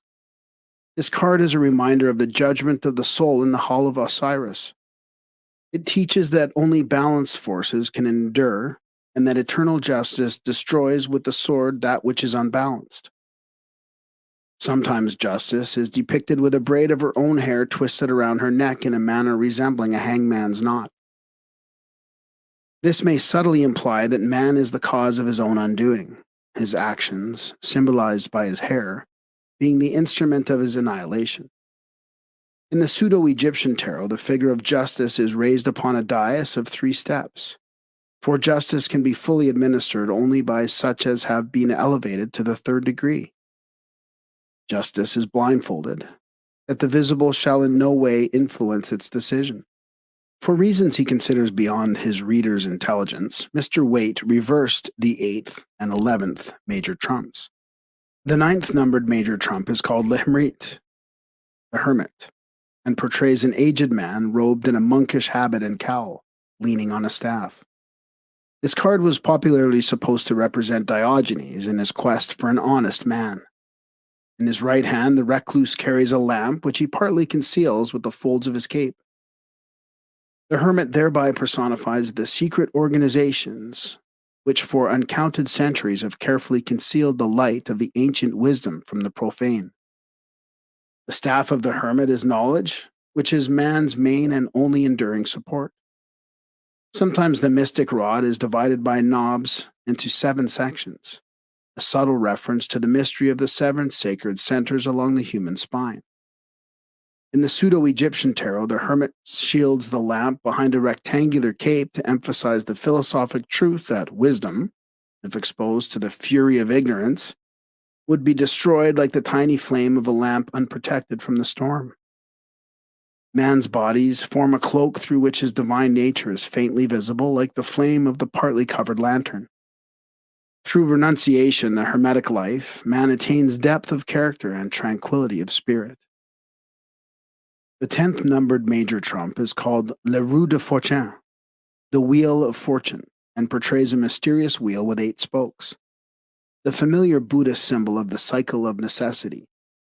To its rim cling Anubis and Typhon, the principles of good and evil.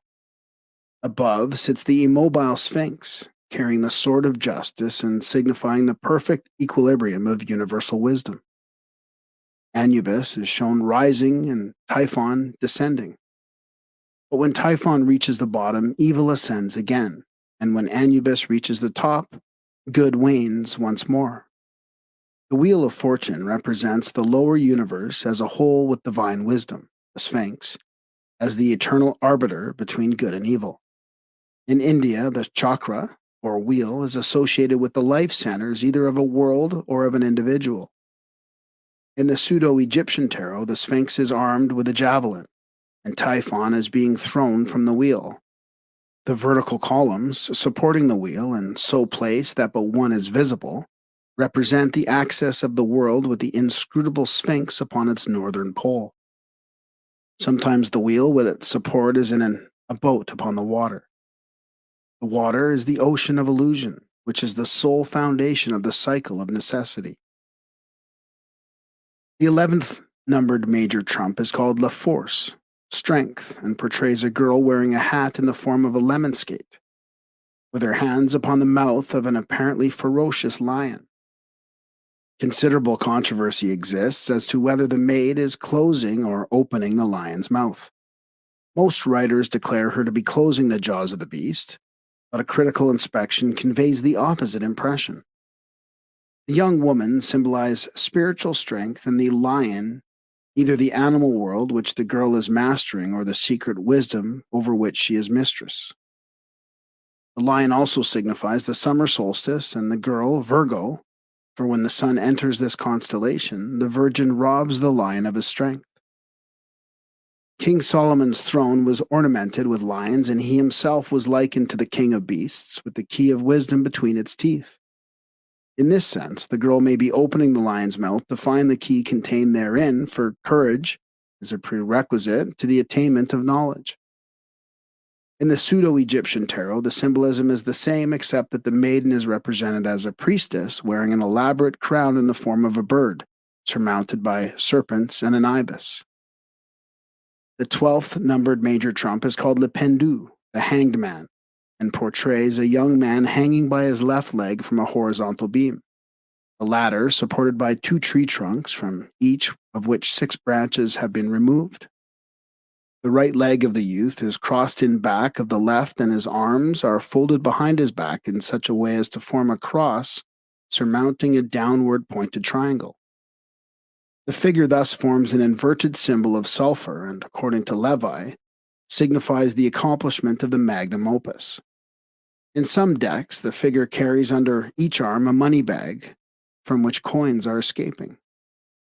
Popular tradition associates this card with Judas Iscariot, who is said to have gone forth and hanged himself, the money bags representing the payment he received for his crime.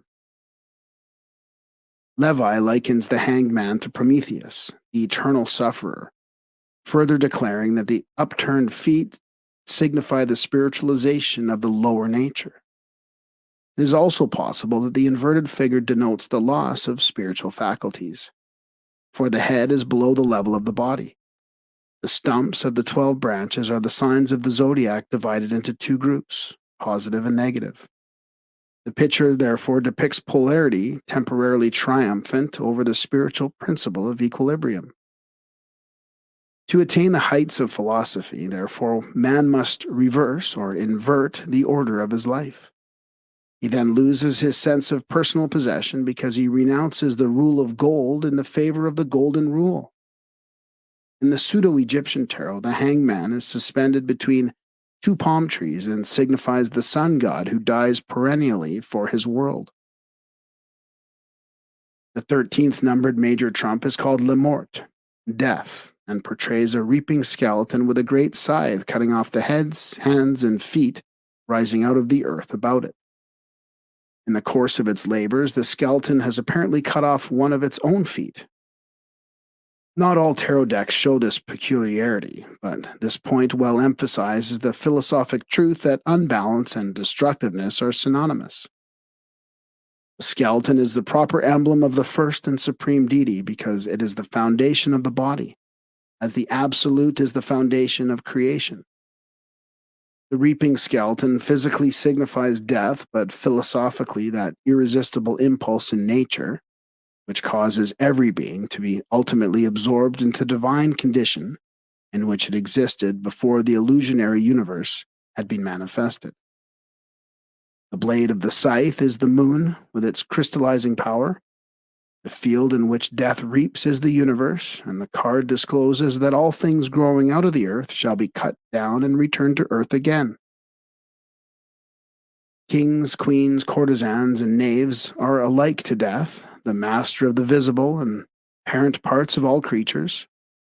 In some tarot decks, death is symbolized as a figure in armor mounted on a white horse, which tramples underfoot old and young alike. In the pseudo-Egyptian tarot, a rainbow is seen behind the figure of death, thus signifying that the mortality of the body itself achieves the immortality of the spirit. Death, though it destroys form, can never destroy life, which continually renews itself. This card is the symbol of the constant renovation of the universe, disintegration that reintegration may follow upon a higher level of expression. The 14th numbered major trump is called La Temperance, temperance, and portrays an angelic figure with the sun upon her forehead. She carries two urns, one empty and the other full, and continually pours the contents of the upper into the lower. In some tarot decks, the flowing water takes the form of the symbol of Aquarius. Not one drop, however, of the living water is lost in this endless transference between the superior vessel and the inferior. When the lower urn is filled, the vases are reversed, thus signifying that life pours first from the invisible into the visible, then from the visible back into the invisible. The spirit controlling this flow is an emissary of the great Jehovah, demiurgus of the world. The sun, or light cluster upon the woman's forehead, controls the flow of water, which, being drawn upward into the air by the solar rays, descends upon the earth as rain, to draw up again and fall again ad infinitum. Herein is also shown the passage of the human life forces back and forth between positive and negative poles of the creative system. In the pseudo-Egyptian tarot, the symbolism is the same, except that the winged figure is male instead of female. It is surrounded by a solar nimbus and pours water from a golden urn into a silver one, typifying the descent of celestial forces into the sublunary spheres. The 15th numbered major trump is called Le Diable, the devil, and portrays a creature resembling Pan with the horns of a ram or deer, the arms and body of a man, and the legs and feet of a goat or a dragon. The figure stands upon a cubic stone, to a ring in the front of which are chained two satyrs. For a scepter, this so-called demon carries a lighted torch or candle. The entire figure is symbolic of the magic powers of the astral light, or universal mirror, in which the divine forces are reflected in an inverted or infernal state. The demon is winged like a bar, showing that it pertains to the nocturnal or shadow inferior sphere. The animal natures of man in the form of a male and a female elemental are chained to its footstool. The torch is the false light which guides unillumined souls to their own undoing.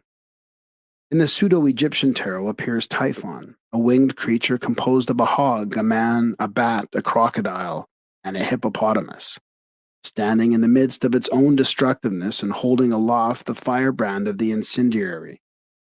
Typhon is created by man's own misdeeds, which, turning upon their maker, destroy him. The 16th numbered major trump is called Le Feu de Ciel, the fire of heaven, and portrays a tower, the battlements of which, in the form of a crown, are being destroyed by a bolt of lightning issuing from the sun. The crown, being considered smaller than the tower which it surmounts, possibly indicates that its destruction resulted from its insufficiency. The lightning bolt sometimes takes the form of the zodiacal sign of Scorpio, and the tower may be considered a phallic emblem. Two figures are falling from the tower, one in front and the other behind. This tarot card is popularly associated with the traditional fall of man. The divine nature of humanity is depicted as a tower. When his crown is destroyed, man falls into the lower world and takes upon himself the illusion of materiality. Here is also a key to the mystery of sex. The tower is supposedly filled with gold coins, which, showering out in great numbers from the rent made by the lightning bolt, suggesting potential powers. In the pseudo-Egyptian tarot, the tower is a pyramid, its apex shattered by a lightning bolt. Here is a reference to the missing capstone of the universal house. In support of Levi's contention that this card is connected with the Hebrew letter Ayin, the failing figure in the foreground is similar in general appearance to the 16th letter of the Hebrew alphabet. The 17th numbered major trump is called L'Étoile, the stars, and portrays a young girl kneeling with one foot in water and the other on land, her body somewhat suggesting the swastika, She has 2 urns, the contents of which she pours upon the land and the sea. Above the girl's head are 8 stars, one of which is exceptionally large and bright. Count de Gebelin considers the great star to be Sothis or Sirius. The other 7 are the sacred planets of the ancients. He believes the female figure to be Isis in the act of causing the inundations of the Nile, which accompanied the rising of the dog star. The unclothed figure of Isis may well signify that nature does not receive her garment of verdure until the rising of the Nile waters releases the germinal life of plants and flowers. The bush and bird, or butterfly, signify the growth and resurrection which accompany the rising of the waters. In the pseudo-Egyptian tarot, the great star contains a diamond composed of a black and white triangle. And the flowering bush is a tall plant with a trifoliate head upon which a butterfly alights. Here, Isis is in the form of an upright triangle, and the vases have become shallow cups. The elements of water and earth underneath her feet represent the opposites of nature, sharing impartially in the divine abundance. The 18th numbered major trump is called La Lune, the moon, and portrays Luna rising between 2 towers, one light and the other dark. A dog and a wolf are baying at the rising moon, and in the foreground is a pool of water which emerges a crawfish. Between the towers, a path winds, vanishing in the extreme background. Court de Gebelin sees in this card another reference to the rising of the Nile and states on the authority of Pausanias that the Egyptians believed the inundations of the Nile to result from the tears of the moon goddess, which falling into the river swelled its flow. These tears are seen dropping from the lunar face. Court de Gebelin also relates the towers to the pillars of Hercules, beyond which, according to the Egyptians, the luminaries never passed. He also notes that the Egyptians represented the tropics as dogs who, as faithful doorkeepers, prevented the sun and moon from penetrating too near the poles. The crab or crawfish signifies the retrograde motion of the moon. This card also refers to the path of wisdom. Man in his quest of reality emerges from the pool of illusion. After mastering the guardians of the gates of wisdom, he passes between the fortresses of science and theology and follows the winding path leading to spiritual liberation. His way is faintly lighted by the human reason, the moon, which is but a reflection of divine wisdom. In the pseudo-Egyptian tarot, the towers are pyramids. The dogs are black and white respectively, and the moon is partly obscured by clouds. The entire scene suggests the dreary and desolate place in which the mystery dramas of the lesser rites were enacted. The 19th numbered major trump is called Le Soleil, the sun, and portrays 2 children, probably Gemini, the twins, standing together in a garden surrounded by a magic ring of flowers. One of these children should be shown as male and the other female. Behind them is a brick wall apparently enclosing the garden. Above the wall, the sun is rising, its rays alternately straight and curved. 13 teardrops are falling from the solar face. Levi, seeing in the 2 children faith and reason, which must coexist as long as the temporal universe endures, writes, "Human equilibrium requires 2 feet. The worlds gravitate by means of 2 forces. Generation needs 2 sexes. Such is the meaning of the Arcanum of Solomon, represented by the 2 pillars of the temple, Jachin and Boaz. See Transcendental Magic. The sun of truth is shining into the garden of the world over which these 2 children, as personifications of eternal powers, reside. The harmony of the world depends upon the coordination of 2 qualities symbolized throughout the ages as the mind and the heart. In the pseudo-Egyptian tarot, the children give place to a youth and a maiden. Above them in a solar nimbus is the phallic emblem of generation, a line piercing a circle. Gemini is ruled by Mercury, and the 2 children personify the serpents entwined around the caduceus. The 20th numbered major trump is called the Judgment, and portrays 3 figures rising apparently from their tombs, though but one coffin is visible. Above them, in a blaze of glory, is a winged figure, presumably the angel Gabriel, blowing a trumpet. This tarot represents the liberation of man's threefold spiritual nature from the sepulchre of his material constitution. Since but 1/3 of the spirit actually enters the physical body, the other 2/3 constituting the hermetic anthropos or overman, only one of the three figures is actually rising from the tomb. Court de Gabelain believes that the coffin may have been an afterthought of the card makers and that the scene actually represents creation rather than resurrection. In philosophy, these two words are practically synonymous. The blast of the trumpet represents the creative word, by the intoning of which man is liberated from his terrestrial limitations. In the pseudo-Egyptian tarot, it is evident that the three figures signify the parts of a single being, for three mummies are shown emerging from one mummy case. The 21st numbered major trump is called Le Monde, the world, and portrays a female figure draped with a scarf, which the wind blows into the form of the Hebrew letter Kaf. Her extended hands, each of which holds a wand, and her left leg, which crosses behind the right, causes the figure to assume the form of the alchemical symbol of sulfur. The central figure is surrounded by a wreath in the form of a Vesica Pisces, which Levi likens to the Kabbalistic crowned Kether. The cherubim of Ezekiel's vision occupy the corners of the card.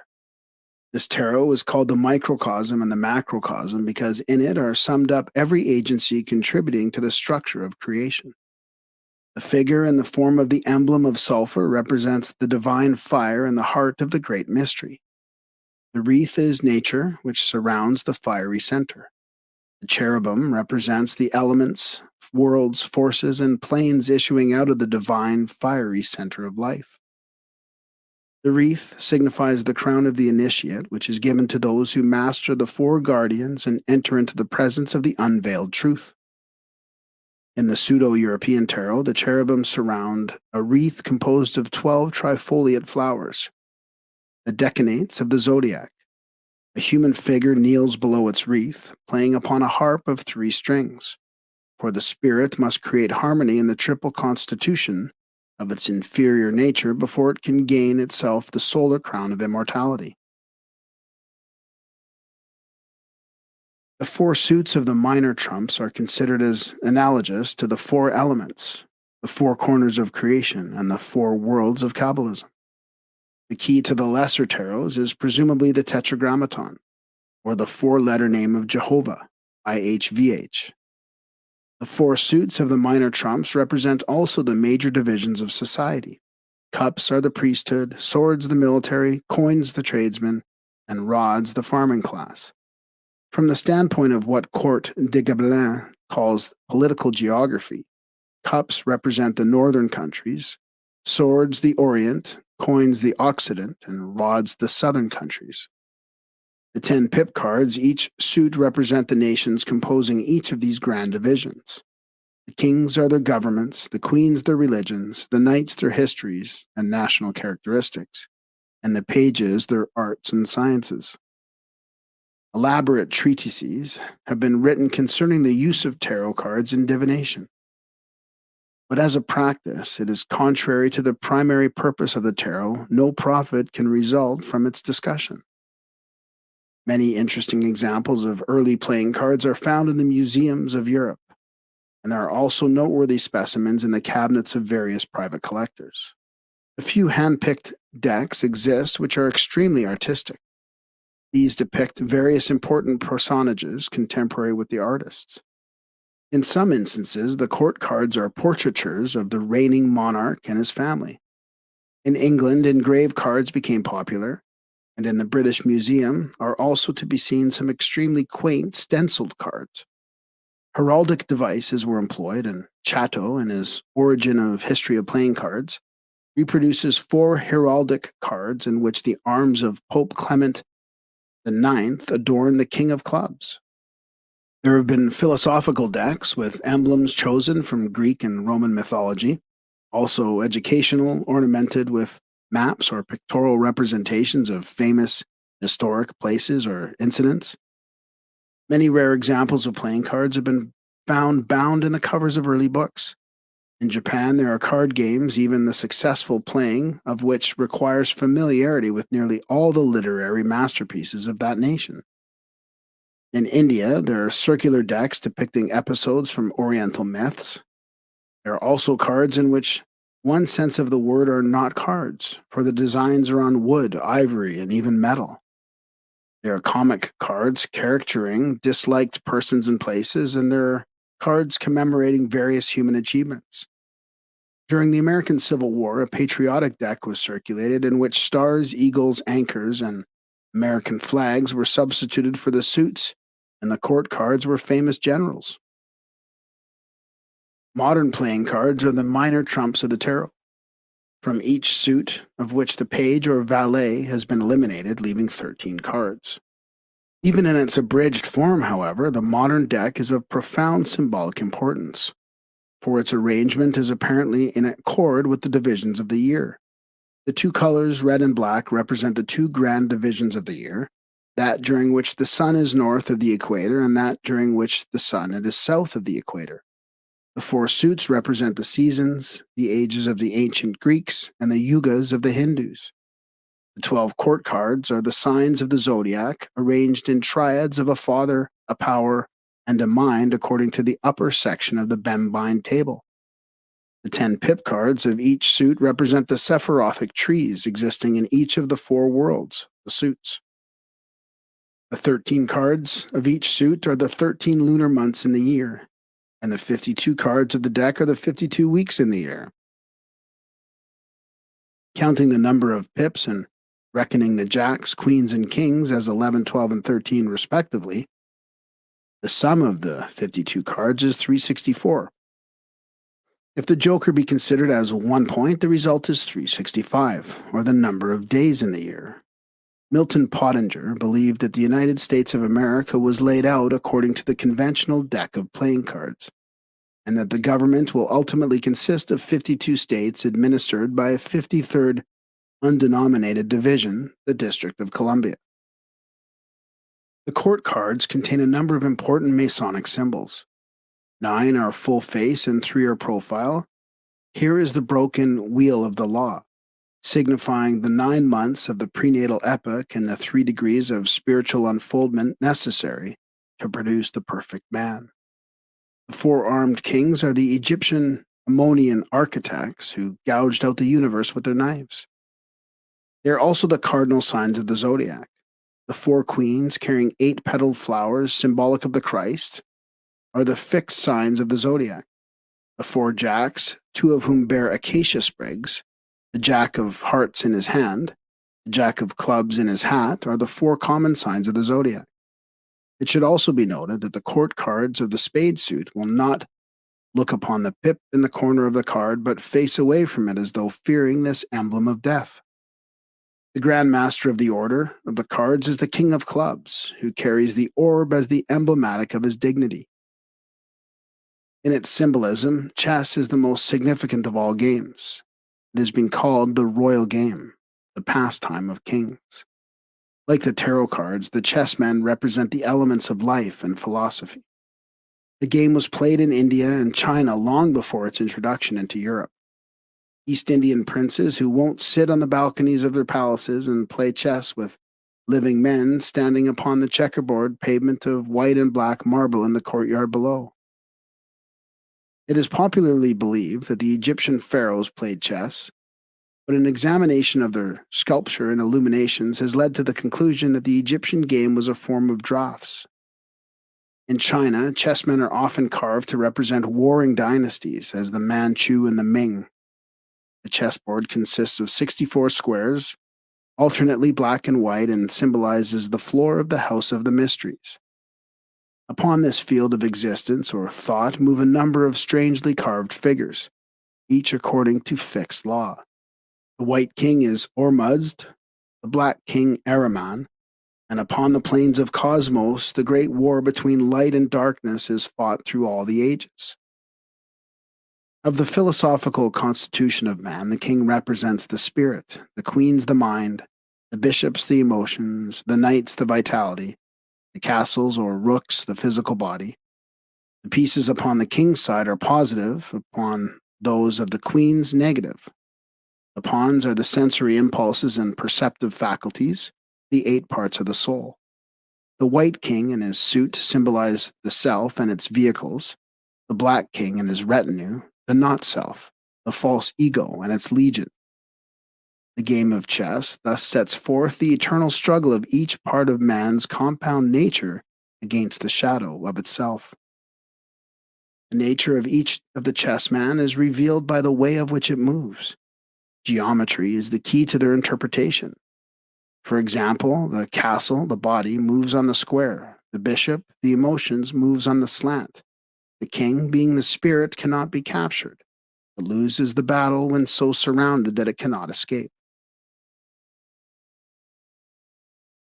The tabernacle in the wilderness. There is no doubt that much of the material recorded in the first 5 books of the Old Testament is derived from the initiatory rituals of the Egyptian mysteries. The priests of Isis were deeply versed in occult lore, and the Israelites, during their captivity in Egypt, learned from them many things concerning the significance of divinity and the manner of worshiping it. The authorship of the first 5 books of the Old Testament is generally attributed to Moses. But whether or not he was the actual writer of them is a matter of controversy. There is considerable evidence to substantiate the hypothesis that the Pentateuch was compiled at a much later date, from oral traditions.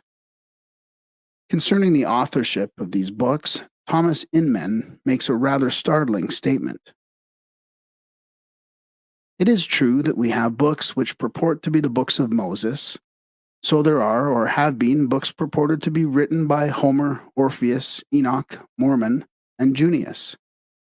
Yet the existence of the writings, and the belief that they were written by those whose name they bear, are no real evidences of the men or the geniusness of the works called by their names. It is true also that Moses is spoken of occasionally in the time of the early kings of Jerusalem. But it is clear that these passages are written by a late hand and have been introduced into the places where they are found, with the definite intention of making it appear that the lawgiver was known to David and Solomon. See ancient faiths embodied in ancient names. While this noted scholar undoubtedly had much evidence to support his belief, it seems that his statement is somewhat too sweeping in character. It is apparently based upon the fact that Thomas Inman doubted the historical existence of Moses. This doubt was based upon the etymological resemblance of the word Moses to an ancient name for the sun. As the result of these deductions, Inman sought to prove that the lawgiver of Israel was merely another form of the omnipresent solar myth. While Inman demonstrated that by transposing 2 of the ancient letters, the word Moses became Shema, an appellation of the celestial globe. He seems to have overlooked the fact that in ancient mysteries, the initiates were often given names synonymous with the sun, to symbolize the fact that the redemption and regeneration of the solar power had been achieved within their own natures. It is far more probable that the man whom we know as Moses was an accredited representative of the secret schools, laboring, as many other emissaries have labored, to instruct primitive races in the mysteries of their immortal souls. The true name of the grand old man of Israel, who was known to history as Moses, will probably never be ascertained.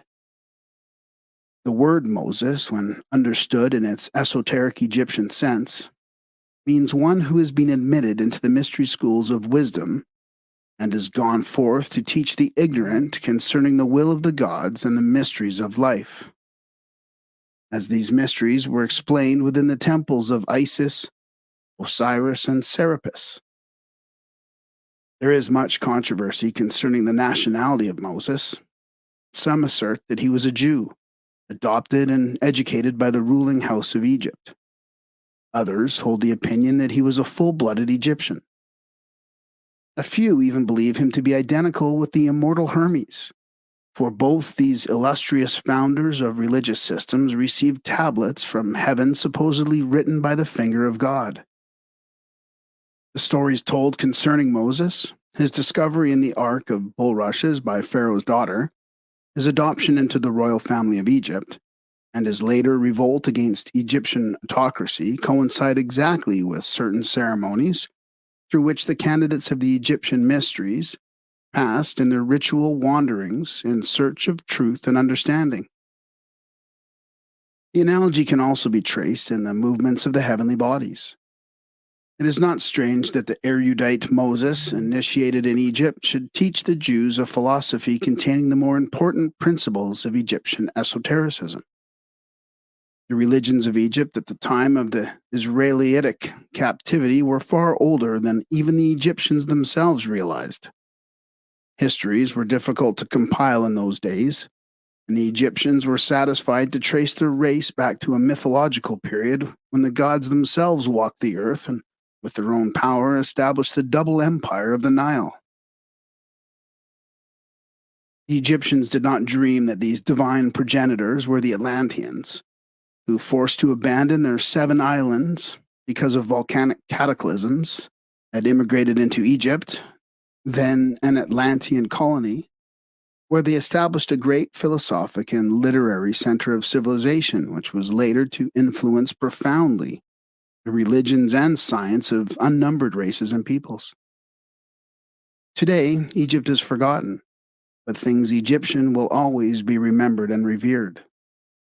Egypt is dead, yet it lives immortal in its philosophy and architectonics.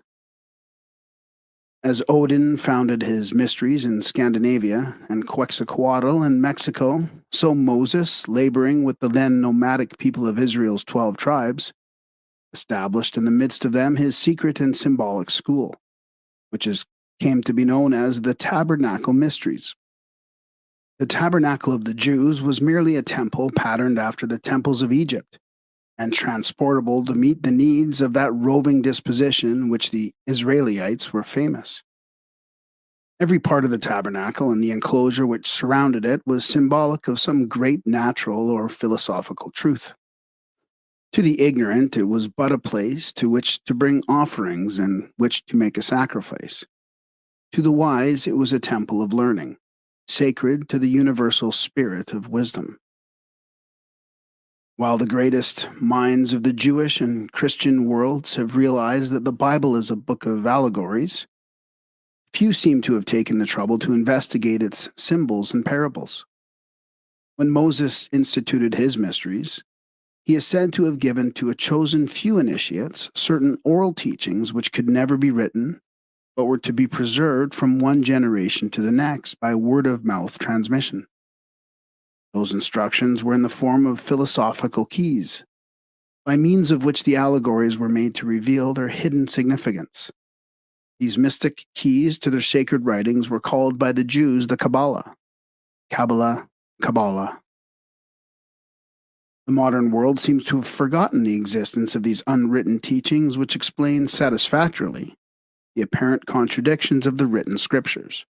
Nor does it remember that the pagans appointed their two-faced Janus as custodian of the key to the temple of wisdom. Janus has been metamorphized into St. Peter, so often symbolized as holding in his hand the key to the gate of heaven. The gold and silver keys of God's vicar on earth, the Pope, symbolizes this secret doctrine, which, when properly understood, unlocks the treasure chest of the Christian and Jewish Kabbalah. The temples of Egyptian mysticism, from which the tabernacle was copied, were, according to their own priests, miniature representations of the universe. The solar system was always regarded as a great temple of initiation, which candidates entered through the gates of birth. After threading the tortuous passageways of earthly existence, they finally approached the veil of the great mystery, death, through whose gate they vanished back into the invisible world.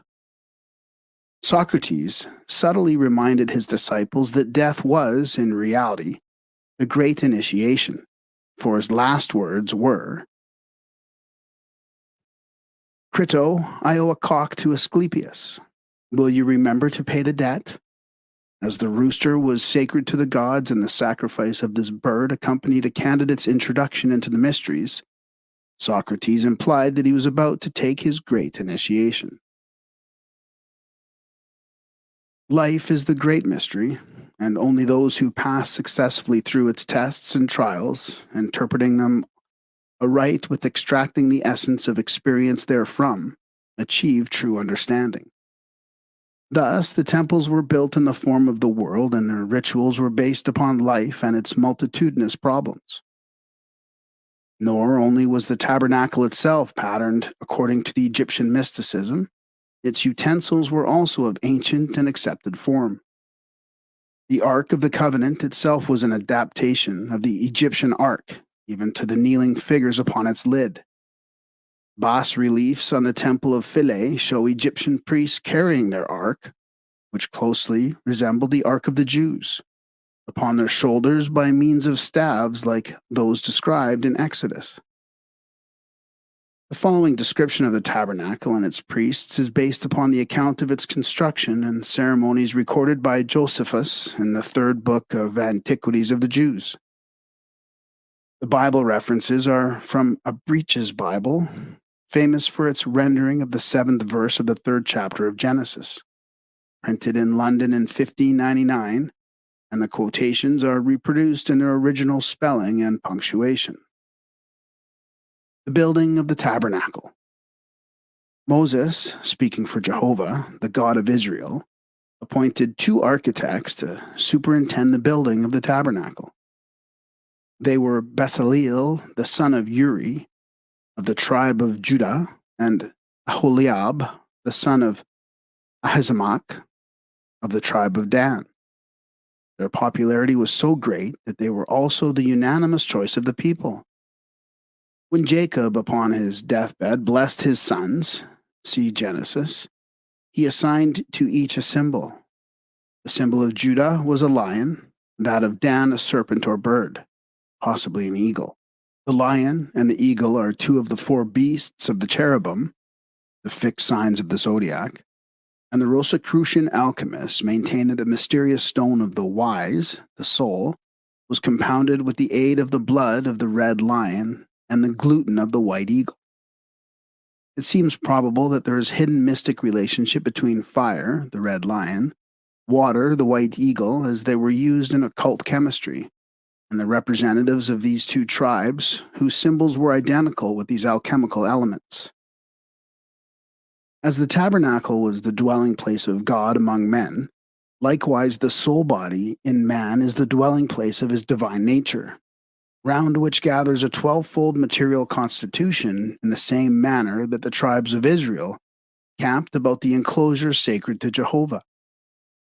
The idea that the tabernacle was really symbolic of an invisible spiritual truth outside the comprehension of the Israelites is substantiated by a statement made in the 8th chapter of Hebrews, who serve unto the pattern and shadow of heavenly things, as Moses was warned by God when he was about to finish the tabernacle. Here we find the material physical place of worship called a shadow, or symbol of a spiritual institution, invisible but omnipotent. The specifications of the tabernacle are described in the book of Exodus, 25th chapter. Then the Lord spoke unto Moses, saying, Speak unto the children of Israel that they receive an offering for me. Of every man whose heart giveth it freely, ye shall take the offering for me. And this is the offering which ye shall take of them, gold and silver, and brass, and blue silk, and purple, and scarlet, and fine linen, and goat's hair, and ramsey skin colored red, and the skins of badgers, and the wood shittim, oil for the light, spices for anointing oil, and for the perfume of sweet favor, onyx stones and stories to be set in the ephod, and in the breastplate. Also they shall make me a sanctuary, that I may dwell among them, according to all that I shew thee, even so shall ye make the form of the tabernacle, and the fashion of all the instruments thereof. The court of the tabernacle was an enclosed area 50 cubits wide and 100 cubits long, circumscribed by a wall of linen curtains hung from brazen pillars 5 cubits apart. The cubit is an ancient standard of measurement, its length being equal to the distance between the elbow and the extreme end of the index finger, approximately 18 inches. There were 20 of these pillars on each of the long sides and 10 on the shorter. Each pillar had a base of brass and a capital of silver. The tabernacle was always laid out with the long sides facing north and south, and the short sides facing east and west, with the entrance to the east thus showing the influence of primitive sun worship. The outer court served the principal purpose of isolating the tent of the tabernacle proper, which stood in the midst of the enclosure. At the entrance to the courtyard, which was in the eastern face of the rectangle, stood the altar of burnt offerings, made of brass plates over wood and ornamented with the horns of bulls and rams. Farther in, but on a line with this altar, stood the laver of purification, a great vessel containing water for priestly ablutions. The laver was twofold in its construction, the upper part being a large bowl, probably covered, which served as a source of supply for a lower basin in which the priests bathed themselves before participating in the various ceremonials. It is supposed that this laver was encrusted with the metal mirrors of the women of the 12 tribes of Israel. The dimensions of the tabernacle proper were as follows. Its length, when it was set up, was 30 cubits, and its breadth was 10 cubits. The one of its walls was on the south, and the other was exposed to the north, and one on the back of it remained the west. It was necessary that its height should be equal to its breadth, 10 cubits. Josephus. It is the custom of bibliologists to divide the interior of the tabernacle into 2 rooms. One room 10 cubits wide, 10 cubits high, and 20 cubits long, which was called the holy place and contained 3 special articles of furniture, namely the 7 branded candlestick, the table of the shewbread, and the altar of burnt incense.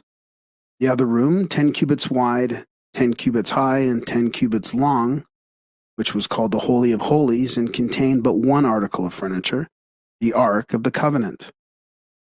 The 2 rooms were separated from each other by an ornamental veil upon which were embroidered many kinds of flowers, but no animals or human figures.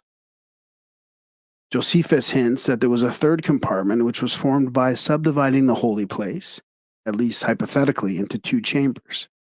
The Jewish historian is not very explicit in his description of this 3rd room, and the majority of writers seem to have entirely overlooked and neglected this point. Although Josephus emphatically states that Moses himself divided the inner tent into 3 sections. The veil separating the holy place from the Holy of Holies was hung across 4 pillars, which probably indicated in a subtle way the 4 elements. While at the entrance to the tent proper, the Jews placed 7 pillars, referring to the 7 senses and the 7 vowels of the sacred name. That later only 5 pillars are mentioned may be accounted for by the fact that at the present time, man has only 5 developed senses and 5 active vowels. The early Jewish writer of the Beretha treats of the curtains as follows. There were provided 10 curtains of blue, of purple, and scarlet, and fine twined linen. As is said, moreover, thou shalt make the tabernacle with 10 curtains of fine twined linen, and blue, and purple, and scarlet. There were provided 11 curtains of goat's hair, and the length of every one of them was 30 cubits. Rabbi Judah said, there were 2 covers, the lower one of ram's skin dyed red, and the upper one of badger skins. Calmet is of the opinion that the Hebrew word translated badger really means dark purple, and therefore did not refer to any particular animal, but probably to a heavily woven waterproof fabric of dark and inconspicuous color. During the time of Israel's wanderings through the wilderness, it is supposed that a pillar of fire hovered over the tabernacle at night, while a column of smoke traveled with it by day. This cloud was called by the Jews the Shekinah and was symbolic of the presence of the Lord. In one of the early Jewish books rejected at the time of the compiling of the Talmud, the following description of the Shekinah appears. Then a cloud covered the tent of the congregation, and the glory of the Lord filled the tabernacle. And that was one of the clouds of glory, which served the Israelites in the wilderness 40 years. On the right hand, and one on the left, and one before them, and one behind them, and one over them, and a cloud dwelling in their midst. And the cloud, the Shekinah, was in the tent. And the pillar of cloud which moved before them, making low before them the high places, and making high before them the low places, and killing serpents and scorpions, and burning thorns and briars, and guiding them in a straight way. From the Beretha, the book of the tabernacle. The furnishings of the tabernacle. There is no doubt that the tabernacle, its furnishings and ceremonials, when considered esoterically, are analogous to the structure, organs, and functions of the human body. At the entrance to the outer court of the tabernacle stood the altar of burnt offerings, 5 cubits long and 5 cubits wide, but only 3 cubits high. Its upper surface was a brazen grill upon which the sacrifice was placed, while beneath was a space for the fire. This altar signified that a candidate, when first entering the precincts of sanctuary, must offer upon the brazen altar not a poor, unoffending bull or ram, but its correspondence within his own nature. The bull, being symbolic of earthiness, represented his own gross constitution, which must be burned up by the fire of his divinity. The sacrificing of beasts, and in some cases human beings, upon the altars of the pagans was the result of their ignorance concerning the fundamental principle underlying sacrifice. They did not realize that their offerings must come from within their own natures in order to be acceptable. Farther westward, in line with the brazen altar, was the laver of purification, already described. It signified to the priest that he should cleanse not only his body, but also his soul, from all stains of impurity. For none who is not clean in both body and mind can enter into the presence of divinity and live. Beyond the laver of purification was the entrance to the tabernacle proper, facing the east, so that the first rays of the rising sun might enter and light the chamber. Between the encrusted pillars could be seen the holy place, a mysterious chamber, its walls hung with magnificent drapes embroidered with the faces of cherubs. Against the wall on the southern side of the holy place stood the great candlestick, or lampstand of cast gold, which was believed to weigh about 100 pounds. From its central shaft branched out 6 arms, each ending in a cup-shaped depression in which stood an oil lamp. There were 7 lamps, 3 on the arms at each side and 1 in the central stem. The candlestick was ornamented with 72 almonds, knops, and flowers. Josephus says 70, but wherever this round number is used by the Hebrews, it really means 72. Opposite the candlestick, against the northern wall, was a table bearing 12 loaves of shewbread and 2 stacks of 6 loaves each. Calmet is of the opinion that the bread was not stacked up, but spread out on the table in 2 rows, each containing 6 loaves. On this table also stood 2 lighted incensaries, which were placed upon the tops of the stacks of shewbread, so that the smoke of the incense might be an acceptable aroma to the Lord, bearing with it in its ascent the soul of the shewbread. In the center of the room, almost against the partition leading into the Holy of Holies, stood the altar of burnt incense, made of wood overlaid with golden plates. Its width and length were each a cubit, and its height was 2 cubits. This altar was symbolic of the human larynx, from which the words of man's mouth ascend as an acceptable offering unto the Lord. For the larynx occupies the position and constitution of the man between the holy place, which is the trunk of his body, and the Holy of Holies, which is the head with its contents. Into the Holy of Holies none might pass save the high priest, and he only at certain prescribed times. The room contained no furnishings save the Ark of the Covenant, which stood against the western wall, opposite the entrance. In Exodus, the dimensions of the ark are given as 2.5 cubits for its length, 1.5 cubits its breadth, and 1.5 cubits its height. It was made of shittim wood, gold plated within and without, and contained the secret tablets of the law delivered to Moses upon Sinai. The lid of the ark was in the form of a golden plate upon which knelt two mysterious creatures called cherubim, facing each other with wings arched overhead. It was upon this mercy seat between the wings of the celestials that the Lord of Israel descended when he desired to communicate with his high priest. The furnishings of the tabernacle were made conveniently portable. Each altar and implement of any size was supplied with staves which could be put through rings. By this means, it could be picked up and carried by 4 or more bearers. The staves were never removed from the Ark of the Covenant till it was finally placed in the Holy of Holies of the everlasting house, King Solomon's temple. There is no doubt that the Jews in early times realized, at least in part, that their tabernacle was a symbolic edifice.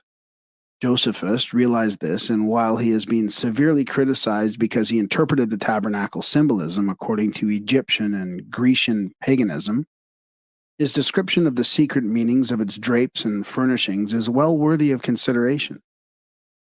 He says, "When Moses distinguished the tabernacle into 3 parts and allowed 2 of them to the priests as a place accessible and common, he denoted the land and the sea, these being of general access to all. But he set apart the 3rd division for God, because heaven is inaccessible to men. And when he ordered 12 loaves to be set on the table, he denoted the year, as distinguished into so many months. By branching out the candlestick into 70 parts, he secretly intimated the decani, or 70 divisions of the planets. And as to the 7 lamps upon the candlesticks, they referred to the course of the planets, of which that is the number. The veils, too, which were composed of 4 things, they declared the 4 elements. For the plain linen was proper to signify the earth, because the flax grows out of the earth. The purple signified the sea, because that color is dyed by the blood of a seashell fish. The blue is fit to signify the air, and the scarlet will naturally be an indication of fire. Now the vestment of the high priest, being made of linen, signified the earth. The blue denoted the sky, being like lightning in its pomegranates, and in the noise of the bells resembling thunder. And for the ephod it is shown that God had made the universe of 4 elements, and as for the gold interwoven, it related to the splendor by which all things are enlightened. He also appointed the breastplate to be placed in the middle of the ephod, to resemble the earth, for that has the very middle place of the world. And the girdle which encompassed the high priest round signified the ocean, for that goes round about and includes the universe. Each of the sardonyxes declares to us the sun and the moon, those, I mean, that were in the nature of buttons on the high priest's shoulders. And for the 12 stones, whether we understand by them the months, or whether we understand the like number of the signs of that circle which the Greeks call the zodiac, we shall not be mistaken in their meaning. And for the mitre, which was of a blue color, it seems to me to mean heaven. For how otherwise could the name of God be inscribed upon it? That it was also illustrated with a crown, and that of gold also, is because of that splendor with which God is pleased. It is also symbolically significant that the tabernacle was built in 7 months and dedicated to God at the time of the new moon. The metals used in the building of the tabernacle were all emblematic. Gold represents spirituality, and the golden plates laid over the shittim wood were emblems of the spiritual nature, which glorifies the human nature symbolized by the wood. Mystics have taught that man's physical body is surrounded by a series of invisible bodies of diverse colors and great splendor. In the majority of people, the spiritual nature is concealed and imprisoned in the material nature. But in a few, this internal constitution has been objectified, and the spiritual nature is outside, so that it surrounds man's personality with a great radiance. Silver, used as the capitals for the pillars, has its reference to the moon, which was sacred to the Jews and the Egyptians alike. The priests held their secret ritualistic ceremonies at the time of the new moon and full moon, both of which periods were sacred to Jehovah. Silver, so the ancients taught, was gold with its sun ray turned inward instead of objectified. While gold symbolized the spiritual soul, silver represented the purified and regenerated human nature of man. The brass used in the outer altars was a composite substance consisting of an alloy of precious and base metals. Thus, it represented the constitution of the average individual, who was a combination of both the higher and the lower elements. The three divisions of the tabernacle should have a special interest to Freemasons, for they represent the 3 degrees of the Blue Lodge, while the 3 orders of priests who serve the tabernacle are preserved to modern masonry as the entered apprentice, the fellow craftsman, and the master mason. The Hawaiian Islanders built a tabernacle not unlike that of the Jews, except that their rooms were one above another and not one behind another, as in the case of the tabernacle of the Israelites. The 3 rooms are also the 3 important chambers of the Great Pyramid of Giza. The robes of glory. As explained in the quotation from Josephus, the robes and adornments of the Jewish priests had a secret significance, and even to this day there is a religious cipher language concealed in the colors, forms, and uses of sacred garments, not only among the Christian and Jewish priests, but also among pagan religions. The vestments of the tabernacle priests were called kahanoe. Those of the high priest were termed kahanoe rabboi. Over the machanes, an undergarment resembling short trousers, they wore the chithoni, a finely woven linen robe which reached to the ground and had long sleeves tied to the arms of the wearer. A brightly embroidered sash twisted several times around the waist, a little higher than is customary, with one end pendant in front, and a closely fitting linen cap, designated masemphthes, completed the costume of the ordinary priest. The vestments of the high priest were the same as those of the lesser degrees, except that certain garments and adornments were added. Over the specially woven white linen robe, the high priest wore a seamless and sleeveless habit, sky blue in color and reaching nearly to his feet.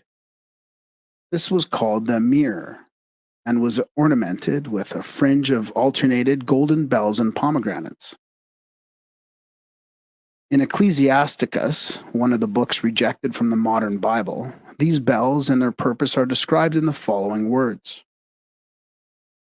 And he compassed with him pomegranates, and with many golden bells round about, that as he went there might be a sound and a noise that might be heard in the temple, for a memorial to the children of his people. The mirror was also bound in with a variegated girdle, finely embroidered with the gold wire inserted through the embroidery. The ephod, a short vestment described by Josephus as resembling a coat or jacket, was worn over the upper part of the mirror. The threads of which the ephod was woven were of many colors, probably red, blue, purple, and white, like the curtains and coverings of the tabernacle. Fine gold wires were also woven into the fabric. The ephod was fastened at each shoulder with a large onyx in the form of a button, and the names of the 12 sons of Jacob were engraved upon these 2 stones, 6 on each. These onyx buttons were supposed to have oracular powers, and when the high priest asked certain questions, they emitted a celestial radiance. When the onyx on the right shoulder was illuminated, it signified that Jehovah answered the question of the high priest in the affirmative, and when the one on the left gleamed, it indicated a negative answer to the query. In the middle of the front surface of the ephod was a space to accommodate the essen, or breastplate of righteousness and prophecy, which, as its name signifies, was also an oracle of great power. This pectoral was roughly square in shape and consisted of a frame of embroidery into which were set 12 stones, each held in a socket of gold. Because of the great weight of its stones, each of which was in considerable size and immense value, the breastplate was held in position by special golden chains and ribbons. The 12 stones of the breastplate, like the onyx stones at the shoulders of the ephod, had the mysterious power of lighting up with divine glory and so serving as oracles. Concerning the strange power of these flashing symbols of Israel's 12 tribes, Josephus writes, "Yet will I mention that is still more wonderful than this. For God declared beforehand by those 12 stones which the high priest bare upon his breast, and which were inserted into his breastplate, when they should be victorious in battle, for so great a splendor shone forth from them before the army began to march, that all the people were sensible of God's being present for their assistance. Whence it came to pass that those Greeks who had a veneration for our laws, because they could not possibly contradict this, called the breastplate the oracle." The writer then adds that the stones ceased to light up and gleam some 200 years before he wrote his history, because the Jews had broken the laws of Jehovah, and the God of Israel was no longer pleased with his chosen people. The Jews learned astronomy from the Egyptians, and it is not unlikely that the 12 jewels of the breastplate were symbolic of the 12 constellations of the zodiac. These 12 celestial hierarchies were looked upon as jewels adorning the breastplate of the universal man, the Macroprosophus, who is referred to in the Zohar as the Ancient of Days. The number 12 frequently occurs among ancient peoples, who in nearly every case had a pantheon consisting of 12 demigods and goddesses, presided over by the Invincible One, who was himself subject to the incomprehensible All-Father. This use of the number 12 is especially noted in the Jewish and Christian writings. The 12 prophets, the 12 patriarchs, the 12 tribes, and the 12 apostles, each group has a certain occult significance, for each refers to the divine duodecimo, or 12-fold deity, whose emanations are manifested in the tangible created universe through 12 individualized channels. The secret doctrine also taught the priests that the jewels represented centers of life within their own constitutions, which, when unfolded according to the esoteric instructions of the temple, were capable of absorbing into themselves and radiating forth again the divine light of the deity. The East Indian lotus blossoms have a similar meaning. Rabbis have taught that each twisted linen thread used in weaving the tabernacle curtains and ornamentations consisted of 24 separate strands, reminding the discerning that the experience gained during the 24 hours of the day, symbolized in Masonry by the 24-inch rule, becomes the threads from which are woven the garments of glory. The Urim and Thummim. In the reverse side of the essen, or breastplate, was a pocket containing mysterious objects, the Urim and Thummim. Aside from the fact that they were used in divination, little is known about these objects. Some writers contend that there were small stones resembling the fetishes still revered by certain Aboriginal peoples, which the Israelites had brought with them out of Egypt because of their belief that they possessed divine power. Others believe that the Urim and Thummim were in the form of dice, used for deciding events by being cast upon the ground. A few have maintained that they were merely sacred names written on plates of gold and carried as talismans. According to some, the Urim and Thummim signify lights and perfections, or light and truth, which last present a striking analogy to the two fingers of Ra, and Themi in the breastplate worn by the Egyptians. Gardeners, the faiths of the world.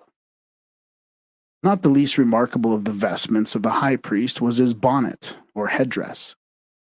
Over the plain white cap of the ordinary priest, this dignitary wore an outer cloth of blue and a crown of gold.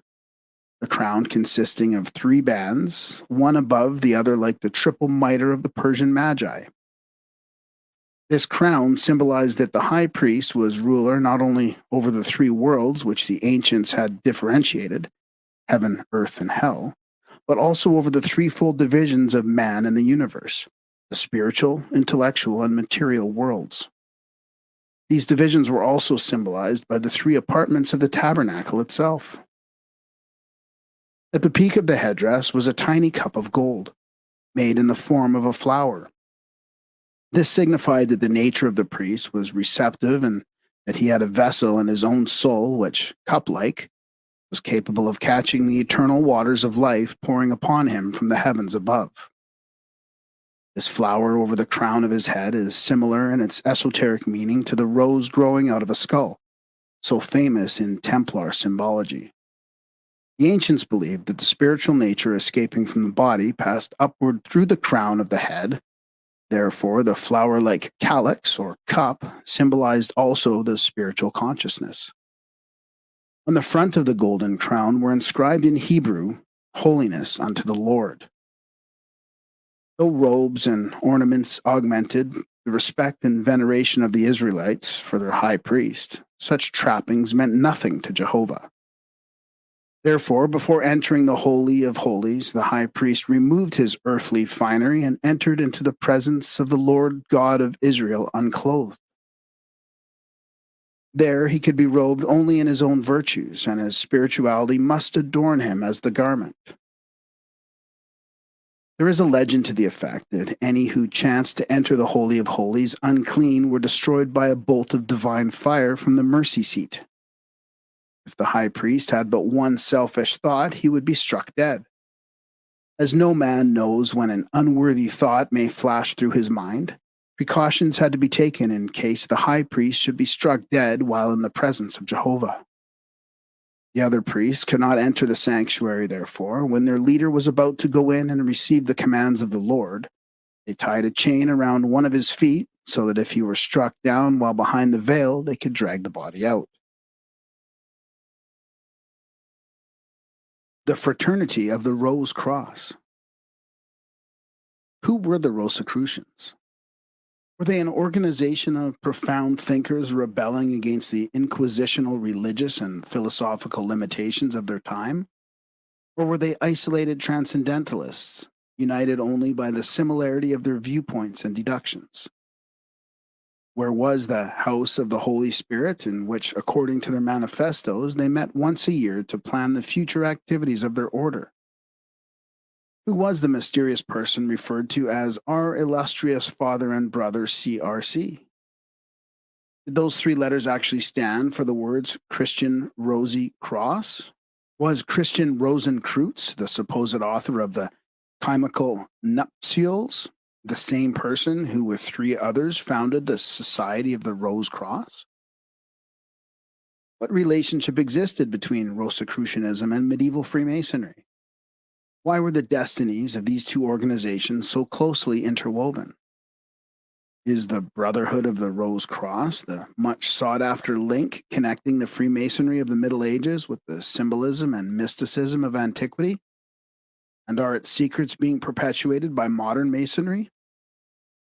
Did the original Rosicrucian order disintegrate in the latter part of the 18th century? Or does the society still exist as an organization, maintaining the same secrecy for which it was originally famous?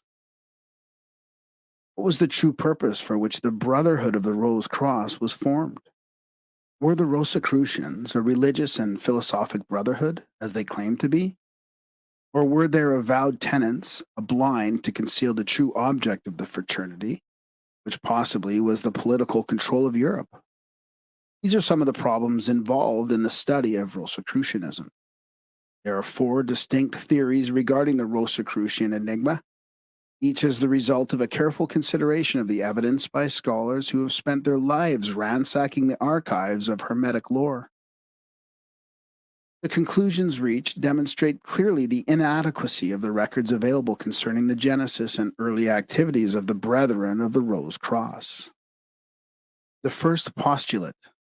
It is assumed that the Rosicrucian order existed historically in accordance with the description of its foundation and subsequent activities published in its manifesto, the Fama Fraternitatis, which is believed to have been written in the year 1610, but apparently did not appear in print until 1614. Although an earlier edition is suspected by some authorities, intelligent consideration of the origin of Rosicrucianism requires a familiarity with the contents of the first and most important of its documents. The Fama Fraternitatis begins with a reminder to all the world of God's goodness and mercy, and it warns the intelligentsia that their egotism and covetousness cause them to follow after false prophets and to ignore the true knowledge which God and His goodness has revealed to them. Hence, a reformation is necessary, and God has raised up philosophers and sages for this purpose. In order to assist in bringing about the Reformation, a mysterious person called the Highly Illuminated Father, CRC, a German by birth, descended of a noble family, but himself a poor man, instituted the secret society of the Rose Cross. CRC was placed in a cloister when only 5 years of age.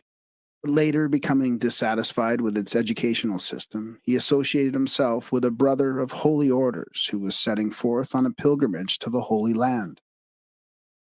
They started out together, but the brother died at Cyprus and CRC continued alone to Damascus.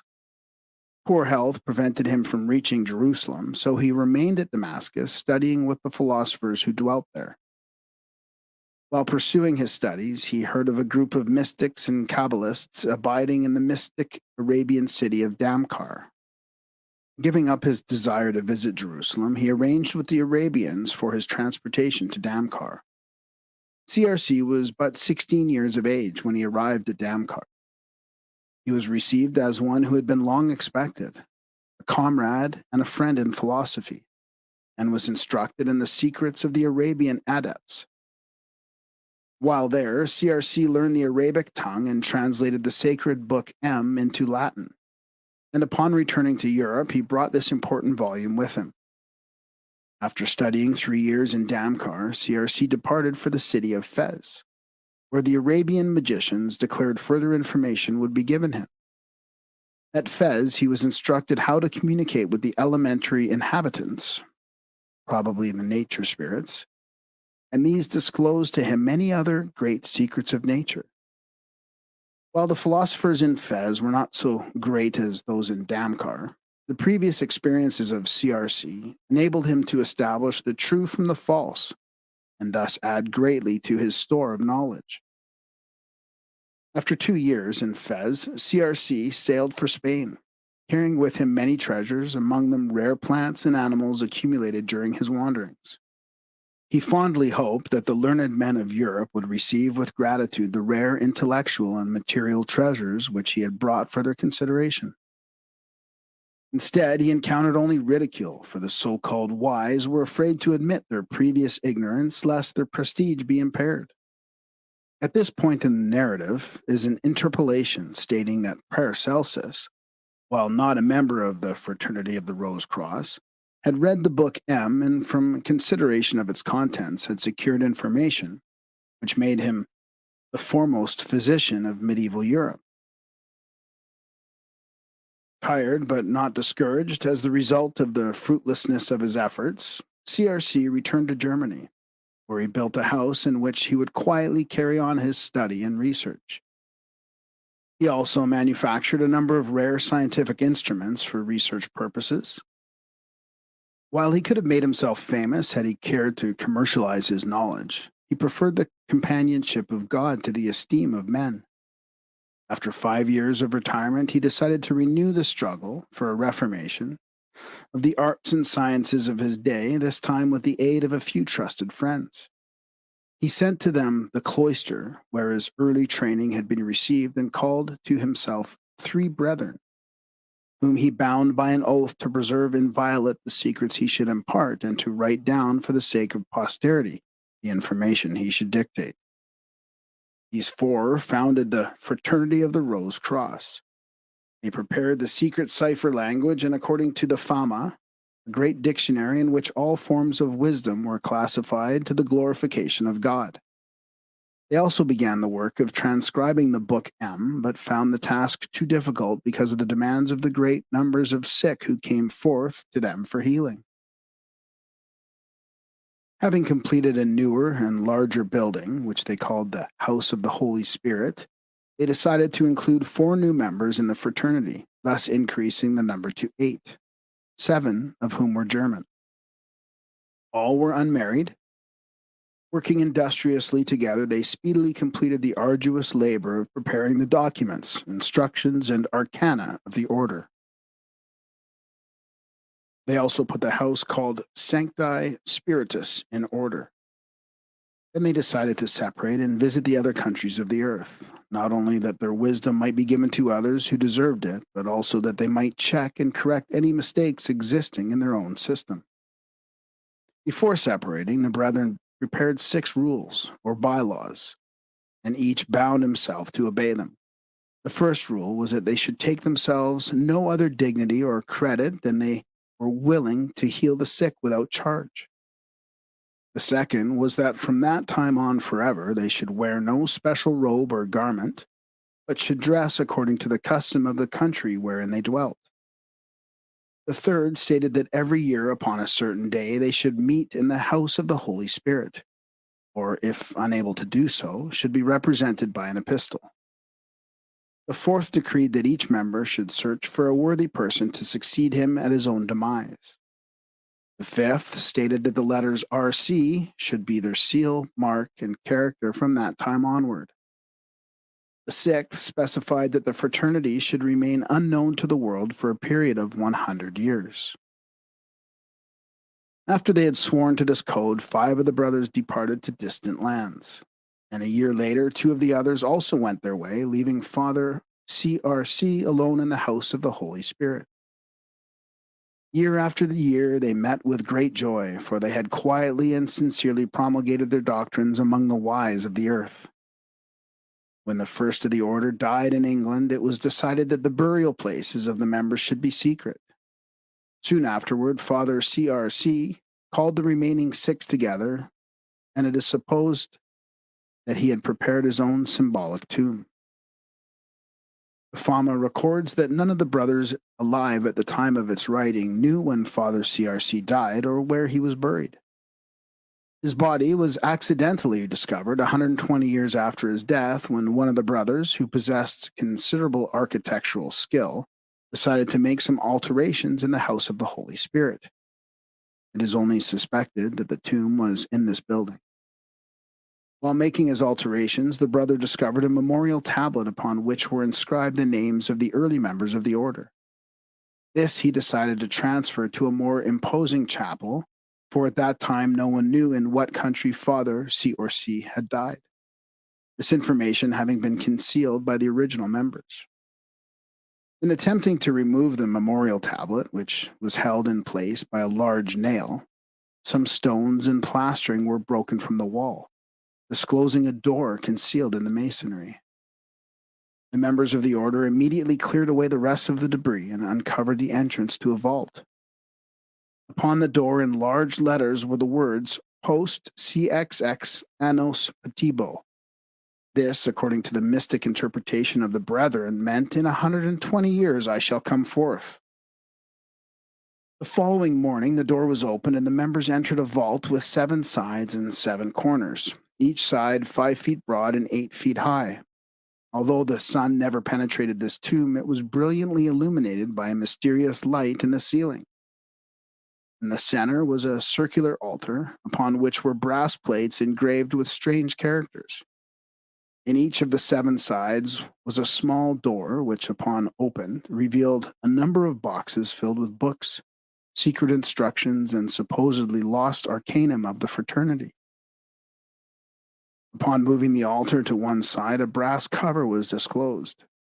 Lifting this revealed a body, presumably that of CRC, which, although it had lain there for 120 years, was as well preserved as though it had been just interred. It was ornamented and attired in the robes of the order, and in one hand was clasped the mysterious parchment, which, next to the Bible, was the most valued possession of the society.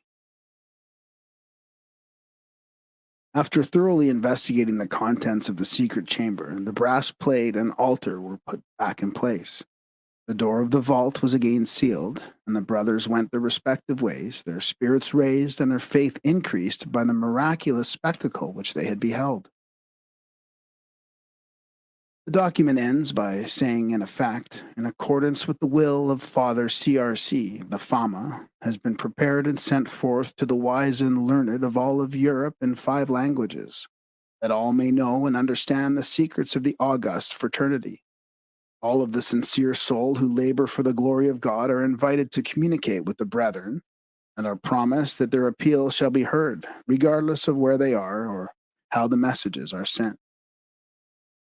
At the same time, those of selfish and ulterior motives are warned that only sorrow and misery will attend any who attempt to discover the fraternity without a clean heart and a pure mind. Such, in brief, is the story of Fama Fraternitatis. Those who accept it literally regard Father CRC as the actual founder of the Brotherhood, which he is believed to have organized about 1400. The fact that historical corroboration of the important points of the Fama have never been discovered is held against this theory. There is no proof that Father CRC ever approached the learned men of Spain. The mysterious city of Damkar cannot be found, and there is no record that anywhere in Germany there existed a place where great numbers of the halt and sick came and were mysteriously healed. A.E. Waite's The Secret Tradition in Freemasonry contains a picture of Father CRC, showing him with a long beard upon his chest, sitting before a table upon which burns a candle. One hand is supporting his head, and the other is resting the tip of its index finger on the temple of the human skull. The picture, however, see plate at head of chapter, proves nothing. Father CRC was never seen by other members of his own order, and they did not preserve a description of him.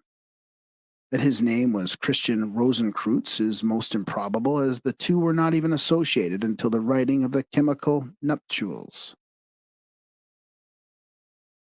The second postulate. Those Masonic brethren who have investigated the subject accept the historical existence of the Brotherhood of the Rose Cross, but are divided concerning the origin of the order. One group holds the society originated in medieval Europe as an outgrowth of alchemical speculation. Robert McCoy, 33rd degree, believes that Johann Valentine Andre, a German theologian, was the true founder, and he also believes it possible that the divine merely reformed and amplified an existing society which had been founded by Sir Henry Cornelius Agrippa. Some believe that Rosicrucianism represented the first European invasion of Buddhist and Brahmin culture. Still others hold the opinion that the Society of the Rose Cross was founded in Egypt during the philosophic supremacy of that empire, and that it also perpetuated the mysteries of ancient Persia and Chaldea. In his Anacalypsis, Geoffrey Higgins writes, "The Rosicrucians of Germany are quite ignorant of their origin, but by tradition they suppose themselves descendants of the ancient Egyptians, Chaldeans, Magi, and Gymnosophists." This last name was given by the followers of Alexander the Great to a caste of naked wise men whom they found meditating along the riverbanks in India. The consensus among these factions is that the story of Father CRC, like the Masonic legend of Hiram Abiff, is an allegory and should not be considered literally. A similar problem has confronted students of the Bible, who have found not only difficult, but in the majority of cases impossible, their efforts to substantiate the historical interpretation of the scriptures. Admitting the existence of the Rosicrucians as a secret society with both philosophic and political ends, it is remarkable that an organization with members in all parts of Europe could maintain absolute secrecy throughout the centuries. Nevertheless, the Brothers of the Rose Cross were apparently able to accomplish this. A great number of scholars and philosophers, among them Sir Francis Bacon and Wolfgang von Goethe, have been suspected of affiliation with the order, but their connection has not been established to the satisfaction of prosaic historians. Pseudo-Rosicrucians abounded, but the true members of the ancient and secret order of the unknown philosophers have successfully lived up to their name. To this day, they remain unknown. During the Middle Ages, a number of tracts appeared purporting to be from the pens of Rosicrucians. Many of them, however, were spurious, being issued for their self-aggrandizement by unscrupulous persons who used the revered and magic name Rosicrucian in the hope of gaining religious or political power. This has greatly complicated the work of investigating the society. One group of pseudo-Rosicrucians went so far as to supply its members with a black cord by which they were to know each other, and warned them if they broke their vow of secrecy, the cord would be used to strangle them. Few of the principles of Rosicrucianism have been preserved in literature, for the original fraternity published only fragmentary accounts of its principles and activities. In his Secret Symbols of the Rosicrucians, Dr. Franz Hartmann describes the fraternity as a secret society of men possessing superhuman, if not supernatural, powers. They were said to be able to prophesy future events, to penetrate into the deepest mysteries of nature, to transform iron, copper, lead, or mercury into gold, to prepare an elixir of life or universal panacea, by the use of which they could preserve their youth and manhood. And moreover, it was believed that they could command the elemental spirits of nature, and knew the secret of the philosopher's stone, a substance which rendered him who possessed it all-powerful, immortal, and supremely wise. The same author further defines a Rosicrucian as a person who, by the process of spiritual awakening, has attained a practical knowledge of the secret significance of the rose and the cross. To call a person a Rosicrucian does not make him one, nor does the act of calling a person a Christian make him a Christ. The real Rosicrucian or Mason cannot be made, he must grow to be one by the expansion and unfoldment of the divine power within his own heart. The inattention to this truth is the cause that many churches and secret societies are far from being that which their name express. The symbolic principles of Rosicrucianism are so profound that even today they are little appreciated. Their charts and diagrams are concerned with weighty cosmic principles which they treat with a philosophic understanding, decidedly refreshing when compared with the orthodox narrowness prevalent in their day. According to the available records, the Rosicrucians were bound together by mutual aspirations rather than by the laws of a fraternity. The brothers of the Rose Cross are believed to have lived unobtrusively, laboring industriously in trades and professions, disclosing their secret affiliation to no one, in many cases not even to their own families. After the death of CRC, most of the brethren apparently had no central meeting place. Whatever initiatory ritual the order possessed was so closely guarded that it has never been revealed. Doubtless, it was couched in chemical terminology. Efforts to join the order were apparently futile, for the Rosicrucians always chose their disciples. Having agreed on one who they believed would do honor to their illustrious fraternity, they communicated with him one of many mysterious ways. He might receive a letter, either anonymous or with a peculiar seal, usually bearing the letters CRC or RC upon it. He would be instructed to go to a certain place at an appointed time. What was disclosed to him would never be revealed, although in many cases his later writings showed that a new influence had come into his life, deepening his understanding and broadening his intellect. A few have been written allegorically concerning what they beheld when in the august presence of the brethren of the Rose Cross. Alchemists were sometimes visited in their laboratories by mysterious strangers who delivered learned discourses concerning the secret processes of the hermetic arts, and after disclosing certain processes, departed leaving no trace.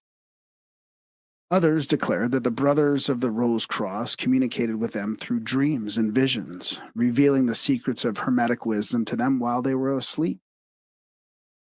Having been instructed, the candidate was bound to secrecy, not only concerning the chemical formula which had been disclosed to him, but also concerning the method by which he had secured them.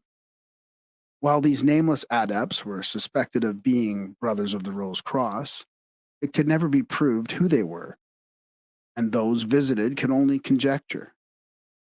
Many suspect the Rosicrucian rose to be a conventionalization of the Egyptian and Hindu lotus blossom, with the same symbolic meaning as this more ancient symbol.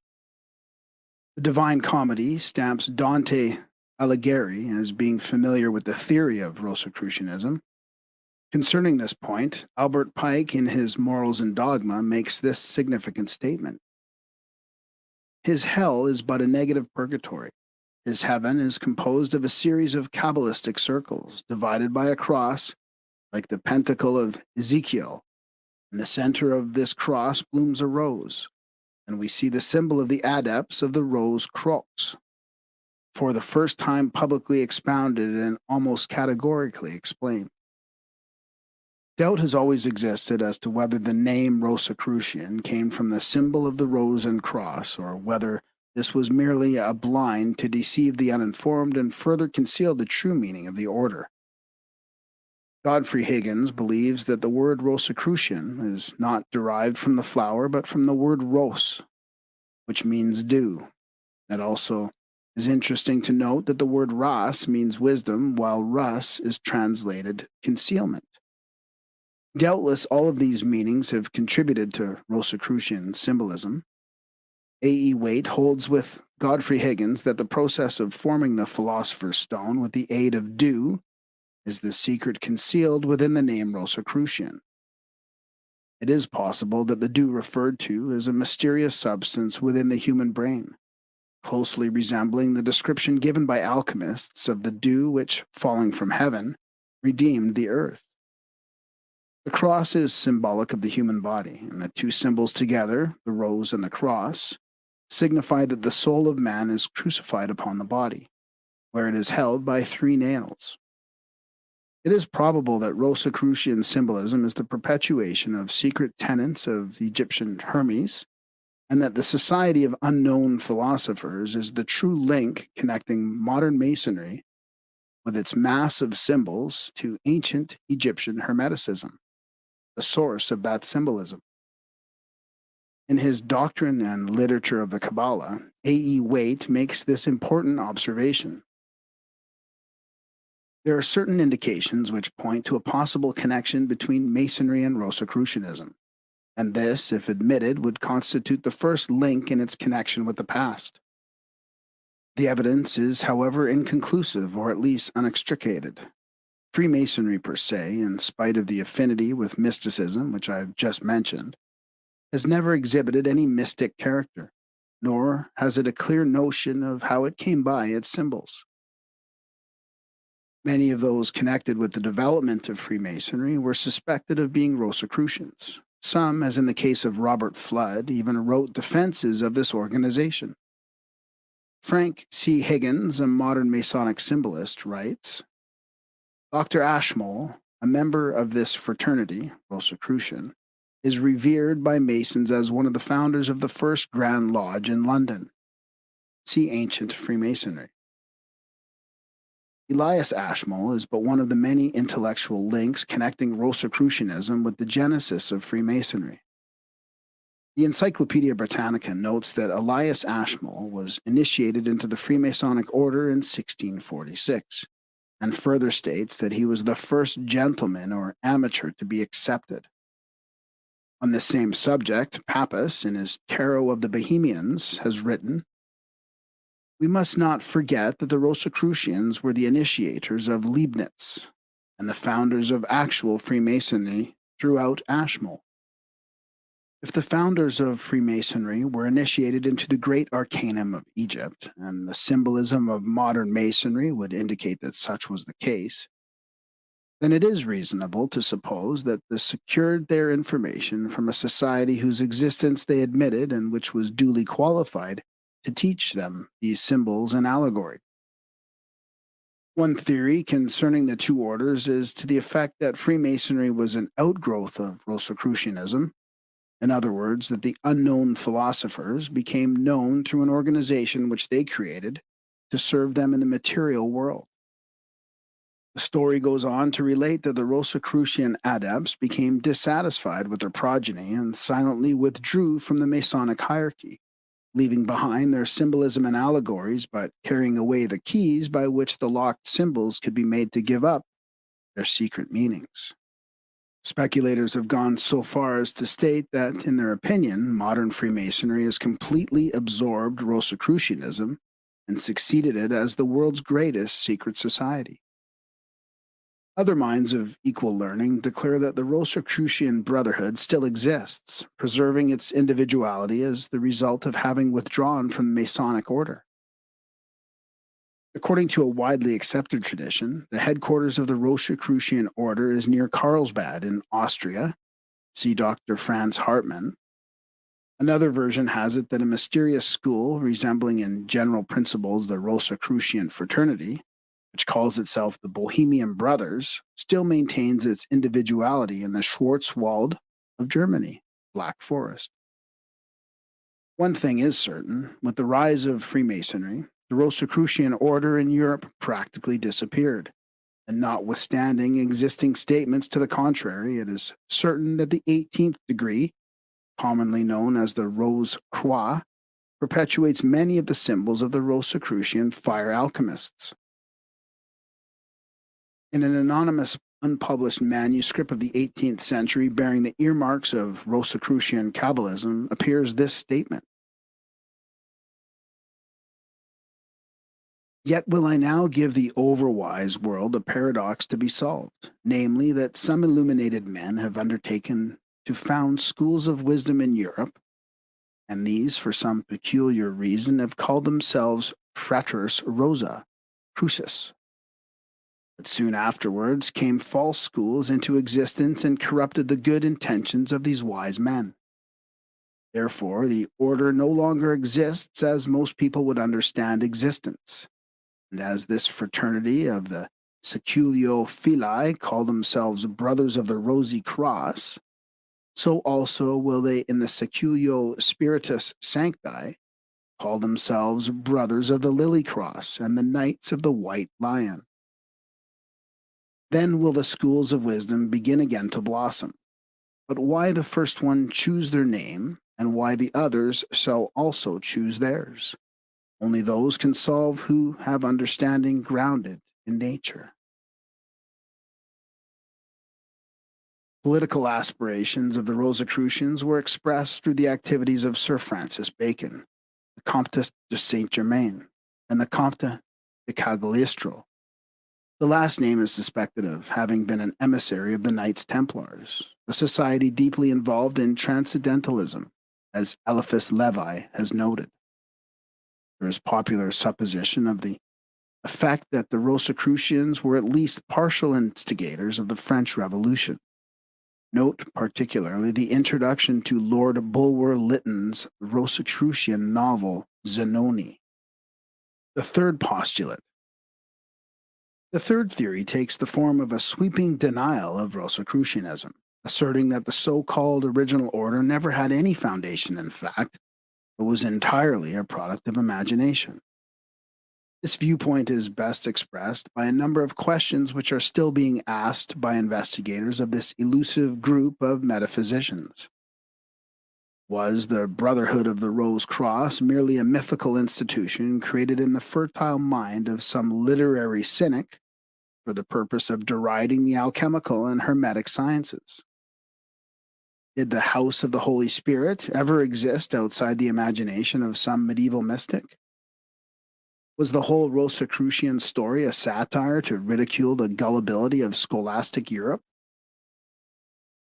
Was the mysterious father, CRC, a product of the literary genius of Johann Valentine André or some other similar mind, who, attempting to score alchemical and hermetic philosophy, unwittingly became a great power in furthering the cause of its promulgation?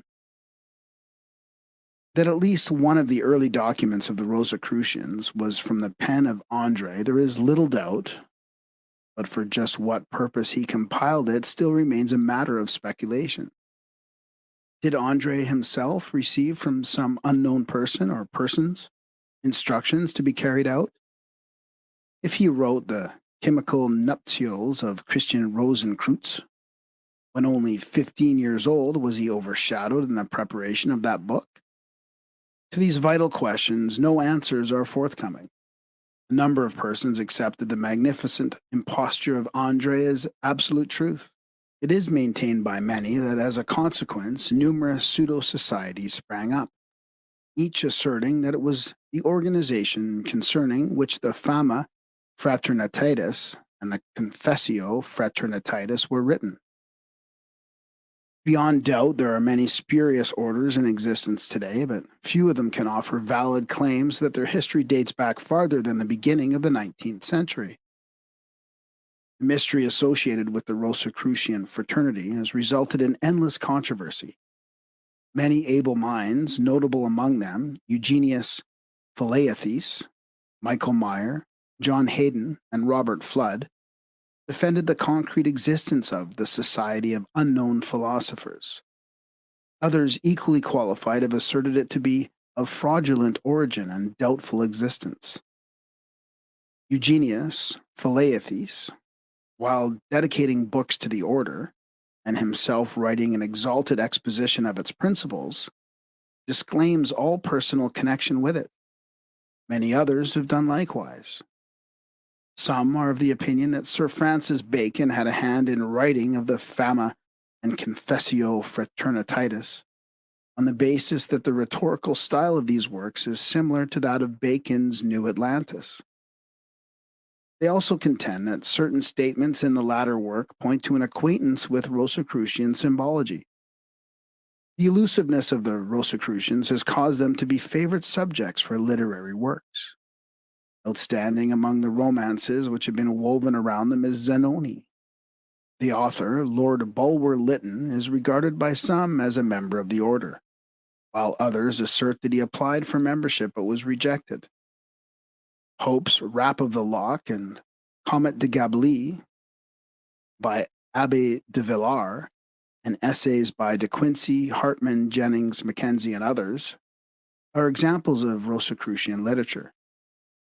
Although the existence of these medieval Rosicrucians is difficult to prove, sufficient evidence is at hand to make it extremely probable that there existed in Germany and afterwards in France, Italy, England, and other European countries a secret society of illuminated savants who made contributions of great import to the sum of human knowledge, while maintaining absolute secrecy concerning their personalities and their organization.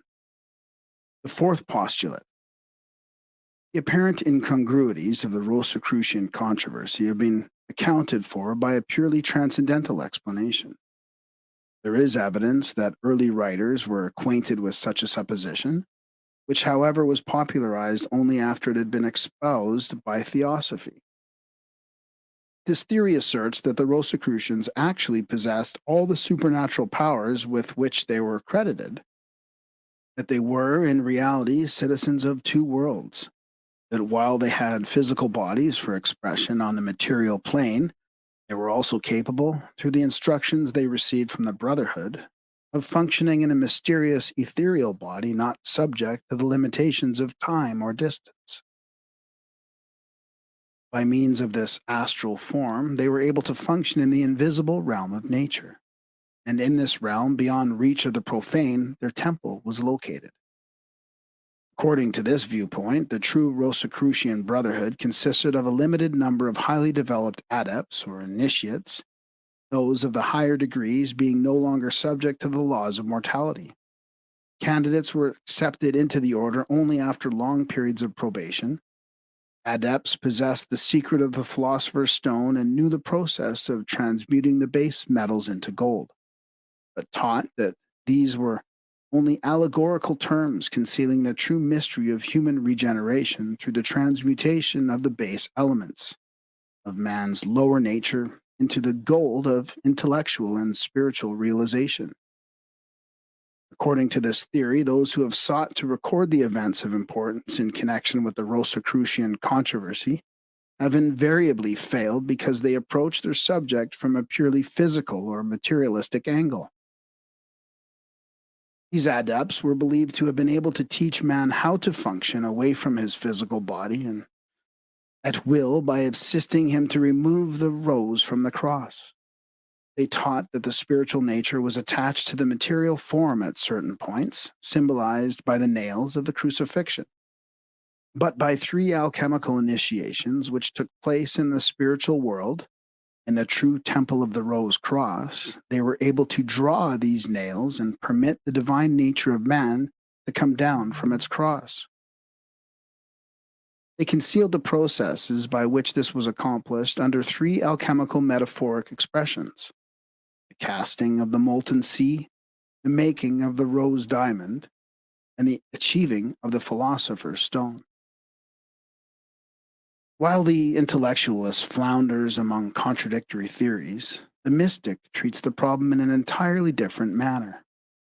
He believes that the true Rosicrucian fraternity, consisting of a school of supermen, not unlike the fabled Mahatmas of India, is an institution existing not in the visible world, but in its spiritual counterpart, which he sees fit to call the inner planes of nature. That the brothers can be reached only by those who are capable of transcending the limitations of the material world. To substantiate their viewpoint, these mystics cite the following significant statement from the Confessio Fraternitatis. A few thousand times the unworthy may clamor, 1,000 times may present themselves, yet God hath commanded our ears that they should only hear none of them, and hath so compassed us about his clouds that unto us, his servants, no violence can be done. Wherefore, now no longer are we beheld by human eyes, unless they have received strength borrowed from the eagle. In mysticism, the eagle is a symbol of initiation, the spinal spirit fire. And by this is explained the inability to understand the secret order of the Rose Cross. Those professing this theory regard the Comte de Saint-Germain as their highest adept and assert that he and Christian Rosenkreutz were one and the same individual. They accept fire as their universal symbol because it was the only one element by means of which they could control the metals. They declared themselves the descendants of Tubal Cain and Hiram Abiff, and that their purpose of existence was to preserve the spiritual nature of man through ages of materiality. The Gnostic sects, the Arabs, alchemists, Templars, Rosicrucians, and lastly the Freemasons, from the Western chain in the transmission of occult science. See the Tarot of the Bohemians, translated by A. E. Waite from the French of Pepys. Max Heindel, the Christian mystic, described the Rosicrucian temple as an etheric structure located in and around the home of a European country gentleman. He believed that this invisible building would ultimately be moved to the American continent.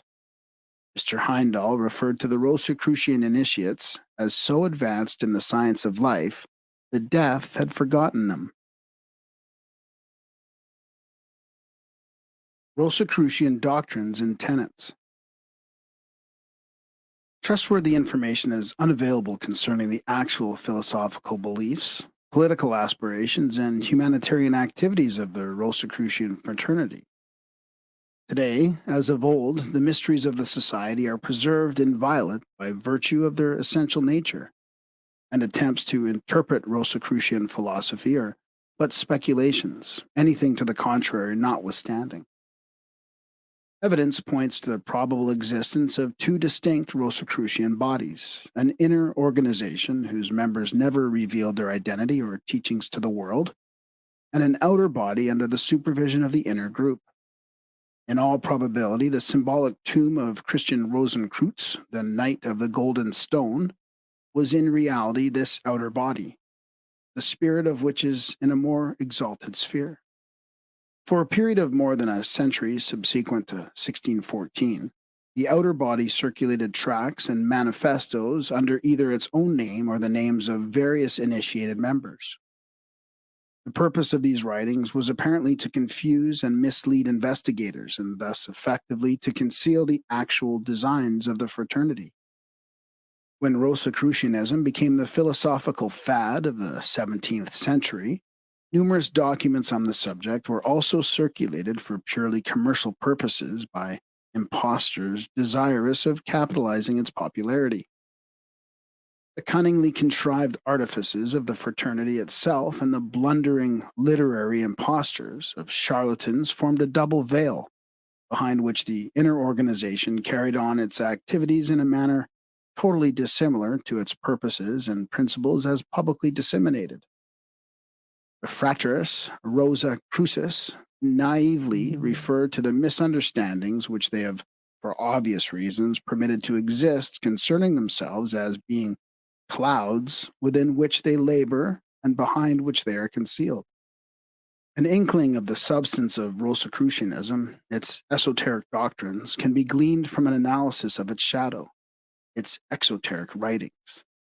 In one of the most important of their clouds, the Confessio Fraternitatis, the brethren of the fraternity of RC seek to justify their existence and explain the purposes and activities of their order. In its original form, the Confessio is divided into 14 chapters, which are here epitomized. Confessio Fraternitatis RC AD Euryditos Europe. Chapter 1. Do not, through hasty judgment or prejudice, misinterpret the statements concerning our fraternity published in our previous manifesto, the Fama Fraternitatis. Jehovah, beholding the decadence of civilization, seeks to redeem humanity by revealing to the willing and by thrusting upon the reluctant those secrets which previously he had preserved for his elect. By this wisdom the godly shall be saved, but the sorrows of the ungodly shall be multiplied. While the true purpose of our order was set forth in the Fama Fraternitatis, misunderstandings have arisen through which we have been falsely accused of heresy and treason. In this document, we hope so to clarify our position that the learned of Europe will be moved to join with us in the dissemination of divine knowledge according to the will of our illustrious founder. Chapter 2. While it is alleged by many that the philosophic side of our day is sound, we declare it to be false and soon to die of its own inherent weakness. Just as nature, however, provides a remedy for each new disease that manifests itself, so our fraternity has provided a remedy for the infirmities of the world's philosophical system. The secret philosophy of the RC is founded upon the knowledge which is the sum of the head of all faculties, sciences, and arts. By our divinely revealed system, which partakes much of theology and medicine but little of jurisprudence, we analyze the heavens and the earth, but mostly we study man himself, within whose nature is concealed the supreme secret. If the learned of the day will accept our invitation and join themselves to our fraternity, we will reveal to them undreamed of secrets and wonders concerning the hidden workings of nature. Chapter 3. Do not believe that the secrets discussed in this brief document are lightly esteemed by us. We cannot describe fully the marvels of our fraternity, lest the uninformed be overwhelmed by our astonishing declarations, and the vulgar ridicule the mysteries which they do not comprehend. We also fear that many will be confused by the unexpected generosity of our proclamation. For not understanding the wonders of this sixth age, they do not realize the great changes which are to come. Like blind men living in a world full of light, they discern only through the sense of feeling. By sight is implied spiritual cognition, by feeling the material senses. Chapter 4. We firmly believe that through deep meditation on the inventions of the human mind and the mysteries of life, through the cooperation of angels and spirits, and through experience and long observation, our loving Christian Father, CRC, was so fully illuminated with God's wisdom that were all the books and writings of the world lost and the foundations of science overturned, the fraternity of RC could reestablish the structure of world thought upon the foundation of divine truth and integrity. Because of the great depth and perfection of our knowledge, those desiring to understand the mysteries of the fraternity of RC cannot attain to that wisdom immediately, but must grow in understanding and knowledge. Therefore, our fraternity is divided into grades through which each must ascend step by step to the great arcanum.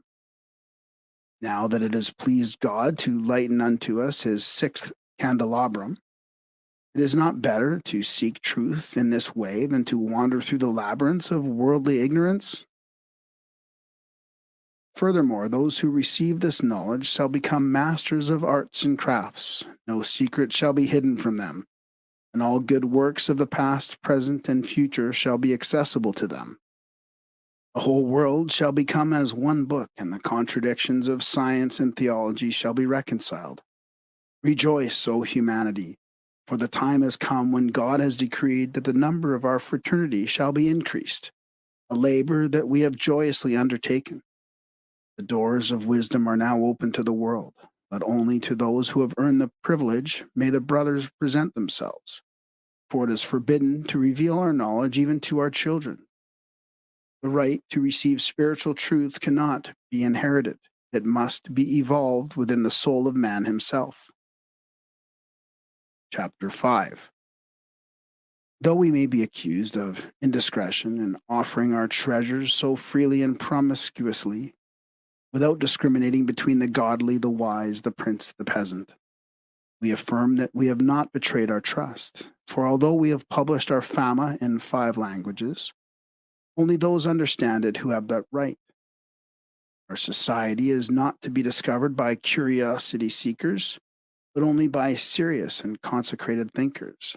Nevertheless, we have circulated our fama in the 5 mother tongues, so that the righteous of all nations may have an opportunity to know of us, even though they be not scholars.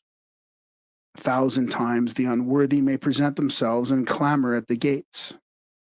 But God has forbidden us, of the fraternity of RC, to hear their voices, and he has surrounded us with his clouds and his protection, so that no harm may come to us, and God has decreed that we of the order of RC can no longer be seen by mortal eyes unless they have received strength borrowed from the eagle. We further affirm that we shall reform the governments of Europe and pattern them according to the system applied by the philosophers of Damkar.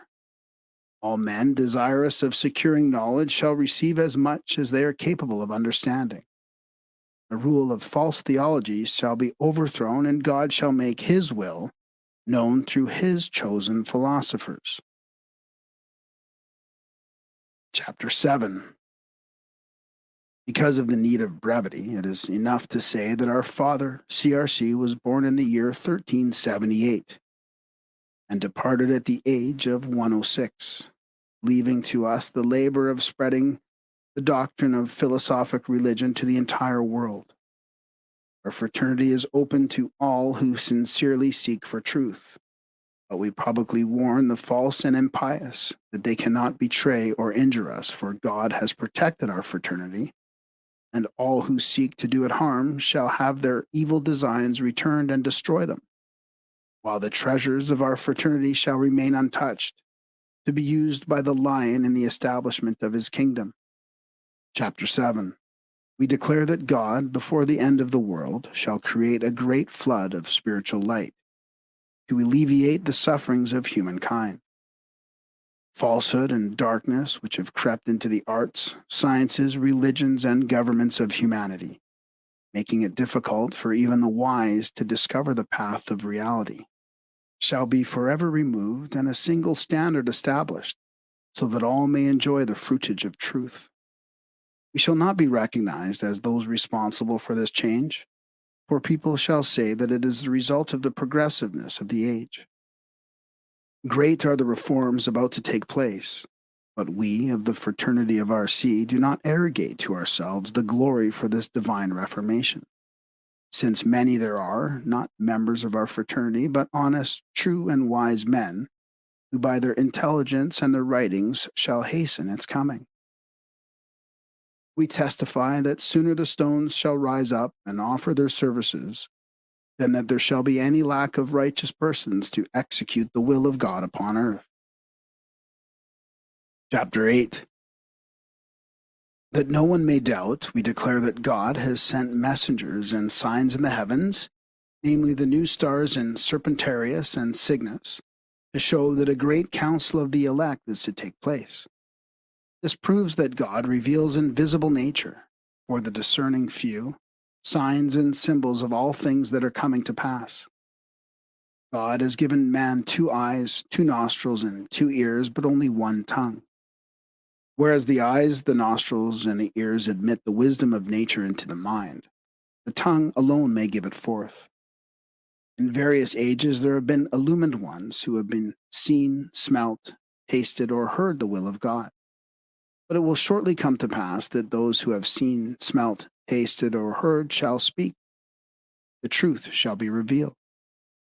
Before this revelation of righteousness is possible, however, the world must sleep away the intoxication of her poisoned chalice, filled with the false life of the theological wine, and opening her heart to virtue and understanding, welcome the rising sun of truth.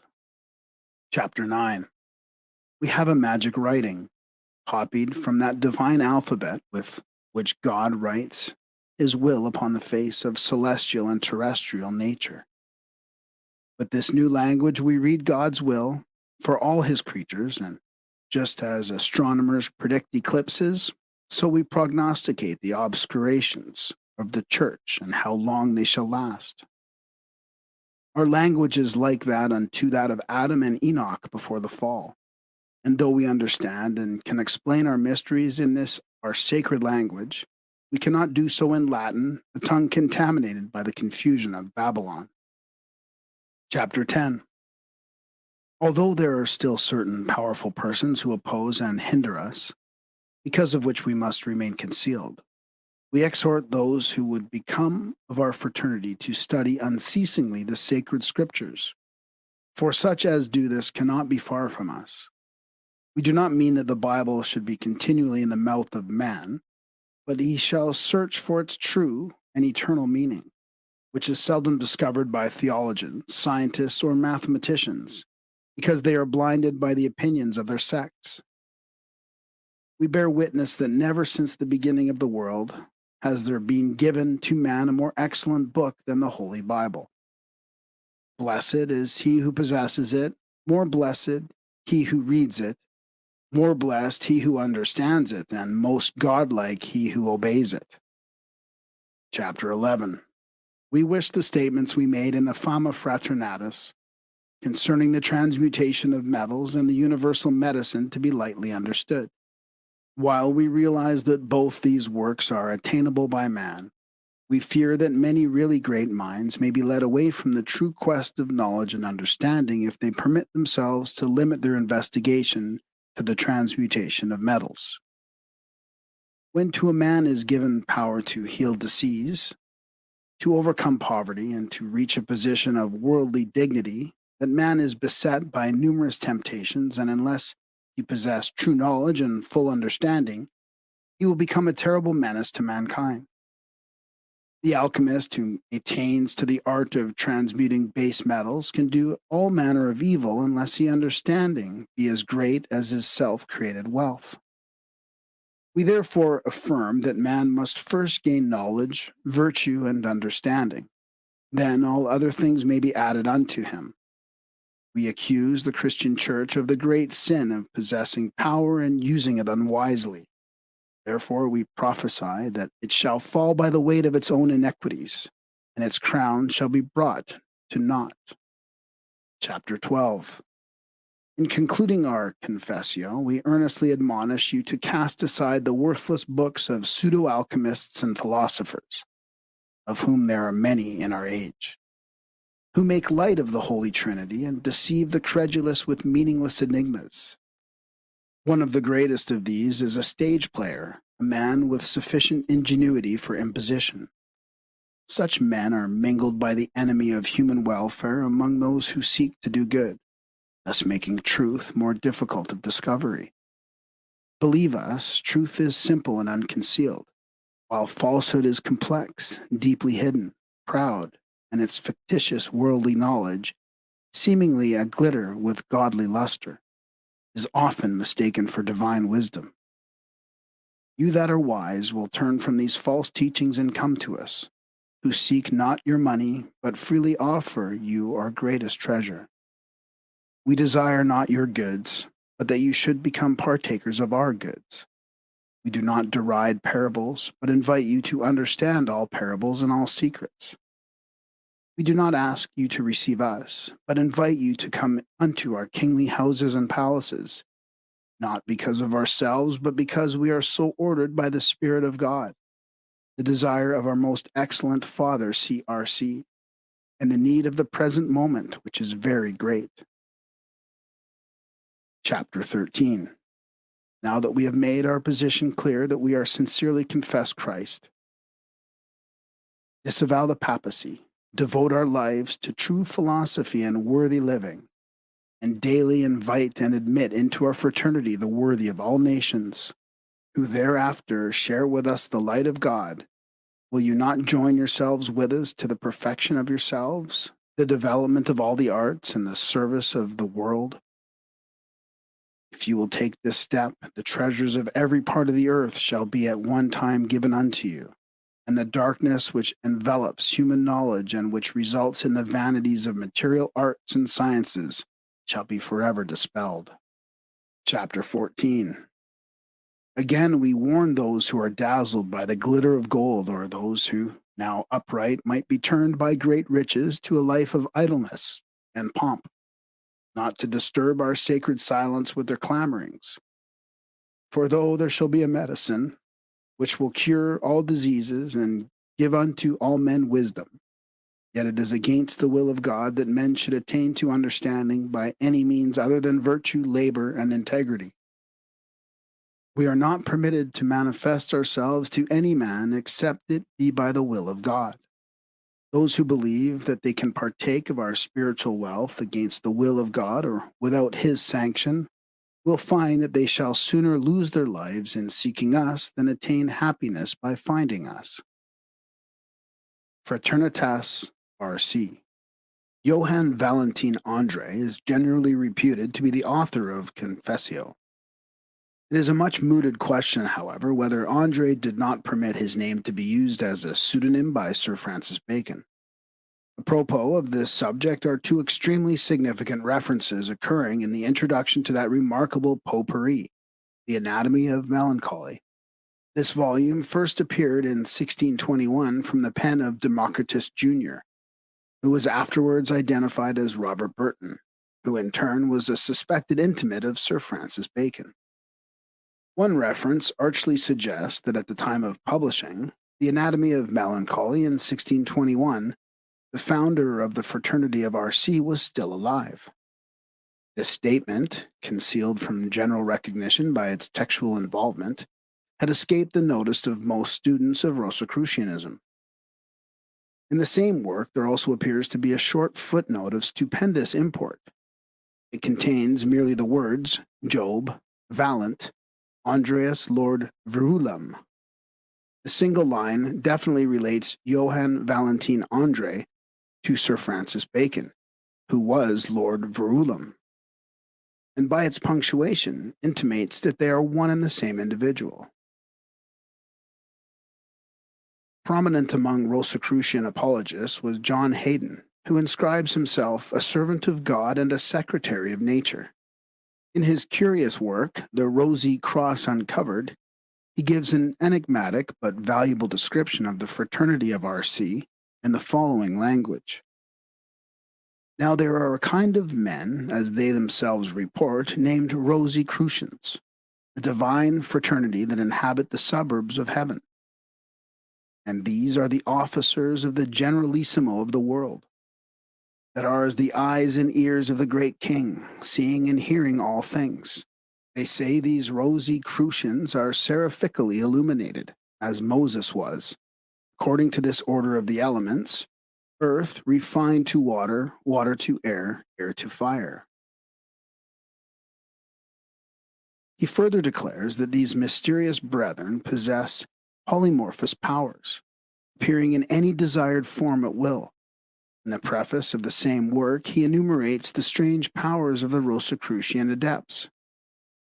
I shall here tell you what Rosicrucians are, and that Moses was their father, and he was Aumake. Some say they were of his order of Elias. Some say the disciples of Ezekiel. For it should seem Rosicrucians were not only initiated into the Mosaic theory, but have arrived also to the power of working miracles, as Moses, Elias, and Ezekiel. And the succeeding prophets did, as being transported where they please, as Habakkuk was from Jewry to Babylon, or as Philip after he was baptized the eunuch to Azorus. And one of these went from me to a friend of mine in Devonshire, and came and brought me an answer to London the same day, which is a 4 days' journey. They caught me excellent predictions of astrology and earthquakes. They slacked the plague in cities. They silenced the violent winds and tempests. They calm the rage of the sea and rivers. They walk in the air. They frustrate the malicious aspect of witches. They cure all diseases. The writings of John Hayden are considered a most important contribution to Rosicrucian literature. John Hayden was probably related to Sir Christopher Hayden, a seraphically illuminated Rosicrucian, whom the late F. Lee Gardner, honorary secretary, Rose in Anglia, believes to have been the source of his Rosicrucian knowledge. In his Bibliotheca Rosicruciana, he makes the following statement concerning John Hayden. On the whole, from the internal evidence of his writings, he appears to have gone through the lower grade of the R.C. order and to have given out much of this to the world. John Hayden traveled extensively, visiting Arabia, Egypt, Persia, and various parts of Europe, as related in a biographical introduction to his work. The Wise Man's Crown, Set with Angels, Planets, Metals, etc., or The Glory of the Rosy Cross, a work declared by him to be a translation into English of the mysterious Book M, brought from Arabia by Christian Rosenkreutz. Thomas Vaughan, Eugenius Falatheus, another champion of the order, corroborates the statement of John Hayden concerning the ability of the Rosicrucian initiates to make themselves invisible at will. The fraternity of R.C. can move in this white mist. Whosoever would communicate with us must be able to see in this light, or he will never see unless by our own will. The fraternity of R.C. is an august and sovereign body, arbitrarily manipulating the symbols of alchemy, Kabbalism, astrology, and magic to the attainment of its own peculiar purposes, but entirely independent of the cults whose terminology it employs. The three major objects of the fraternity are: number one, the abolition of all monarchical forms of government and the substitution thereof of the rulership of the philosophic elect. The present democracies are the direct outgrowth of Rosicrucian efforts to liberate the Moors from the domination of despotism. In the early part of the 18th century, the Rosicrucians turned their attention to the new American colonies, then forming the nucleus of a great nation in the New World. The American War of Independence represents their first great political experiment and resulted in the establishment of a national government founded upon the fundamental principles of divine and natural law. As an imperishable reminder of their sub-rosa activities, the Rosicrucians left the Great Seal of the United States. The Rosicrucians were also the instigators of the French Revolution, but in this instance were not wholly successful, owing to the fact that the fanaticism of the revolutionists could not be controlled and the reign of terror ensued. Number two, the reformation of science, philosophy, and ethics. The Rosicrucians declared that the material arts and sciences were but shadows of the divine wisdom, and that only by penetrating the innermost recesses of nature could man attain reality and understanding. Though calling themselves Christians, the Rosicrucians were evidently Platonists, and also profoundly versed in the deepest mysteries of early Hebrew and Hindu theology. There is undeniable evidence that the Rosicrucians desired to reestablish the institutions of the ancient mysteries as the foremost method of instructing humanity in these secret and eternal doctrine. Indeed, being in all probability the perpetuators of the ancient mysteries, the Rosicrucians were able to maintain themselves against the obliterating forces of dogmatic Christianity only by absolute secrecy and the subtlety of their subterfuges. They so carefully guarded and preserved the supreme mystery, the identity and interrelationship of the three selves, that no one to whom they did not of their own accord reveal themselves has ever secured any satisfactory information regarding either the existence or the purpose of the order. The fraternity of RC, through its outer organization, is gradually creating an environment or body in which the illustrious brother CRC may ultimately incarnate and consummate for humanity the vast spiritual and material labors of the fraternity. Number 3, the discovery of the universal medicine or panacea for all forms of disease. There is ample evidence that the Rosicrucians were successful in their quest for the elixir of life.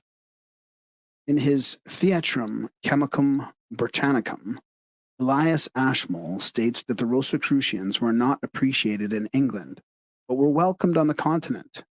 He also states that Queen Elizabeth was twice cured of the smallpox by the Brethren of the Rosy Cross, and that the Earl of Norfolk was healed of leprosy by a Rosicrucian physician. In the quotations that follow, it is hinted by John Heaton that the brothers of the fraternity possessed the secret of prolonging human existence indefinitely, but not beyond the time appointed by the will of God. And at last they could restore by the same course every brother that died to life again, and so continue many ages. The rules you find in the 4th book. After this manner began the fraternity of the Rosy Cross, first by 4 persons who died and rose again until Christ, and then they came to worship as the star guided them to Bethlehem of Judea, where lay our Savior in his mother's arms. And then they opened their treasure and presented unto him gifts, gold, frankincense, and myrrh, and by the commandment of God went home to their habitation. These 4, waxing young again successively many hundreds of years, made a magical language and writing with a large dictionary, which we yet daily use to God's praise and glory, and do find great wisdom therein. Now, whilst brother CR was in a proper womb quickening, they continued to draw and receive yet others more into their fraternity. The womb herein referred to was apparently the glass casket or container in which the brothers were buried. This was also called a philosophical egg.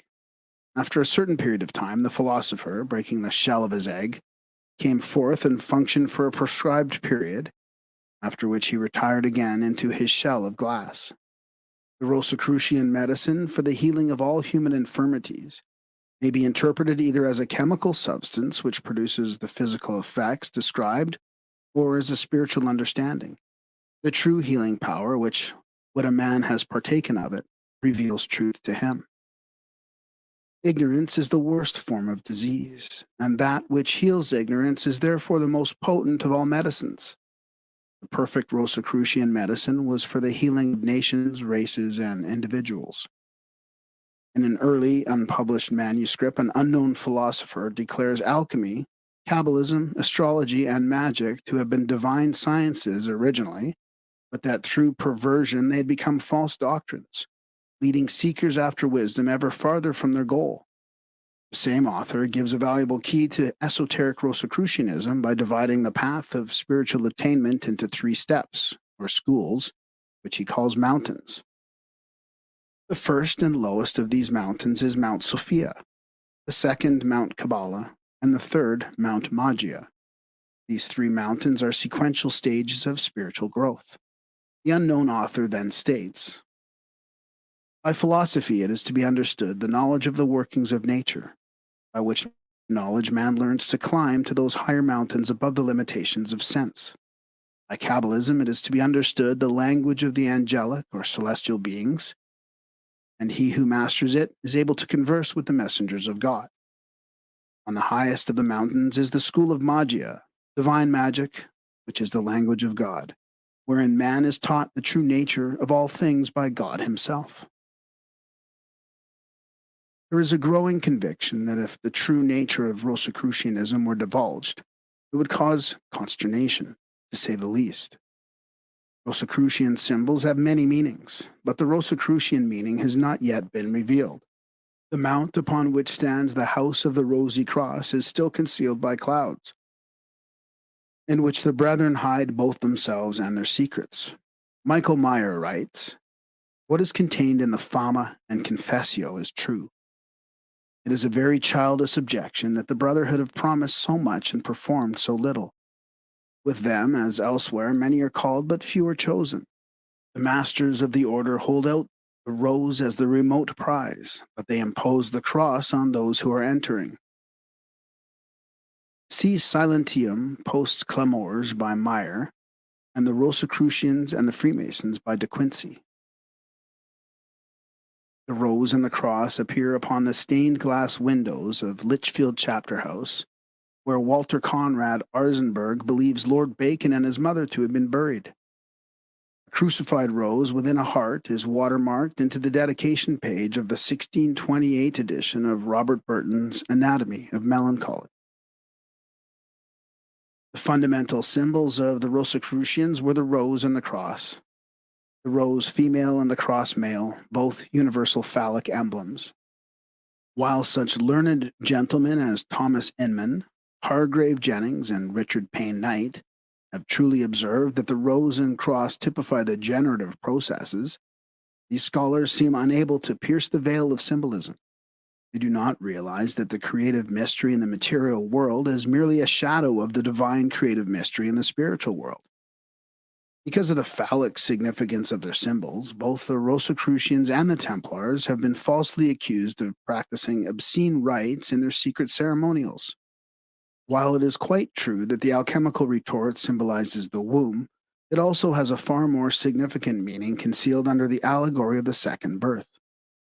As generation is the key to material existence, it is natural that the fraternity of RC should adopt as its characteristic symbols those exemplifying the reproductive processes. As regeneration is the key to spiritual existence, they therefore founded their symbolism upon the rose and the cross, which typify the redemption of man through the union of his lower temporal nature with his higher eternal nature.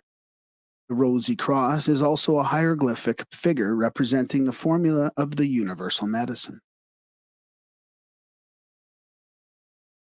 Alchemy and its exponents.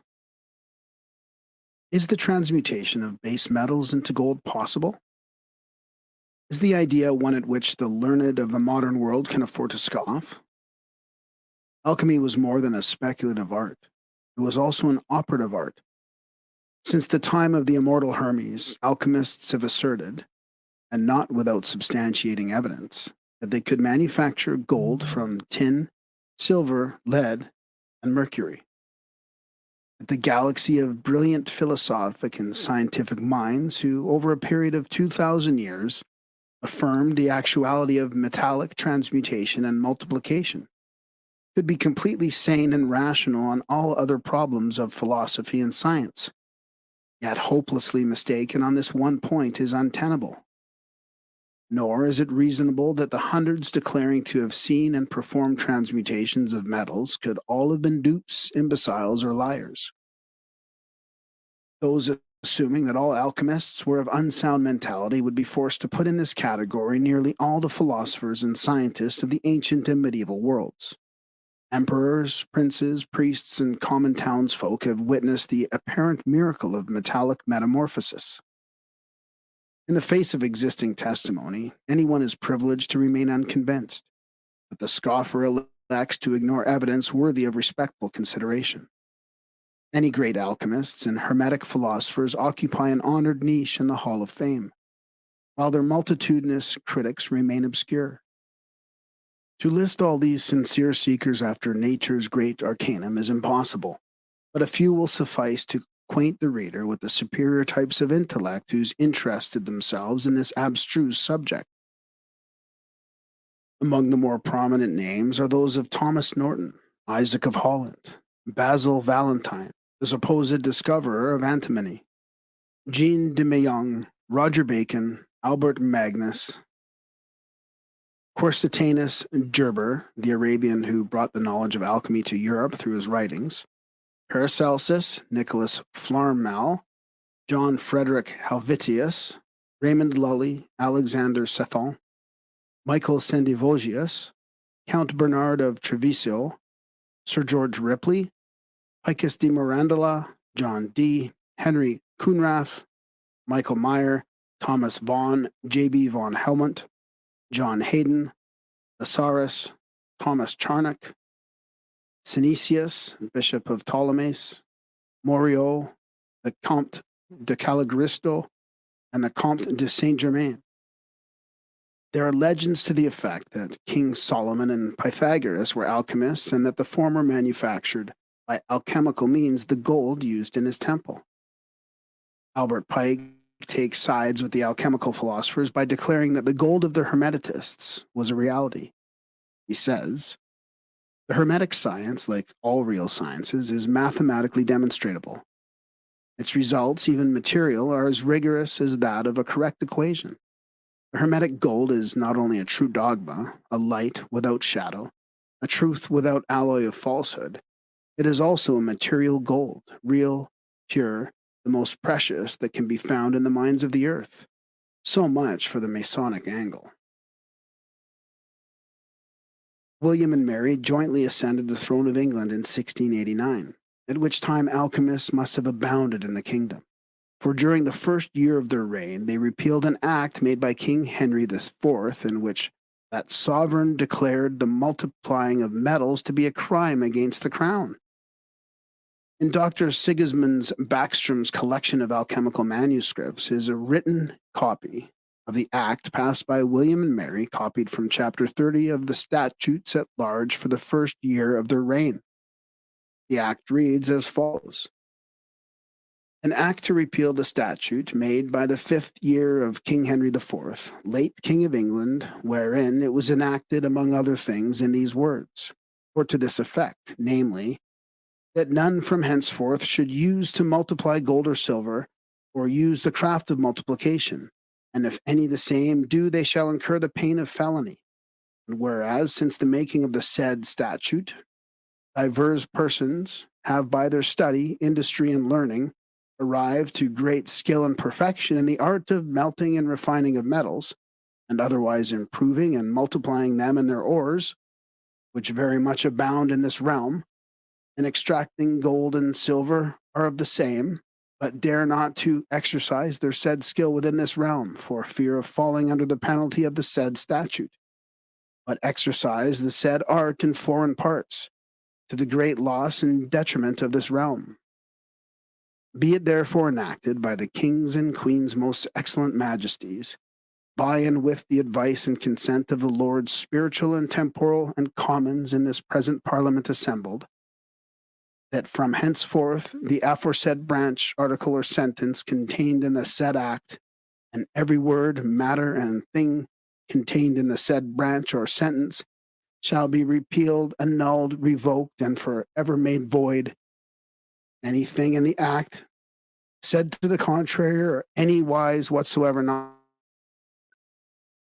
it always, and be enacted by the authority aforesaid, that all the gold and silver that shall be extracted by aforesaid art of melting and refining of metals, and otherwise improving and multiplying of them in their ores, as set before forth, be from henceforth employed for no other use or uses whatsoever but for the increase of monies, and that the place hereby appointed for the disposal shall be therefore their Majesties' Mint within the Tower of London, at which place they are to be received, and the full and true value of their gold and silver, so procured from time to time, according to the assay and fineness thereof, and so for any greater or less weight, and that none of that metal of gold and silver so refined and procured be permitted to be used or disposed of in any other place or places within their Majesties' dominions."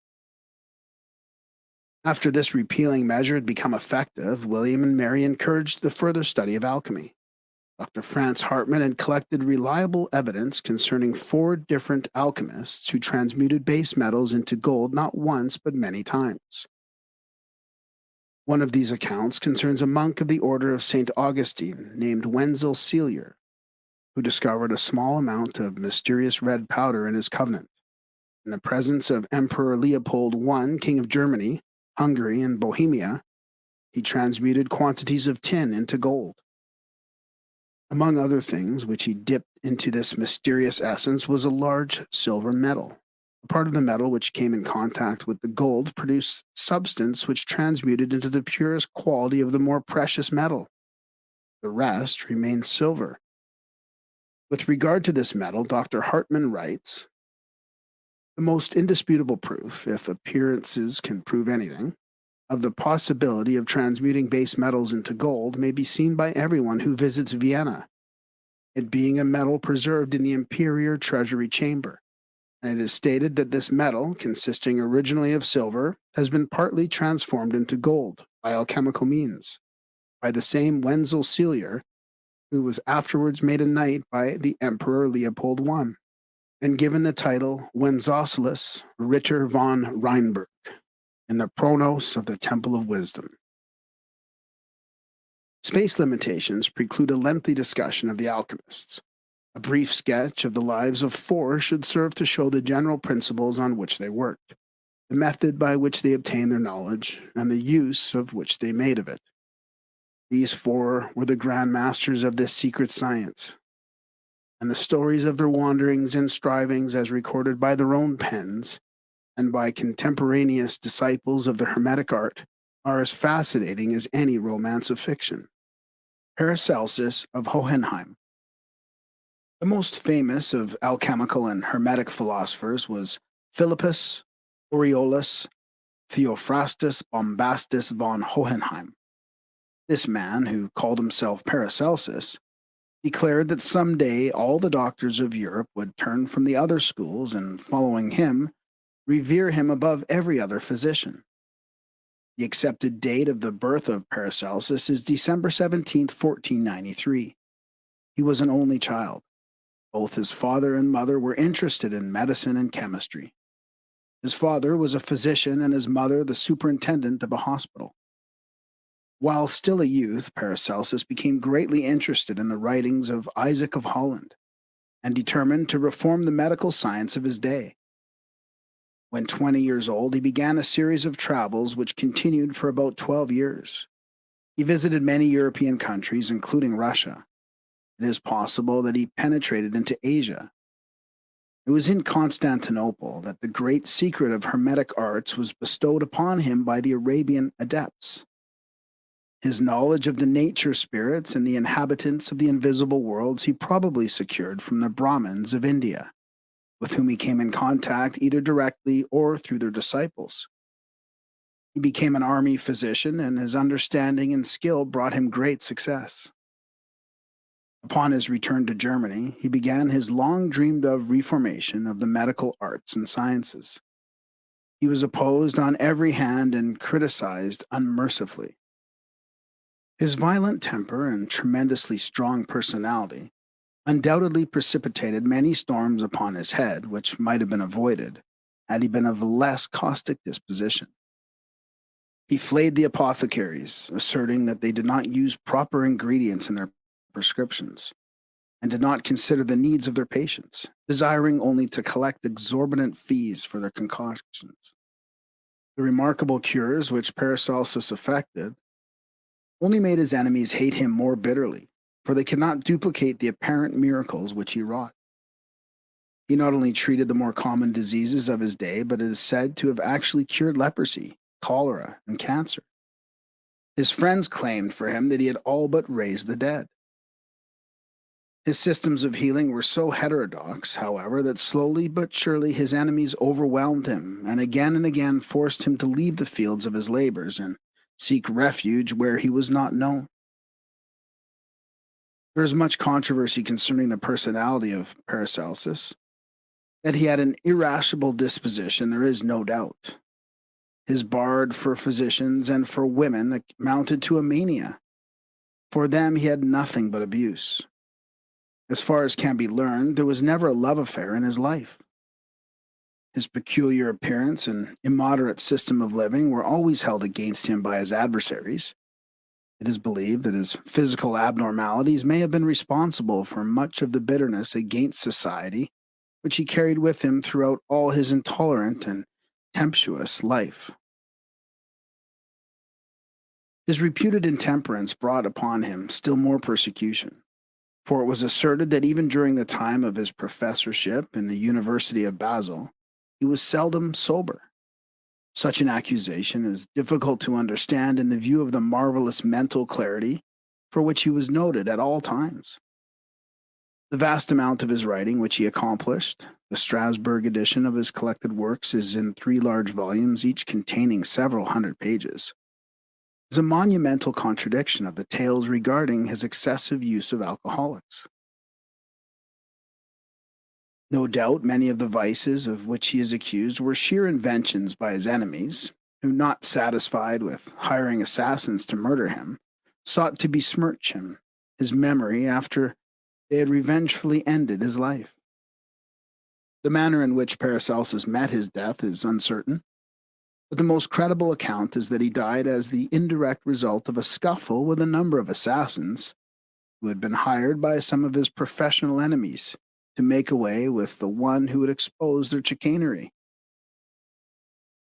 Few manuscripts are extant in the handwriting of Paracelsus, for he dedicated the majority of his works to his disciples, who wrote them down.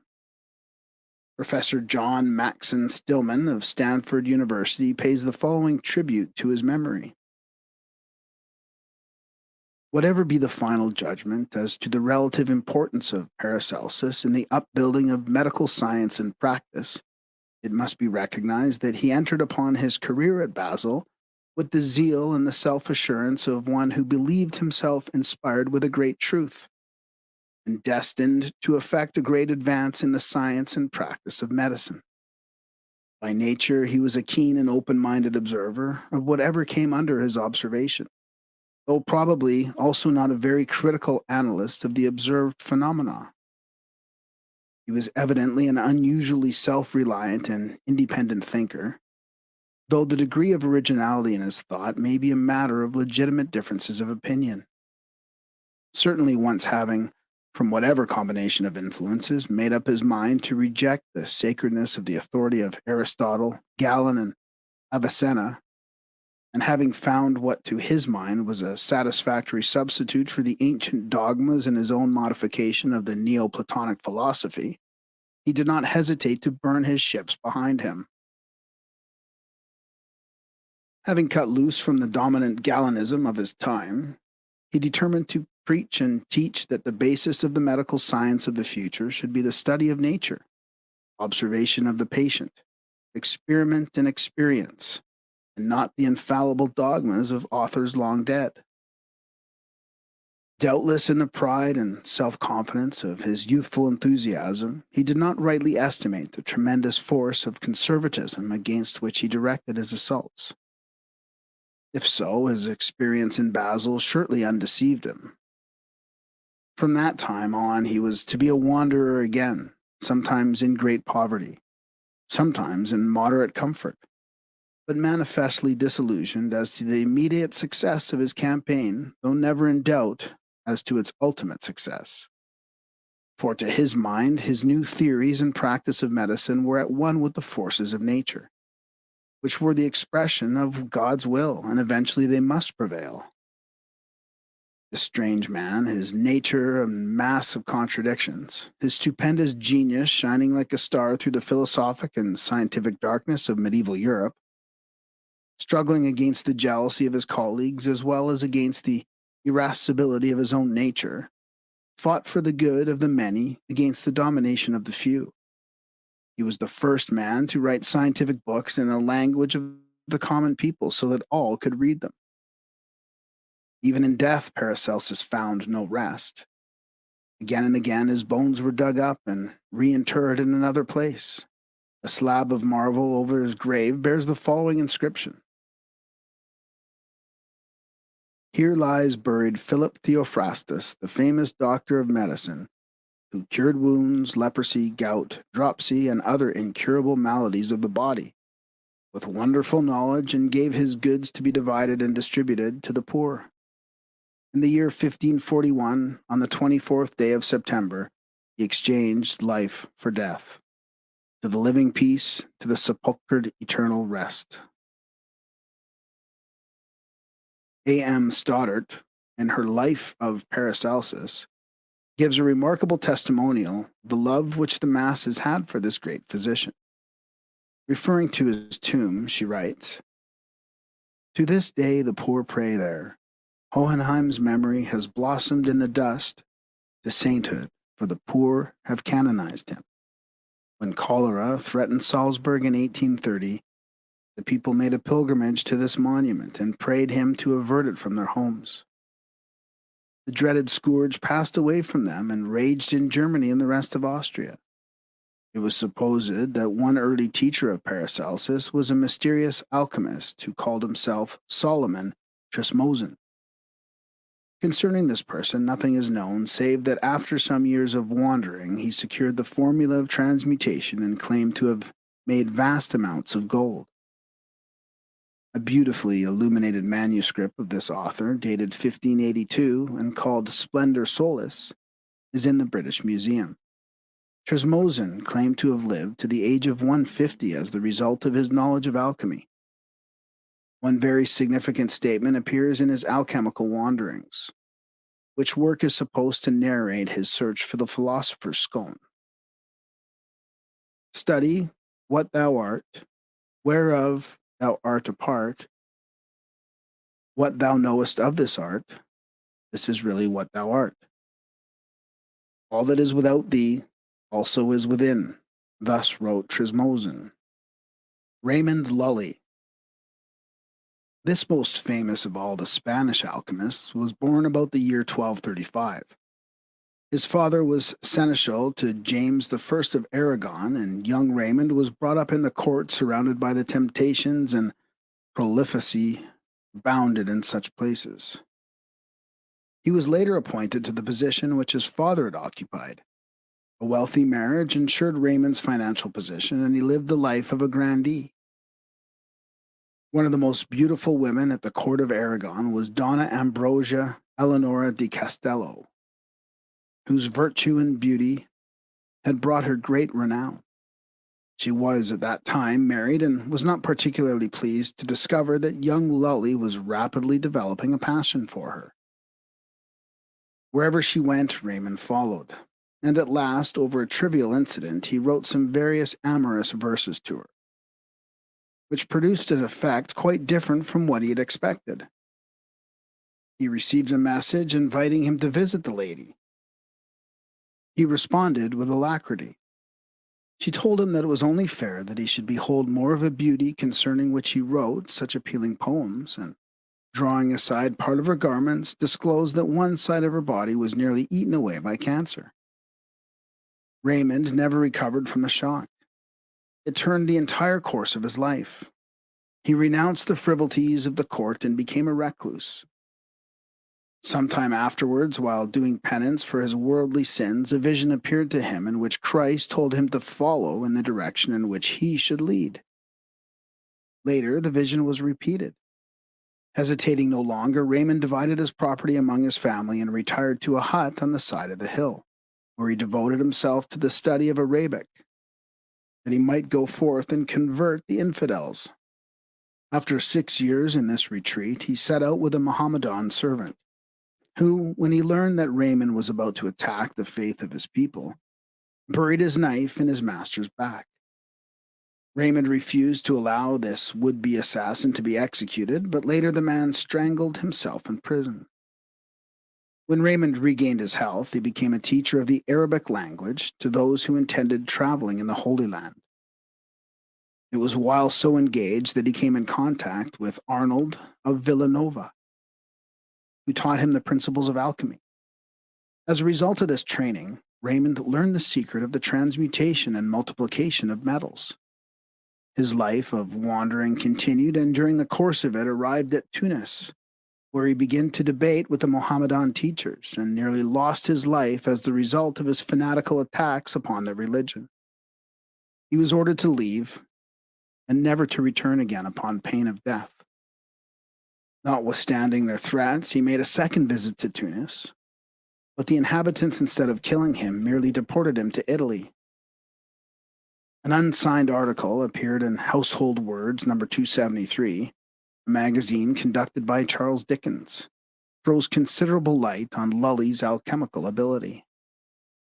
Whilst at Vienna, he, Lully, received flattering letters from Edward II, King of England, and for Robert Bruce, King of Scotland, entreating him to visit them. He had also, in the course of his travels, met with John Creamer, Abbot of Westminster, with whom he formed a strong friendship, and it was more to please him than the king that Raymond consented to go to England. A tract by John Creamer appears in the Hermetic Museum, but there is no record in the annals of Westminster of anyone by that name. Creamer had an intense desire to learn the last great secret of alchemy, to make the powder of transmutation, and Raymond, with all his friendship, had never disclosed it. Creamer, however, set to work very cunningly.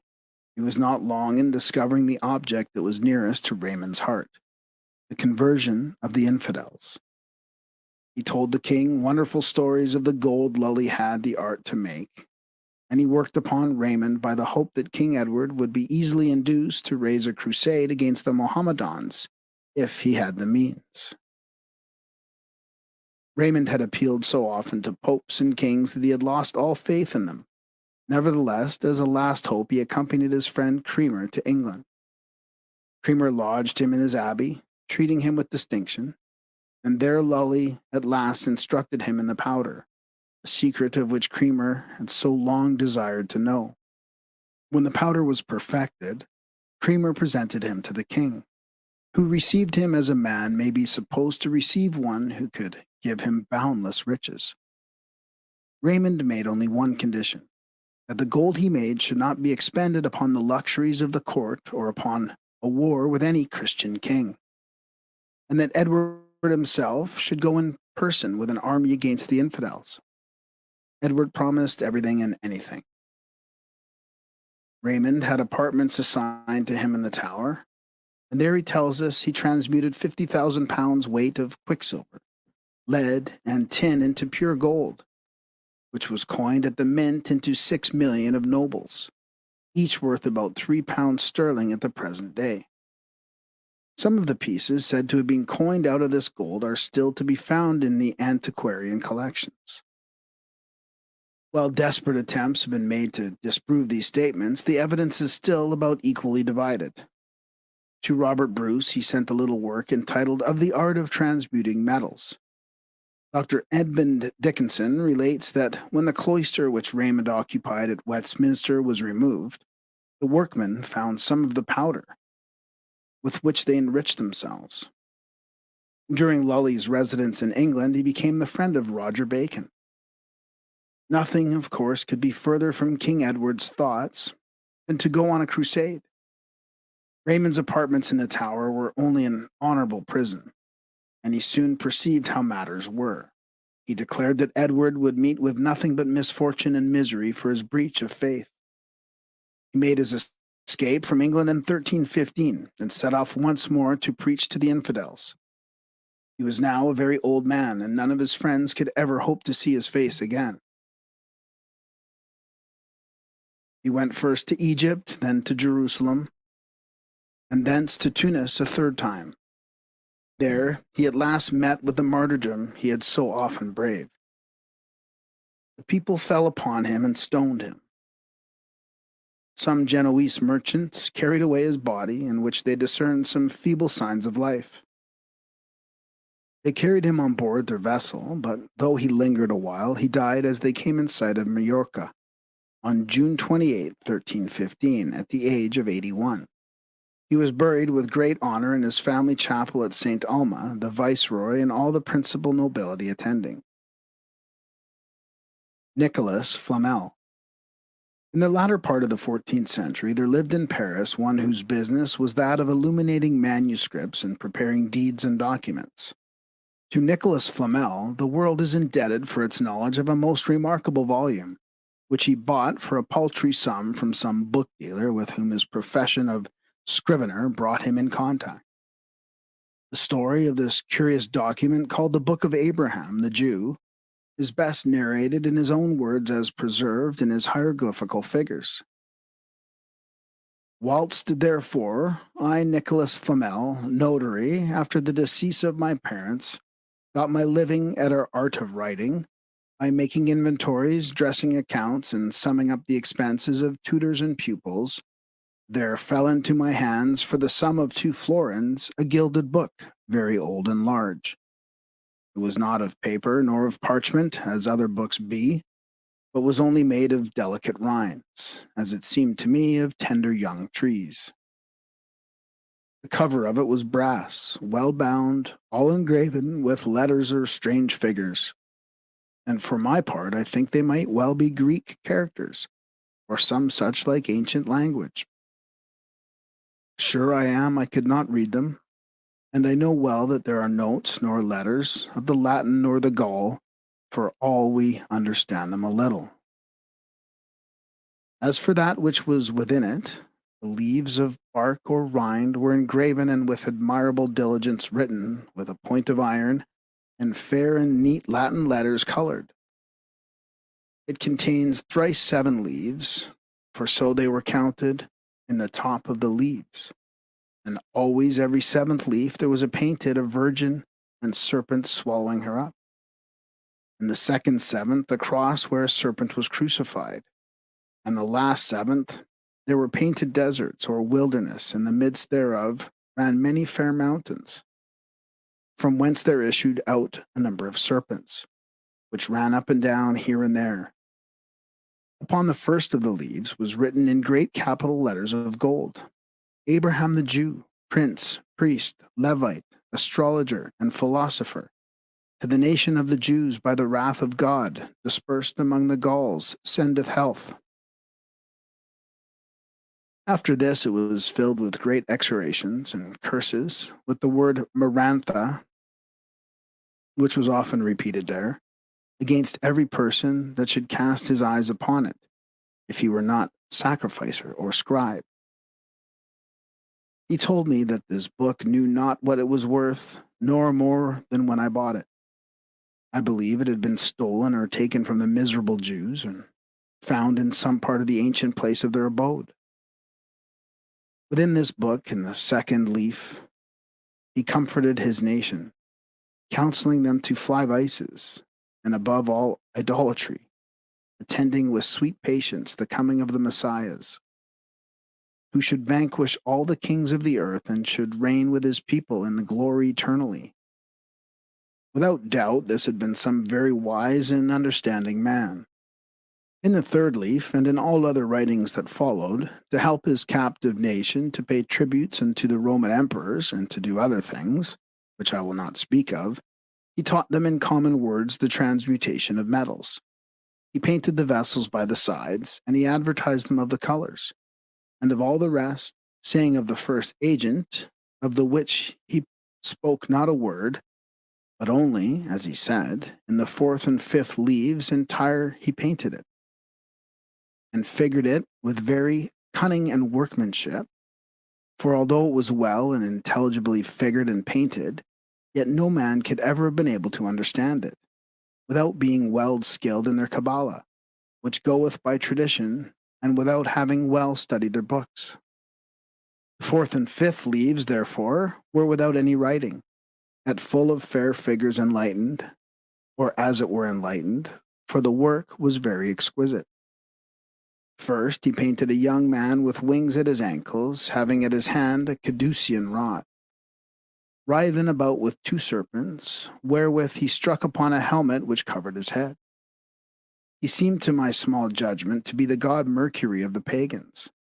Against him there came running and flying with open wings a great old man, who upon his head had an hourglass fastened, and in his hand a book, or sire, like death with the which In terrible and furious manner, he would have cut off the feet of Mercury.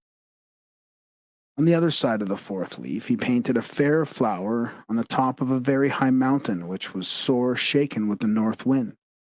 It had the foot blue, the flowers white and red, the leaves shining like fine gold, and round about it the dragons and griffins of the north made their nests and abode.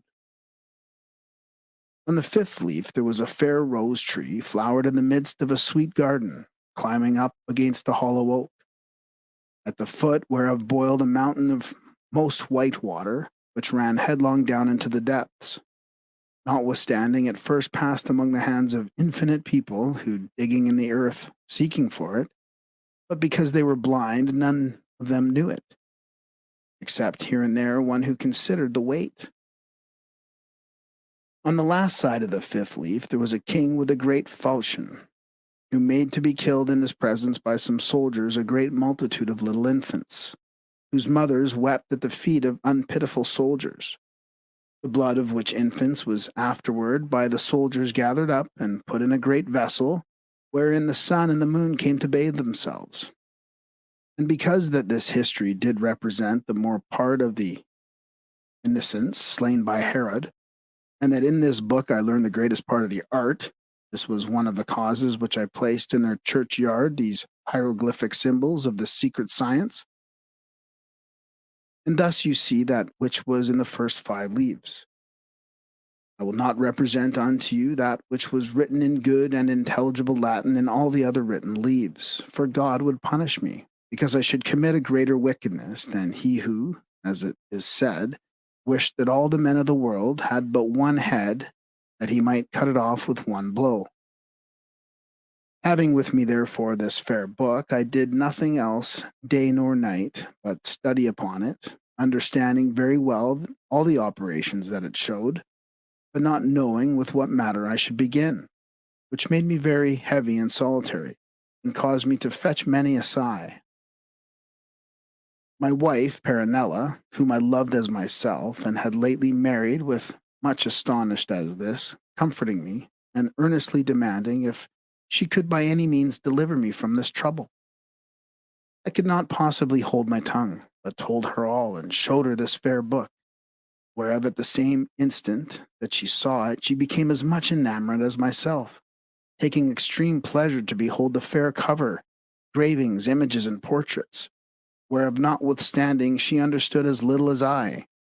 Yet it was a great comfort to me to talk with her, and to entertain myself, what we should do to have the interpretation of them. Nicholas Flamel spent many years studying the mysterious book. He even painted the pictures from it all over the walls of his house, and made numerous copies which he showed to the learned men with whom he came in contact. But none could explain their secret significance. At last he determined to go forth in quest of an adept or a wise man, and after many wanderings he met a physician by name Master Conches, who was immediately interested in the diagrams and asked to see the original book. They started forth together for Paris, and o'er the way of the physician adept explained many of the principles of the hieroglyphs to Flamel, but before they reached their journey's end, Master Conches was taken ill and died. Flamel buried him at Orleans, but having meditated deeply on the information he had secured during their brief acquaintance, he was able, with the assistance of his wife, to work out the formula for transmuting base metals into gold. He performed the experiment several times with perfect success, and before his death caused a number of hieroglyphic figures to be painted upon an arch of St. Innocent's churchyard in Paris, wherein he concealed the entire formula as it had been revealed to him from the book of Abraham the Jew. Count Bernard of Treviso. Of all those who sought for the elixir of life and the philosopher's stone, few passed through the chain of disappointments that beset Count Bernard of Treviso, who was born in Padua in 1406 and died in 1490. His search for the philosopher's stone and the secret of the transmutation of metals began when he was but 14 years of age. He spent not only a lifetime but also a fortune in his quest. Count Bernard went from one alchemist and philosopher to another, each of whom unfolded some pet theorem which he eagerly accepted and experimented with, but always without the desired result. His family believed him to be mad and declared that he was disgracing his house by his experiments, which were rapidly reducing him to a state of penury. He traveled in many countries, hoping that in distant places he would find wise men capable of assisting him. At last, as he was approaching his 66th year, he was rewarded with success. The great secrets of the elixir of life, the philosopher's stone, and the transmutation of metals were revealed to him. He wrote a little book describing the results of his labors.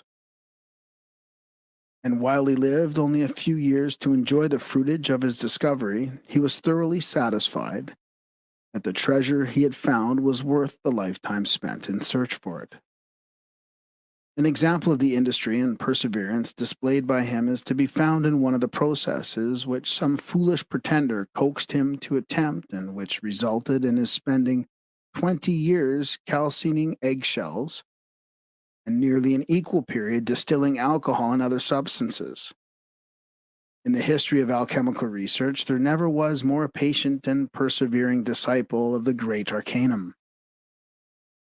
Bernard declared the process of dissolution, accomplished not with fire, but with mercury, to be the supreme secret of alchemy.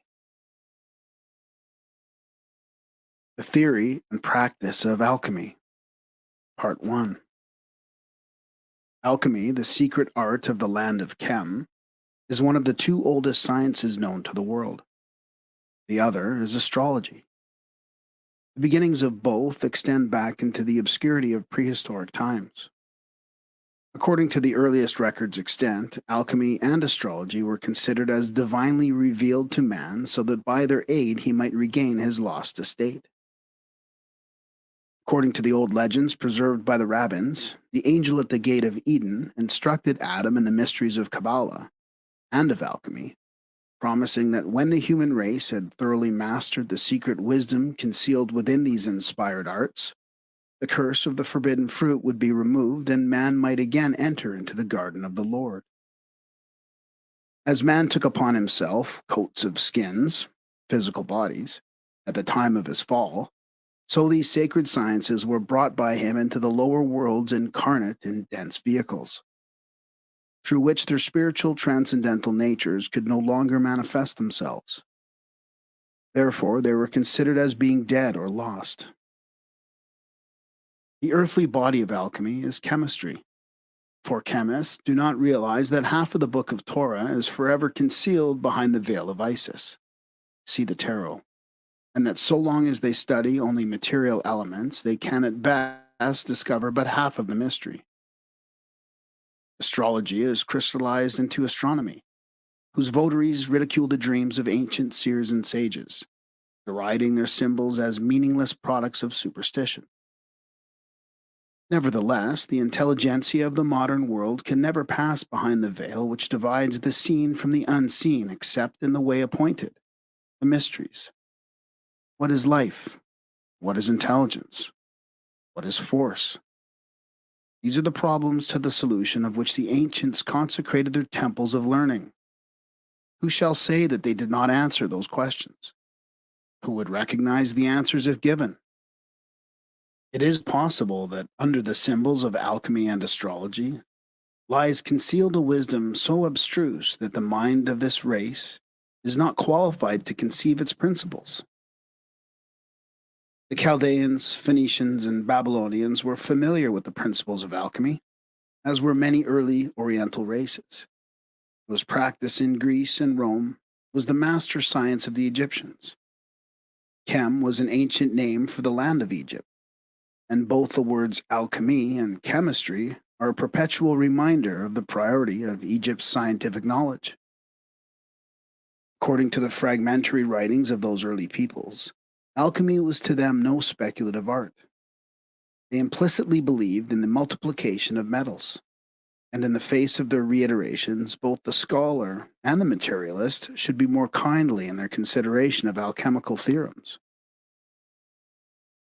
Evolutionists trace the unfoldment of the arts and sciences up through the growing intelligence of the prehistoric man, while others, of the transcendental point of view, like to consider them as being direct revelations from God. Many interesting solutions to the riddle of alchemy's origin have been advanced. One is that alchemy was revealed to man by the mysterious Egyptian demigod Hermes Trismegistus. This sublime figure, looming through the mists of time and bearing in his hand the immortal emerald, is credited by the Egyptians as being the author of all the arts and sciences. In honor of him, all scientific knowledge was gathered under the general title of the Hermetic arts. When the body of Hermes was interred in the valley of Ebron, or Hebron, the divine emerald was buried with it. Many centuries afterward, the emerald was discovered, according to one version by an Arabian initiate, according to another by Alexander the Great, king of Macedon. By means of the power of this emerald, upon which were the mysterious inscriptions of the thrice great Hermes, 13 sentences in all, Alexander conquered all the then known world. Not having conquered himself, however, he ultimately failed. Regardless of his glory and power, the prophecies of the talking trees were fulfilled, and Alexander was cut down in the midst of his triumph. There are persistent rumors to the effect that Alexander was an initiate of high order who failed because of his inability to withstand the temptations of power. E.Y. Keneally, quoting from the Cosmodromium of Dr. Gobelin Persona, describes the incident of Alexander and the talking trees, into the presence of which the king of Macedon is said to have been brought while on his campaign in India. And now Alexander marched into the quarters equally dangerous, at one time over the tops of mountains, at another through dark valleys, in which his army was attacked by serpents and wild beasts.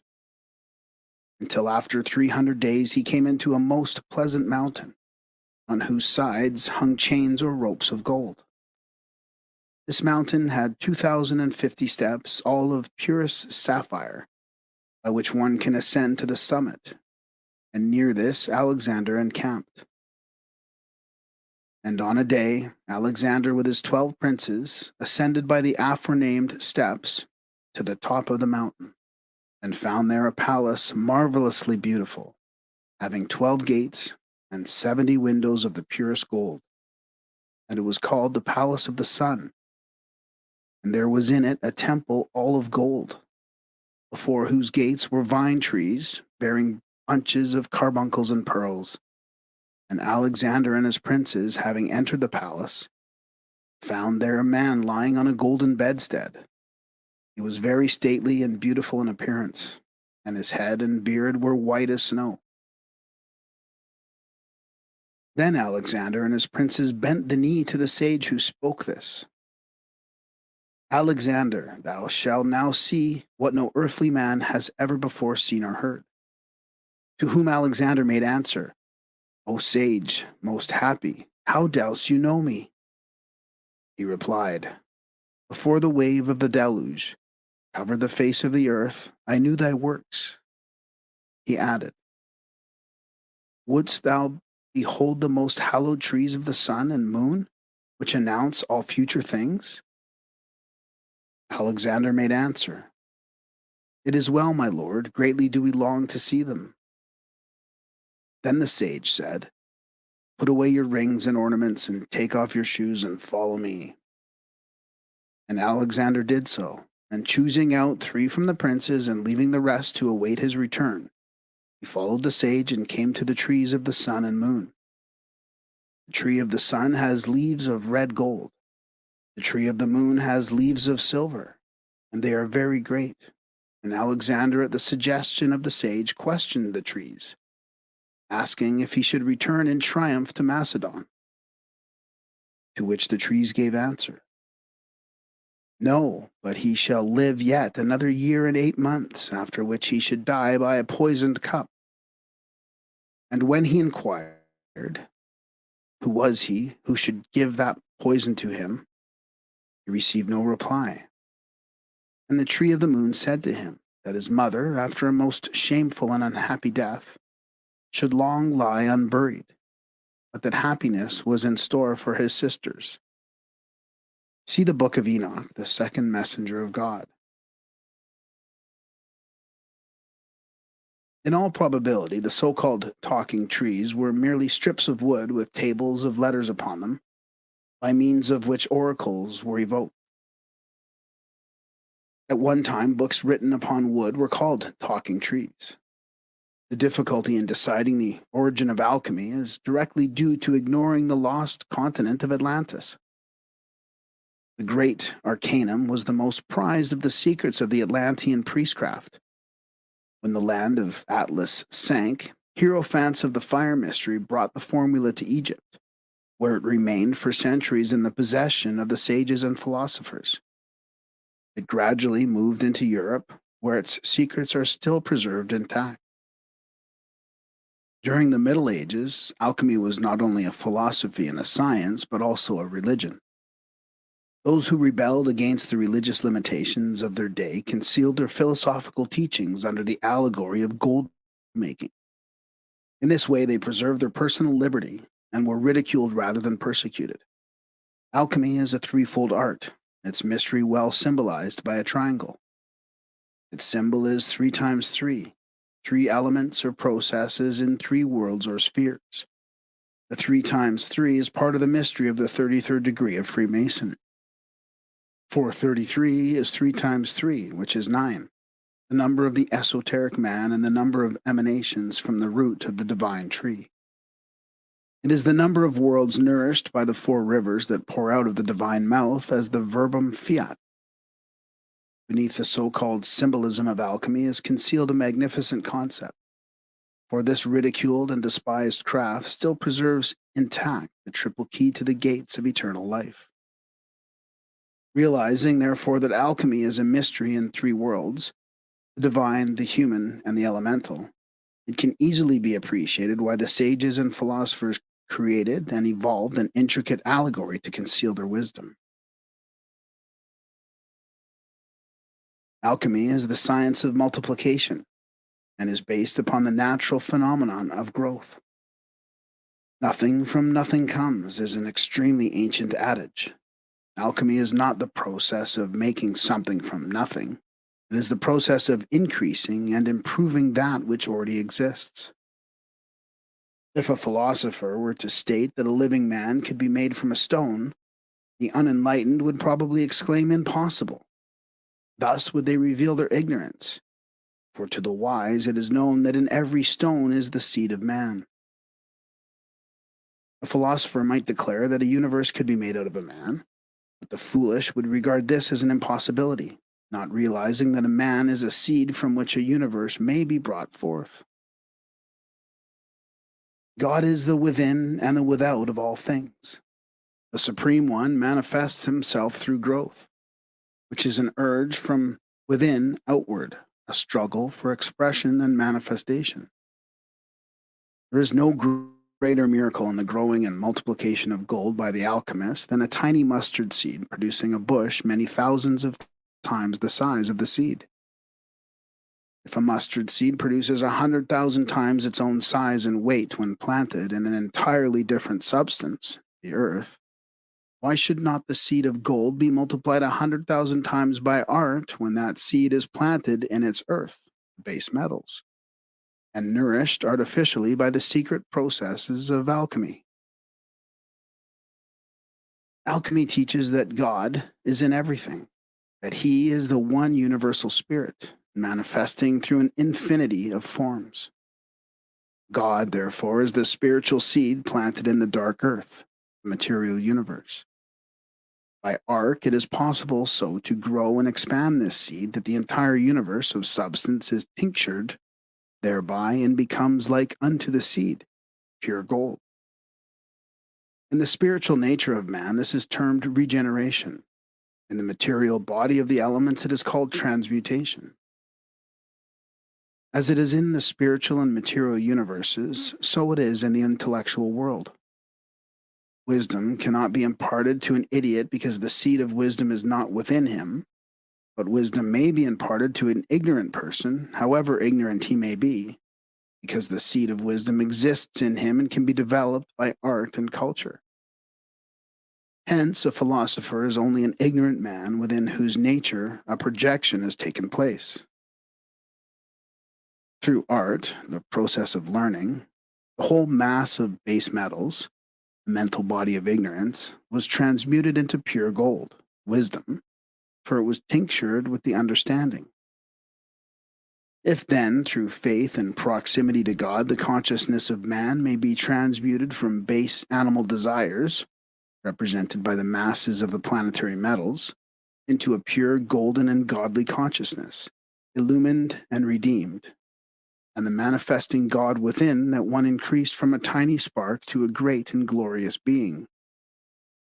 If also the base metals of mental ignorance can, through proper endeavor and training, be transmuted into transcendent genius and wisdom, why is the process in two worlds or spheres of application not equally true in the third?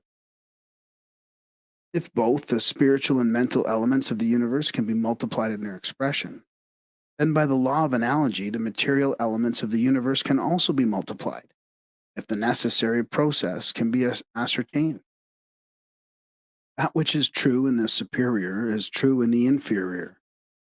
If alchemy be a great spiritual fact, then it is also a great material fact. If it can take place in the universe, it can take place in man. If it can take place in man, it can take place in the plants and minerals. If one thing in the universe grows, then everything in the universe grows. If one thing can be multiplied, then all things can be multiplied. For the superior agrees with the inferior, and the inferior agrees with the superior.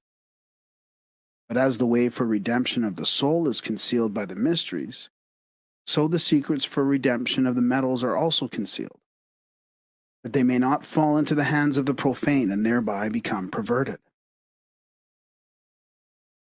If any would grow metals, he must first learn the secrets of the metals.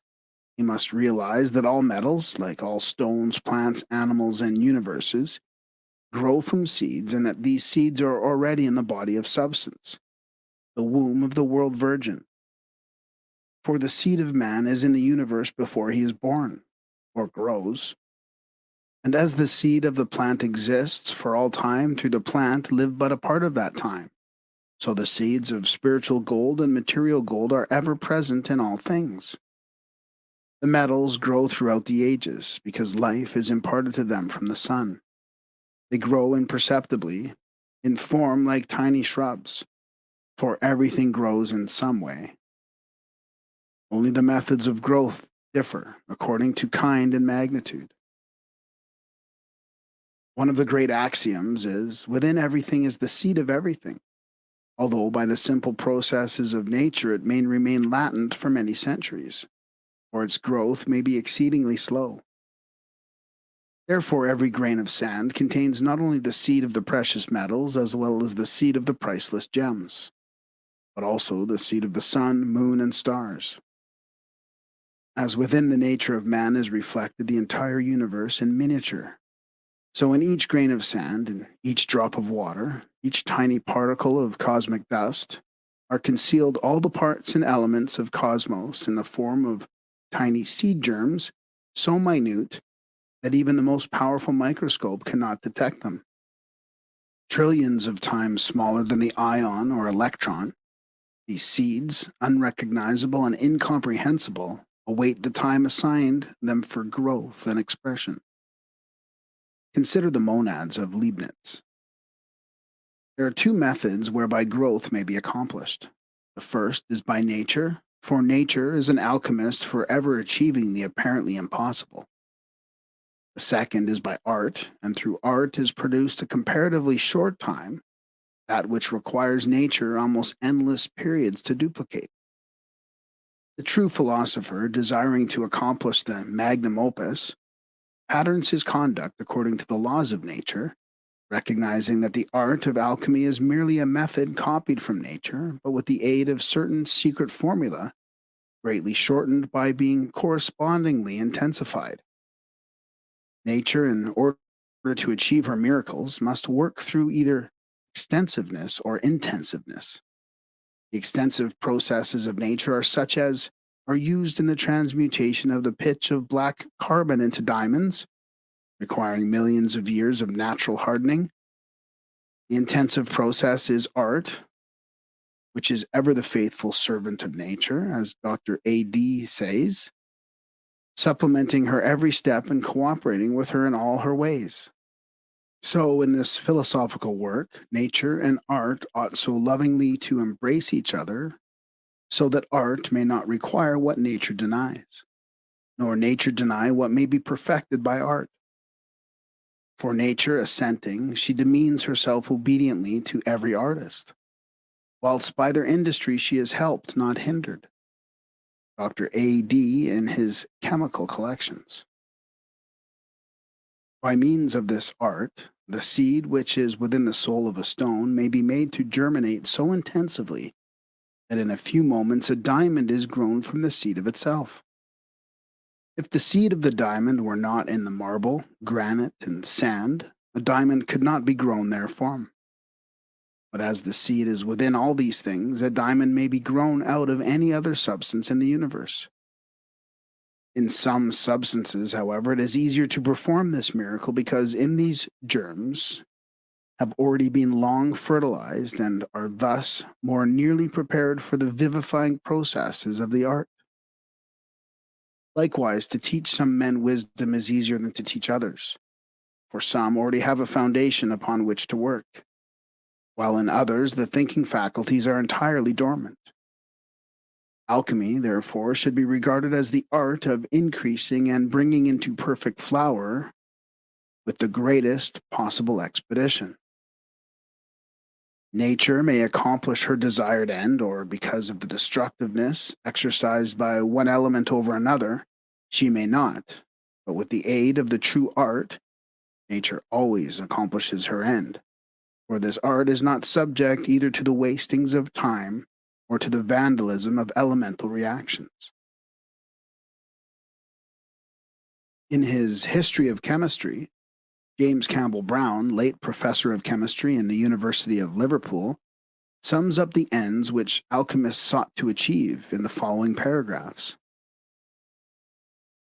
This, therefore, was the general aim of the alchemists, to carry out in the laboratory, as far as possible, the processes which nature carried out in the interior of the earth. 7 leading problems occupied their attention. Number 1, the preparation of a compound named elixir, magisterium, medicine, or philosopher's stone, which possessed the property of transmuting the baser metals into gold and silver, and of performing many other marvelous operations. Number 2, the creation of homunculi, or living beings, of which many wonderful but incredible tales are told. Number 3, the preparation of the alkahest, or universal solvent, which dissolved every substance which was immersed in it. Number 4, palingenesis, or the restoration of a plant from its ashes. Had they succeeded in this, they would have hoped to be able to raise the dead. Professor Brown takes a great deal for granted. Number 5, the preparation of spiritus mundi, a mystic substance possessing many powers, the principle of which was its capacity of dissolving gold. Number 6, the extraction of quintessence or active principle of all substances. Number 7, the preparation of aurum potable, liquid gold, a sovereign remedy, because gold being itself perfect could produce perfection in the human frame. Alchemical symbolism. In alchemy, there are 3 symbolic substances: mercury, sulfur, and salt. To these was added a 4th mysterious life principle called Azoth. Concerning the first 3, Herr von Welling has written, there are 3 basic chemical substances which are called by the philosophers salt, sulfur, and mercury, but which are not to be confounded in any way with the crude salt, sulfur, and mercury taken from the earth or secured from the apothecary. Salt, sulfur, and mercury each has a triune nature, for each of these substances contains in reality also the two other substances, according to the secret arcanum of the wise. The body of salt is therefore threefold, namely salt, sulfur, and mercury. But in the body of salt, one of the three, salt, predominates. Mercury is likewise composed of salt, sulfur, and mercury, with the latter element predominating. Sulfur, similarly, is actually salt, sulfur, and mercury, with sulfur predominating. These 9 divisions, 3 times 3, plus Azoth, the mysterious universal life force, equals 10, the sacred decad of Pythagoras. Concerning the nature of Azoth, there is much controversy. Some view it as the invisible, eternal fire, others as electricity, still others as magnetism. Transcendentalism refers to it as the astral light. The universe is surrounded by the spheres of the stars. Beyond that sphere is the sphere of Scameum, which is the divine fiery water, the first outflow of the Word of God, a flaming river pouring from the presence of the eternal. Scameum is the fiery androgynous water divides. The fire becomes the solar fire, and the water becomes the lunar water. Scameum is the universal mercury, sometimes called Azoth, the measureless spirit of life. The spiritual fiery original water, Scameum, comes through Eden, in Hebrew, vapor, and pours itself into 4 main rivers, the elements. This is the river of living water, Azoth, the fiery mercurial essence that flows out from the throne of God and the Lamb. In this Eden, vaporous essence or mist, is the spiritual earth, incomprehensible and intangible, or the dust of Afar, out of which God formed Adam min Hadamah, the spiritual body of man, which body must sometime become revealed.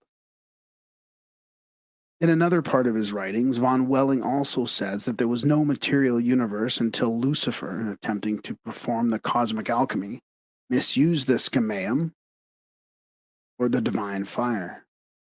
In order to reestablish the Scameum, which Lucifer had perverted, the universe was formed as a means of liberating it from the dark cloud within which it was locked by the failure of Lucifer's attempt to control it. These statements clearly emphasize the fact that the early philosophers recognized in the Bible a book of chemical and alchemical formulae.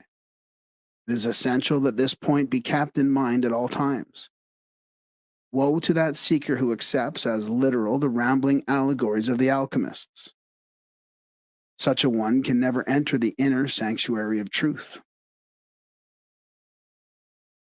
Elias Ashmole, in his Theatrum Chemicum Britannicum, thus describes the methods employed by the alchemists to conceal their true doctrines. Their chiefest study was to wrap up their secrets in fables and spin out their fancies in veils and shadows, whose radii seem to extend every way, yet so that they meet in a common center and point purely at one thing.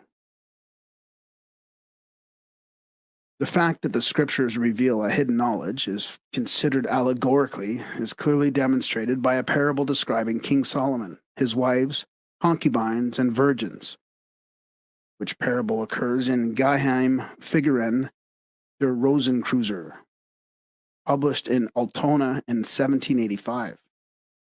Dr. Hartman, who translated part of this work into English, declared that the wives of Solomon represented the arts, the concubines the sciences, and the virgins the still unrevealed secrets of nature. By order of the king, the virgins were forced to remove their veils, thus signifying that by means of wisdom, Solomon, the mystic arts, were forced to disclose their hidden parts to the philosopher, while to the uninitiated world only the outside garments were visible. Such is the mystery of the veil of Isis. As the alchemist must do his work in 4 worlds simultaneously if he would achieve the magnum opus, a table showing the analogies of the 3 principles in the 4 worlds may clarify the relationship which the various parts bear to each other. The early masters of the art of alchemical symbolism did not standardize either their symbols or their terms. Thus, it required great familiarity with the subject combined with considerable intuitive power to unravel some of their enigmatical statements. The third and fourth divisions of the following table are given alternative renderings, owing to the fact that some authors did not draw a clear line between spirit and soul. According to the scriptures, spirit is indestructible, but soul is destructible. Obviously, then, they are not synonymous. It is clearly stated that the soul that sinneth, it shall die, but the spirit shall return unto God who gave it. The table of analogies, as nearly as they can be established, is as follows. The triune power in four worlds. World of, Father, Son, Mother. 1. God, Father, Son, Holy Ghost. 2. Man, Spirit, Soul, Body. 3. Elements, air, fire, water. 4. Chemicals, mercury, sulfur, salt. The alternative renderings of 3 and 4 are world of, Father, Son, Mother. 3. Elements, fire, air, water. 4. Chemicals, sulfur, mercury, salt. Paracelsus made a different arrangement, somewhat Aristotelian, in which the three phases of the triune God are omitted, combining only the elements of the second, third, and fourth worlds. World of, Father, Son, Mother. 2. Man, Spirit, Soul, Body. 3. Elements, air, water, earth. 4. Chemicals, sulfur, mercury, salt. The main point, however, is proved. The alchemical philosophers used the symbols of salt, sulfur, and mercury to represent not only chemicals, but the spiritual and invisible principles of God, man, and the universe. The three substances, salt, sulfur, and mercury, existed in four worlds, as shown in the table, summed up to the sacred number 12. As these 12 are the foundations of the great work, they are called in Revelation the 12 foundation stones of the sacred city. In line with the same idea, Pythagoras asserted that the dodecahedron, or 12-faced symmetrical geometric solid, was the foundation of the universe. May there not be a relation also between the mysterious 3 times 4 and the 4 parties of 3, which in the legend of the third degree of Freemasonry go forth to the 4 angles of the cherubim, the composite creature of 4 parts? The following table shows the angles to which the parties of 3, salt, sulfur, and mercury, go in search of C. Hiram. The 4 corners of creation, east, south, west, and north. The fixed signs of the zodiac, Aquarius, Leo, Scorpio, Taurus. The parts of the cherubim, man, lion, eagle, bull. The 4 seasons, spring, summer, autumn, winter. The ages of man, childhood, youth, maturity, age. The stages of existence, birth, growth, maturity, decay. The parts of man's constitution, spirit, soul, mind, and body. The 4 elements, air, fire, water, earth. One more table should prove of interest to Masonic scholars, one showing the relationship existing between the 3 substances, salt, sulfur, and mercury, and certain symbols with which the Masons are familiar. This table also has an alternative rendering based on the interblending of philosophical principles, which are difficult, if not impossible, to separate into chronological order. Number 1, the 3 lights, stellar fire, solar fire, lunar fire. 2, the 3 grand masters, Hiram, Solomon, Hiram of Tyre. 3, the geometric solids, sphere, pyramid, and cube. 4, alchemical substances, mercury, sulfur, salt. The alternative rendering of number 2 is number 2, the 3 grand masters, Solomon, Hiram, Hiram of Tyre. In alchemy is found again the perpetuation of the universal mystery. For as surely as Jesus died upon the cross, Hiram, see Hiram, at the west gate of the temple, Orpheus on the banks of the river Hebrus, Krishna on the banks of the Ganges, and Osiris in the coffin prepared by Typhon, so in alchemy, unless the elements first die, the great work cannot be achieved. The stages of the alchemical processes can be traced in the lives and activities of nearly all the world's saviors and teachers, and also among the mythologies of several nations. It is said that in the Bible that except a man be born again, he could not see the kingdom of God. In alchemy, it is declared that without putrefaction, the great work cannot be accomplished. What is it that dies on the cross, is buried in the tomb of the mysteries, and that dies also in the retort and becomes black with putrefaction? Also, what is it that does the same thing in the nature of man, that he may rise again, phoenix-like, from his own ashes, caput mortem? The solution in the alchemical retort, if digested a certain length of time, will turn into a red elixir, which is called the universal medicine. It resembles a fiery water and is luminous in the dark. During the process of digestion, it passes through many colors, which has given rise to it being called the peacock, because of its iridescence during one of the periods of its digestion. If the augmentations of its power be carried too far, the test tube containing the substance will explode and vanish as dust. This commonly occurs and is the greatest danger involved in the preparation of the medicine for men and metals. If developed too far, it will also seep through the glass, for there is no physical container sufficiently strong to hold it. The reason for this is that it is no longer a substance, but a divine essence partaking of the interpenetrative power of divinity. When it is properly developed, this universal solvent in liquid form will dissolve itself into all other metals. In this high state, the universal salt is a liquid fire. The salt dissolves with the proper amount of any metal and run through the different stages of digestion and rotations. Of augmentations will eventually become a medicine for the transmuting of inferior metals. The True Way of Nature by Hermes Trismegistus, given out by a genuine Freemason, ICH, describes the danger of over-augmenting the universal salt. But this multiplication cannot be carried on ad infinitum, but it attains completeness in the 9th rotation. For when this tincture has been rotated 9 times, it cannot be exalted any further because it will not permit any further separation. For as soon as it perceives only the smallest degree of material fire, it goes instantly into a flux and passes through the glass like hot oil through paper. In classifying the processes through which the chemical elements must pass before the hermetic medicine is produced, lack of uniformity in terminology is evidenced. For in the True Way of Nature, 7 stages are given, while in the Dictionnaire Mytho-Hermétique, 12 are noted. These 12 are linked with the signs of the zodiac in a manner worthy of consideration. Number 1, Aries calcination. Number 2, Taurus congelation. 3, Gemini fixation. 4, Cancer dissolution.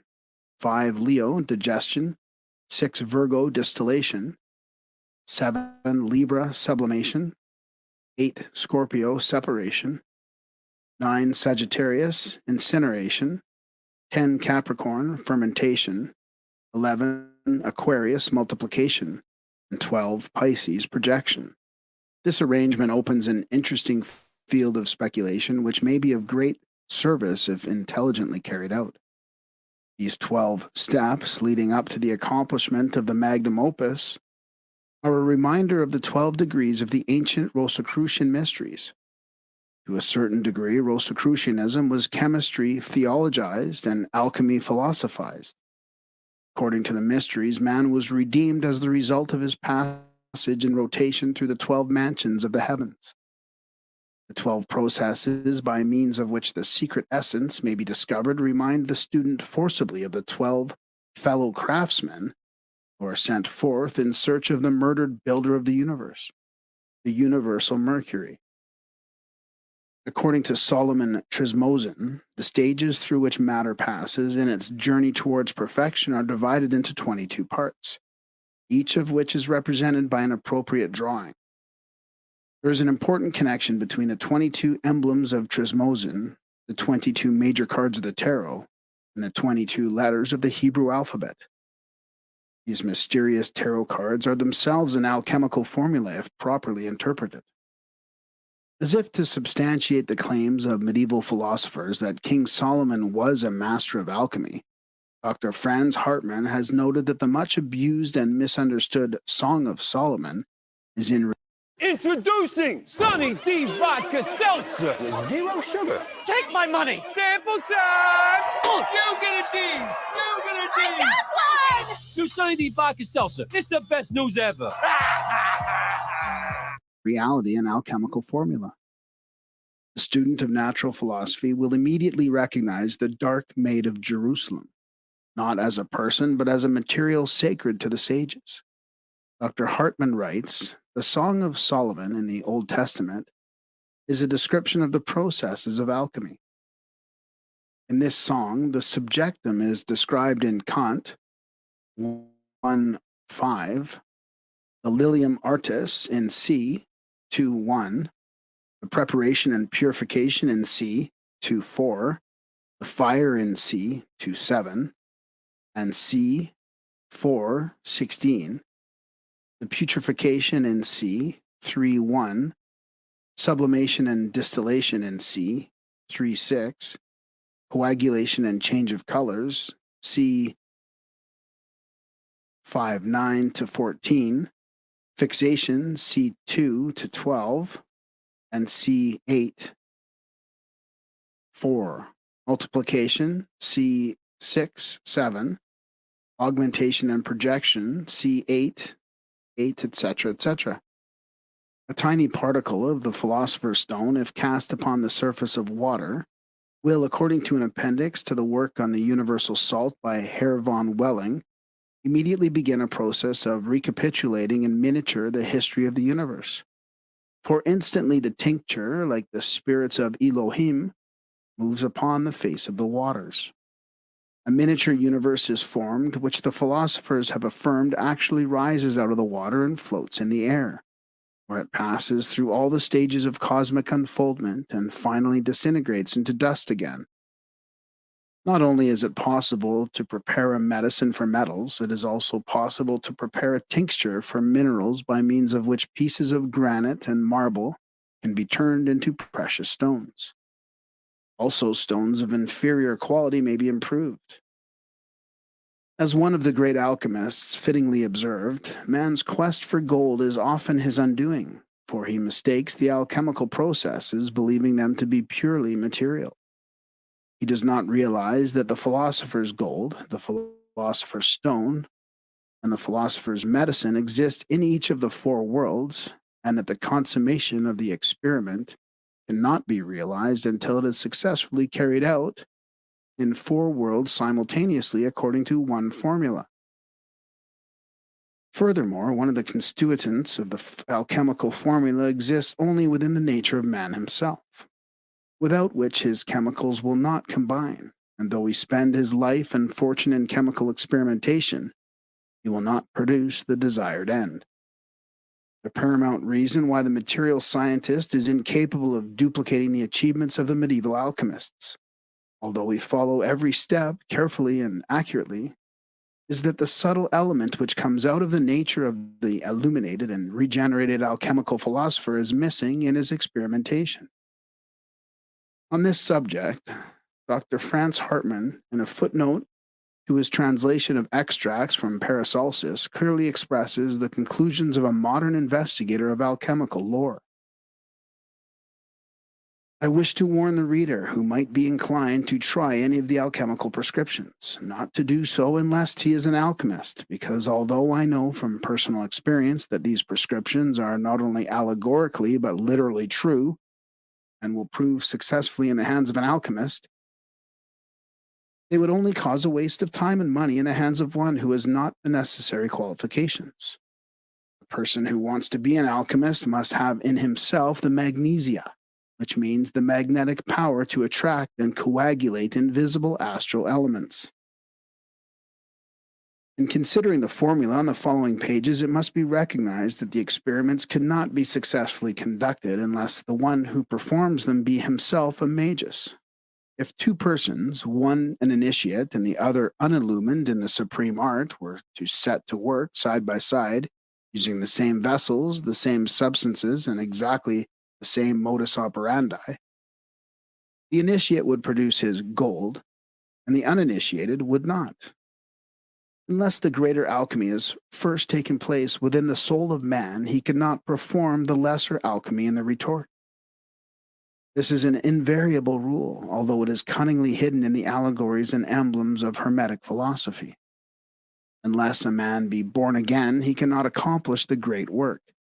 And if the student of alchemical formulae would remember this, it would save him much sorrow and disappointment.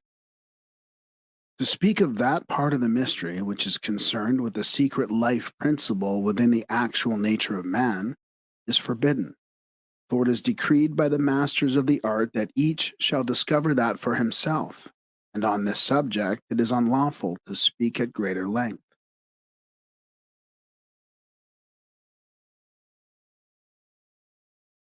She my little dog, she my best friend, and I got big shoes, this ain't no size 10. The way I'm rocking, the way I'm walking in, the way I'm walking in.